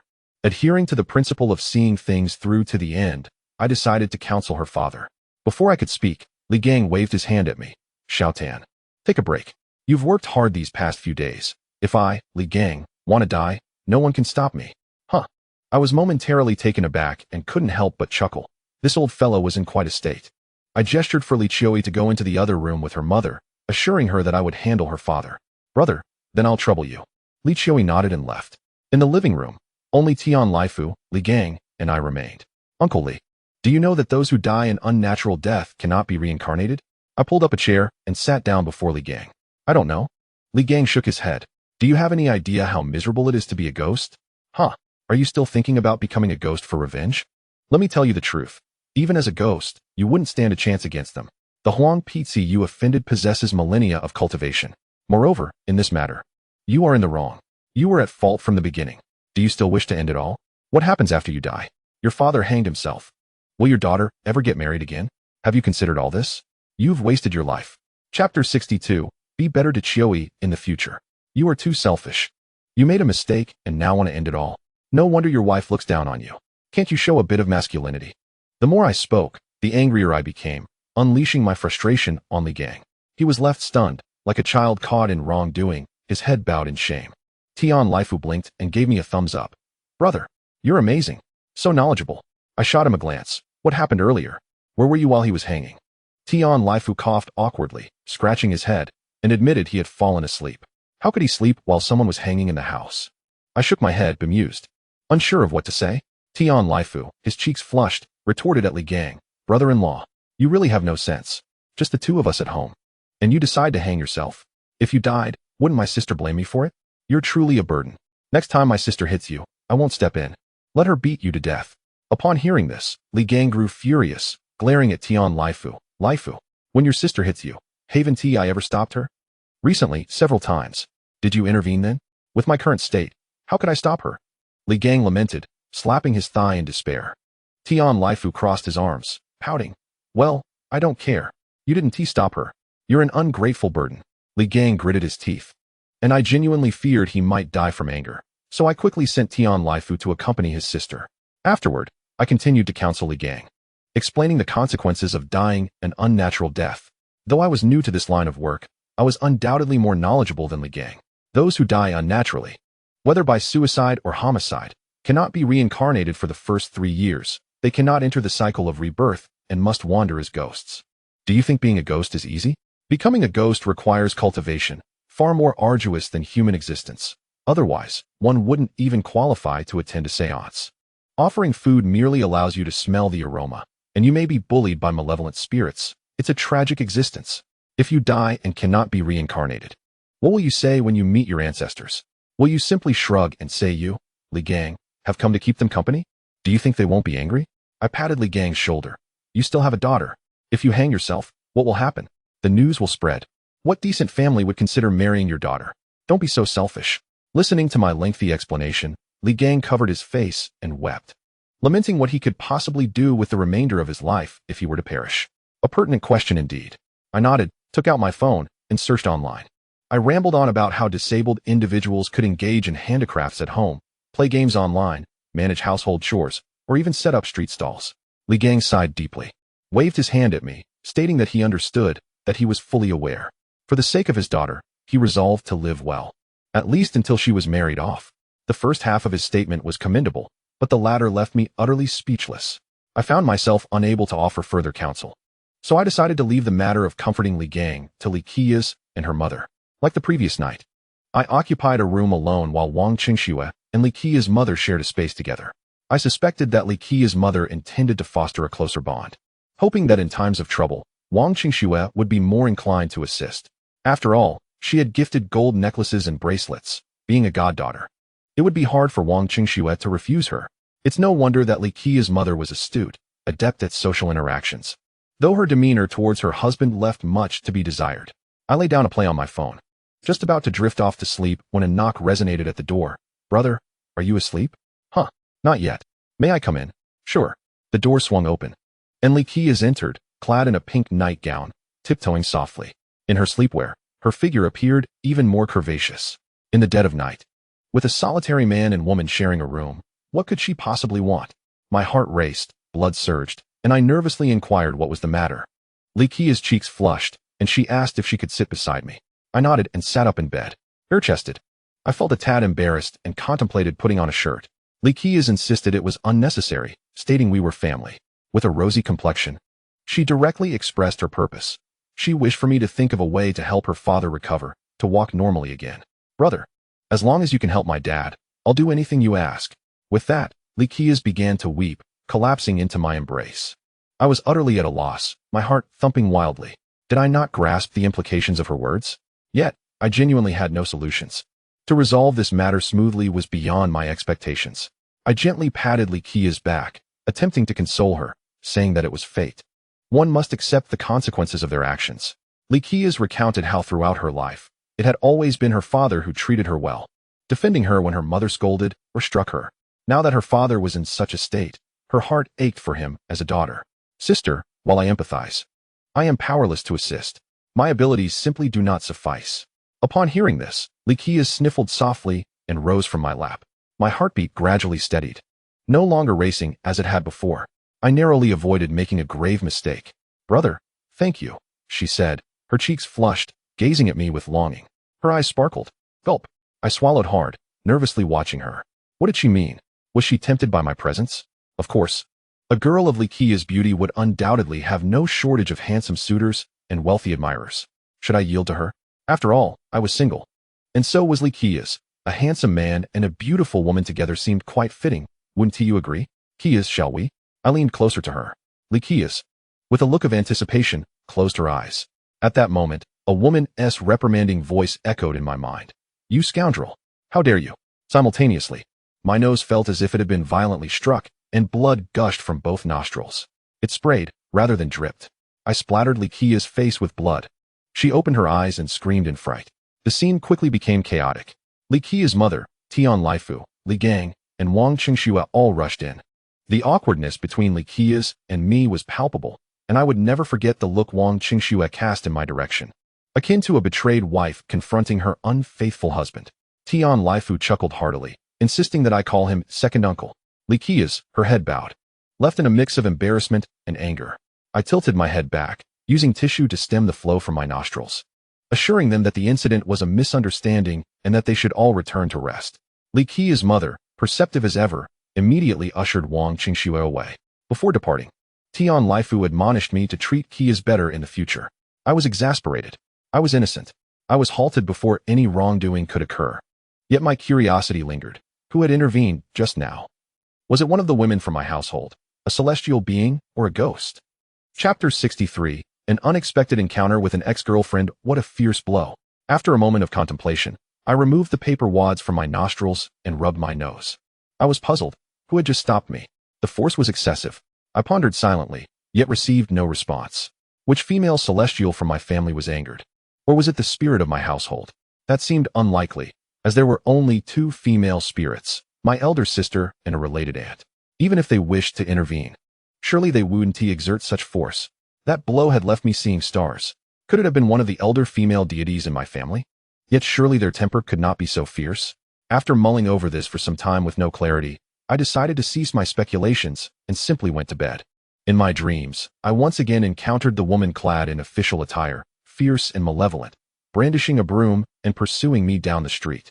I was breathless and pleaded for her mercy, yet she refused, berating me as a wretched ghost engaging in indecent affairs. Halfway through my flight, I spotted a few little white dogs by the roadside. I called out for help, and they rushed to my aid, attempting to hinder the woman. However, they were no match for her wrath. The woman in official garb unleashed her fury upon us all. After enduring a brutal beating, I awoke in pain. Upon waking, I felt sore all over, particularly in my lower back and buttocks, which throbbed painfully. What was happening? I stood up, turned, and noticed several bruises on my waist and backside. Bewildered, I wondered if injuries sustained in dreams could manifest in reality. Who was that woman in official attire? She had seemed formidable in my last dream, but this time she was even more ferocious, utterly devoid of compassion. She was quite beautiful, yet her brutality was shocking. I gritted my teeth. Suddenly, a sigh echoed in my mind. You needn't complain. We are all entangled in your mess. I paused, recognizing that this voice was neither Hu Tianba's nor Huang Xiaohu's, but belonged to another male celestial. I focused my thoughts and inquired as to his identity, yet received no reply. I realized that lately, the celestial beings in my household seemed unwilling to engage with me. Unable to comprehend the situation, I opted to dismiss it from my mind for the moment, dressed, and exited my room. Aside from Tian Lifu, everyone else was awake, seated in the living room. The atmosphere decidedly awkward. Li Qias glanced at me, then shyly lowered her head, remaining silent. Wang Qingxue regarded me with a look akin to a wife who had discovered her husband's infidelity. Li Gang appeared sullen, scrutinizing me with a gaze laden with suspicion. In contrast, Li Qia's mother seemed increasingly fond of me, inquiring about my nose and expressing concern for my well-being. I shook my head repeatedly. I'm fine, Aunt. The air is dry, just a bit of heatiness. My predicament was uncomfortable. I was caught in limbo, neither standing nor sitting, desperately wishing to escape this situation. Li Qia's mother prepared porridge, and as we gathered for breakfast, Tian Lifu, bare-chested and bleary-eyed, joined us. Upon seeing me, his eyes lit up, insisting I call him second uncle. Li Qia's mother, unable to tolerate his antics, smacked him, prompting him to behave. After the meal, we prepared to leave. Li Qia's mother handed me an envelope brimming with cash, stating it was a token of appreciation. Feeling its weight, I estimated it contained at least 10,000. I spoke at length, politely declining the offer from Li Qia's mother. She insisted that matters should be kept separate. The family business was currently struggling, otherwise, she would have been able to provide more assistance. Then, she added me on WeChat, suggesting that when time permits, I should visit with Qias more often. Alas, this heavy burden of misunderstanding cannot be easily lifted. Li Qias offered no clarification and beckoned me and Wang Qingxue to get in the car and set off. Just before entering the vehicle, I sensed someone watching me and looked up. To my astonishment, a group of yellow weasels stood atop a chimney, waving goodbye. I chuckled and waved back at them. Everyone followed my gaze, and aside from Wang Qingxue, the others were taken aback. Instead of returning to Harbin, Li Qias drove us to Zhaodong. Upon our arrival, she intended to stay and accompany me back to Harbin, but shortly after reaching the city, she received a phone call and mentioned an urgent matter that required her immediate return to Harbin. I encouraged her to leave quickly, and I would take a bus back myself. Now, it was just Wang Qingxue and me, and the atmosphere was decidedly awkward. Xiaoxue, which place has the best pancakes? Should we go to your house after we eat? I inquired, attempting to lighten the mood. Aren't you worried about getting overheated? Be cautious, or your nose might start bleeding again, Wang Qingxue retorted, crossing her arms and smirking. You've misunderstood. Last night's incident was not as you perceived. I hurriedly explained. But upon reflection, had it not been for my sudden nosebleed, perhaps something significant might have transpired between Li Qias and me. Misunderstanding? You sprayed blood all over her. Wang Qingxue laughed, adding, Tiangu, your temper seems quite fiery.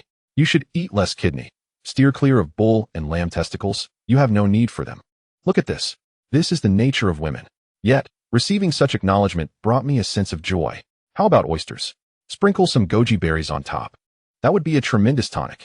Upon hearing this, Wang Qingxue burst into laughter. With her laughter, the situation became much more manageable. I raised my left hand to Wang Qingxue, solemnly declaring, I, Old Tan, swear by the heavens. Nothing has transpired between me and Likias. Just pure friendship. Otherwise, may thunder strike me. And what about her feelings for you? Doesn't she have any thoughts? How would I know? I shook my head in astonishment. Wait. With my handsome looks, wouldn't it be natural for her to have feelings? Surely, if she had thoughts about me, the heavens wouldn't strike me down. Can't you be a little more reasonable? Upon hearing this, Wang Qingxue was grinning ear to ear and no longer vexed. She then took me to the most popular barbecue joint in Jiaodong for pancakes. This establishment was bustling, as Wang Qingxue mentioned that all the locals frequented it. When we arrived, it was the lunch hour, and the place was packed. As we sat down, a woman at the table in front of us suddenly turned around to look at me. I stared back in shock. What the heck? My ex-girlfriend. Instinctively, I glanced at the man sitting across from her. He was of ordinary appearance, nowhere near my caliber. What are you looking at? Wang Qingxue queried. Nothing. I shook my head. The man seated opposite my ex-girlfriend also asked her what she was staring at. My ex, known for her fiery temperament, was straightforward and easily ignited. She would retaliate fiercely. During a previous argument, I had thrown a pillow at her, and she had stormed into the kitchen to grab a knife, insisting on a showdown. My ex ignored the man and shot me a cold smirk. Wow, it's only been 6 months since we last met. Did you forget me? Upon hearing this, Wang Qingxue's expression shifted, and she turned to my ex, inquiring who I was. Wang Qingxue had seen my ex once before, but I suspected she had forgotten. My previous partner. You've met her once. I cleared my throat and awkwardly smiled at my ex. Long time no see, Yujia. Chapter 64. Aunt Lu remembers the past. My ex-girlfriend's name is Xia Xiaoyu, 3 years my junior, but I always called her Yujia. I never anticipated that our reunion would occur under such circumstances. I felt a sense of relief that Likias had left. Otherwise, witnessing me in such company would have undoubtedly complicated matters further. Indeed, it has been a while. How long has it been? Xia Xiaoyu scoffed, glancing sideways at Wang Qingxue. Clearly, she had not recognized Wang Qingxue. The man sitting across from Xia Xiaoyu shot me a hostile look, ready to escalate at the slightest provocation. Could I back down? What are you staring at? I glared fiercely at him. What? Is it a crime to look at you? Will staring cost me a piece of flesh? The man appeared defiant, rolling up his sleeves. Hey, my temper flares easily. A surge of anger welled within me. Keep staring, and I'll pluck your eyeballs out. Upon hearing this, the man stood up, grabbing a bottle from the table. Coincidentally, a fire extinguisher sat in the corner next to my seat, covered in a thick layer of dust. But as a weapon, it was far superior to a stool. Grabbing the extinguisher, I charged towards him. Wang Qingxue gasped and quickly blocked me. My ex also restrained the man. To my surprise, he complied and sat back down. I surmised it was likely due to the fire extinguisher in my grasp. This device could serve both as a physical and magical weapon, far more formidable than a bottle. Holding the extinguisher, we faced off. In a no-holds-barred confrontation, I could incapacitate him in 2 minutes. The restaurant owner arrived. Having witnessed conflicts among patrons in Northeast barbecue establishments countless times, he urged us to cool our tempers and inquired if we required a change of seating, offering a complimentary plate of cold dishes. Changing seats would imply weakness. I certainly wouldn't budge. Neither would the other table. The other side finished eating first and departed before us. As they left, Xia Xiaoyu turned and smiled at me. I wish you success soon. Earn more money and get a better house. Her words infuriated me to the point of laughter, prompting me to ask, hey, who do you look down upon? I look down upon you. I always did when we were together, and I still do now. You look down upon me? Then why were you with me? I was blind back then. Xia Xiaoyu shot me a disdainful glance and walked away with the man, not looking back. Such indignation surged within me. Being criticized by others might not have stung as much, but this was my ex-girlfriend. I genuinely wanted to pull out the money from the envelope and hurl it at Xia Xiaoyu's face, loudly proclaiming, this is what I earned in just 2 days. Wang Qingxue offered some comforting words, suggesting that since we had broken up, she likely harbored resentment, and I shouldn't take it to heart.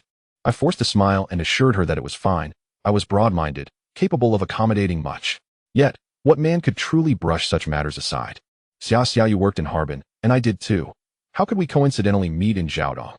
This situation struck me as utterly bewildering. I internally questioned the universe about this predicament. My heart felt empty, and no one responded. I even wondered if the previous day's near encounter with Likias had incited their anger, leading them to punish me deliberately. I could not fathom it. There was not a shred of clarity. The meal of Jiaodong pancakes was devoid of flavor, merely fueling my anger. Subsequently, Wang Qingxue and I took a taxi to her home. Before leaving, I bought 2 boxes of milk and brought some fruits. Upon meeting Aunt Lu, I greeted her warmly. However, her gaze towards me was filled with reproach. I understood the reason for her displeasure. A mother would naturally be upset to see her daughter possessed by that yellow weasel, engaging in such perilous activities. Aunt Lu, you're looking more beautiful than ever. You seem even younger, I remarked with a smile. Hearing this, Aunt Lu's lips curled slightly upward before quickly suppressing it. You're unconcerned about Qingxue being possessed by that yellow weasel? Upon witnessing the scene, Wang Qingxue rushed to her mother's side, showcasing the gold necklace around her neck and the gold bracelet adorning her wrist. Aunt Lu was momentarily taken aback and inquired about the source of these items. Wang Qingxue candidly explained that she had taken a godmother, who gifted her these treasures as a form of compensation. Hearing this, Aunt Lu furrowed her brow, sighed deeply, and refrained from further reproaching me. It seemed she had misunderstood, believing that Wang Qingxue desired the gold jewelry, which led to her being possessed by the vengeful spirit. Subsequently, Aunt Lu cautioned us that being possessed by a vengeful spirit should only be considered in the most desperate of circumstances. The possessed individual bears no grudge against the spirit, and thus there is no reason for malice. However, the spirit harbors resentment, despite the celestial laws and rules established by Master Hu Santai. What if the spirit chooses to disregard them? What if one were to suffer physical harm, or the spirit commandeered your body to commit heinous acts? What then would become of you? I comprehended Aunt Lu's words, yet my youth rendered me inexperienced. Aunt Lu, conversely, had been in the profession for decades, having witnessed far more than I had ever heard. She recounted an incident where she had personally observed a woman lend her body to a vengeful spirit, which then used her to brutally slay another. I was taken aback, a wave of fear washing over me, and I asked Aunt Lu, what happened afterward? Afterward? The woman was executed by firing squad, Aunt Lu replied, casting a glance my way. Is that it? I exclaimed, astonished. Indeed, what more do you expect? I inhaled sharply, feeling a profound sense of injustice for the woman's fate. Wang Qingxue echoed my sentiments, asserting that the woman had been wronged. Aunt Lu remarked that during that era, executions were commonplace, and this was hardly noteworthy. In the 1980s, there existed a crime known as hooliganism, with an ambiguous definition. Whistling at a girl or uttering suggestive remarks could be classified as such. Minor offenses could lead to several years of imprisonment, while severe ones resulted in execution. Many innocent lives were lost during those years, with no recourse for justice, lacking surveillance or the ability to mount a defense. Moreover, during that time, there was a stringent crackdown on superstitions and so-called evil spirits. Aunt Lu had to practice her healing discreetly, as if engaging in illicit activities. Reflecting on these matters, Aunt Lu recalled a true story from her past.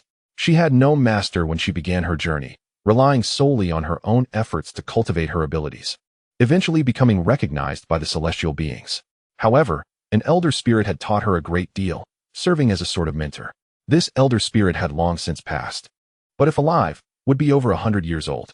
He had told Aunt Lu that in the 1970s, he was blindfolded and taken to an underground air raid shelter to beat drums for divine invocation.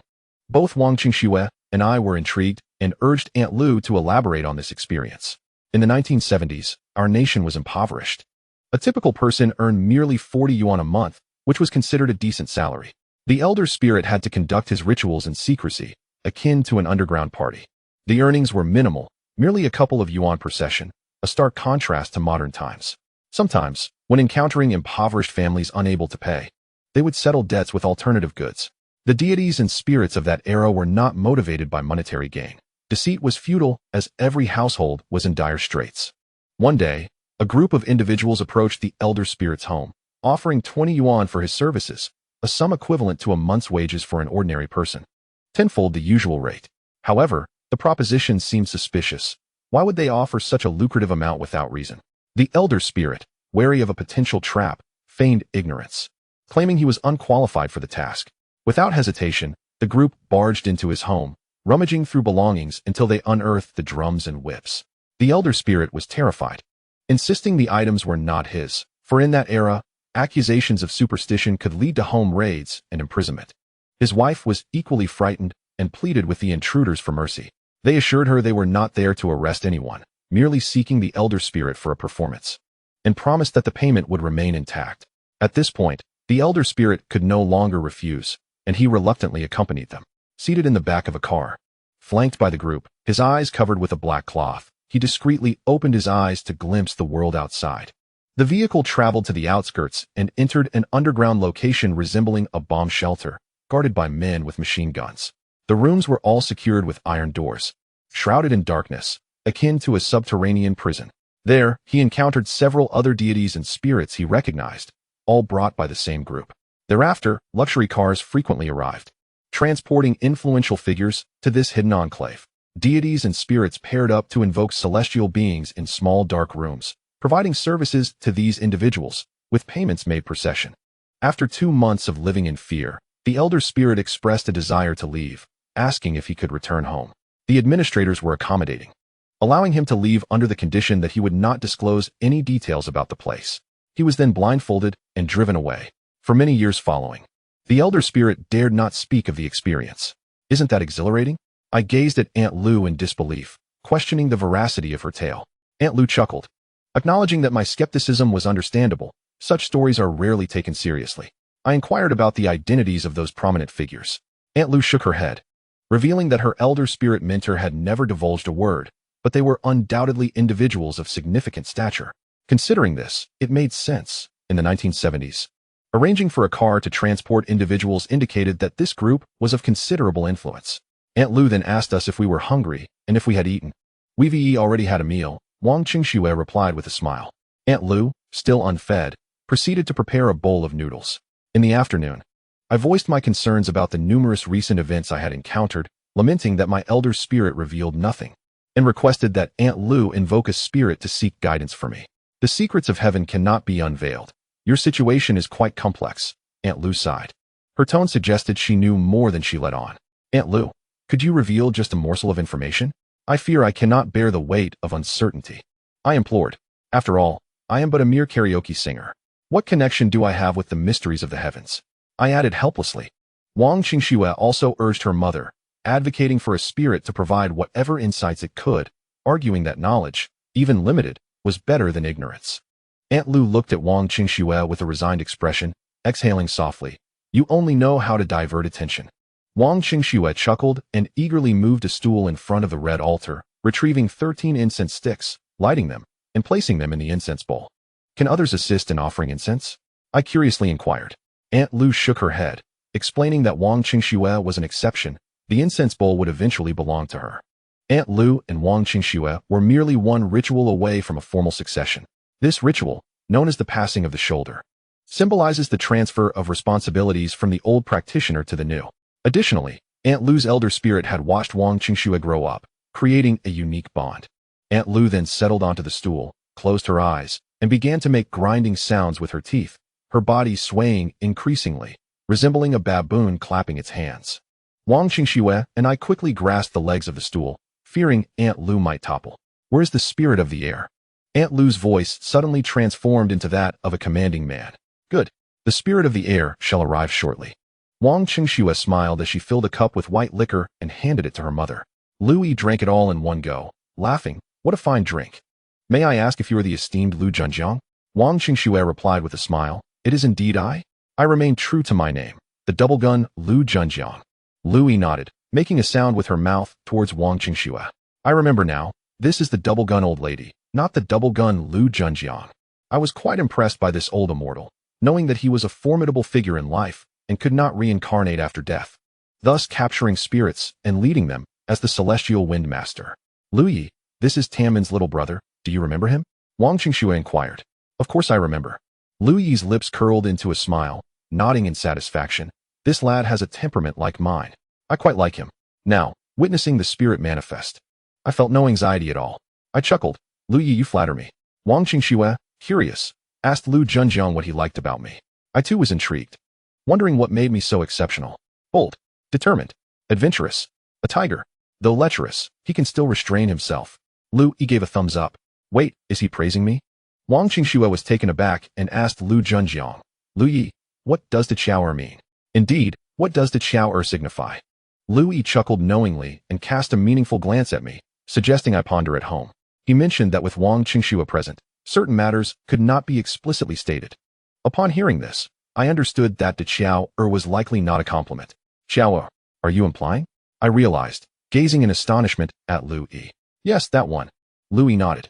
Wang Qingxue, intrigued, asked me what did shower meant. I smiled and countered, what does shower mean? Xiao, a bird? Huh. Wang Qingshue's face flushed crimson. In Northeast dialect, xiao refers to a bird, and Lu Junjiang's implication was unmistakable, although it was meant as a compliment.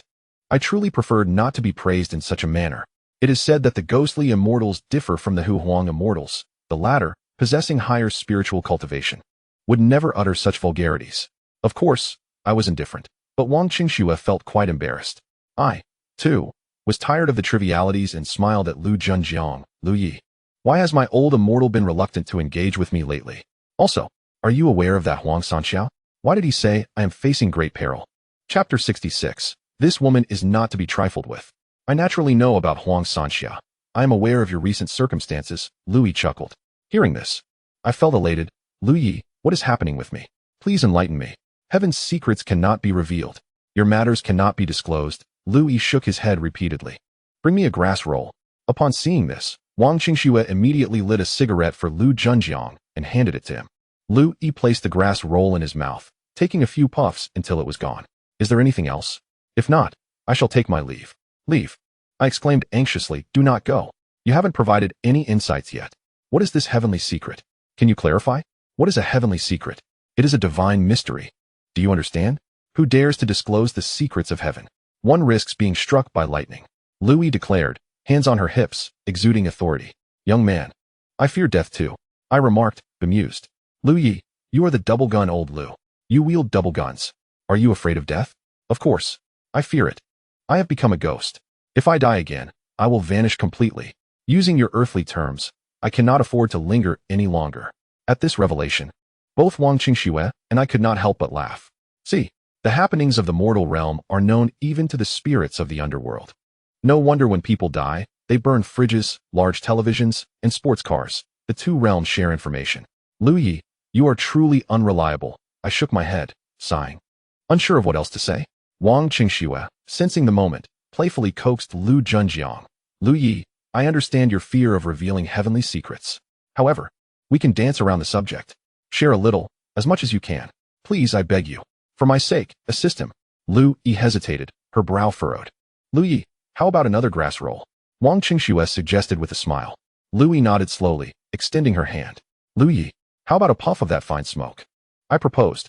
Yes, let us indulge a bit. Lu Yi replied, her expression troubled as she took a sip of the drink and a puff from the grass roll. Wang Qingxue and I continued to coax Lu Junjiang to divulge a bit of information. After a prolonged exchange, Lu Yi sighed deeply, pointing at Wang Qingxue. Always pushing boundaries. I know you fancy him, but you too. Sigh, no more to say. Lu Junjiang's words left me puzzled. I was aware that Wang Qingxue harbored feelings for me, but what was the underlying issue? I glanced at Wang Qingxue, noticing her expression was somewhat sorrowful. Did she know something I was unaware of? At that moment, Lu Yi spoke up, little brother from the Tan Men. Feel free to inquire about anything you wish. I will reveal a little to you. Really? Thank you, Lu Yi. I exclaimed with delight. The first question I posed was, why has my old immortal been avoiding me since Xunxiang? They are preoccupied, Lu Yi replied. Preoccupied with what? I inquired. However, Lu Junjiang declined to elaborate further, prompting me to ask other questions. My second question was, is it true that Huang Sanxia said I am facing great danger? What is the reason? Lu Yi sighed softly. Indeed, Huang Sanxia did not deceive you. As for the reason, I cannot disclose it. Revealing it would certainly attract thunder. I shook my head helplessly, internally criticizing Lu Junjiang.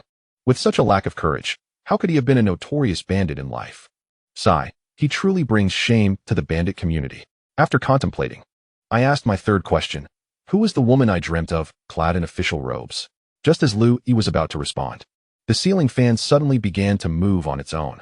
Then, with a crack, the incense sticks in the burner snapped, leaving only one unbroken stick.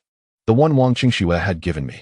Wang Qingxue and I exchanged glances, and from her face, I discerned an unmistakable shock. No more. I cannot speak. I cannot answer anything. Lu Yi shook her head repeatedly, trembling. Why not? Is it also due to heavenly secrets? It is not the heavenly secret. This woman is more terrifying than the heavenly secrets. I must leave. With that, Lu Yi shuddered violently, her body weakening, nearly falling from her seat. Seeing this, Wang Qingxue and I immediately supported Lu Yi. What is happening? Why did Lu Junjiang leave so suddenly? Lu Yi, feeble, replied. Lu Yi has been serving at the altar for decades and has been a longtime partner with Lu Junjiang. When he departs, he usually stabilizes my body first, waiting until I can control myself before leaving. But this time, Lu Junjiang fled in haste, as if escaping for his life. Wang Qingxue and I briefly recounted the events that had just transpired. Upon hearing the details, Lu Yi scrutinized me in astonishment. I asked her, Lu Yi, did you see anything? Was that woman a ghost or a celestial being? Lu Yi shook her head. I saw nothing. I could not even sense her. Curiously, I asked Lu Yi why she could not perceive her. Lu Yi explained that there are many reasons for such an ability. The most common is that the celestial being does not permit one to sense them. Secondly, it may be due to one's own spiritual cultivation or that of their celestial companions, which may not suffice to reveal the true nature of the other. Even if a celestial being were to see it, they might not dare to disclose it to the disciple, fearing blame. This is what is referred to as the greater official not showing their true form. I asked Lu Yi which category this situation fell under. Lu Yi shook her head, unwilling to elaborate further.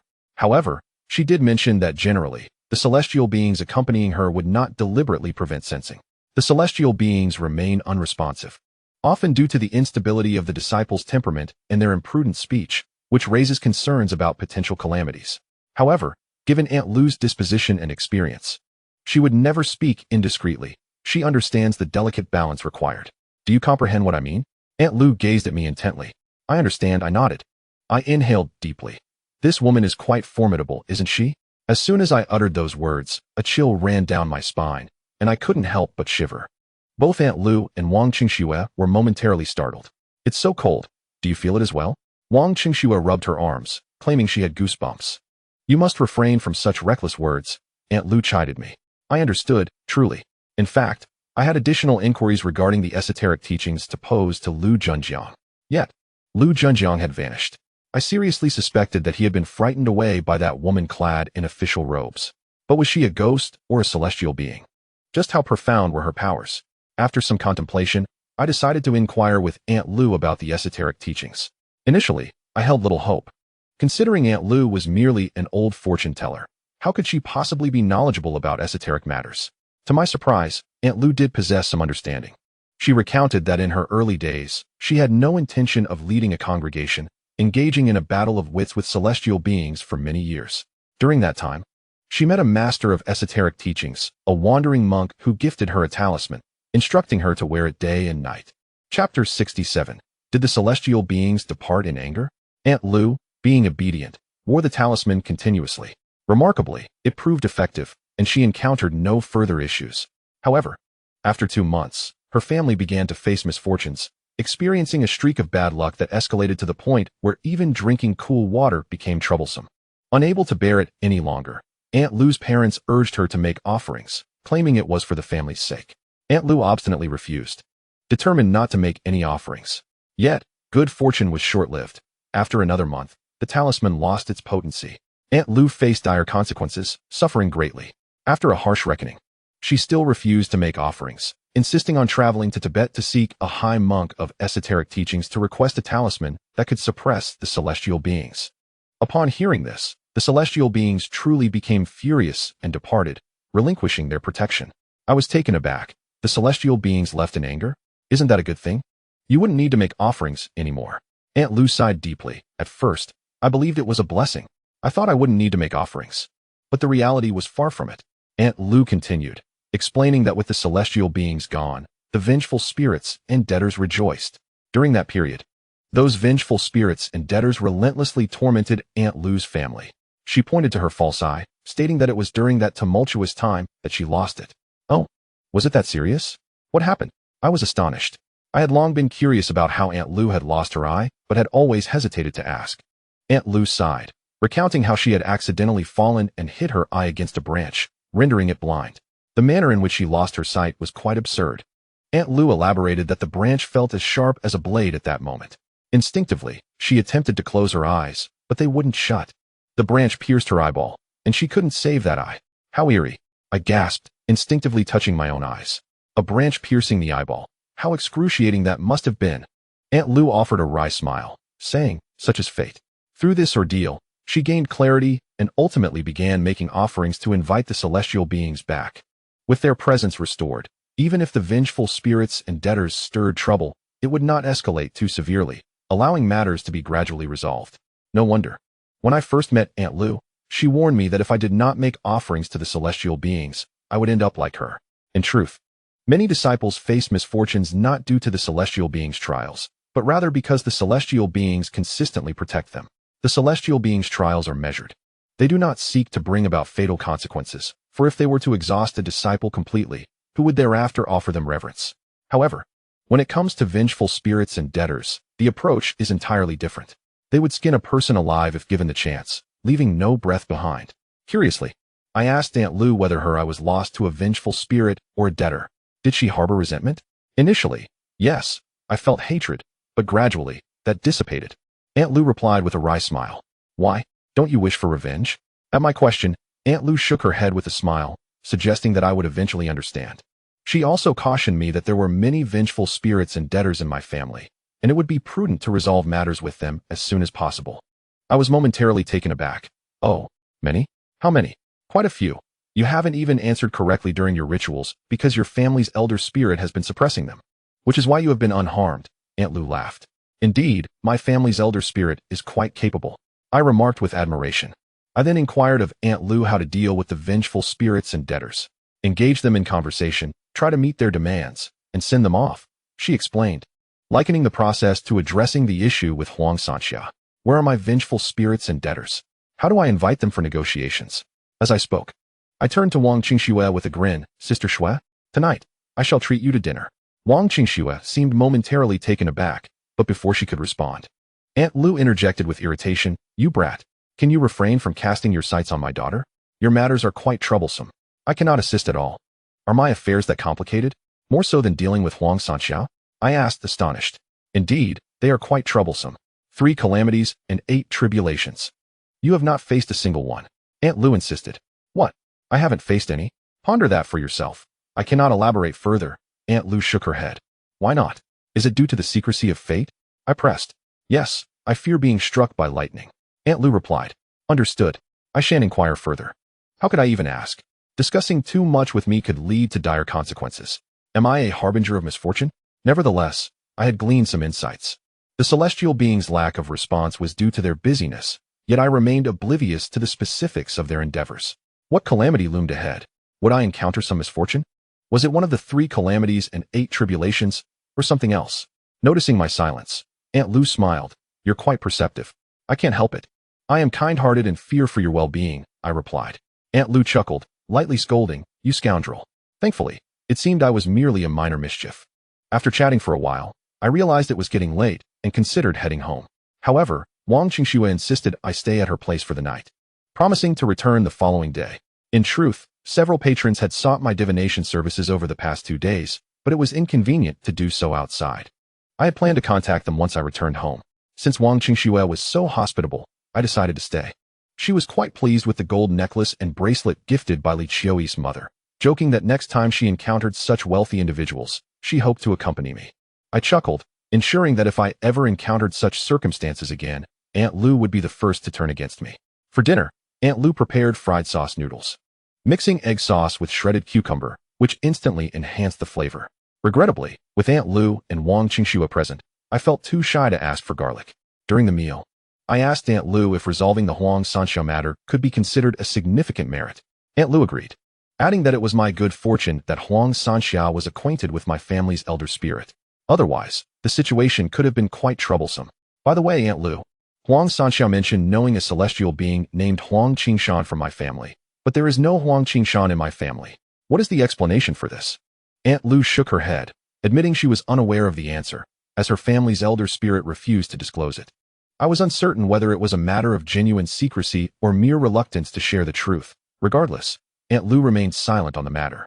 Presently, my mind was occupied with 2 questions. Why was I facing impending calamity? And who was that woman dressed in official robes? Aunt Lu's partner had passed away a few years prior, leaving just the 3 of us in the household. On that evening, Aunt Lu spoke extensively. Reaching the hour of 9, she mentioned feeling tired and decided to retire for the night. I, too, felt a hint of fatigue and wished to rest. Yet Wang Qingxue insisted on engaging me in conversation. Unable to refuse, I accompanied her in a meandering dialogue, traversing topics from the mundane to the extraordinary. discussing life and death, the mortal realm and the netherworld, and even the celestial abode. It is indeed true that those who work in this field possess a wealth of topics. There is no denying it. Everyone has experienced much and has a broad range of encounters. Wang Qingxue recounted that just days ago, while asleep, Lu Junjiang had taken her on a journey to the underworld for a recognition ceremony. Is that so? Can Lu Junjiang truly do that? I could not help but interject. How can you speak of him in such a manner? Lu Yi is more than capable. Wang Qingxue shot me a glare. Chapter 68. The Life of Lu Junjiang. Lecture by Guan Yu indeed. Perhaps there exists some misunderstanding between me and Lu Junjiang. I sighed with a wry smile. What misunderstanding? You must be underestimating him. Wang Qingxue crossed her arms and huffed. My Lu Yi treats me exceptionally well. I chuckled, intrigued about how many lives Lu Junjiang may have taken during his lifetime. I asked Wang Qingxue if she knew. Before liberation, the Northeast was rife with bandits. A mere group of dozens could seize a mountain and rob passers-by. The larger gangs would even launch raids on villages, committing heinous acts of pillage and destruction. Zhang Zuolin, before becoming the warlord of the Northeast, had also been a bandit. Yet he vehemently denied it later in life, claiming he had never been a professional horse thief. One must wonder if there are such things as non-professional bandits. Wang Qingxue shook her head, admitting she was unaware of how many lives Lu Junjiang had taken, but she was certain it was not a small number. In those times, human life was worth very little. My grandfather once told me that, during his time, if a man had 2 pancakes in hand, it was enough to marry a wife. If she were particularly pleasing to the eye, he would part with 3 pancakes. Wang Qingxue explained that Lu Junjiang had turned to banditry out of necessity. He had offended a local landlord, who subsequently sent men to murder his entire family and burn down their home. Lu Junjiang managed to escape just in time. During that period, reporting to the authorities was futile. Alone and seeking vengeance seemed an insurmountable task, leading him to join a band of robbers and become one of them. Lu Junjiang never forgot his desire for revenge, yet the landlord's household was not to be trifled with, having numerous bodyguards and armed men. An impulsive attack would lead to devastating losses. Given Lu Junjiang's position at the time, he had no voice and had to heed the orders of the gang leader. Years passed, and the gang leader was killed by a rival. Seizing this opportune moment, Lu Junjiang rallied his brothers, promising them meat at every meal. The group, though small and lacking educated members, unanimously supported him as their new leader. In the eyes of those bandits, survival was paramount. It mattered little who led them. Once in command, Lu Junjiang focused on his quest for vengeance. He allied with a group of horse thieves and formed a pact with their leader. Although both were bandits, their methods differed. The land bandits intercepted travelers, while the horse thieves excelled in guerrilla tactics, raiding swiftly and moving on to new locations. Lu Junjiang proposed a grand scheme to loot the landlord's estate. They set their plan into motion. Lu Junjiang, ever the strategist, sought to minimize casualties. He sent his wife, the bandit queen, disguised as a refugee to the landlord's home, pleading for food and offering to work like a beast of burden in return. Sure enough, she was taken in. One fateful night, she stealthily opened the gates, allowing Lu Junjiang and his men to strike unexpectedly. The landlord's household was completely annihilated, and the estate was emptied of all valuables. A few years later, Lu Junjiang met his demise in a similar fashion. The particulars of his death remain a mystery, as he refused to disclose them, and both Aunt Lu and Wang Qingxue were left in the dark. Lu Junjiang was a ghost with a story to tell, I mused. If I were in Lu Junjiang's shoes, I might have resorted to banditry as well. That night, Wang Qingxue and I conversed until the late hours. My eyelids grew heavy, and only then did she permit me to retire. Just before sleep, a sudden chill swept through the air, akin to someone whispering in my ear, sending a shiver down my spine. What was happening? I murmured, glancing around, yet saw nothing. Today, when Lu Junjiang possessed Aunt Lu, I also perceived nothing. This reliance on celestial beings bears its drawbacks. The abilities and powers are bestowed by them, leaving many matters beyond one's control. I soon succumbed to slumber. This dream was unlike any before. I found myself in a classroom, earnestly listening to a lecture delivered by none other than Guan Yu. Indeed, it was the esteemed Guan Yi. He held a book of spring and autumn in his hands, expounding profound truths with eloquence. In essence, he conveyed a singular message: to remain steadfast in one's principles and to uphold one's moral boundaries. After imparting his wisdom, Guan Yi patted my shoulder, smiling as he encouraged me to cultivate my practice in the mortal realm. I asked him how I should proceed with my cultivation. Should I recite Buddhist scriptures or Taoist texts? Guan Yi shook his head, stroking his beard, and imparted a phrase I would cherish for a lifetime. Cultivation begins with the heart. As dawn broke, I groggily opened my eyes. Begin with the heart? What could that mean, dear sir? The profound lessons from Guan Erye's dream had slipped my mind entirely, save for the phrase about cultivating the heart. Just then, at Aunt Lu's home, I felt compelled to share this dream with her, hoping she could provide insight. After dressing, I stepped outside and caught a whiff of a delicate fragrance. In the living room, I found Aunt Lu fervently bowing before the altar, a stick of incense emitting thick black smoke. Behold, the deity is diligent, bowing at the break of dawn. I refrained from interrupting Aunt Lu, waiting for her to finish before inquiring about my dream of Guangdong. Suddenly, Aunt Lu turned, her expression one of agitation. I was startled. Aunt Lu, what troubles you? You wretched boy, you've caused trouble. Aunt Lu sighed deeply, shaking her head in resignation. Never mind. It's not entirely your fault. What have I done? I was utterly bewildered, completely unaware of what was amiss.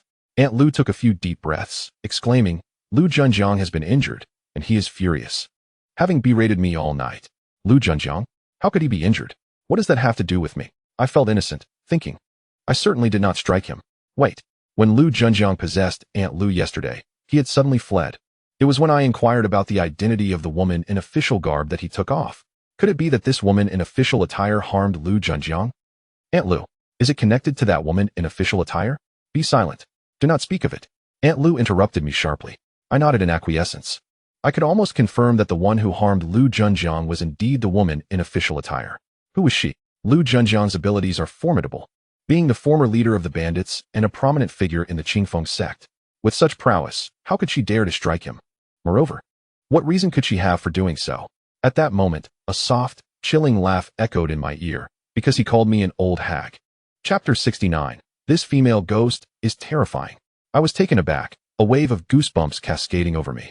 The cold was piercing, reminiscent of the frigid air I had felt at Master Yang's, perhaps even more intense. Out of the corner of my eye, I scanned my surroundings, yet saw nothing. What kind of power does this woman possess? It's truly formidable. Tanner, what is the matter with you? Aunt Lu inquired anxiously. Nothing, I replied, shaking my head as I approached the threshold of Aunt Lu's hall, my hands pressed together in prayer. To my astonishment, as I bowed, even stranger occurrences began to unfold.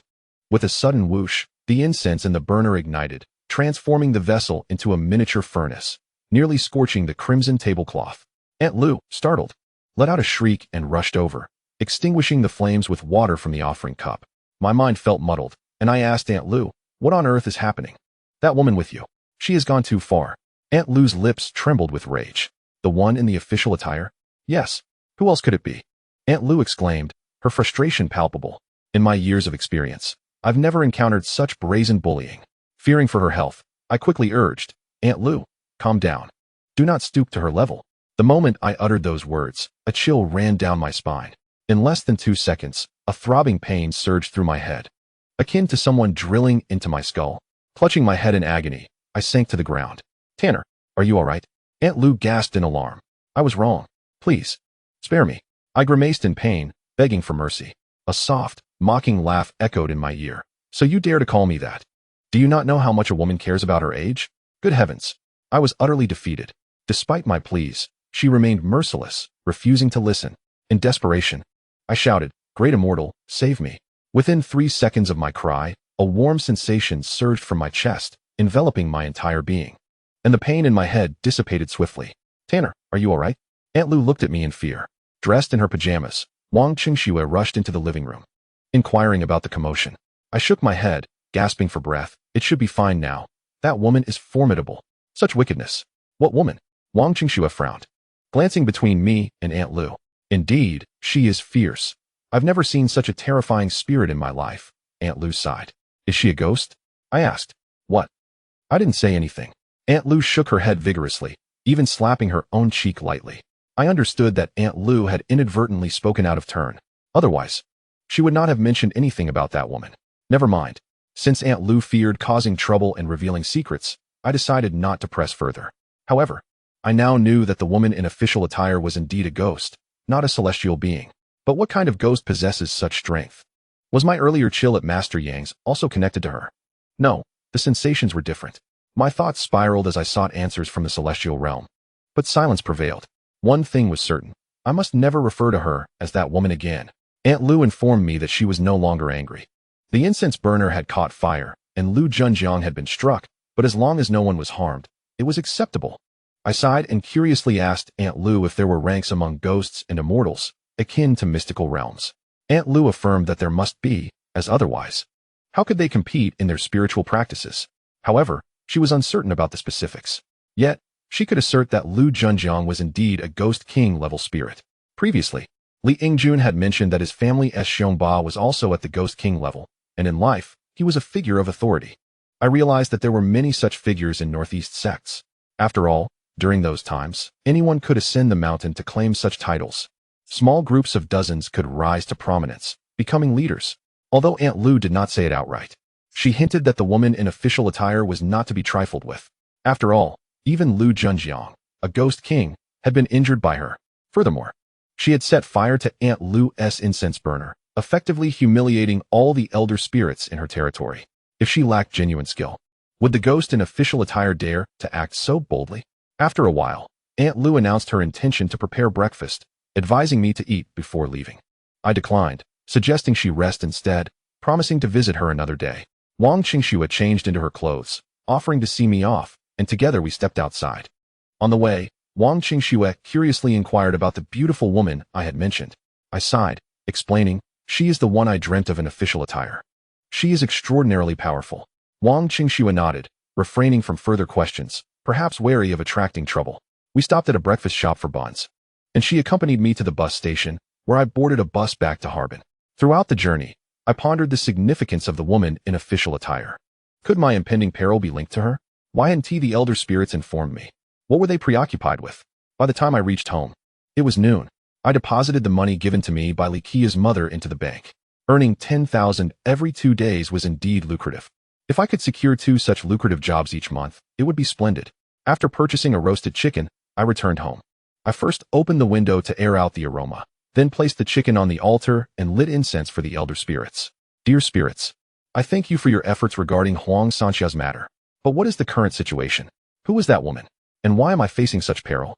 Could you possibly reveal something to me? Just a hint would suffice to prepare me. I rambled on, then sat in meditation before the altar. My mind was restless, and it took a full 20 minutes to calm down. Yet I did not reach a meditative state. Only a voice echoed in my mind. She does not intend to harm you. I slowly opened my eyes. The voice had a commanding tone, undoubtedly belonging to a highly skilled celestial being, though I could not ascertain who it was. She does not intend to harm me? I furrowed my brow. The she referred to must be the ghost in official attire. Since the celestial being had spoken thus, it indicated that the ghost, while not an ally, would not threaten me for the time being. Knowing I was safe eased my mind considerably. However, I remained intrigued about the identity and background of that ghostly figure. After some contemplation, I decided to contact Li Yingjun via WeChat, asking if he was free that evening. Li Yingjun confirmed his availability.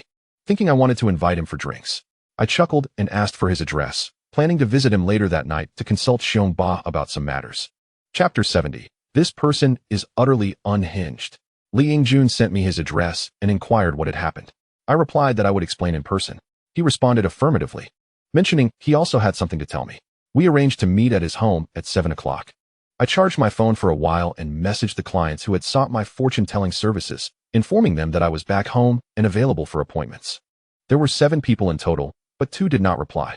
Among the remaining 5, 2 expressed a desire to visit me in person, asking about my availability. I honestly replied that I would be leaving at 6 that evening, but would be home all day tomorrow. One person scheduled a visit for the next day, while another planned to come in the afternoon, asking for my detailed address and mentioning he would contact me if he had trouble finding my home. The last 3 individuals agreed to a video consultation over WeChat. I suddenly realized that the majority of those seeking my fortune-telling were strikingly beautiful young women, with a gender ratio of 2 to 8. The 3 individuals I would consult in the afternoon were all young and attractive girls. One girl left a particularly deep impression on me. She was from Beijing, originally from Hebei, surnamed Chao, and her WeChat name was Little Cola. She was at work, wearing headphones during our video call, and she was stunning, with an oval face, a pointed chin, and large eyes. From the moment I laid eyes on her, I knew she carried celestial connections, and they were quite strong. I requested her birth date and time, and she inquired about her romantic prospects, mentioning she was currently in a dispute with her partner. I am fundamentally correct in what I say. She places great trust in me. I advised her to take a moment for herself and informed her that the person she is currently with is quite admirable, urging her to truly cherish him. She shared numerous stories from her life, including her childhood home, a modest dwelling that harbored a nest of snakes and several hedgehogs. Strangely, those snakes possessed an uncanny awareness, never frightening her, as they all coexisted peacefully. In her dreams, she frequently encountered a serpent deity, whom she described as having a human upper body and a serpentine lower half. This deity often came to play with her in her dreams and would forewarn her about certain events. This has remained her secret, something she has never divulged to anyone. Yet, curiously, upon meeting me, she felt an overwhelming desire to share these experiences. I too find great pleasure in conversing with this girl. Perhaps it is destiny or a connection with the celestial beings behind us. While I cannot discern the extent of her spiritual lineage, I sense it is far from insignificant. We engaged in conversation for an extended period, as if there were no end to our dialogue.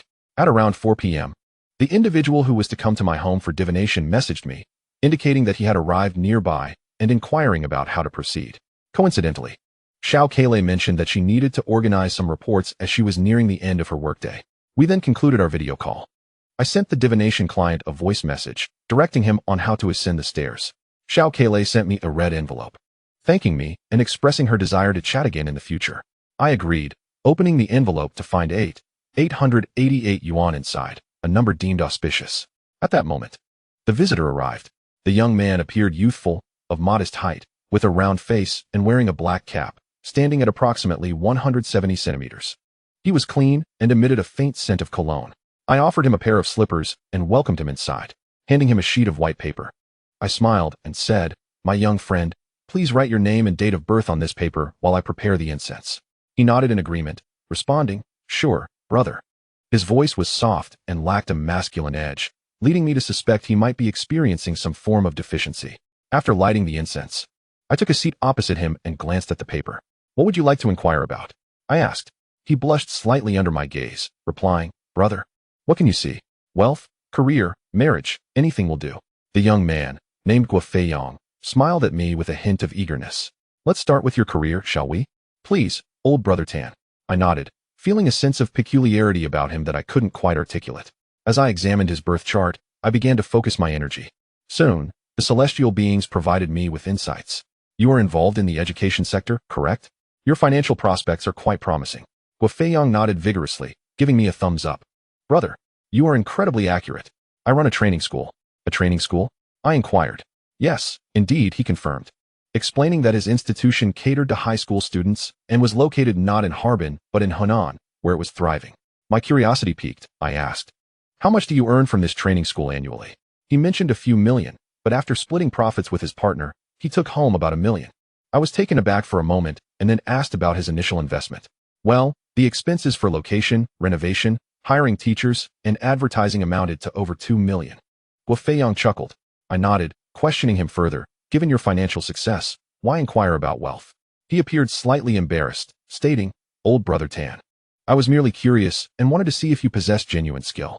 Please don't be upset." "Not at all." I chuckled, appreciating his honesty. "What else would you like to ask?" "Old brother Tan, could you please help me look into my romantic prospects?" he requested. I nodded and began to delve into his birth chart once more, but an unusual occurrence transpired. After a lengthy pause, I found myself devoid of words, unable to perceive any visions or sensations. This was highly unusual. While my intuitive abilities had waned slightly of late, I typically received guidance during divination sessions. Noticing my silence, Guo Feiyong asked, "Old brother Tan, what do you see?" "Just a moment, please," I replied, closing my eyes once more.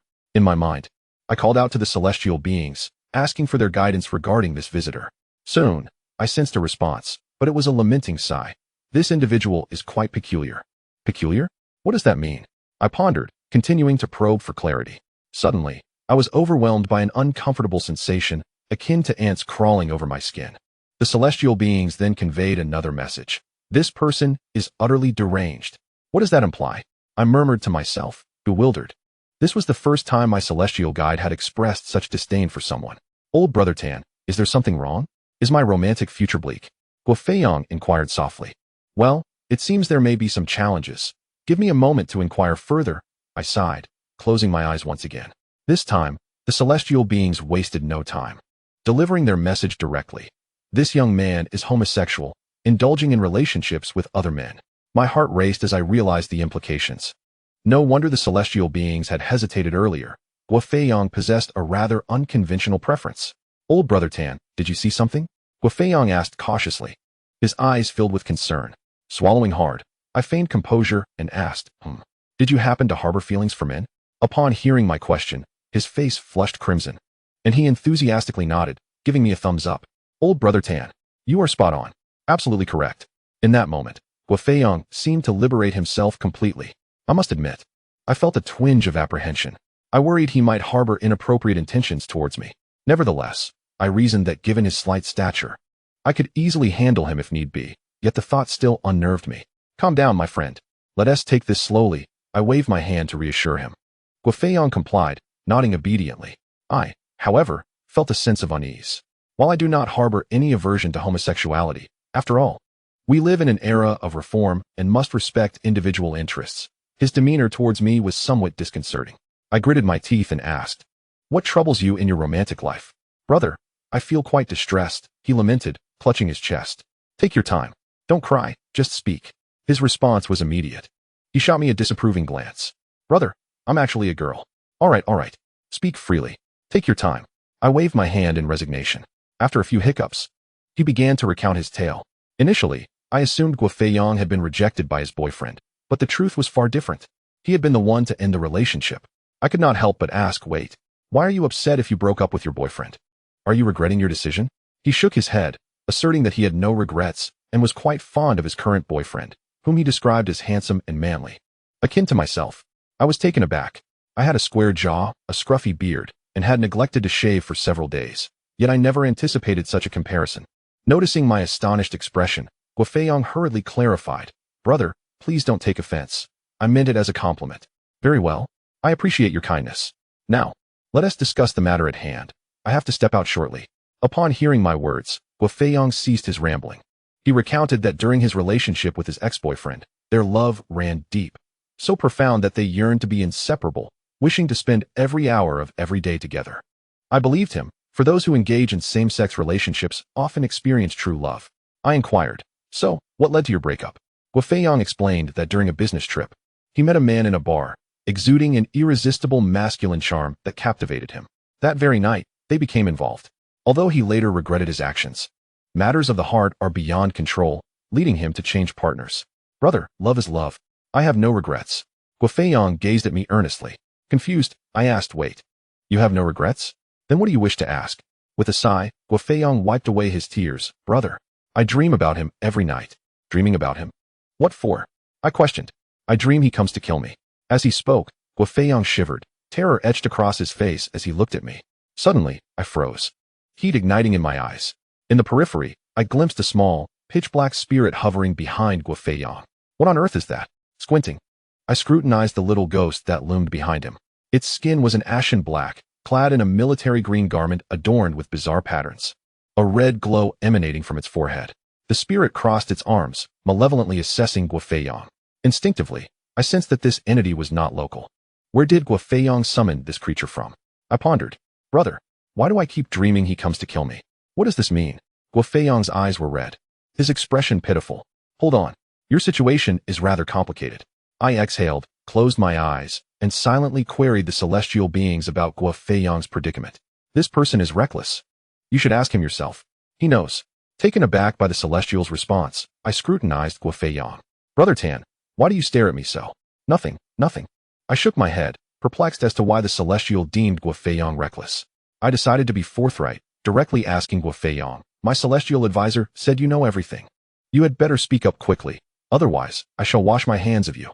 At this, Guo Feiyong grew anxious. No, don't, Brother Tan. I'll tell you. Hurry up, my patience wanes, I urged, genuinely curious about Guo Feiyong's story. The little black spirit behind him bore a wicked grin. I could distinctly ascertain that Guo Feiyong's troubles were intertwined with this entity. Subsequently, Guo Feiyong candidly revealed that during his time with his ex-boyfriend, they often traveled together. On one occasion, they visited Thailand, a nation steeped in Buddhism and renowned for its practices of witchcraft. In hopes of ensuring their eternal union, Guo Feiyong and his ex-boyfriend sought out a sorcerer in Thailand to cast a spell, binding them together for a lifetime. They enlisted a translator, who helped them locate a well-known practitioner of witchcraft, articulating their desires. They wished to be together forever, death being the only separation, and should either betray the other, that individual would perish. The translator conveyed their request to the sorcerer, who then performed incantations, prepared 2 talismans, and had Guofei and his ex-boyfriend imbibe the potion. Surprisingly, the fee was a mere 2,000 yuan. Brother Tan, I know this is the reason. This is the reason. Guofei wept inconsolably. What should I do? Every night, I dream of Liang coming to kill me, accompanied by a little boy. Woe is me, I regret it. Guofei referred to Liang, presumably his former boyfriend. The black spirit hovering behind him wore a grin of malice. I glanced at the spirit and muttered, no wonder it looks foreign. Turns out this little demon is from Thailand. Upon hearing this, the spirit became agitated, baring its fangs at me. In my domain, you, a foreign ghost, dare to frighten me. Before I could call upon my celestial advisor, I witnessed a small girl emerge fiercely from the red hall, grasping the black spirit by the head with one hand while delivering slaps with the other. This girl was none other than my elder sister. Chapter 72. He desires your body. The little girl, exuding an aura of menace, donned a red belly band, a red duck gracing her forehead. She pressed down on the little black spirit's head, mercilessly slapping it. Although no sound accompanied her actions, the spirit's wretched expression suggested it was quite painful. This marked the first appearance of my sister since she entered the hall. Truly, she was formidable, displaying a commanding presence as she dealt with the little ghost. Brother Tan, what are you staring at? Guofei asked, astonished, glancing back and forth between us. I waved my hand at him, signaling silence. Just wait. He nodded, whispering softly. The black spirit was being thoroughly beaten, unable to retaliate, its mouth agape, as if uttering something unintelligible. My sister smirked coldly, pressing her foot on the spirit's abdomen while the other stood on its forehead, preparing to extract its teeth. With both hands, she shoved into the spirit's mouth, yanking fiercely. One by one, the sharp fangs were forcibly removed. I couldn't help but gasp in shock. How brutal. Brother Tan, did you see anything? Why do I feel so cold? And did I hear a child crying? Guofei anxiously inquired. Indeed, it was a child, a little black spirit from Thailand. Be quiet for a moment. I'm busy. I shot a glance at Guofei. He obediently nodded. Okay, brother. I paid no mind to him, seemingly unfazed or perhaps accustomed to the spectacle. After my sister finished extracting the spirit's teeth, she switched tactics, now aiming to pull out its tongue. The little black spirit's tongue stretched like a rubber band, measuring over a meter in length. I found it increasingly hard to watch, fearing for its ghostly life. Unable to contain myself, I exclaimed, Sister, please stop bullying him. He.S. just a little child. My sister clapped her hands and turned to me with a smile. Concurrently, a small girl's voice echoed in my mind. Let him scare you. He deserves it. At that moment, the little black spirit seized the opportunity while my sister was distracted and darted away from under her feet. My sister stomped her foot in frustration, but then turned to me with a playful smile. Brother, I want to eat potato chips and drink yogurt. Huh. I was momentarily stunned. In my daze, my sister leaped back into the red hall. I rubbed my eyes, the intense heat in my gaze gradually subsiding. Brother Tan, what just happened? Who were you talking to? I'm so scared. Guofei face had turned pale with fright. Could you speak without that tone? It's rather disconcerting, I replied, exasperated. I thought to myself, with the way you speak, I am equally frightened. Guofei face flushed slightly, and he nodded, speaking more normally as he asked what had transpired. I briefly recounted the events that had just unfolded, explaining that a little black spirit from Thailand had been driven away by my celestial protector. Upon hearing this, Guofei gasped and asked what the spirit looked like. After pondering for a moment, I provided a simple description. Brother, that's him. That's the child. He comes into my dreams with Liang to kill me. Guofei cried. In the realm of the afterlife, there exists a saying, the smaller the child, the greater the ghost. This implies that children who die young possess greater powers and cultivate faster. Various theories abound regarding this phenomenon, but the most prevalent explanation is that they died in their innocence and thus, in their ghostly form, develop rapidly. Guofei pleaded with me to save him at all costs. I instructed him to wait while I closed my eyes, seeking guidance from the celestial beings. It's his own doing. Don't involve yourself. Upon hearing the response from the celestial beings, I was momentarily taken aback, questioning in my heart why this was so. Wasn't this a considerable act of virtue? However, the subsequent words from the celestial beings rendered me speechless. He covets your body. This statement, uttered by Huang Xiaohu, was delivered with a tone that hinted at impending laughter. Slowly, I opened my eyes and regarded Guofei with a cold smile. Brother Lao Tan, please don't smile like that. It frightens me. Scared of what, you little coward? I took a few deep breaths to calm my racing heart. The situation was both infuriating and amusing. Yet, Guofei said nothing, merely contemplating in his heart. Contemplating, even with slightly impure thoughts, is not a crime. After all, Guofei, this matter has become quite troublesome and is beyond my capacity to resolve. You should seek someone more capable. Upon hearing this, Guofei's expression changed dramatically. He claimed to have consulted numerous deities, yet all had proven ineffective, some even being charlatans. In his desperation, he traveled to Thailand again, only to find that the sorcerer who had initially cast the curse was nowhere to be found. Guofei pleaded for my help, as he was relying solely on me now. No, don't count on me. This matter is far too challenging. I shook my head repeatedly. Brother Lao Tan, if you can assist me, I will agree to anything you ask. Is that all right? Hearing this made me feel quite nauseous. Li Qia's words stirred something within me, yet coming from someone like him left me utterly speechless, especially after the celestial being informed me that this young man was coveting my body. I was genuinely a bit frightened of him. Do not be deceived by Guofei's delicate demeanor and effeminate speech. He is a person who dares to seek out a sorcerer to cast a curse upon himself. What darkness must dwell within him? I feared his potential for treachery. Guofei, it's not that I do not wish to help you. It's simply that your predicament is beyond my ability to resolve. I chuckled softly. My temple has a small door. You need to find one with a larger entrance. Then Brother Lao Tan, do you know of anyone formidable? Guofei asked with a pitiful expression. I shook my head, indicating my ignorance. Guofei choked back a few sobs, his emotions reaching a peak, as he covered his face and wept. Witnessing his sorrow, I found myself at a loss for words. This situation was entirely of Guofei's own making. My celestial being even looked down upon him and refused to assist. What could I possibly do? Guofei lamented that he had sought many deities, only to find either inaction or deceit. Out of curiosity, I encouraged him to elaborate. I suspected that the so-called inaction was merely a reluctance to involve themselves in such trivial matters, much like my own celestial being. Of course, it was also possible that Guofei's desires had been perceived by others. Guofei recounted that the last fortune teller he consulted was a scam artist, a woman in her 30s. He claimed to have dreamt of a child wanting to kill him. The woman explained that the child in the dream was the spirit of a fetus he had caused to be aborted, seeking vengeance.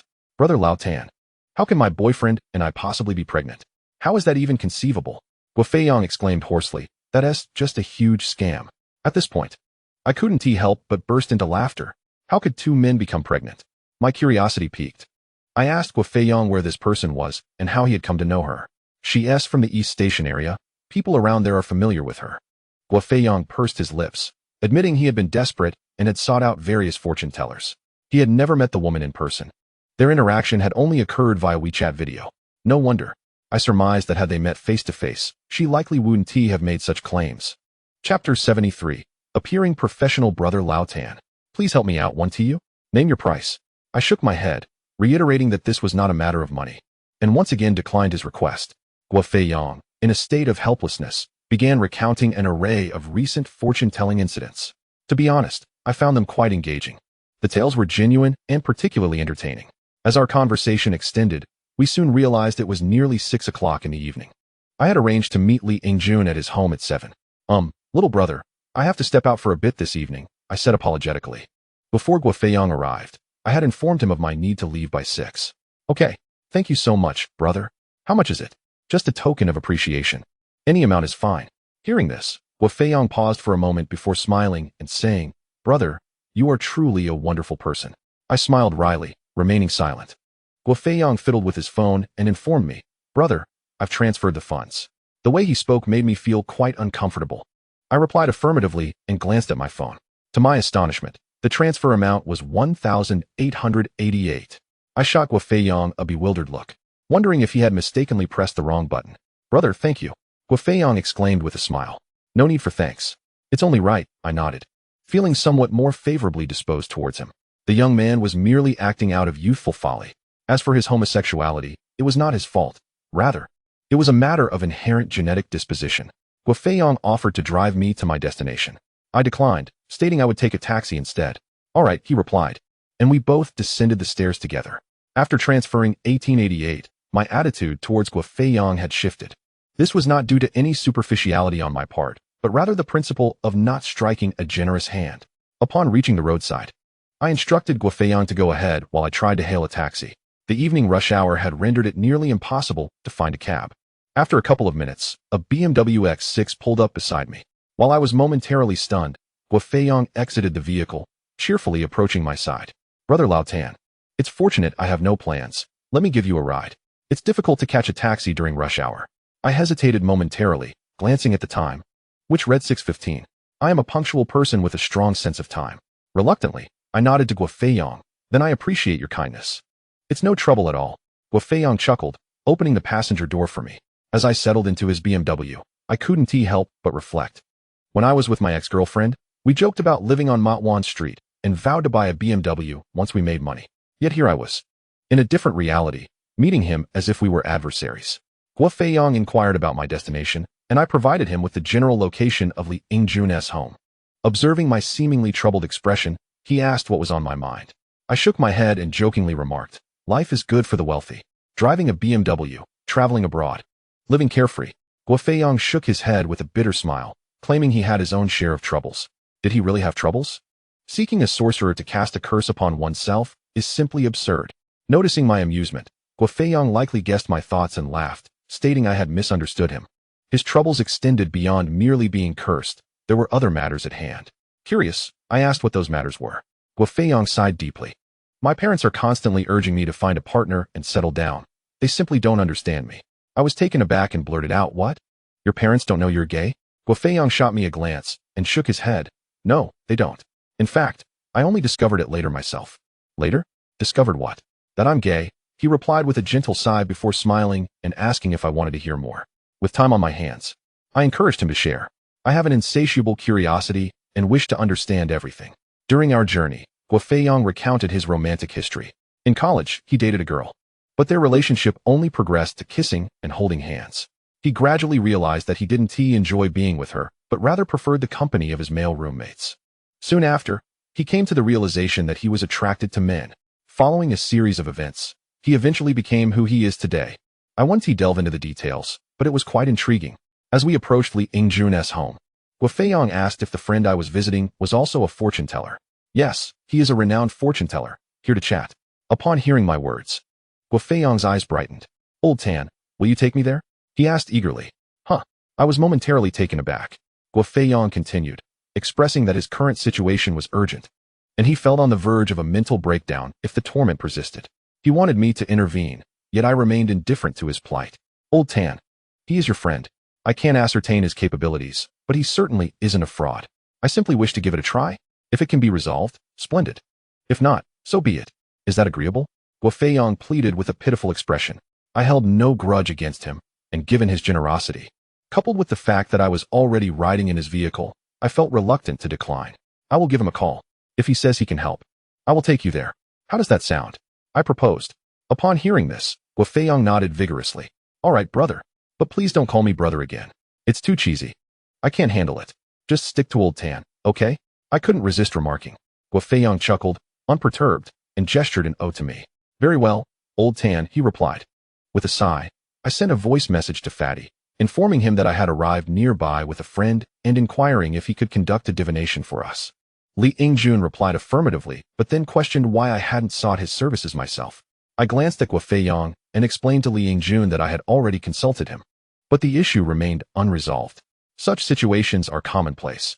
Every expert has their specializations, and when faced with insurmountable challenges, even the adept will refer clients to one another.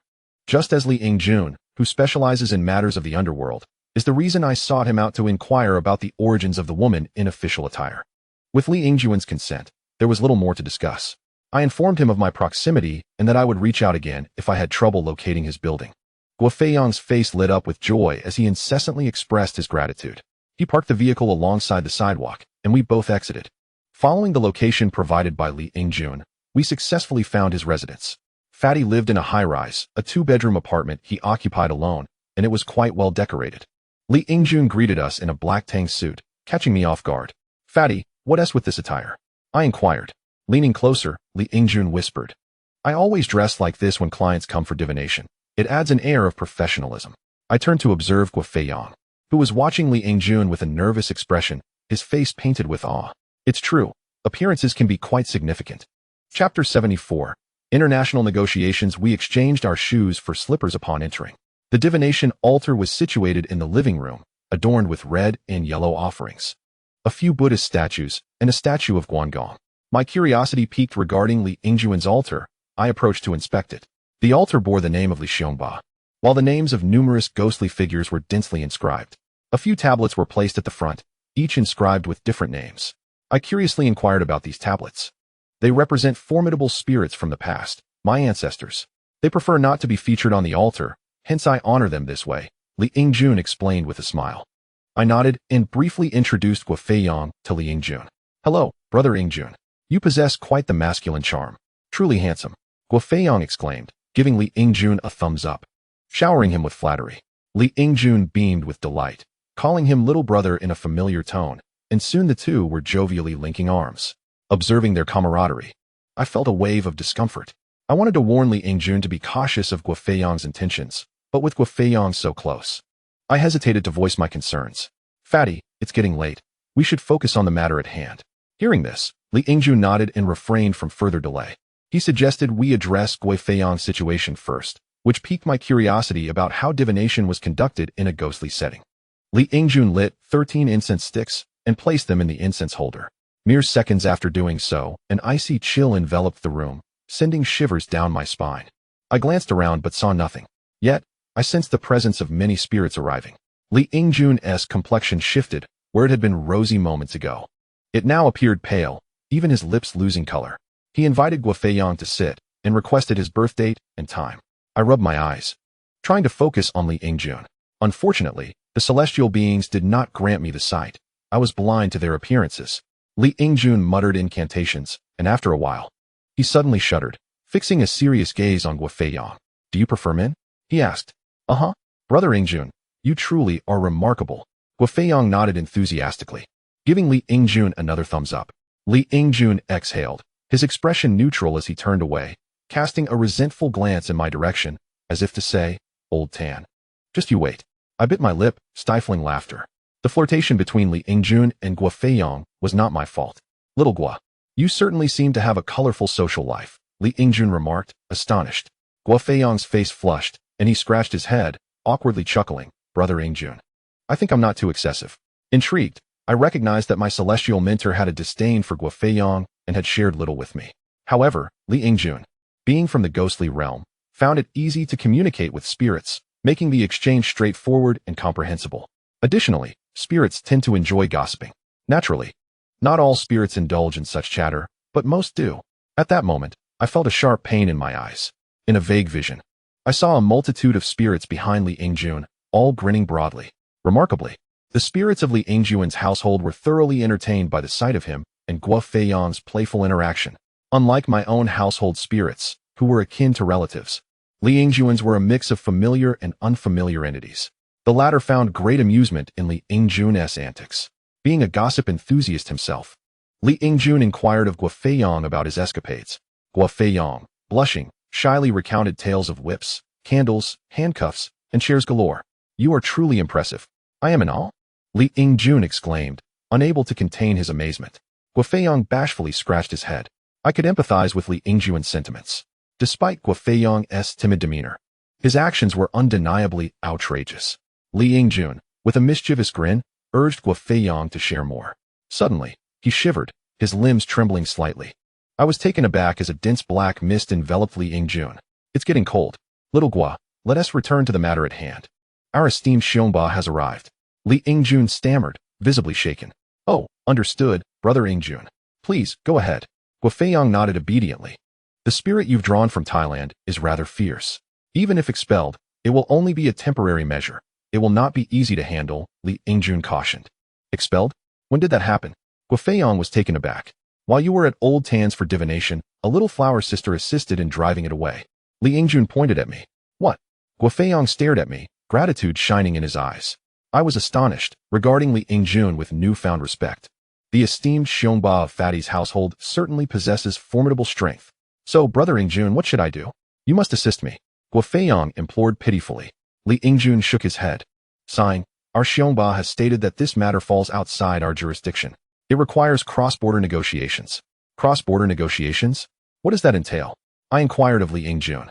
Li Yingjun remarked that the essence of the matter lies in differing beliefs, necessitating international negotiations. To undertake such negotiations, one cannot simply rely on an ordinary forum. It is imperative to engage a particularly formidable entity, one that possesses comprehensive qualifications. The specifics eluded Li Yingjun, who noted that these insights were shared by the formidable leader of the Xiongba sect. It is no wonder that my elder mentor is reluctant to intervene, as the complications surrounding Guofeiyang's situation are indeed daunting. Brother Yingjun, what should I do? Please help me devise a solution. I implore you, Guofeiyang cried, his voice laced with desperation. This predicament. Let me inquire further, Li Yingjun exhaled, muttering under his breath, wishing for the Xiongba leader to illuminate a path for Guofeiyang.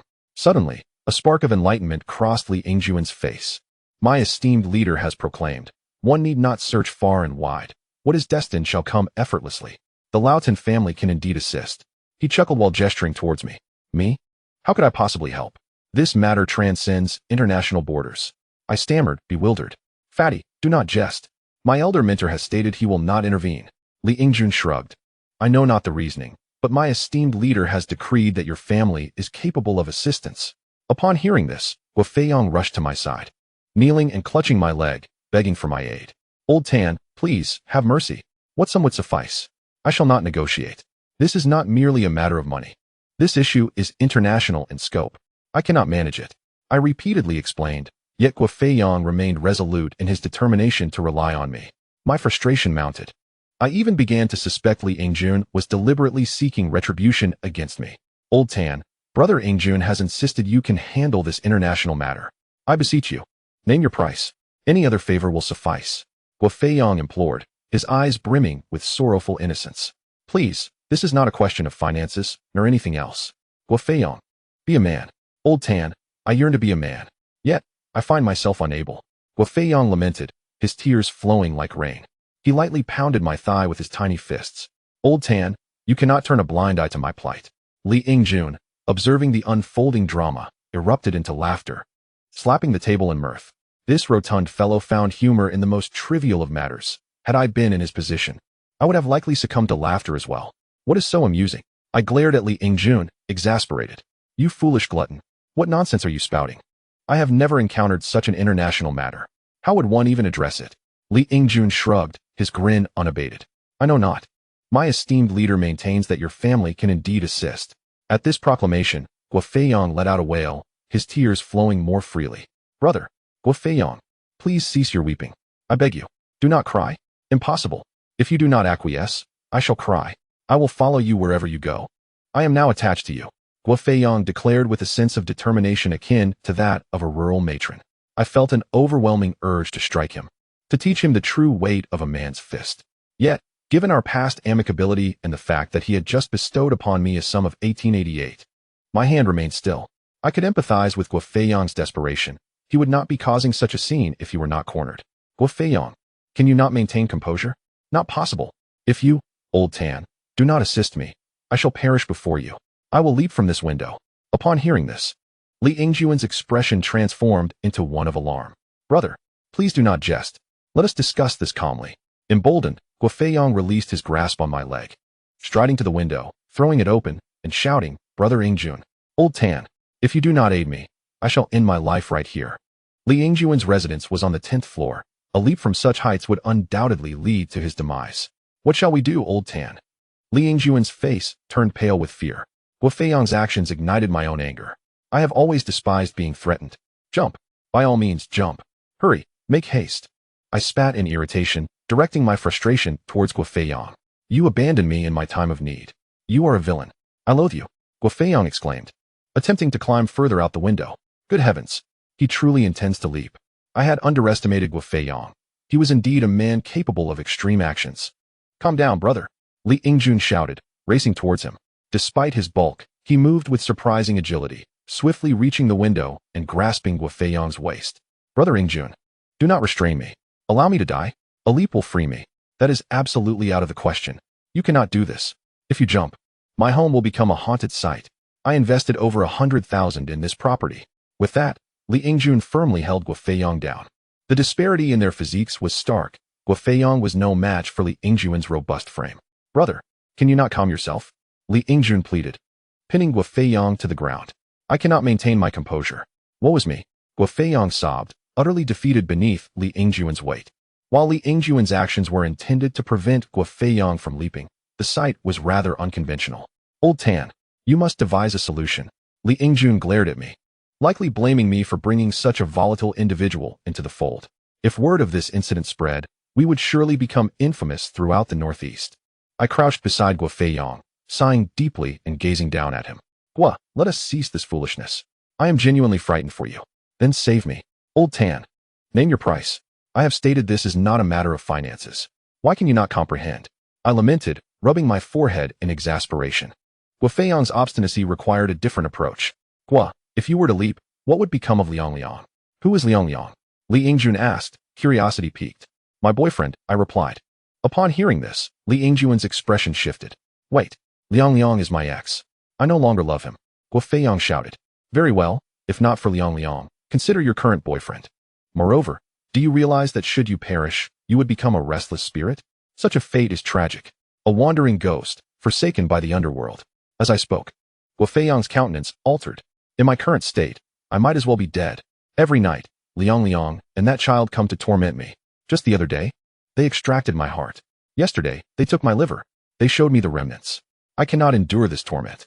Listening to Guo Feiyong's distressing account, I licked my lips, finding it quite unsettling. Old Tan, you must assist him, Li Yingjun urged. Indeed, Old Tan, saving a life is worth more than building a pagoda. Please, I implore you. Guo Feiyong gazed at me with pleading eyes. Very well, I shall consult with my elder mentor and ascertain their perspective. However, let us agree on this. Should my mentor refuse to intervene, I am truly at a loss for what to do. You must not threaten to end your life. Agreed. I understand. Guo Feiyong nodded obediently. This lad appeared harmless, yet he was truly formidable. I settled cross-legged on the floor, contemplating my next steps and seeking the guidance of my elder mentor. Oh, mentor, what shall I do? This fellow has latched onto me. Can we assist him? He seems rather pitiable. Without delay, my mentor responded, this time through the voice of a female deity. You would do well to refrain from such troublesome matters. Beware of the consequences. Guo Feiyong is not a virtuous soul. Chapter 76. The Demon King strikes. My esteemed female immortal claims that Guo Feiyong is not a good person. I wholeheartedly concur with this sentiment. Although he appears harmless and speaks in a soft, timid voice, his actions are utterly ruthless. He resorts to curses and threats of suicide if one does not assist him. Can such behavior be deemed normal? Alas, I find myself entangled in this predicament, pondering how to proceed. Guo Feiyong is deranged. I fear he might truly leap from the building.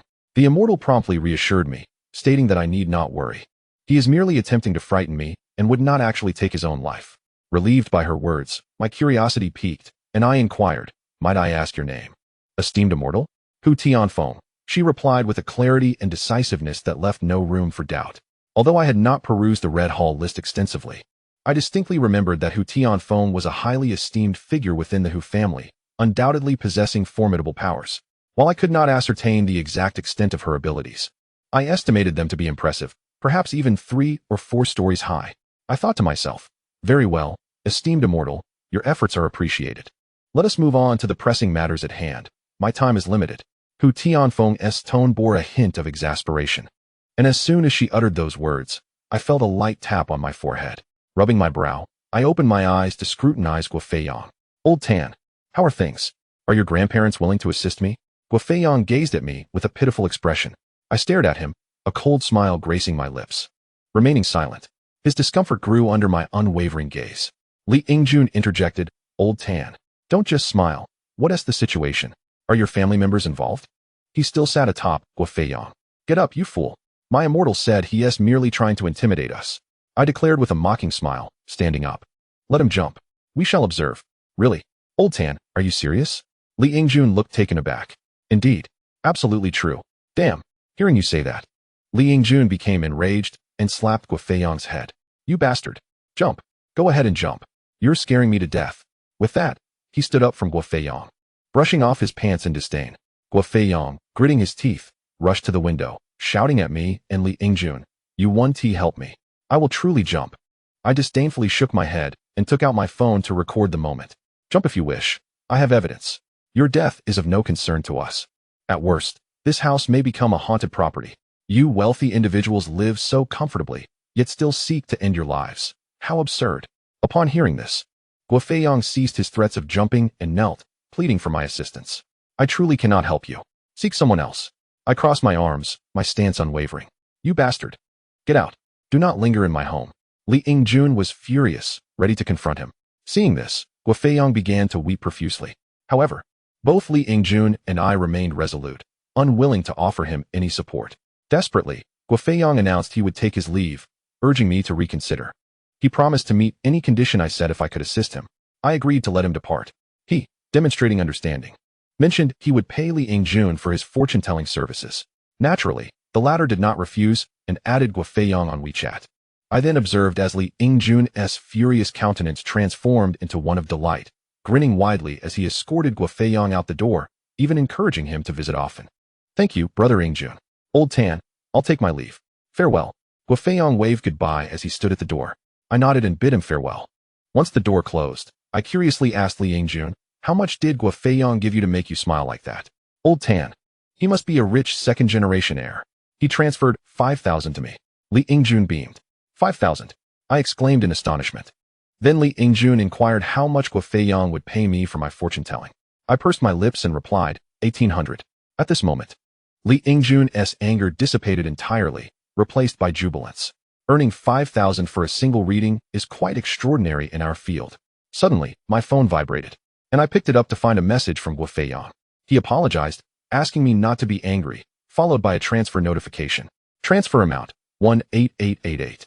Holy cow! I widened my eyes, confirming the amount was indeed 18,888. What's wrong? Li Yingjun asked, intrigued. Come here and take a look at this. I beckoned to him. At that moment, Guo Feiyang sent another message. Old Tan, please accept this. It's a supplement for your fortune-telling fee. I mean no harm. Only wish to befriend you, truly. Li Yingjun and I exchanged bewildered glances for several seconds. Should I accept this? I asked. Of course. You must accept it. It's free money. Li Yingjun insisted, adamantly. This bastard was just crying and threatening to jump. He went through all that trouble. This money is rightfully yours. Regardless, Guo Feiyang had stated it was merely a fee for fortune-telling. A small sum of 20,000. While tempting, I felt a twinge of reluctance. I closed my eyes, seeking the immortal's guidance, aware that Hu Tianfeng was still present. Esteemed immortal, should I accept this money? Is it permissible? I am conflicted. However, despite my mental inquiries, no response came from the immortal. Should I accept this money? Li Yingjun continued to encourage me, asserting that money is hard to come by in these times, and I should not turn down free offerings. His reasoning was sound. Yet, I remained hesitant. I knew that accepting this money would surely lead Guo Feiyang to pester me endlessly. How would I respond then? After a moment of contemplation, I steeled myself and decisively rejected the transfer. Li Yingjun was left dumbfounded, chastising me for my foolishness. Am I foolish? I sighed, sensing an ominous premonition that accepting this money could lead to unforeseen consequences. Guo Feiyang messaged again, Old Tan, please accept it. I have no ulterior motives. I simply wish to be your friend. Reflecting on his words, I replied, friendship is acceptable. However, the transfer is unnecessary. I am quite busy. Farewell. Then, I muted my phone. Li Yingjun chuckled. Old Tan, does it hurt your heart? Indeed. My heart bleeds. I sighed, waving my hand at Li Yingjun. Go. I'm thirsty. Bring me the most expensive drink you have. After a brief idle chat with Li Yingjun, we shifted our focus back to serious matters. I directly stated, recently, I have been haunted by dreams of a fierce female ghost clad in official robes, though her origins remain unclear. You wish for our esteemed demon king to intervene and help uncover her origins, correct? Precisely, if it is possible. I nodded. Li Yingjun, beaming, thumped his chest in assurance, declaring it would be no issue. Having received 5,000 from Guo Feiyang, he was thoroughly elated. I produced 200 yuan to offer Li Yingjun as a token of gratitude, but he adamantly refused, claiming it would ruin our friendship. Old Tan, individuals like Guo Feiyang, please introduce me to more in the future. Li Yingjun jovially patted my arm and dashed off to pay his respects. I shook my head in exasperation, choosing to say nothing more. Chapter 77. The fate of 3 lifetimes. As couples, Li Yingjun and I sat across from each other, and he took several deep breaths. My eyes burned with intensity as I observed a dark mist enveloping him. His face appeared as dark as that of an African brother in my eyes. The room grew increasingly cold, the temperature plummeting drastically. Suddenly, Li Yingjun shivered violently, his body trembling, with the flesh on his face quaking. I was taken aback. Was this glutton being ensnared? Earlier, when he was with Guo Feiyong, he had shown no signs of being bound. In a flash, I realized what was occurring and couldn't help but give Li Yingjun a thumbs up. Impressive, my friend. The more knots one possesses, the more apparent the symptoms of being possessed by an immortal become, and thus the more suffering the disciple Ma must endure. This is beyond dispute. This is not merely a notion of the overweight, but rather a principle I, Li Xiongba, uphold. Li Yingjun opened his mouth. Yet what emerged was the voice of a robust man. Li Xiongba, you must be the master of the overweight family, correct? Indeed, that is I. I remain steadfast in my name and lineage. Xiongba, the Xiongba who dominates the world. Li Yingjun trembled slightly, nodding slowly.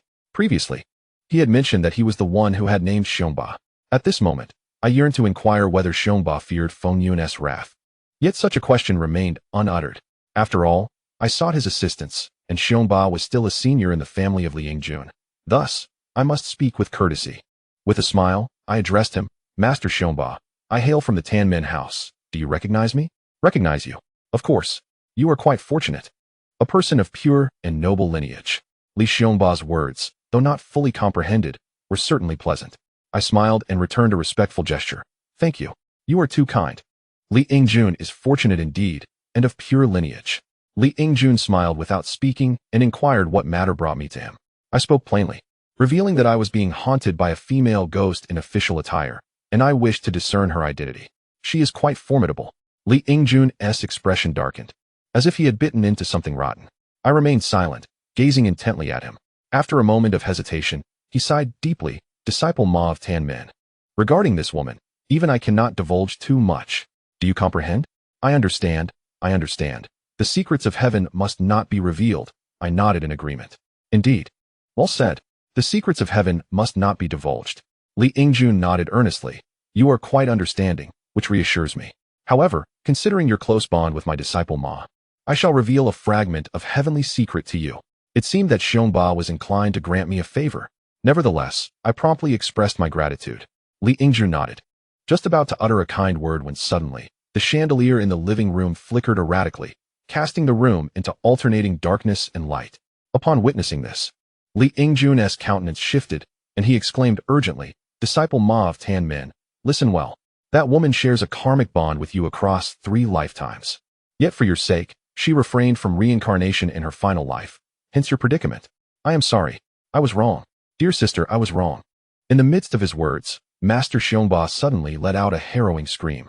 With a thud, he collapsed to the floor, unconscious. What the hell? Fatty! Fatty! I was startled and rushed over, shaking Li Yingjun's face vigorously. Fatty! Wake up! Please awaken! I placed my fingers beneath his nostrils. He was still breathing. Without hesitation, I mimicked a scene from television, pressing firmly upon his philtrum. Li Yingjun let out a cry and sat up abruptly. Fearing he might bite my hand, I quickly withdrew. Fatty, are you all right? You frightened me to death. What just transpired? Li Yingjun held his head with one hand while rubbing his philtrum with the other. Why did you pinch me? Why am I on the ground? He had been bound by the knots, and the events that transpired were lost to him. I succinctly recounted the happenings, but when I mentioned Xiongba's final words, I suddenly heard the voice of Hu Tianfeng echoing in my mind. Do not speak of this. I paused, slightly furrowing my brow. Old Tan, speak. What did my master Xiongba say in the end? Li Yingjun pressed. I replied, he said, I was wrong. What is this? Who is Li Yingjun looked bewildered, blinking at me in confusion. I shrugged, stating that I too was unaware. But that was indeed what Xiongba had said. Strange, is it true? Li Yingjun wondered aloud as he stood, then sat down again, closing his eyes, intent on consulting Xiongba about the situation. Moments later, he opened his eyes, a look of confusion plastered across his face, scratching his head. Fatty, what happened? What did Xiongba say? My master Xiongba stammered. His tongue was all twisted. It seemed he was overwhelmed. Li Yingjun stared at me blankly, urging me to recount what had occurred. I summarized the events. Just as your master Xiongba was about to reveal the crucial point, the lights in the room flickered. And then he screamed, falling from his chair. Li Yingjun gazed at me blankly. That's it? I raised my hands in a gesture of resignation. That's all. What? That woman is so fierce. Even my master Xiongba cannot withstand her. Barely had I uttered these words when Li Ingjun clutched his head, gritting his teeth as he knelt on the ground. Fatty, what is wrong with you? My head hurts. It feels like it's about to explode, Li Ingjun complained, pounding his skull. Realizing the cause, I quickly responded, Fatty, apologize. Quickly. Huh. Why? That woman detests being referred to as that old woman. Upon hearing my words, Li Ingjun wasted no time, fervently apologizing and even bowing his head twice. Within 5 seconds of acknowledging his fault, the pain in his head subsided, and he sat on the ground, panting heavily. Old Tan, who is this woman? Why is she so fierce? The protective spirits I had were expelled. Disciples who engage in spirit work differ from ordinary individuals. Their channels are open to facilitate the reception of celestial messages. This unique constitution renders them more susceptible to spiritual possession, hence the presence of protective spirits. The female ghost in official attire was terrifyingly powerful. Having expelled Li Ingjun's protective spirit and forcefully entered his body, causing his headache. This was not merely a breach of martial ethics, but also a violation of established rules. Generally, such intrusive behavior of entering the bodies of other disciples is strictly prohibited by the venerable Hu-san. Yet this ghost seemed entirely unconcerned. The same occurred at Aunt Lu's household when she assaulted Lu Junjiang and even ignited the incense burner. With a sigh, I patted Li Ingjun on the shoulder. I apologize, Fatty. Never mind. It's all good. We're brothers, Li Ingjun replied, shaking his head. After a brief respite, we ventured out to enjoy some barbecue. Upon arriving at the barbecue stand, I inquired about the matter he wished to discuss earlier. Li Ingjun, brimming with excitement, exclaimed, Old Tan. I've uncovered the reason behind Master Yang's fallout with so many disciples. Oh, what is it? I was taken aback, suddenly intrigued. You know about the spirit insertion, right? When Master Yang establishes a hall for someone, he inserts his spirit into them. Chapter 78, Spirit Insertion? Is that true? Absolutely. It's undeniably true. After hearing Li Ingjun's words, I was left in stunned silence for a considerable time. Spirit insertion refers to the act of secretly placing one's own elder spirit within another when establishing a hall for someone. Consequently, the situation of that household becomes clear to the hall's deity, akin to having an insider in the family. But why would he do that? I do not know, but it's likely for monetary gain, Li Ingjun speculated. He then asked whether our hall had been subjected to spirit insertion. Well, I'm not certain, I mused, furrowing my brow as I contemplated. I generally felt fine and had no peculiar reactions. Li Ingjun explained that when a hall is inserted with a spirit, the most common symptom is that when faced with insurmountable difficulties, the first thought is to consult the hall master. He inquired if I had ever felt that way. Indeed, I had experienced such feelings, considering him my master. Yet I could not voice that. After all, he must have inserted a spirit into us, right? I replied. That's hard to say, Li Ingjun sneered, Old Tan. Let us be frank. Has Yang Liqiu ever genuinely taught us anything? This was a statement I could not refute. Whenever I sought counsel from Master Yang, his most common response was, you must sense it yourself or consult the elder spirit. But why is that? Why? For monetary gain. If he teaches nothing, his disciples will inevitably turn to him for assistance when faced with significant tasks, correct?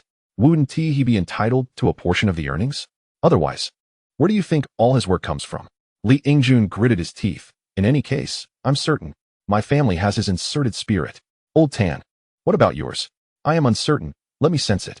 Closing my eyes, I inquired within my heart, asking the celestial beings if our family had been infiltrated by Master Yang.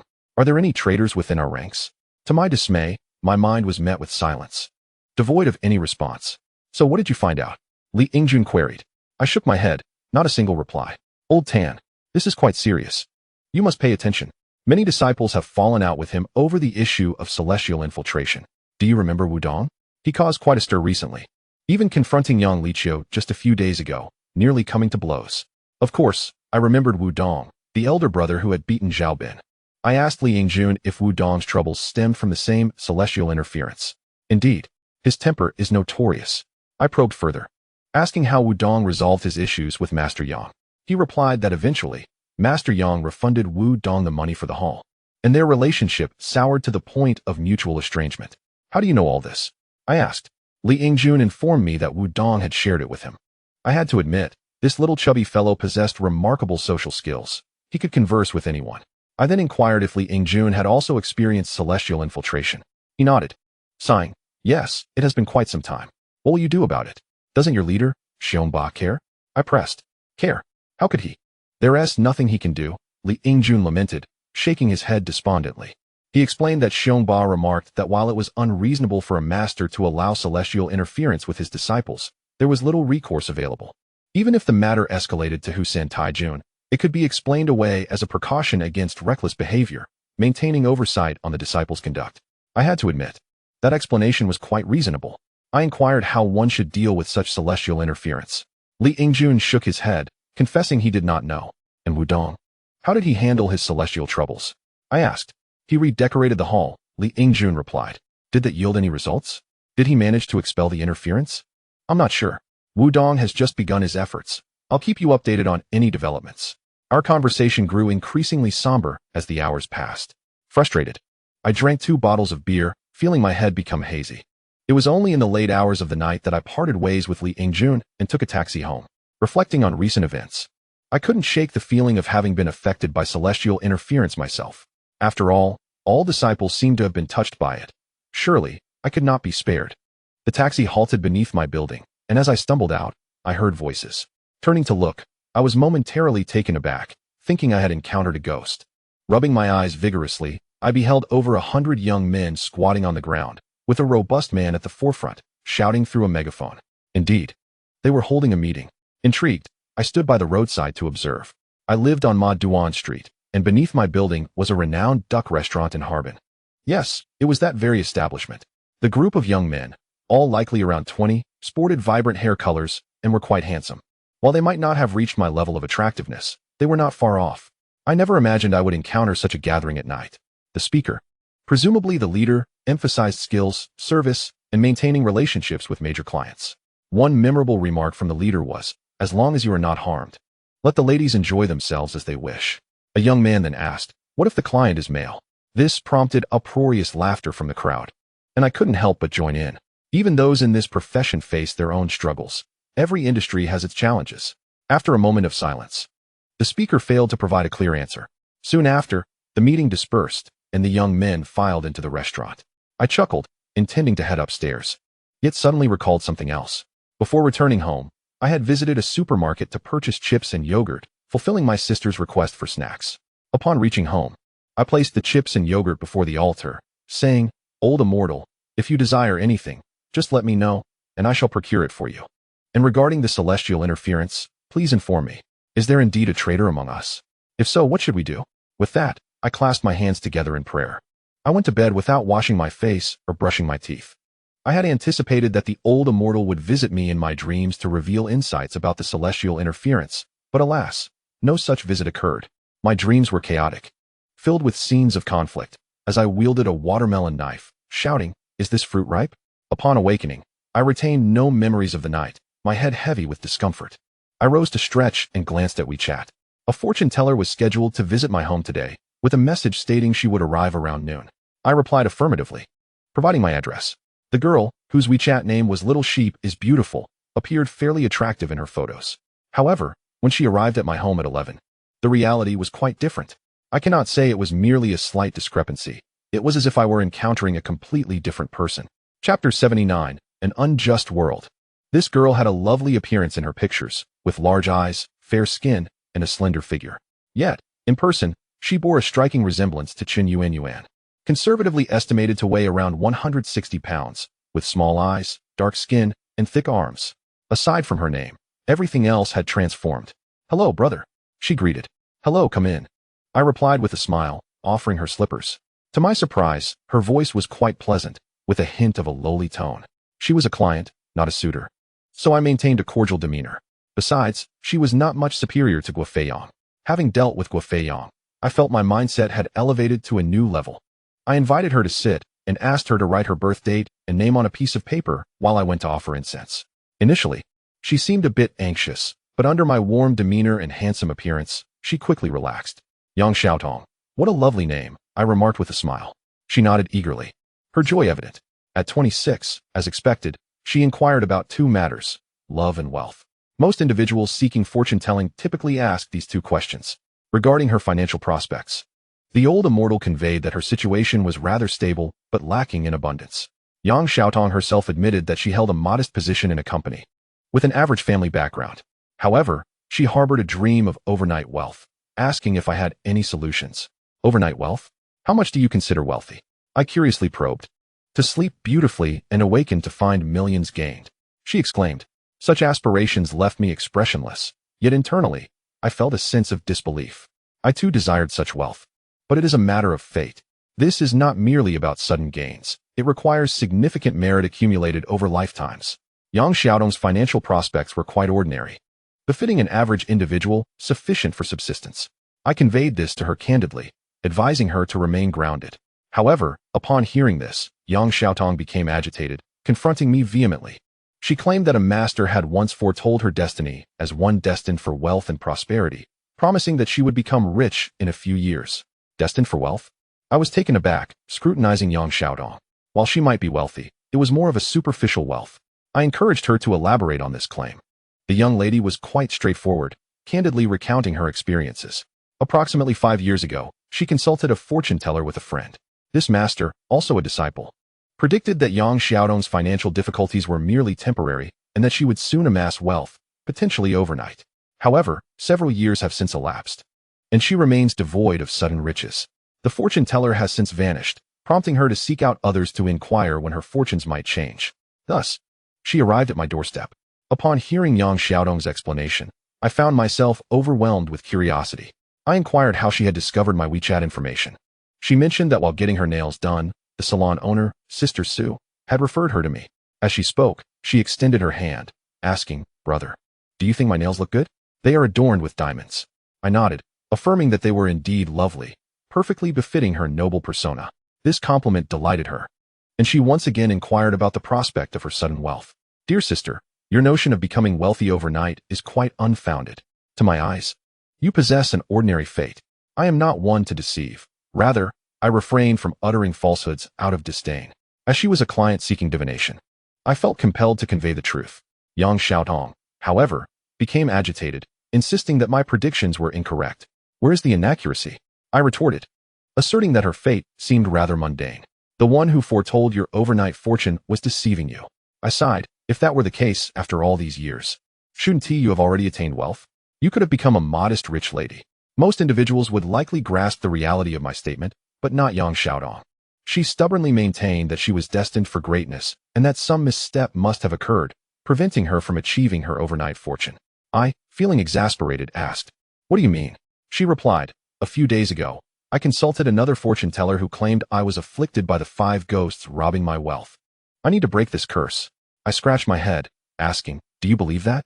She nodded earnestly, affirming that her lack of wealth was indeed due to this curse. "Have you attempted to break this curse?" I asked. She admitted that she had not, as the fee was exorbitant, 6,666. "That is quite expensive," I remarked. Yang Xiaotong agreed, stating that it was precisely the steep cost that deterred her from seeking a solution. She then boldly inquired, "Brother, how much do you charge to break this curse? If it's affordable, I'd prefer to do it with you." I was taken aback, likening her to someone haggling at a market for eggs. "Sister, I'm not deceiving you. I must be honest. Your financial struggles are quite normal. It is simply part of your destiny. Breaking the curse would require a similar expenditure." I sincerely wished to help her, yet she remained unconvinced, insisting on her fate of overnight wealth. Feeling disheartened, I declared that I would not assist in breaking the curse. With her temperament, who could be deceived if not her? Such individuals are often the favorites of con artists, easily swayed by sweet words. Yang Xiaotong pursed her lips, shifting the conversation towards marriage, asking when she might find a partner. I observed a hint of disdain and skepticism in her expression, likely stemming from my earlier refusal to assist her. Frankly, I held no interest in the matter, as I genuinely do not specialize in breaking curses. With a resigned sigh, I examined Yang Xiaodong's birth chart, internally seeking guidance regarding her romantic prospects. Shortly, I received a response. Her romantic encounters were fraught with pitfalls, and true love would not present itself until after the age of 38. Goodness, not only was her financial fortune lacking, but her romantic prospects appeared equally dismal. I knew that if I were to express this directly, given Yang Xiaodong's fiery nature, she would likely erupt in anger. Thus, I opted for a gentler approach, saying, "Sister, it seems your true love may arrive rather late. Marriage might be best pursued after the age of 30. Her eyes widened in disbelief. "How old? After 30? That is absurd. There are several individuals around me eager to marry." She erupted in indignation, her face flushed with anger, as as she shouted that I was a fraud. A charlatan. Were it possible for a glare to kill, I would have perished at that moment. I had been quite diplomatic in my wording. Had I been brutally honest, I would have said she wouldn't marry until after 38. With a resigned shake of my head and a pained smile, I waved my hand dismissively. Sister, I am indeed a charlatan. You may choose to marry whenever you wish. Those desiring to wed you line up from my home to Paris. Upon hearing this, her expression softened, and she no longer seemed angry. She then requested my assistance in selecting the most suitable boyfriend for a serious relationship. Eager to delve into the details of her romantic pursuits, I pressed her for more information about the individuals interested in her. Yang Xiaotong, with her lively personality, shifted from anger to casual conversation. She explained that she had met many young men online but emphasized her principles. She would only engage in physical relationships with them, not pursue any emotional attachments. Since she was not dating, she reasoned, infidelity was not a concern, as her parents urged her to marry soon. She sought my counsel on whom she might be best suited to marry. Each of her suitors possessed their own merits, leaving her indecisive. I struggled to suppress a laugh as I listened to her recount the qualities of her various suitors. There was the aloof type, who rarely messaged but occasionally invited her to hotel rooms, the loquacious type, who dreamt of traveling the world with her, and the domineering type, who took her out for drinks and movies before heading to a hotel. These descriptions elicited laughter from me, as they hardly resembled traditional courtship, but rather a series of casual flings. Brother, why are you laughing? Which one do you think is the best? I'm so conflicted, she implored, her voice melodious and captivating. I suspected her charm had ensnared many innocent hearts. Sister, I too am quite conflicted. Your suitors are all exceptionally fine. Her joy was palpable at my response. See, how could I possibly marry after 30? She proclaimed, declaring her intent to choose the best candidate for marriage and sever ties with the others. That sounds wonderful. You are indeed principled. I commended her. Yang Xiaodong was thrilled and encouraged me to assist her in making a choice. Respecting her autonomy, I inquired which type she favored most. Blushing, she admitted her preference for the domineering type. Intrigued, I asked her reasoning. Her answer left me utterly speechless. She enjoyed the feeling of being dominated in intimacy. I was at a loss for words, stifling laughter as I contemplated how to respond. This divination had become utterly perplexing. As Yang Xiaodong continued to press me for guidance on her decision, I found myself torn between honesty and deception, a dilemma that was quite discomforting. Yet, being the clever individual I am, I quickly devised a clever response. I clasped my hands together in front of Yang Xiaotong and smiled, exclaiming, Ba, this is all fate. Since it is fate, just go with the flow. Really? She gasped. Indeed, the outcome will be the same regardless. I nodded. Upon hearing this, Yang Xiaotong beamed with delight and asked how much it would cost. I replied that any amount would suffice.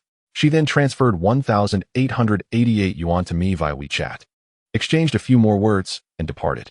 I was truly impressed by Yang Xiaodong's character. If this girl were to be deceived, it would be an injustice. She only comprehended sweet words. Otherwise, she would cause a ruckus. In my eyes, both Guo Feiyang and Yang Xiaotong stood at the pinnacle, each a uniquely eccentric patron. As the saying goes, one should refrain from gossiping. At that moment, Guo Feiyang sent me a WeChat message, inquiring, Old Tan, have you eaten yet? I'm nearby, and would like to treat you to a meal. I sighed and chose not to respond. Half an hour later, there was a knock on my door. When I opened it, I found Guo Feiyang standing there, not empty-handed but rather burdened with bags filled with fruits, roast chicken, and milk. Old Tan, since you didn't reply to my message, I brought some things along, thinking to see if you were home, he said with an innocent smile.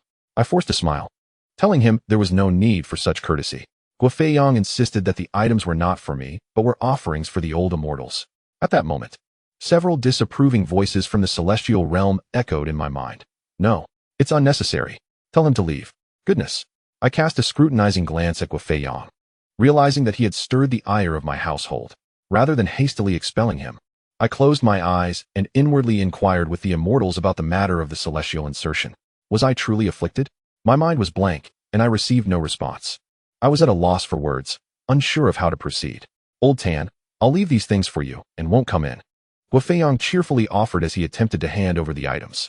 I quickly declined, telling him to take them back as my household did not require such offerings. Guo Feiyang, being astute, recognized my demeanor and placed the items at the doorstep before swiftly descending the stairs. Guo Feiyang, don't leave. Old Tan, I'm offering these to the immortals. Goodbye. I was exasperated. There was no time to change shoes and pursue him. Reluctantly, I brought the items inside. 2 minutes later, Guofei sent me a WeChat message, stating there was a box of osmanthus cake for me to check. Indeed. Among the gifts was a box of osmanthus cake from Lao Dingfeng. Upon opening it, I was taken aback. A standard box typically contains 12 pieces. But this one held only 11. In the space of the missing piece was a stack of red Mao Zedong notes. I was astounded. It was evident that Guofei was well versed in the art of gift-giving. The stack amounted to a tidy sum of 20,000 yuan. I promptly transferred 20,000 yuan to Guofei and sent him a voice message urging him to accept the money. With a chuckle, he replied that this was a supplement to the divination fee and that he would not accept it back, advising me to abandon that thought. No matter how I pleaded, he remained resolute, stating he was busy and would talk later before hanging up. I was truly at my wit's end. I realized that despite my astuteness, I had been completely outmaneuvered by Guofei. This rascal was indeed tempting me. Gazing at the thick stack of notes, I was filled with mixed emotions. I genuinely wanted to keep it. However, if I accepted the money, would I be entangled in Guofei's affairs? Grinding my teeth, I contemplated meditating in front of the altar to seek guidance from the immortals. Just then, my phone vibrated, and I initially assumed it was Guofei. But to my surprise, it was Chang Lanlan. She sent me a message informing me that her altar had been established. I was taken aback. I hadn't expected Chang Lanlan to complete it so swiftly. It had only been a short while. Intrigued, I initiated a voice call, and we began to converse. Chang Lanlan revealed that she had consulted numerous renowned fortune-tellers recently. Though none had captured her interest, her impatience led her to communicate with the immortals residing within her, asking them to assist in selecting a master to establish her altar. That very night, she dreamt of setting up the altar in the home of an elderly woman, who turned out to be her master. Upon hearing this, I couldn't help but admire Chang Lanlan's cleverness. She entrusted the selection of her master to the forces of fate, which was undoubtedly more reliable than choosing on her own. I congratulated her, wishing her continued success in her endeavors. I inquired if she still felt unwell. Chang Lanlan replied that she felt light as a feather, as though a heavy burden had been lifted, and she felt invigorated. However, I noticed she was hesitant in her speech, prompting me to ask if something was amiss. Nothing much, Tengu, thank you. When you have time, come visit my home. I'm currently renting a place on my own, she said with a smile. Respecting her desire for privacy, I refrained from pressing further. After chatting a little longer, we ended the call. Chang Lanlan had previously lived with her family, and moving out was to facilitate her offerings. Just as I was about to meditate in front of the altar, I suddenly felt a tingling sensation on the right side of my face, as if electricity coursed through it, accompanied by a similar sensation on my scalp. A woman's furious voice echoed in my right ear, "That wretched girl. I'll make her run naked. She'll be utterly humiliated." What the? Who are you? Is that Chang Lijuan? I was startled and glanced around. But apart from myself, there was no one in the room. The numbness on my face gradually faded. I suspected that Chang Lijuan had a valid reason for her anger. Previously, when she possessed Chang Lanlan, she had stated that if Lanlan disobeyed, she would force her to run naked. Having just ended the call with Chang Lanlan, I received a message about running naked, and the tone was strikingly similar to that of Chang Lijuan. Without hesitation, I sent Chang Lanlan another voice message. "What's wrong?" she asked upon receiving my message. I candidly replied, "It seems Chang Lijuan just visited my home and threatened to make you run naked." Upon hearing this, Chang Lanlan was not surprised. Instead, she erupted in anger, cursing Chang Lijuan as a vile creature. Curiously, I probed further, asking what had transpired. Hadn't they come to an agreement? Chang Lanlan had consented to offer at the altar, while Chang Lijuan was to be the leader of the Qingfeng sect. Why was she now threatening to make her run naked?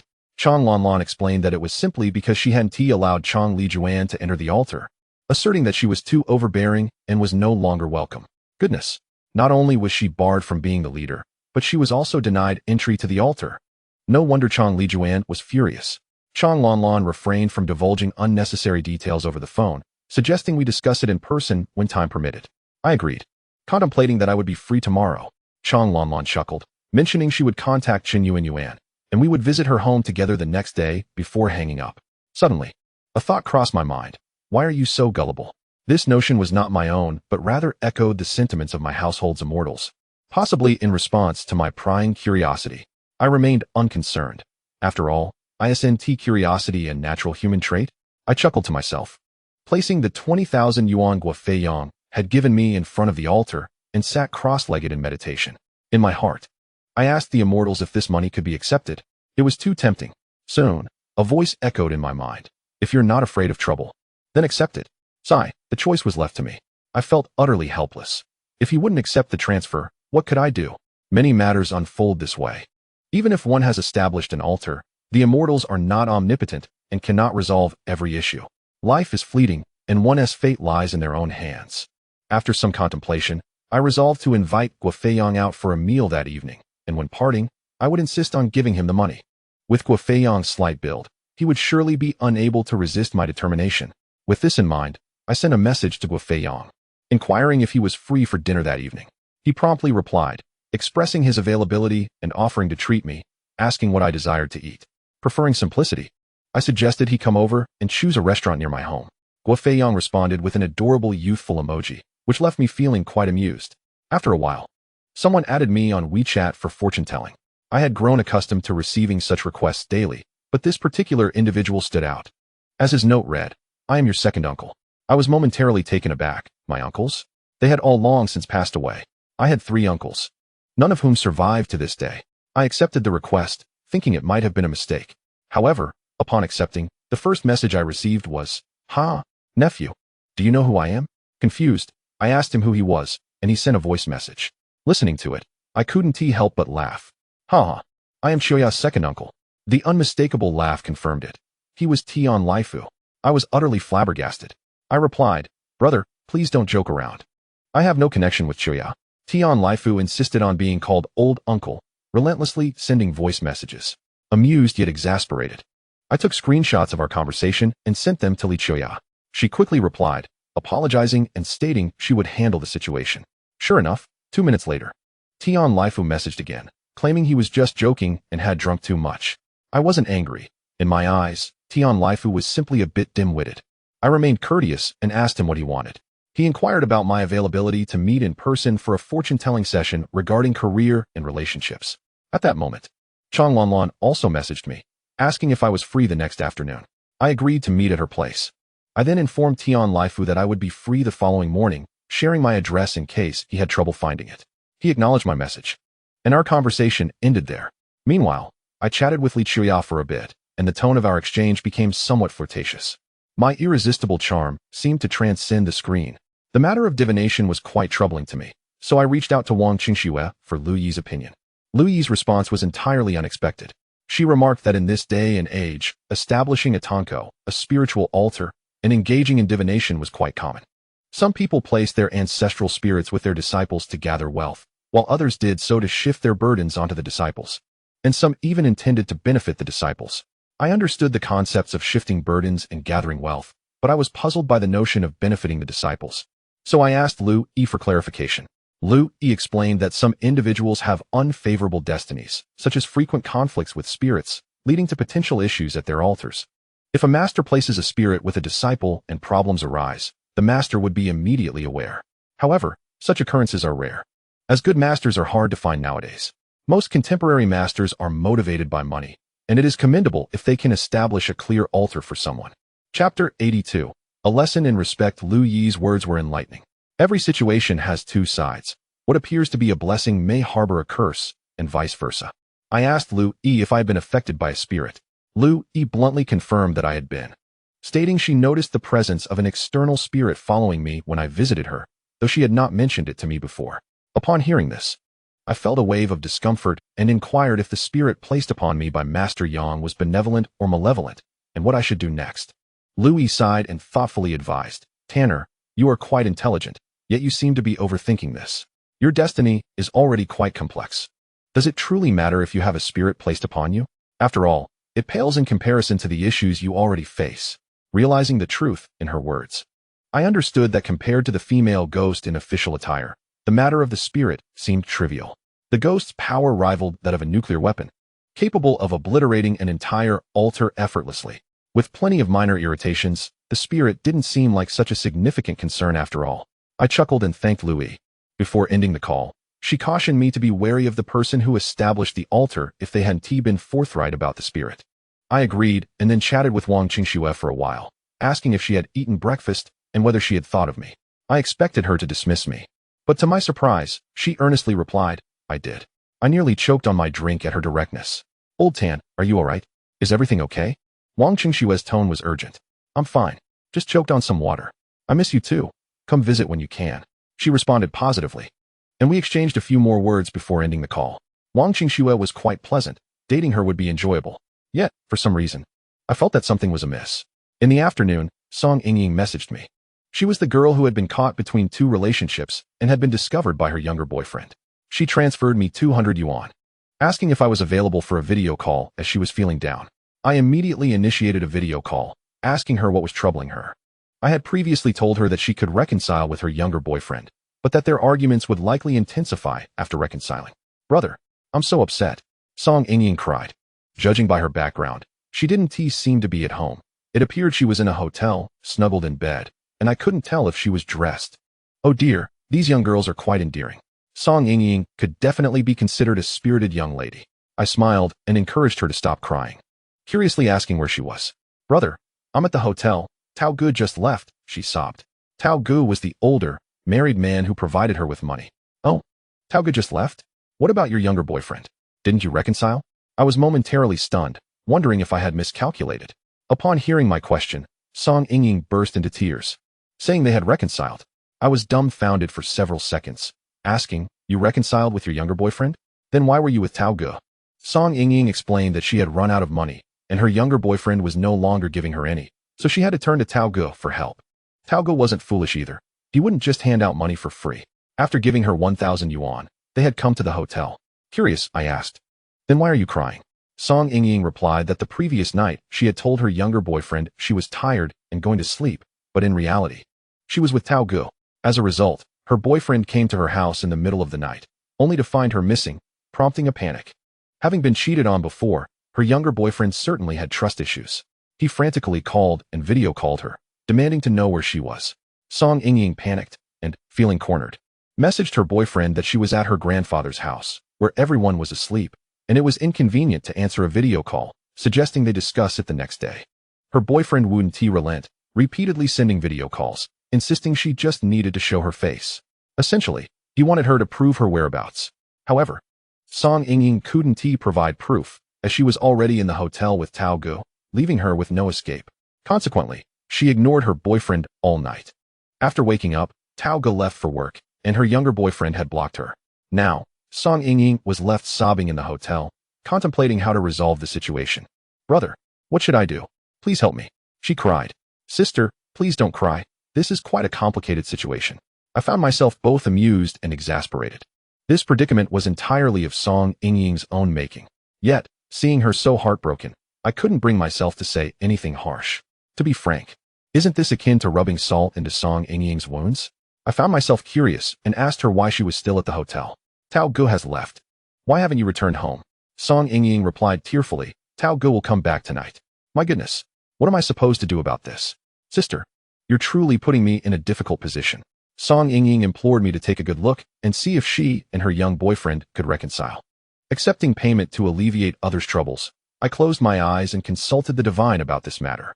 At this point, I hardly needed incense for divination. Soon, the divine responded.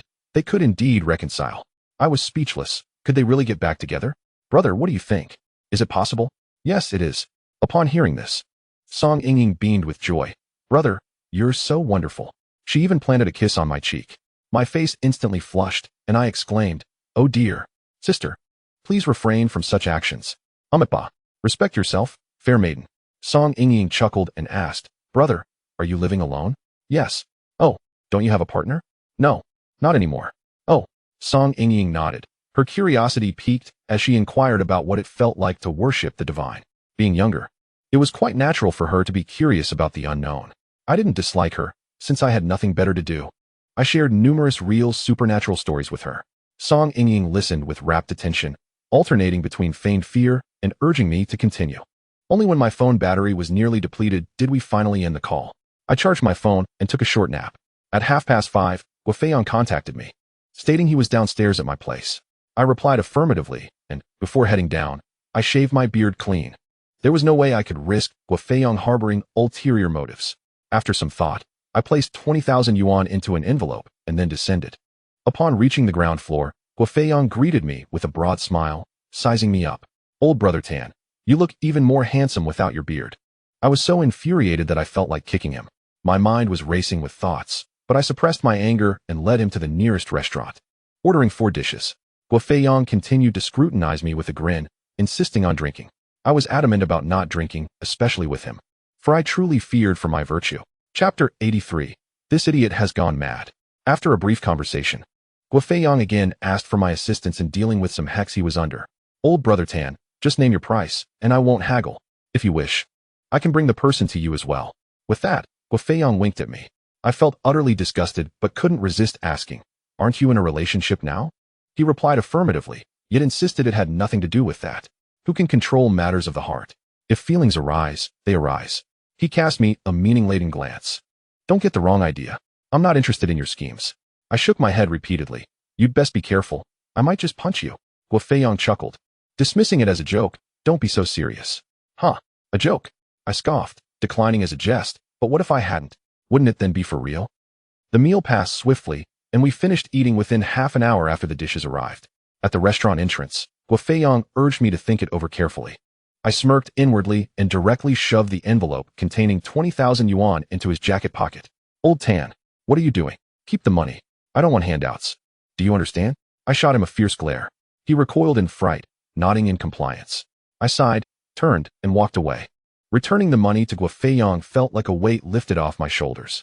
Once home, Guofei messaged me, and the content made me extremely uncomfortable.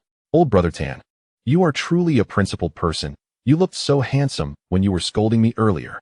I was furious enough to nearly hurl my phone. In a fit of anger, I blacklisted Guofei. This lunatic has completely lost it. His attacks aren't physical, they're purely magical nuisances. I was infuriated, taking a while to calm down. Dealing with a lunatic like Guofei wasn't worth the trouble.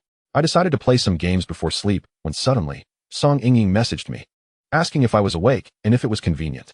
This little sister is quite intriguing, but shouldn't she be with Tao Gu at this hour? I replied that I was awake and inquired what was wrong. Song Yingying expressed distress and wanted to come over for a reading in person. I was taken aback. Glancing at the time, it was already 10 in the evening. I asked, isn't it a bit late? Where's Tao Gu? Song Yingying replied that Tao Gu hadn't come and was at home with his girlfriend. She was alone at the hotel and scared, wanting me to take responsibility. I was puzzled and asked, if Tao Gu isn't here with you, what responsibility do I have? Song Yingying explained that she was frightened because my ghost stories had scared her, and that was why she couldn't sleep. I found myself at a loss for words. She was the one who insisted I tell the stories. Reluctantly, I sent her my address. Suddenly, a chill ran down my spine, as if countless eyes were watching me, sending shivers through me. What was happening? I felt a sense of unease. I questioned the divine, but received no response. About half an hour later, Song Yingying informed me she was near my house and asked if I could come down to meet her, as she was too scared to come upstairs alone. Naturally, I didn't refuse and went downstairs to meet Song Yingying. Just as I reached the roadside, I saw a girl in a leather jacket waving at me. Brother. I was startled to see Song Yingying. Goodness. She was nearly my height, slender, and looked just as she did in the videos, with exceptionally good skin. No wonder Tao Gu liked her. You're so timid, yet you want to hear ghost stories? I laughed as I approached her. You're just inexperienced and love to play. She quipped with a playful grin. You're quite bold yourself, coming to find me in the dead of night. Aren't you afraid I'm a bad person looking to harvest your kidneys? Song Yingying laughed, not afraid at all. I have 2 kidneys. I can give you one and still live. You see, this sister truly is a gem. Chatting with her is simply delightful. I chuckled. All right then. Let's go home and harvest some kidneys. Song Yingying nodded with a smile, and we had only taken a couple of steps when I vaguely heard someone calling, Old Tan. I paused and turned to look. What the heck? Guofei was running toward me. This guy hadn't left. Brother, do you know him? Song Yingying glanced at me and then at Guofei. A lunatic. I gritted my teeth.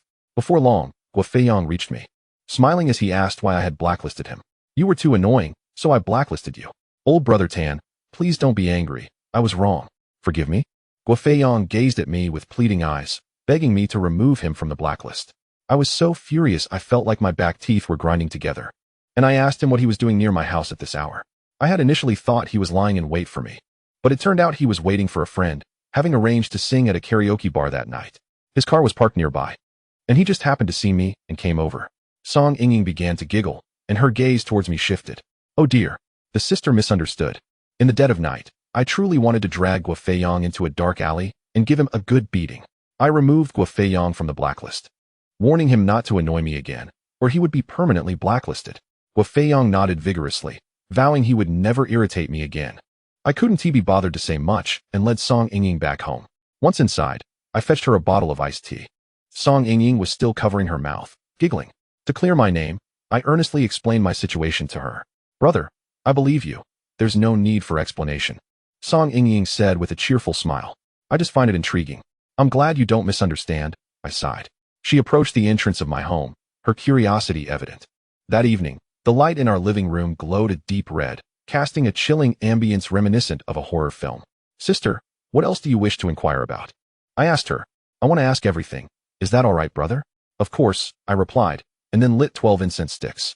Just as the incense was placed in the burner, Song Yingying complained of a sudden pain in her shoulder, unable to raise her arm. What? Your shoulder hurts? I was taken aback. Yes, it really hurts, brother. Her complexion paled, and beads of sweat formed on her forehead. At that moment, I sensed a voice from the celestial realm urging me to insert another stick of incense. What? Does Song Yingying also have a connection to the divine? Without hesitation, I inserted another stick. As expected, she immediately felt better. Brother, what was that all about? She asked. I was about to answer when a sudden numbness struck the right side of my face, accompanied by a raspy voice whispering in my ear, do not tell her. Was this the celestial presence linked to Song Yingying? Did it wish to conceal her divine connection from her? Brother, is something wrong? Song Yingying asked, visibly frightened. Her gaze wary. No, nothing at all, just a normal occurrence. What kind of normal occurrence? Ah, it's an initiation assessment. I pointed to the threshold and said, do you know what that is? It's called the 1,000-layer ridge. Crossing the 1,000-layer ridge signifies acceptance of the assessment, and you've passed. What? What assessment, brother?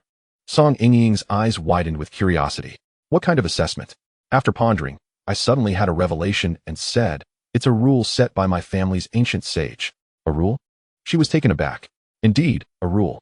When kind-hearted individuals enter my home, the sage will manifest. I chuckled. Hearing this, Song Yingying became elated. Yes, it truly manifested. Just now, my arms suddenly became unusable.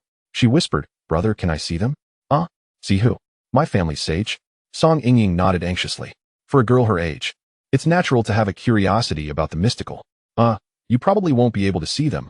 I waved my hand dismissively, quickly shifting the topic. Fearing I might inadvertently reveal too much, I then asked her if she had contacted her boyfriend.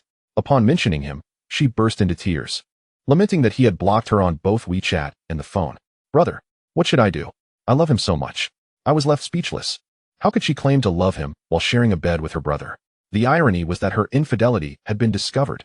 However, seeing her cry so pitifully, I hesitated to scold her. Besides, I wasn't one to meddle. I preferred to hear the gossip and enjoy it. After crying for a while, Song Yingying asked when she might reconcile with him. Well, let me check. I closed my eyes and sensed a response. Within 7 days. What? Can it be that quick? She exclaimed. Isn't that a good thing? Would you rather it take longer? I smiled. In the coming days, do you want to spend some quality time with your brother?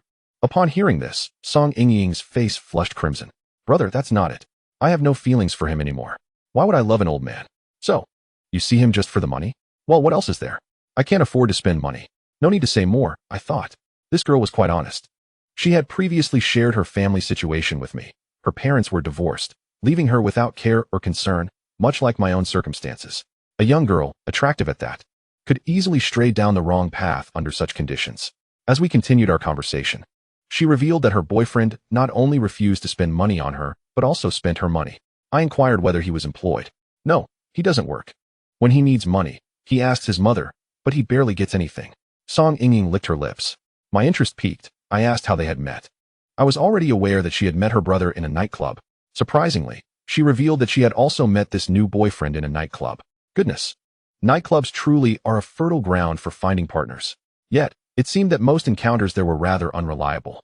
Furthermore, the celestial realm had informed me that her relationship with this new boyfriend would only lead to more intense quarrels, even to the point of tearing each other apart. I felt a pang of compassion and advised Song Yingying. Being with this boy will not end well. You will inevitably part ways. Wouldn't it be better to separate sooner rather than later? Song Yingying shook her head, gazing at me earnestly. The outcome doesn't matter. The journey is what counts. At least for now, I love him. Oh no, a lovesick girl. It's impossible to reason with a girl in love. However, upon reflection, her perspective held some truth. Life is but a journey, and ultimately, everyone meets the same end. Since death is the inevitable conclusion, why not embrace life fully? Forget it. I won't try to dissuade her any longer. I've been honest with her, without a single lie. Later, Song Yingying inquired about her financial prospects, asking when she could achieve overnight wealth. The thought of sudden wealth reminded me of Yang Xiaotong, that pampered girl. Yet, I suddenly realized I was being hypocritical. When Yang Xiaotong asked the same question, my feelings were entirely different. With Song Yingying, I felt affection for her innocence. However, when it came to Yang Xiaotong, it seemed more like a misguided obsession. I examined Song Yingying's fortune and sensed that while she wouldn't lack for money, attaining great wealth would be challenging. She would struggle to save any of it, always wanting to spend it all. Upon hearing this, Song Yingying nodded vigorously. Brother, that's so true. I feel uneasy when I have money. I just want to get rid of it all. Even if I have 50 cents left, I want to buy an ice cream. Exactly, that's your fate. Hearing this, Song Yingying wasn't offended at all. Instead, she praised my accuracy. See, this is the difference between people. I advised her that when she has more money in the future, she shouldn't think of spending it all. Instead, she could invest in some valuable items like gold bracelets, necklaces, or rings. This way, she could spend while also saving in a roundabout manner, achieving happiness. Song Yingying was particularly receptive to my advice, nodding eagerly, declaring that she would buy gold when she had money. Years later, she would express deep gratitude to me for this. However, she was curious as to why she couldn't save money. Why? To be honest, I wasn't sure myself. It was merely the celestial realm's insight. Just as I was about to say, that's just fate. Suddenly, a voice echoed in my ear. She is weak and cannot bear wealth. There is no fortune in her destiny. I was taken aback, my eyes burning with intensity. I blinked hard, and at that moment, I noticed a handsome figure in ancient attire standing behind Song Yingying. He had long, flowing hair and donned a vibrant green robe, strikingly handsome. He nodded slowly at me, revealing a charming yet austere smile. My first impression was that his presence was genuine. Moreover, this was not an inheritance from ancestors, but rather Song Yingying's own destiny. Brother, what's wrong?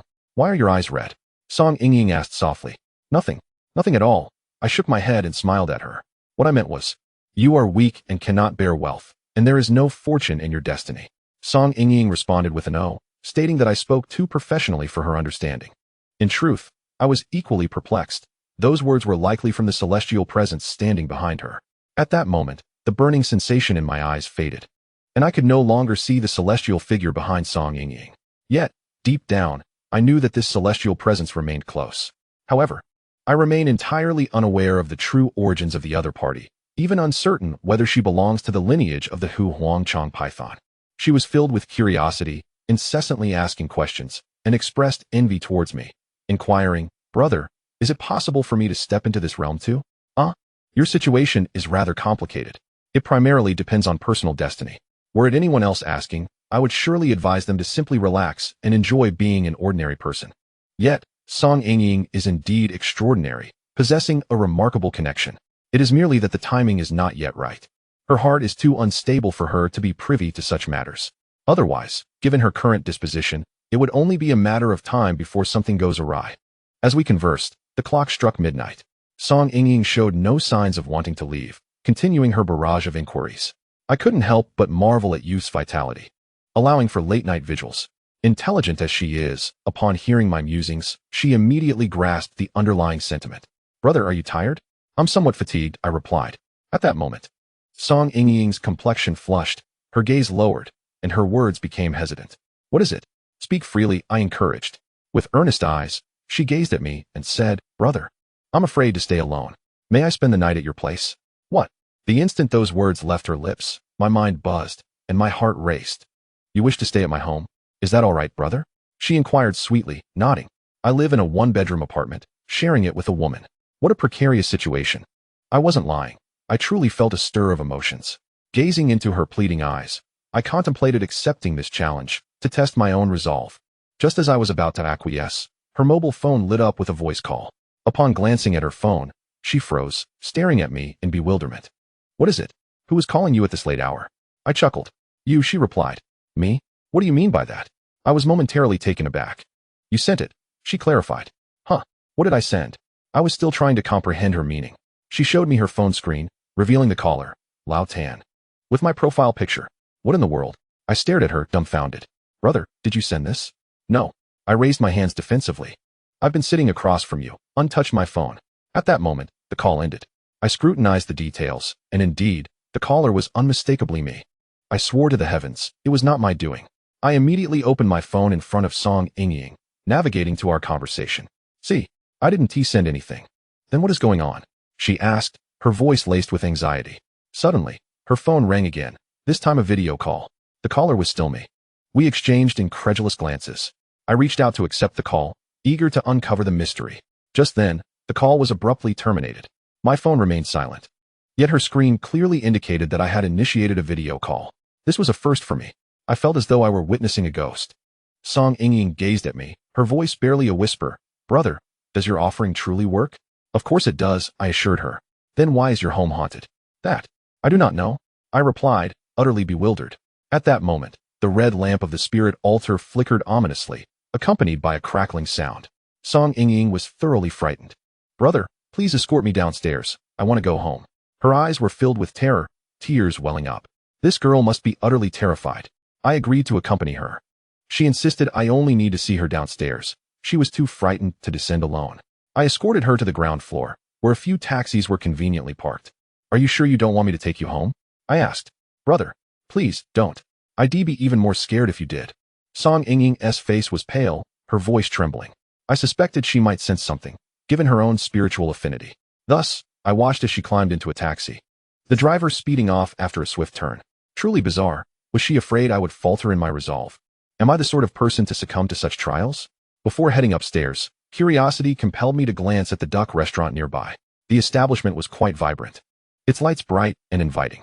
By coincidence, Guofei emerged from within, accompanied by a man in a black shirt, the two embracing warmly. My goodness. Without a moment's hesitation, I dashed back home, fearing discovery by Guofei. To be honest, I felt a twinge of anxiety at the mere sight of him, and I couldn't quite place why. Upon entering my home, an inexplicable chill enveloped me. My first instinct informed me that the woman in official attire had returned. I was utterly terrified. In the light, I felt her shadow lurking, her cold laughter echoing in my mind. The inevitable had arrived. Evasion was futile. I brushed my teeth, splashed my face with water, and lay down. Sure enough, I dreamt of the woman in official garb. This time, her demeanor was even more ferocious, devoid of humanity. I found myself bound to a cross, reminiscent of the crucifixion of Christ. You dare to flirt and dally. You dare to engage with her, she accused, wielding a branding iron aimed at my chest. The pain was excruciating, and I cried out for mercy. Song Xiong, Empress, I was wrong, truly wrong. I acknowledge my mistakes. I screamed desperately, pleading for her to spare me. After a brief moment, she displayed a semblance of pity but sternly warned. Should there be a next time, you're done for. With that, she turned and strutted away, her arrogance palpable. Haughty woman, I shall take 3,000 concubines. How irksome you are? I gritted my teeth. Suddenly, Song Ying burst in, rescuing me from my torment. Brother, are you all right? I'm fine. Your sister has gone mad. I must divorce her. Brother, don't speak in anger. My sister only acts for your benefit, she said with a smile. Brother, I am to be wed. Are you pleased? Not at all. If you never marry, that would please me. I jested while affectionately caressing her cheek. Then, Song Ying began to cry, her tears falling like rain, lamenting her reluctance to part from me. Suddenly, loud banging jolted me awake. I was bewildered by the noise from renovations. What did this dream signify? I felt utterly perplexed, having dreamt of the woman in official attire, as was the norm. Yet, I called her princess in the dream, and I referred to myself as a prince. How utterly absurd. Furthermore, Song Ying addressed me as brother-in-law in the dream. This was all rather nonsensical. I had no desire to consult the spiritual beings. I knew it would be futile, as they would reveal nothing. Around 11 o'clock, Tian Lifeng meandered downstairs for 10 minutes before finally locating the entrance. Upon entering, he immediately scolded me for not coming down to greet him. You see, this is why Tian Lifeng lacks social skills. I explained, our old sage has a rule. When visitors come to seek divination, I am not to step outside. Upon hearing this, he dared not protest further. After changing into slippers, he approached the hall and bowed earnestly. I realized that sometimes it was quite convenient to let the old sage bear the blame. For tasks I was reluctant to undertake, I could simply claim the old sage forbade me.